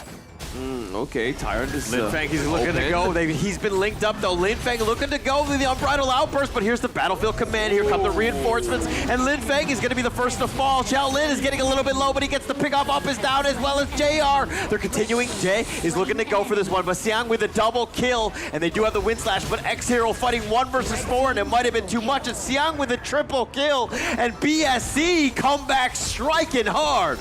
That outburst was too early and only got 1, and that was like Zen. And 5 to 5, all the things that Xiang did, going all around and pushing minions, it was this moment that he said it was worth it. We were talking about maths, but that was science in play, right? They were just waiting for the reaction, the half-life of BSC to just be like, let's go, let's pop off. And right now, they're just dominating the whole of that mid lane and bringing that gold lead only to 1k. What the? I'm feeling you, man. Imagine if my ranked teams played this well and I was at the Crystal, I'd be like, hey, you guys need to play with me all the time. But here's the replay, man. I feel like Up was a little bit too lost into the source here. Like, he was a little bit too far away, started a little way too early. We saw that Jiang was caught out into that brush towards the mid lane, but nothing really came of it because Xiang, with that battle command, came through like a charm. Yeah, it worked wonders as well. In the positioning of Zihong, the flow inside was like, yeah, I'm bouncing here, bouncing there. Guys, you were forgetting something. It's a damage of the Lady Shoni, and it was working perfectly. And with a moment that the perfect link that Zed did for JR worked so much, and the lane push from up top really bought so much time for BSC right now. I mean, it's also one thing that Xiang was actually split pushing, but he's got a ton of farm. He's able to do a decent amount of damage, so you kind of need to respect him, even in the team fights. Yeah. Look at this. He's very patient. He's very away from the team fights, but that means he's able to mass that gold, like you were saying there, Hauler. And right now, it's looking very strong for BSC for a comeback. Yeah, it seems like the tables have turned, and BSC kind of in the driver's seat. They're pushing the mid lane, and they are almost like getting cut off, but they are continuing to push that T3, which does go down. JR picks that one off. They have the link, and it looks like JR rolling rates back in, continuing to fight, but he gets slammed in. All the 3-man stun, the 2-man stun in return. The J is down. X0 is starting to pick this off. Xiang has been killed as well, and they've turned this. They've gotten JR, they've gotten J, they've gotten Xiang, and they've got Musa King, and all they want is Jihong, who's on the run, trying to hold, but with the mid lane open, it's a matter of time. Ocean of Tears slowing it down, but it's a simple hurdle for Linfeng to get over. What is it with these two teams just coming back at the last moment? They're both literally at the high ground turrets. Yes, there's a little bit more real estate on the side of Impunity right now, but to come all the way back to the Crystal. 10 seconds. I don't know if this is going to be enough time. The unruly play. Xiaolin goes to the Shinobi, and they do end up picking Xiong, but they don't have the minions. They've been aced. It's a matter of time for BSC to come back. The super minions are just made it past the river. They're coming in, but somehow BSC have a lifeline. Bro, how are we seeing this? Everything is just so calculated by BSC. Even though he was the last one to defend. Yeah, we still have dragons, by the way. How are they doing this? Yeah, literally. They know when to lose the fights, right? And it's a little bit... We need to lose right now. We're going to be okay, guys. Yeah. The dragons got us. We've got our crutches. It's all good. It's a flesh wound. It's a flesh wound. Yeah. I can walk, Mom. I can walk. It's all good. But right now, Impunity and BSC, this has got to be like one of the closest matches of the day in terms of not just like tit for tatting kind of like Team Vitality and Falcons. This is like, hey, we're coming back at the last little point. Yeah, they're so composed. They know what they're doing, and despite being taken off by like 4, and the lady's just like, oh yeah, I'm just gonna back to the base. Don't worry, I got this, and it all works so well. Like, wow. I am loving this day, man. I mean, look, Xiang is continuing to push the top lane. Impunity right now are looking for the ambush. They know that the minions are going to be pushing there. They were looking to just get that nice little pick-off. But Tempest Dragon, about 90 seconds away, that could be a huge factor. I mean, did we ever expect BSE to get to Tempest Dragon in the group stages? No, definitely not. No. I mean, but Impunity came prepared. They are rocking it in this game one. They're making it very competitive and difficult. But now Musang King is getting gone on the Dream Roam back to safety, and BSE have been scurried away from the potential Tempest Dragon. I mean, that's the bait and switch, right? It's like, hey, focus up here, but my other hand's doing this. But again, the other hand on the side of BSE is Xiang. He's just constantly like, but guys, you fight. I can come to you whenever you want to, guys. I'll just keep pushing. Oh my goodness, man. Xiang alone? I am lost for words here. Need a little help from the British guy. Yeah. I am just enjoying like BSE knows how to make their bread and ball work. Yeah. And this is just working so well for them. And with the right moment, they know who to target, and they just need to outlast the moment where the outburst is coming from. And with this kind of situation, yeah, they put X here up top. They know what's going to happen, and they want to steal something out. I mean, one thing that BSE needed to do a little bit better, especially in that last team fight, was that they were grouped up a little too much. Linfeng was able to combo it, and then X-Hero coming in with the Storm Strike. They had that nice little wombo combo that just controlled them and just blew them up. They need to space out a little bit and be a little bit careful here. Yeah, I think the kind of privilege that Up has right now, he has Sun Chaser as well, which gives him obviously... They're doing some damage. The Umbrella Outburst on the backside. The Shinobi, they do have the launch up, and JR has the rolling ready somehow allowed. Xiang does get the kill on the Shaolin, and they're continuing to go. Linfeng wants to go for this one. He goes to the backline. Xiao flashes away the ocean of tears. They've controlled him, and Linfeng is down. That's a 2-0 with the Tempest Dragon open. Is that the next play? That's got to be the next play, right? But that was such a bait and switch. That was so obvious. We could see that a mile off as observers. Right? Yeah. But in the heat of the moment, the Dream Roam, they've caught him out. They found it, the Sage's Sanctuary. Megumi, he's going to die as well, and they've cleaned it up. They've gotten up, and it looks like they're going to go for this, but they've got the ace with X-Hero. The Tempest Dragon is like, I don't need it. I'm just going to push down mid as I've got the super minions. It's just going to be a matter of time, and BSE come back after a disastrous early start to march it down in the middle to say, hey, we're still the top team. We are the top dogs. We're going to go. Shaolin trying to stasis, trying to keep it safe, but they're going to take the base, and BSE will take game one. Wow, what a game one, right? That was back and forth, the most I've probably ever seen, especially strategically. Not as much brawls going on, and even towards the end, the Tempest Dragon was like, bro, these guys are so legit, I want to join them and walk down to the base with them. They had it. Impunity literally had it. And with the one key person was just like doing cleanup on the winning waves was the key to everything. All the Zhang Fei games that I saw today was all perfect of a comeback situation, but BSE said, yeah, hold my Migoreng, we're gonna do it. Just relax, okay? For those of you supporting us right onto the live chat right now. Yeah. Everyone was just kind of like, whoa, BSE losing. It's like, no, wait, we got you. Don't worry, chill. Chill. Yeah, we're just gonna make it as dramatic as possible. We're gonna make it fun. We're gonna have some fun with this. We're gonna get to the Tempest Dragon. We're gonna have it potentially in play. But no, we're just gonna take over the game when we need to. Yeah. A high-level macro sense. Yeah. Calculated 4-man down. Ladies is like, I got it on my clock. Oh yeah, we have dragons. Yeah. I know you're gonna take me. 3, 2, 1, die. Yeah.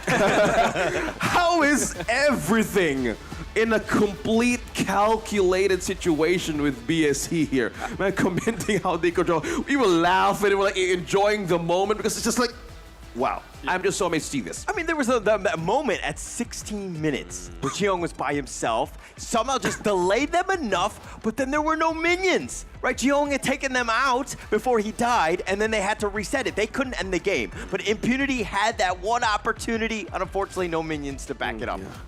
And they were just literally saying like, press they tried. Press they tried. Yeah, that was like the last moment of winning. They tried. That's how Impunity, still props, but that's the thing. If you're up against BSE, make sure you have more keys to open the last door. Yeah, I mean, this is the thing, right? What Jiyoung did there towards the end of the game is that it separates the good teams from great teams, but let's look at who secured the MVP. Anybody think what we're going to be doing? Who is who? It is going to be the JR.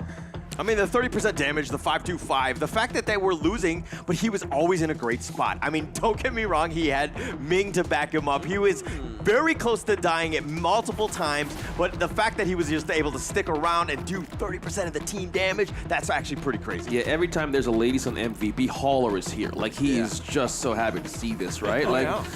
Imagine, like, we were asking, where's the Ladies on?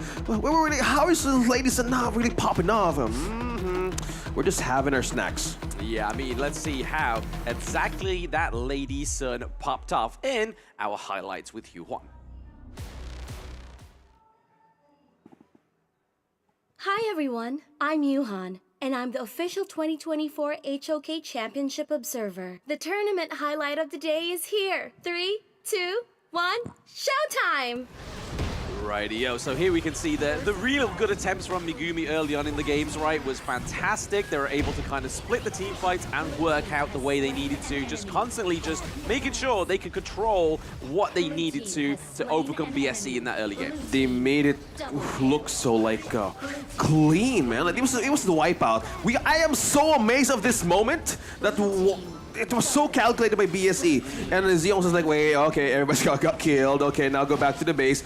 Kill me now! Kill me! And there's dragons showing up. Just one singular minion, and that's all Jung had to do, right? It was like, I need to take this guy down. That's all I need to do. I can do this. I can land the trick shot. That's all they needed, right? I So mean, amazing. just timing it perfectly. He knew that he just had to run back, just clear the wave, and BSE was not able to finish it because of that. And somehow, with that miracle hold, or lack of minions, depending on how you want to look at it, that's how BSE wins.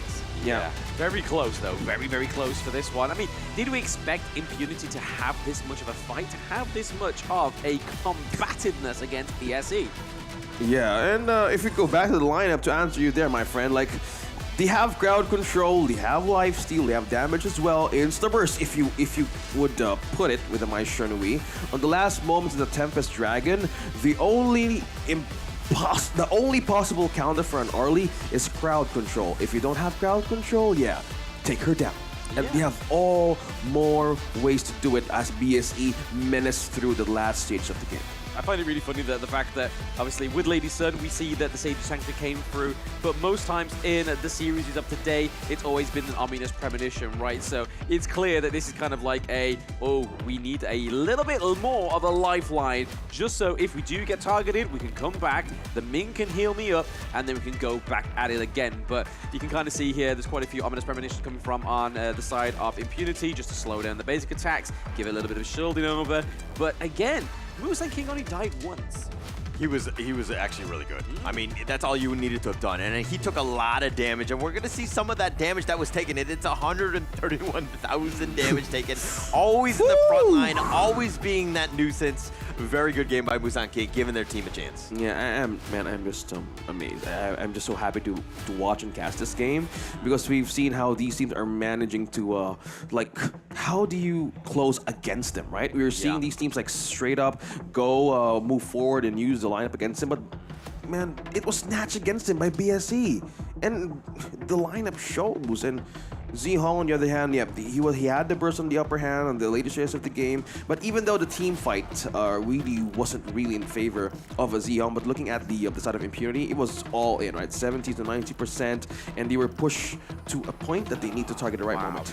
I mean, how many times have you seen this against Team BSE, right? Yeah. You've never, ever seen this, unless it's KPL Dream Team. The goal difference is in the favor of their enemies, which is nuts to think, man. Like, honestly, this next game better be even better from Impunity, because, I mean, they are here to control their fates, right? So if Impunity are able to take a win from BSE, all they need to do is take another fight from Revenant, which they've proven in the SCA wildcard qualifiers time and time again that they can do. They could be in the top 2 if they can just complete this series. Yeah, my only concern is that kind of loss is really going to shake Demoralizing, right? Yeah. It's going to be really demoralizing, right? And Impunity going into the game 2, they just need to just, like, forget about it. Yeah. I mean, yeah, that was a game they probably could have won, and they're going to have to go through the replay at some point to learn, because there were plenty of lessons to learn from that one.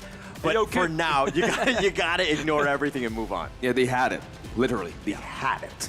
But team right now, the team that really denied the Zhang Fei is complete just BSE. All of the Zhang Fei picks today really gave a comeback. Not gonna lie, man. Yeah, I mean, it's a great pick, right? It's such a solid front line. Again, the counter engage and just being able to actually control the notion of the ocean for yourself is the whole point of that Zhang Fei, right?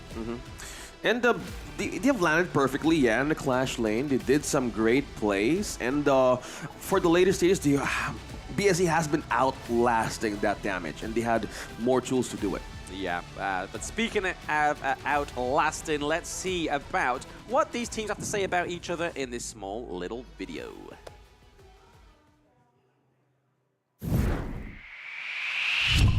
We prepare a lot of time to fight them, then I think we can 2-0 them. 在这种艰难的情况下，就自己跟队友是最好，就帮助自己最好的心态。I think them pro, but we can do better than them. 下一场是 BSE， 我们要今天打的不是自己正常打的吧？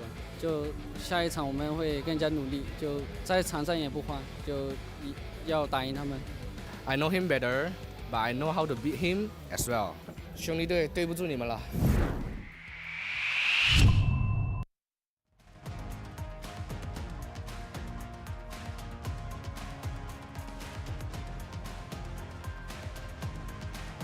There we go, some traded words, and like they've just traded blows on that game one between Impunity and BSE. That's, like we were saying just before that mini little video, that's going to be hard to come back from Impunity because you've just tried your darn hardest to actually get to that point and try and topple BSE, who only lose rounds to the KPL Dream Team. Yeah, and that's a very tough opponent to beat, man. Like, the champions, and with this, man, it's not easy, right? No. It's a I can't imagine the pressure, but they need to adjust quickly. Yeah, but close doesn't cut it, unfortunately. I mean, we can give them all the props in the world for having, you know, a gold advantage, level advantage, map control, all these things, and a potential to win. But hey, if you don't close it out, unfortunately, you're going to be on the bottom looking up. Yeah, I mean, what's the saying, right? Pressure creates diamonds. And maybe Impunity is going to curve and craft a little diamond for themselves in this game too. I really hope so. Like, it's not easy, and if you do manage to seal that momentum, again, tempo-based lineup, Mai Shernui, and guys, it's easier said than done if you're up against BSE. Yeah, I mean, BSE this time are going to be taking the blue side, so it looks like Impunity have chosen the red side for a reason. Maybe they want to lock something very special in on those two drafts. Yeah. Will they consider respect banning the Liu Bang though? Like, it's a winning Not many teams play it right though. That's the thing. I mean, I think that's the thing that catches a lot of teams off guard. Is I mean, you shouldn't be caught off guard when you're against a team like BSE because the Lord only knows their hero pool's got to be strong. Yeah, Liu Bang is on like level 10 Sambal. But it really comes back to, yeah, I like that. But it really comes back to how Impunity were playing. They had that death ball and they were going to push. And the way you beat death ball is by split pushing, right? And they had that Liu Bang and that was perfectly played. Okay. Oh, this PP is making my heart hurt. Okay, let me tap your back. But BSE, they still let the Mai Shernui go. They really are willing to trade that, but they get the Arlie and the Algren, mind you. Two big power picks. One for the jungle. I mean, it could be flexed into the clash lane. We do not know yet.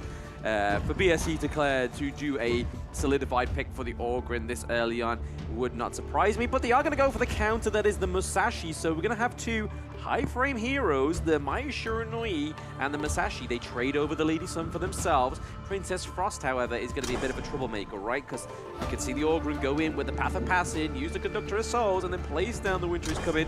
You're trying to lock in the Musashi and the Mai Shernui and slowing them down. Yeah, it's a bit of difficult kind of... it requires timing for the Frigid Present to be used effectively if you're up against slippery heroes such as the Musashi and the Mai Shernui. But in the hands of BSE, I think they would know how to force everything out. But we've seen some Princess Frost games of today, mainly not focusing on the magic damage, more like a tank kind of a utility, man. Like it grants something else, but not dying as quickly, but it aids so much in team fights. Yeah, I mean, the thing with Princess Frost, right, is that you don't have to put many resources in, you're kind of just relying on those skills, rather that's why the Ali makes sense in the early part, because this is a very resource-heavy hero. This, not so much, because all you need to do, get level 4, get your Winters come in, get your Frigid Prisons, and then just hope that you can land those trick shots.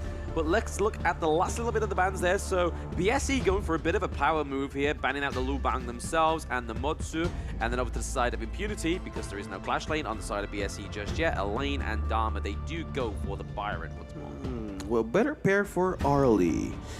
Zhang Fei, of course. Will they go for the Dolia? Will they go for the Space Creators of this one? We've seen games. We know we just want to pair something better for this Arlie. So we're just looking for a chance here on what could be the better option, because Impunity might steal it. Because they have trimmed down the Ming, they've trimmed down the Matsu as well. Wow, BSE eyes on the possible pair here for this Lady Sun. Oh, so the screen kind of told the story there. We got a little bit of a sneak peek, but the Taiyan and the Mei Yin, obviously we need the Mei Yin to get into the backline, onto the Arlie, onto the Princess Frost, to kind of just get those two out of the way before the rest of your crew roll in. And the Taiyan kind of makes sense, right? Because if you're going to be sticking around with the Lady Sun, Musashi, or the Mai Shiranui, you're just going to be giving up those big heals, right? And you kind of need that to sustain the Orgrim. But man, we haven't seen this combo for quite some time. Liempo and Orgrim. Yeah, and Arlie as well. I'm loving it, yeah. Pick my hero, BSE. And this, with you pointing out the Mei Yin up against the Arlie, they require so much great timing. The best counter for Arlie is crowd control. If you catch the Arlie, be sure you have more ways to answer and react quickly. Yeah, I mean, we saw it earlier. I think it was on 90 on Team Vitality. His Mei Yin went very well. So it is one of those heroes that is just able to deny those great damage dealers into the early team fights, which it's her whole objective. That is her MO. That is her reason, her sole purpose on the Gorge, just to make sure that your team fights are a lot easier so you can get into the backline. Yeah, now Team BSE is on a match point. Will Impunity get a chance or even a bite out of the series, or will this be a sweep for BSE? Well, only time will tell, but I do like the fact that they've gone for the Musashi. Musashi has had a lot of hate recently, being put into the ban box a lot of the times. We haven't seen him. I'm going to go and hesitate that maybe day 3 we didn't see him at all. Yeah. Ever since Falcons is upset with those 3 matches of Musashi and all of them not going too well. But hey, let's see how Impunity fix up with Lin Fang on the Musashi. Yeah, and with this point of an adjustment for Impunity, you have the Musashi, you have a long kind of reach to have a way to punish the Arlie quickly.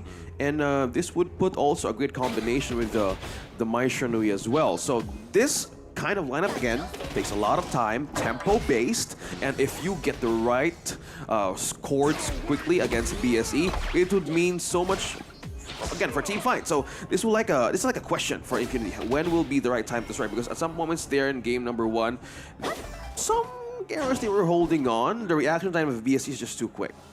Yeah, I feel like the 2 main differences here in terms of story is there's a lot of room for error on the side of Impunity, but not so much on the side of BSE. They've got a lot of safe picks, and that's probably going to show into these team fights towards the early game. Yeah.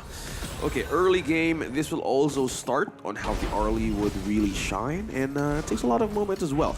Both tempo-based, by the way, guys. Lady Sun and the Arlie, no, it requires a lot of time as well. If you get more kills, go ahead. But we've seen some games that Arlie goes in aggressive, but that's really a big mistake to commit if you're up against this kind of lineup. You would not be doing that. No, yeah. I mean, I think the thing that's... top lane, the force top suppression, lane. the flash away. He used the Storm Strike till he slowed him down. Xiang will survive. Yes, a little bit too close for comfort there. We don't want to be taking down Xiang, because he's not going to be able to actually be that absent from these team fights, right? He doesn't have the battle command for the Lu Bang. He is Byron. Yeah. And you have the damage you have sustained as well. A better kind of distraction. Xiang has been a great way of setting up a call across the map. They have more, they know how to attack macro-wise. They take Impunity to take lesser objectives as well. In team fights, they don't want to commit.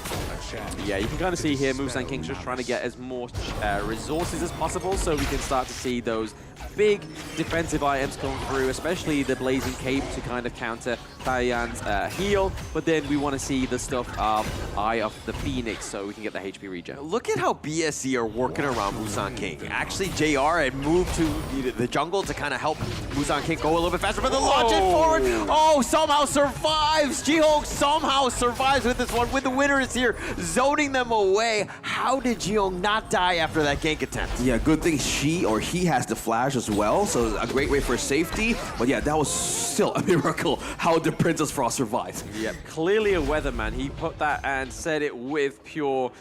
He knew that that was coming through. The confidence of it, the prediction of snow was definitely on the cards there, and it saved his life. But right now, like you were saying there, Musan King has been funneled by his teammates, and this is what we saw with Alpha. Oh, goes in again. Jihok, he's going to be giving up the first blood this time. I actually thought it was a replay if he survived. I wasn't so sure because it looked very similar to the first gank attempt. Oh, deja vu. Yeah, I was about to say that. Like, there was like some doubts of Apollo coming in to cast that one.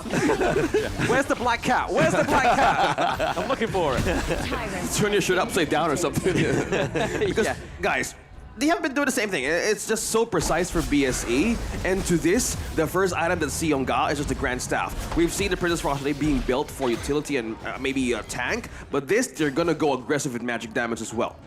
Yeah, I mean, it's the call, right? There's quite a bit of... Well, the magic damage for the side of BSE is what they need, right? So you see up here trying to get that first turret. They've got the first blood, so first turret is only naturally going to fall there. But Siang is looking to trade the one up into the clash lane as well, just to make that mirror play and the kind of hesitation between those two lanes a little bit more not one-sided. Yeah, this is the CN things, right? The CN things we have seen in game number 1, still doing the same thing, yeah, but Byron is like a different version. But it's still the same thing. They're controlling every part of this game slowly, even though like the goal is still the same with impunity, but they really like to play with the map here. Yeah, I feel like the motto for going against Siang should be nobody should leave baby in the corner, because if he's left in the corner, he's just going to go crazy and self-destruct. Yeah, I don't want. I want to be in that situation, because if Impunity would have the tools to do so, they need to be sure who to target here, like either the Princess Frost or the Arlie. But so far, the positioning of JR in this Arlie has been totally right on point, and this kind of zone that the Princess Frost can do, I think it really works wonders in terms of like recovery and team fights, and even like lost game scenarios. Yeah, you can kind of see here that they're trying to go for the T1 into the farm lane just to make sure that those both side lane turrets match each other. And it's going to work. They are going to go into the invade of the enemy jungle. Musan King trying to get some more of that fat stacks for himself. Yeah, Lianpo guide, everybody. Somehow I still use like the ultimate first and flash, and I am very aggressive roamer. Sometimes my team is just too far. I just want to get some setups. Like, where are you guys? Like, no, we're too far, man. Like, some sort of a commitment. That's a guide for you for the Lianpo. And this is a combination that, again, what we were trying to elaborate. Like, we haven't seen this combo not really much in the HOK scene, and we're just happy to see here in the VSC making wonders in this lineup. Yeah, I mean, the Lianpo used to shortly follow with the Orgrin pick, right? It was what Masashi would get picked as the counter, then you'd get the Orgrin, and then you'd get the Lianpo at the same team, just to kind of like tremor smash the Masashi down. Oh, perfect. Okay, still building with the magic items, but wow, 2 items in already. For the ARC, you have the Doomsday and the Shadow Ripper as well. Yeah. Almost like a fast forward, like skip intro on how to get the 3rd item right away. Yeah, you can kind of see why Lady Sun's only got the Eternity Blade coming through, because she's gone for the 2nd tier item, Meteor, just for the armor penetration for the Lianpo and the Orgrin. Okay, I have the Phoenix still sustaining that, but this will really come in check on how they want to deal with teammates. It only shows, like, right, guys, and you were in your screens, Impunity is really respecting the damage, but if they lose every minute against BSE, this is just a growing situation for the Arlie. They have been busy rotating around and stealing camps. Oh no, X-Hero cartwheels over the wall. The path of passing, not enough with the Death Precipice. And BSE have gone around. I mean, if anything, they've gotten vision, but they're not going to do too much here. They have 2 members of Impunity looking to defend this one. BSE looking to make it happen. They're looking to take out the top T2 at least. Yeah, love the teleport as well, coming in from CM. They really shook a movement out of the Maya Shunri because they know she was completely missing. And Impunity is going in for a push as well down bottom. Yeah, this is the problem, right? I mean, they are getting T2 switching across the map, but BSC seem to be a little bit more confident with overextending, right? They know that if they do meet anybody, the Lian Po can help, the Princess Frost can zone, and then Orgrim can just be left to his own devices. Scary to think about. Like, the goal is still not being the lead of everybody. No. But so far, like, in terms of the map-wise, Impunity is trying to adapt, but they need to be careful. The moment that they're losing any chance to strike here, yeah, BSE completely reacts quickly. This is a damage buff, by the way. Yeah, so methodical, right? We saw there, they pushed the minion wave into the mid lane, T1, right? They knew that Impunity had to take that down or they would lose the T1 into the mid lane. They've lost the T2 now, but it opened up the Tyrant to be ease of use for BSE. Another turret taken as well. Might take time because it's still not enhanced though, the Overlord, so they were willing to give it out. But in terms of damage, yeah, they're more online to address, so even having 2 main core items for this early alone. So eyes on the mid lane, guys. Eyes on the mid lane, Jay already doing some early damage onto the turret there, just trying to be like, hey, we can chip it away, let's bring them over to this brush where they don't think Lian Po and Princess Frost are going to be hiding. Kind of currently split up, we see that Musang King is just trying to get some more resources, because last time we checked his itemization, he only had Eye of the Phoenix, no Blazing Cape for the Dire. Musang King now up in front, spots it out, gets the Death Precipice onto Lin Feng, slows him down. Oh, here we go with the whatever, and he gets serious, essentially, but the launch up by Jay with the Tremor Smash, but Lin Feng is actually going to fall. Zay is going to be, oh, he somehow survives. They have the shot, Zero cartwheels to safety. He's going to be fine. Musang King is very low as well, but they've gotten a single kill, and man, did they earn it. Loving that setup that Zay and Zihong did. That Tremor Smash, he was waiting for the right moment, and when he knew the Winter is here was set up against 2, that 2-man got caught in his ultimate, yeah, that was a complete red signal for Impunity to fall back. Yeah, I mean, a bit of an intel check there for Impunity, right? Like, they didn't decide to go onto the Orgrim because they knew that the Conductor of Souls had not been exhausted yet, so it was like, hey, if we take this bait, he's going to get us, and get us hard. He has the Eye of the Phoenix, and obviously the healing from that would be a lot more decisive in that 1v1 if they were to ever take place. But right now we're seeing BSE take that enhanced Tyrant for themselves, so even more power. Bro, Xian goes in, Storm Strike, they've got the launch up with a Burst Ram. Lin Feng looking to go with a Force Field Suppression, but it's not enough, and sorry, Lin Feng is down, and BSE looking to push this down. They've got the numbers advantage, they have the minions, they've gotten the T1 mid. Yeah, the range of BSE is just too far, and it's very mobile, and they got Lin Feng out of position, considering they just got the Tyrant. Enhanced one, by the way. Yeah, an enhanced Tyrant, and they're going to go for the enhanced Overlord, even though they have the debuff into the jungle. We see the Mayans trying to close that out there, but I don't think that will take place because of Fire, and Siang is very proactive on those macro plays. Gotta be careful here. Yeah, I gotta commend the game sense of Siang, because he know if someone was missing, he just go back and check his lanes. And yeah, this is my garden, nobody touch my flowers here. I know what to do, and this is like becoming a problem.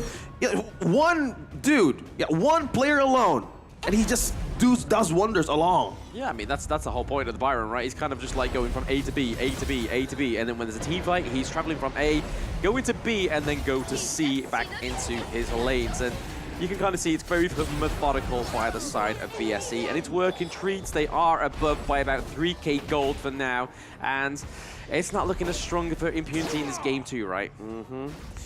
I'm really learning stuff, man. Clash Lane is like my least throw in my games. For those of you watching, follow this. This is how you roll, man. You have the Byron, and you have the Liu Bang as well. Yeah, do it. Greater crowd control. If you think Clash Lanes need to be in fights, no. See, it's like, this is how to do it. This is how to do it. That's it. But you've also got to set it up really early as well, right? You can't just be like, hey, I'm just going to stay in my Clash Lane, and then I'm not going to expect the enemy jungle to come and take me 2v1, right? I think I know where you're coming from. For those of the Clashes out there, a fight is about to start, though. Yes. Yeah, but thought about going in, but Jay's he's going to be a little hesitant. All they want to do is just kind of scurry them away, kind of pick off the top T3, which they do, and it looks like they're going to kind of back off. They did get value out of that Shadow Vanguard. Another turret, a very important defense by, or from Impunity.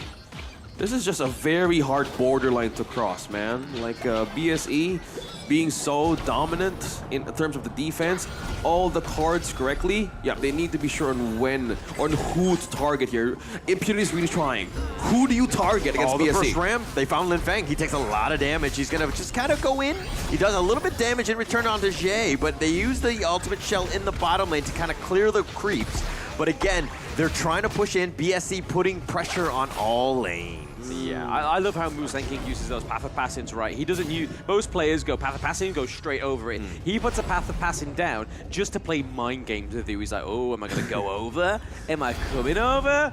Can I stay? And then doesn't do anything. He's just like, no, I'm gonna put pressure down to this high ground turret. And bro, that sets up like a psychological test. Yeah, man. It creates hesitation against Impunity's front line. Like, it's so hard even to penetrate. And who's gonna be up front here? X-Hero? Megami? It's just so hard to take advantage of. Like, if you do want to cross, yeah, it could be your slighted death, or you have more ways to deal with that. Because looking at the items here, I think the Princess Frost is more happy to get that Venomous Staff out of the region of IMP, and they're more happy to deal with this. A Tyrant available as well. Yeah, that's the kind of thing, though. I mean, they can kind of put all the anti-heal into the Princess Frost, right? The Venomous Staff is not going to make heads or tails if that's her first item, but give it. Orgrin's always going to have the anti-heal for the Blazing Cape as well, so it's not a detriment for the side. On the backside, Jay looking to go. He can't actually find anything with the Tremor Smash. He's going to take a lot of damage, and Impunity all on the run, but Xiang did find Lin Feng. Dodges over the wall with the extreme speed. He's continuing to fight. He's been knocked up again. He does have the shield one last time. Do they have the damage that they do? They slice him down. Lin Feng is down for 40 seconds, and this is an opening for BSE.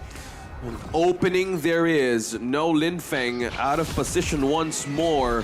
Overlord. Enhanced, by the way, available at almost like a second. He dodges it. Jay survives with that clutch flash. Can't touch this. Perfect. I mean, that would have really hurt, right? Because he has the Starbreaker now as well on the Lady Sun, so that's a big anti-tank item coming through. But speaking of coming through, it is BSE with this minion wave trying to take the high ground turret into the farm lane. They take it as well. Oh, nice little launch up. Jiaolin trying to slow things down. They do have the minions, and it looks like the mid T3 has been taken out. The base is wide open. I love how you put that through, man, because it's just so hard for Impunity. And how to counter this, they're really opening up so much. And look at the borderline. Will they go for the objective, though? Oh, Megami.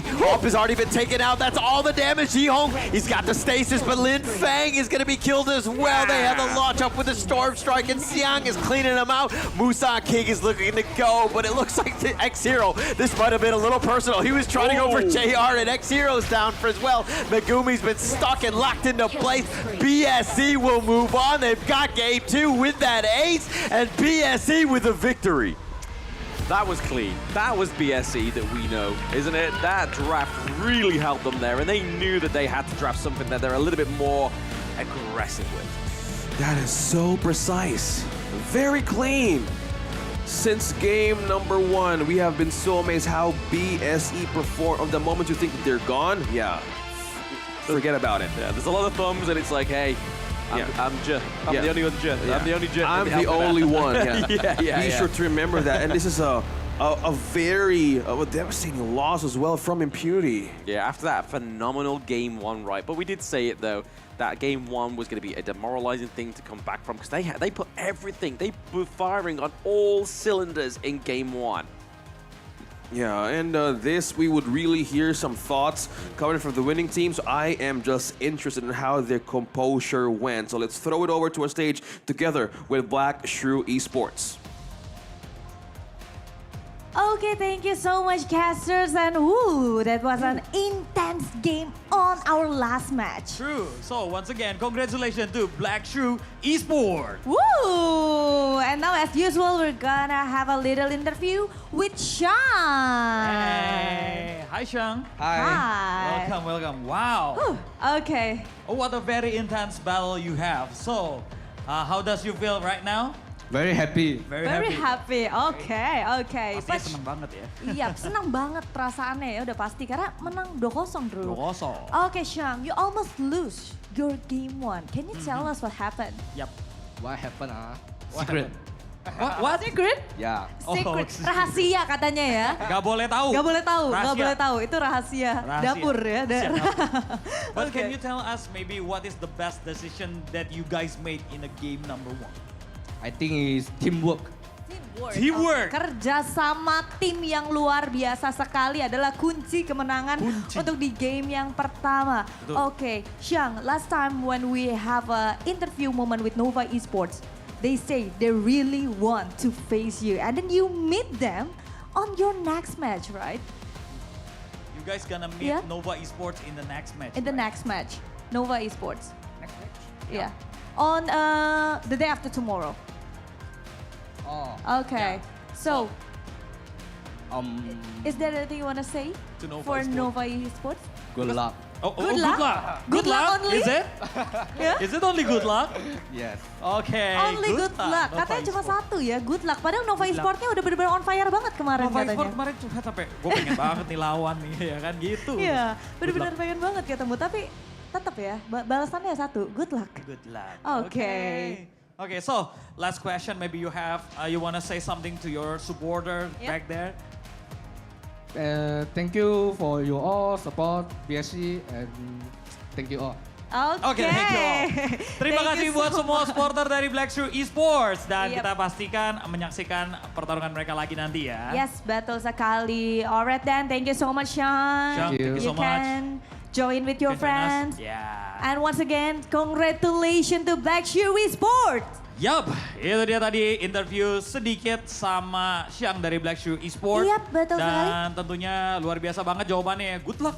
Good luck hanya satu kata aja ternyata. Padahal kita mintanya banyak kata sebenarnya ya. Iya, Tapi dia hanya kasih satu kata aja, good luck buat Nova Esports katanya. Jadi ya udah kita nanti lihat ya bagaimana keseruannya. Makanya saksikan terus karena kita masih banyak match-match di hari besok sampai dengan di tanggal 20 berarti. Betul banget. Sepanjang group stage pokoknya bakal seru-seru banget lah. Benar. Oke, kalau begitu sepertinya Drew kita akan give it back to the casters. So casters, the time is yours. And there we have it from there, just giving us some words of wisdom, saying that, hey, they look forward to fighting Nova Esports if they both go through to the knockout stages, right? So that's Nova's next memento, right? They have to get there to fight Black Shoe Esports. I mean, they're trying to, maybe they're getting a little ahead of themselves right now. Yeah. I mean, they still have some games ahead of them, so let's not kind of, get too far ahead of ourselves. Yeah, I think right now teams are really going to learn on what happened just now in the last series, because eyes really on BSE, man. They have a very successful sweeps, right? Yeah. And with that kind of caliber they have in HOK Championship, as we put it, this is a very tough competition looking forward to the next days. Yeah, I mean, the thing I'm really looking forward to most is obviously BSE's final match of this group, which is Fearless Esports. And Impunity was not as much as a struggle to fight Fearless Esports as that game one, right? Like, Impunity either went down swinging or Fearless Esports are just that much better. Yeah, and I think it kind of comes back to game one. Siang actually showed like they had some weaknesses. And again, they weren't really telling why that happened, but let's check out the MVP of game two. And there we go. It is Of course. the one and only Musan King as he goes for that Orgren play, right? That pick of the Orgren was phenomenal. 0 deaths, only 1 death in the entire of 2 games. Yeah, 4-0-2. The Orgren in the hands of Musan King speaks for itself. A very great start, a very good tempo, momentum-based kind of lineup, but yeah, they still did it really flawlessly, precise as we call it. Yeah, very well. I mean, that 20% of the damage taken, he was just able to go in there, soak that damage, and then obviously, as we were talking about in the game, he was funneled by his team. But let's see how he did funnel with the highlights. Hi everyone, I'm Yuhan, and I'm the official 2024 HOK Championship Observer. The tournament highlight of the day is here. 3, 2, 1, showtime! And here we go. So as you can see already, like Musan King's level 7, Shaolin's level 5. Like there's just so much going on. Yes, Li Fang was the same level as Musan King, but nowhere near as methodical. Yeah, and this point, we've seen some setups coming from Maze, and this was the out-of-position places of Lin Feng that really caught him off guard. Yeah, I mean, we normally see that the Lian Po's there to kind of knock up the Musashi after he uses the duel at death, but really we were seeing that Jet was just going to be the actual initiator. Look, every single highlight thus far has just shown Lin Feng Tai. It's gotta be so demoralizing. He was out of position every single time. Maybe it's a Li Feng death compilation, right? Yeah. Maybe the production have something against them, right? Yeah, they're but like, there we go. Musashi, how dare you pick Yeah. That was so yesterday. Banned all the time, but so yesterday. But man, BSE really rocked it there, and Musang King with the MVP for this one. But if we just look a little bit at the itemization, we see JR pretty much gets almost 6 slotted, going for a bit of a defense side towards the end, maybe a Sage's Sanctuary just to kind of keep him in the game a little bit more. But you see like the likes of the Splendor on the Princess Frost, pretty pinnacle item. And then Musang King 6 slotted, Ida Phoenix, Blood Rage, Blazing Cape, and the Plate Mail. Look, Musang King got the MVP, but really the rest of the team really set him up for success. Gave him the farm. They actually just killed all the jungle like to 90% to let him just get the last hit. Musang King, I mean, it was a team effort, so to speak. Yeah, the only casualty throughout that game is just Xiong, like the Princess Frost. And considering like the Princess how soft she is, but really, it was a greater sacrifice for every moment. And looking at this, almost activation in all team fights that BSE did, precisely from JR, he know where to land those umbrellas and come back at the same time. I'm gonna go Asian dad here and be like, Xiong, why'd you die that one time? Yeah. You want a perfect game or not? It makes the sense of the Splendor, the pressure, right? bro. He was like, hey, I've died once. That's one too many times. I need Splendor. I need Splendor.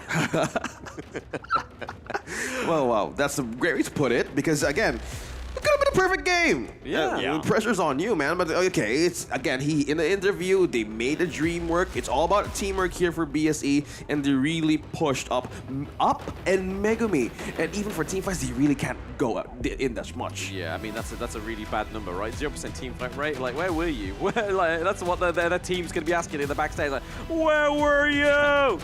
And like, in the walls. But there we go. Again, this is normally what the goal graph looks like when BSE play, right? Goes completely in their favor, not kind of like, whoa, into their teammates' favor, but there we could see a lot more difference, a lot less control from Impunity. Yeah, this is the BSE of old, right? All the gold graphs just going in their favor, just closing the game out. I mean, it took a little bit for them to get going, actually, but finally, at that 10-minute mark, I think that's like one of the larger dips, and to kind of just get themselves in, BSE really know how to close that game. Yeah, they're just doing the stretches on stage in game 1, right? That's why they took so many deaths. It's like, right, I'm just lumbering up, right? I'm just getting into it, doing my stretches, doing my thing, and then game 2 was just their normal thing. They were all warmed up, just woke up, and took that second game dub from Impunity. So the only match left for BSE is obviously Fearless Esports, which is going to be the strongest matchup, I believe, between those two teams. I'm excited, man. I'm really looking forward to how they're going to go match up with this, because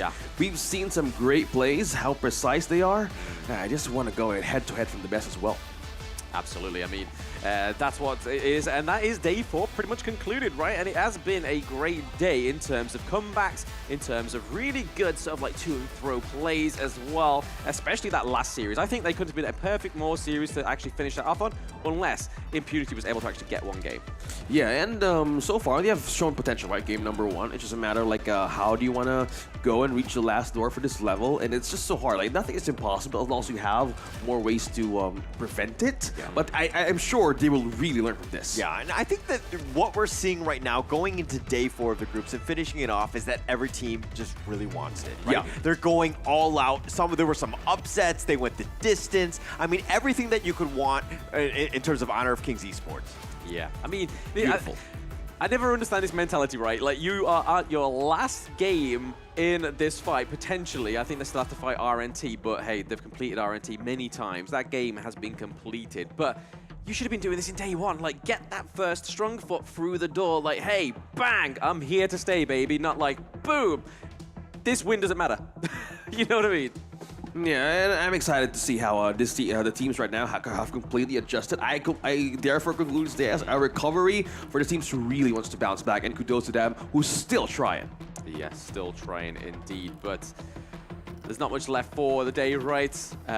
We are going to be doing the rollout soon, right? Yep. and I'm excited. I'm really excited. This has been a great day, and we're hoping that tomorrow would actually join us for another action. And this has been Holler, and we have here Blam and me, OSX, and hoping tomorrow you will tune in with us here at HOK Championships. Oke, thank you so much caster-caster kita yang luar biasa sekali. Dimana tadi kita udah menyaksikan match terakhir kita antara BSE ataupun Black Shoe Esports melawan dengan teman-teman yang tidak kalah luar biasa, itu ada Impunity. Betul sekali, jadi itu merupakan pertandingan yang udah pasti seru. Jadi hari ini kita telah menyelesaikan 4 pertandingan yang luar biasa seru. Dan benar seperti kata-kata para caster kita tadi, besok pastinya masih akan ada keseruan-keseruan lainnya. Tapi sebelum itu kita mau lihat dulu kali ya.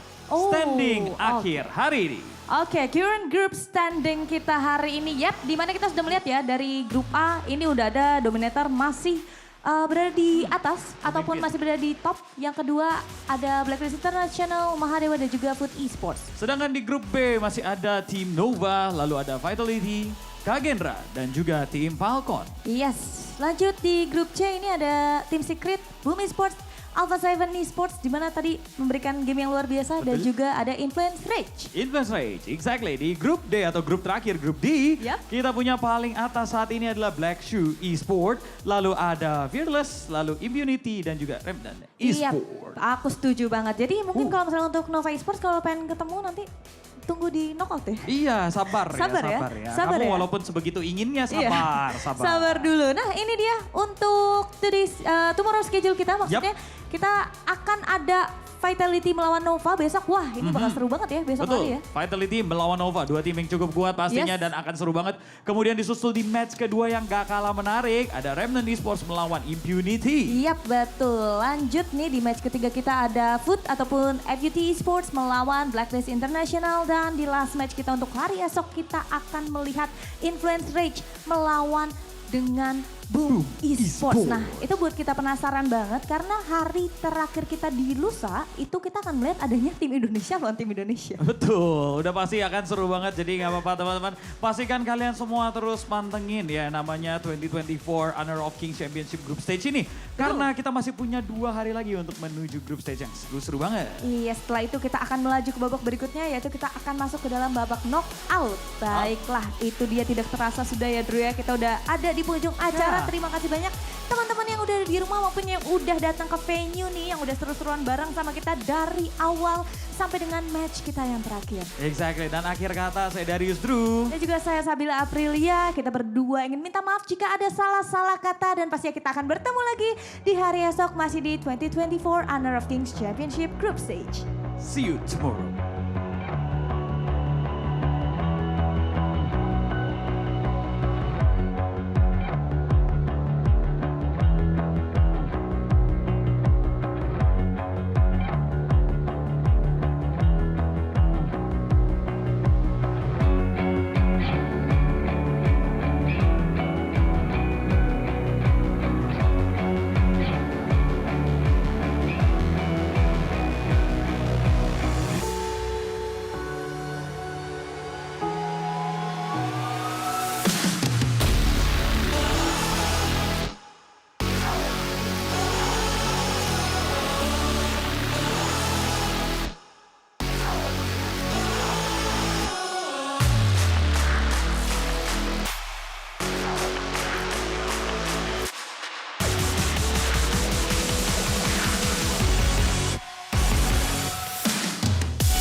when your heart comes alive.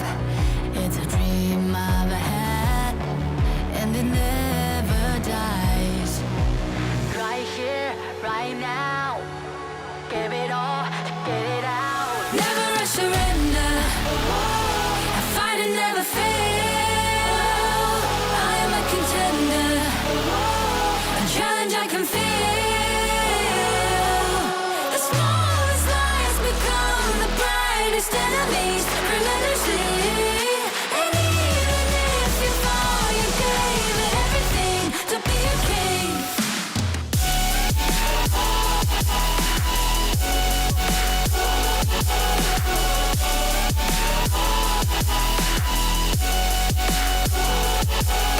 You carved your way with a sharp attack. You watched it all burn, and you never looked back. There will come a day when your fears will rise. You protect your crown, so it never dies. Never a surrender, I fight and never fail. I am a contender, a challenge I can feel. The smallest lies become the brightest enemies, relentlessly.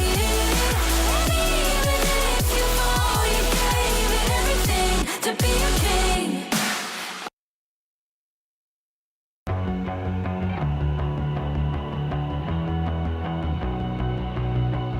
You've walked through the darkest nights. You've heard the crowd, felt the blinding light. You were standing there when your heart comes alive.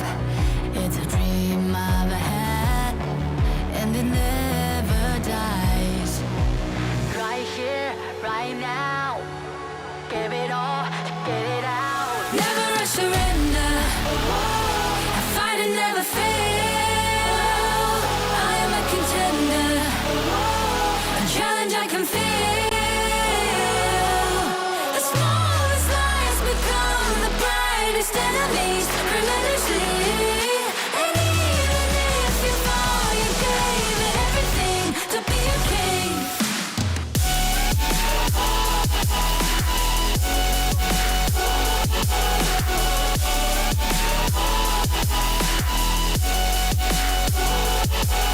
You carved your way with a sharp attack. You watched it all burn, and you never looked back. There will come a day when your fears will rise. You protect your crown, so it never dies. Never a surrender, I fight and never fail. I am a contender, a challenge I can feel. The smallest lies become the brightest enemies, relentlessly. And even if you fall, you gave it everything to be a king.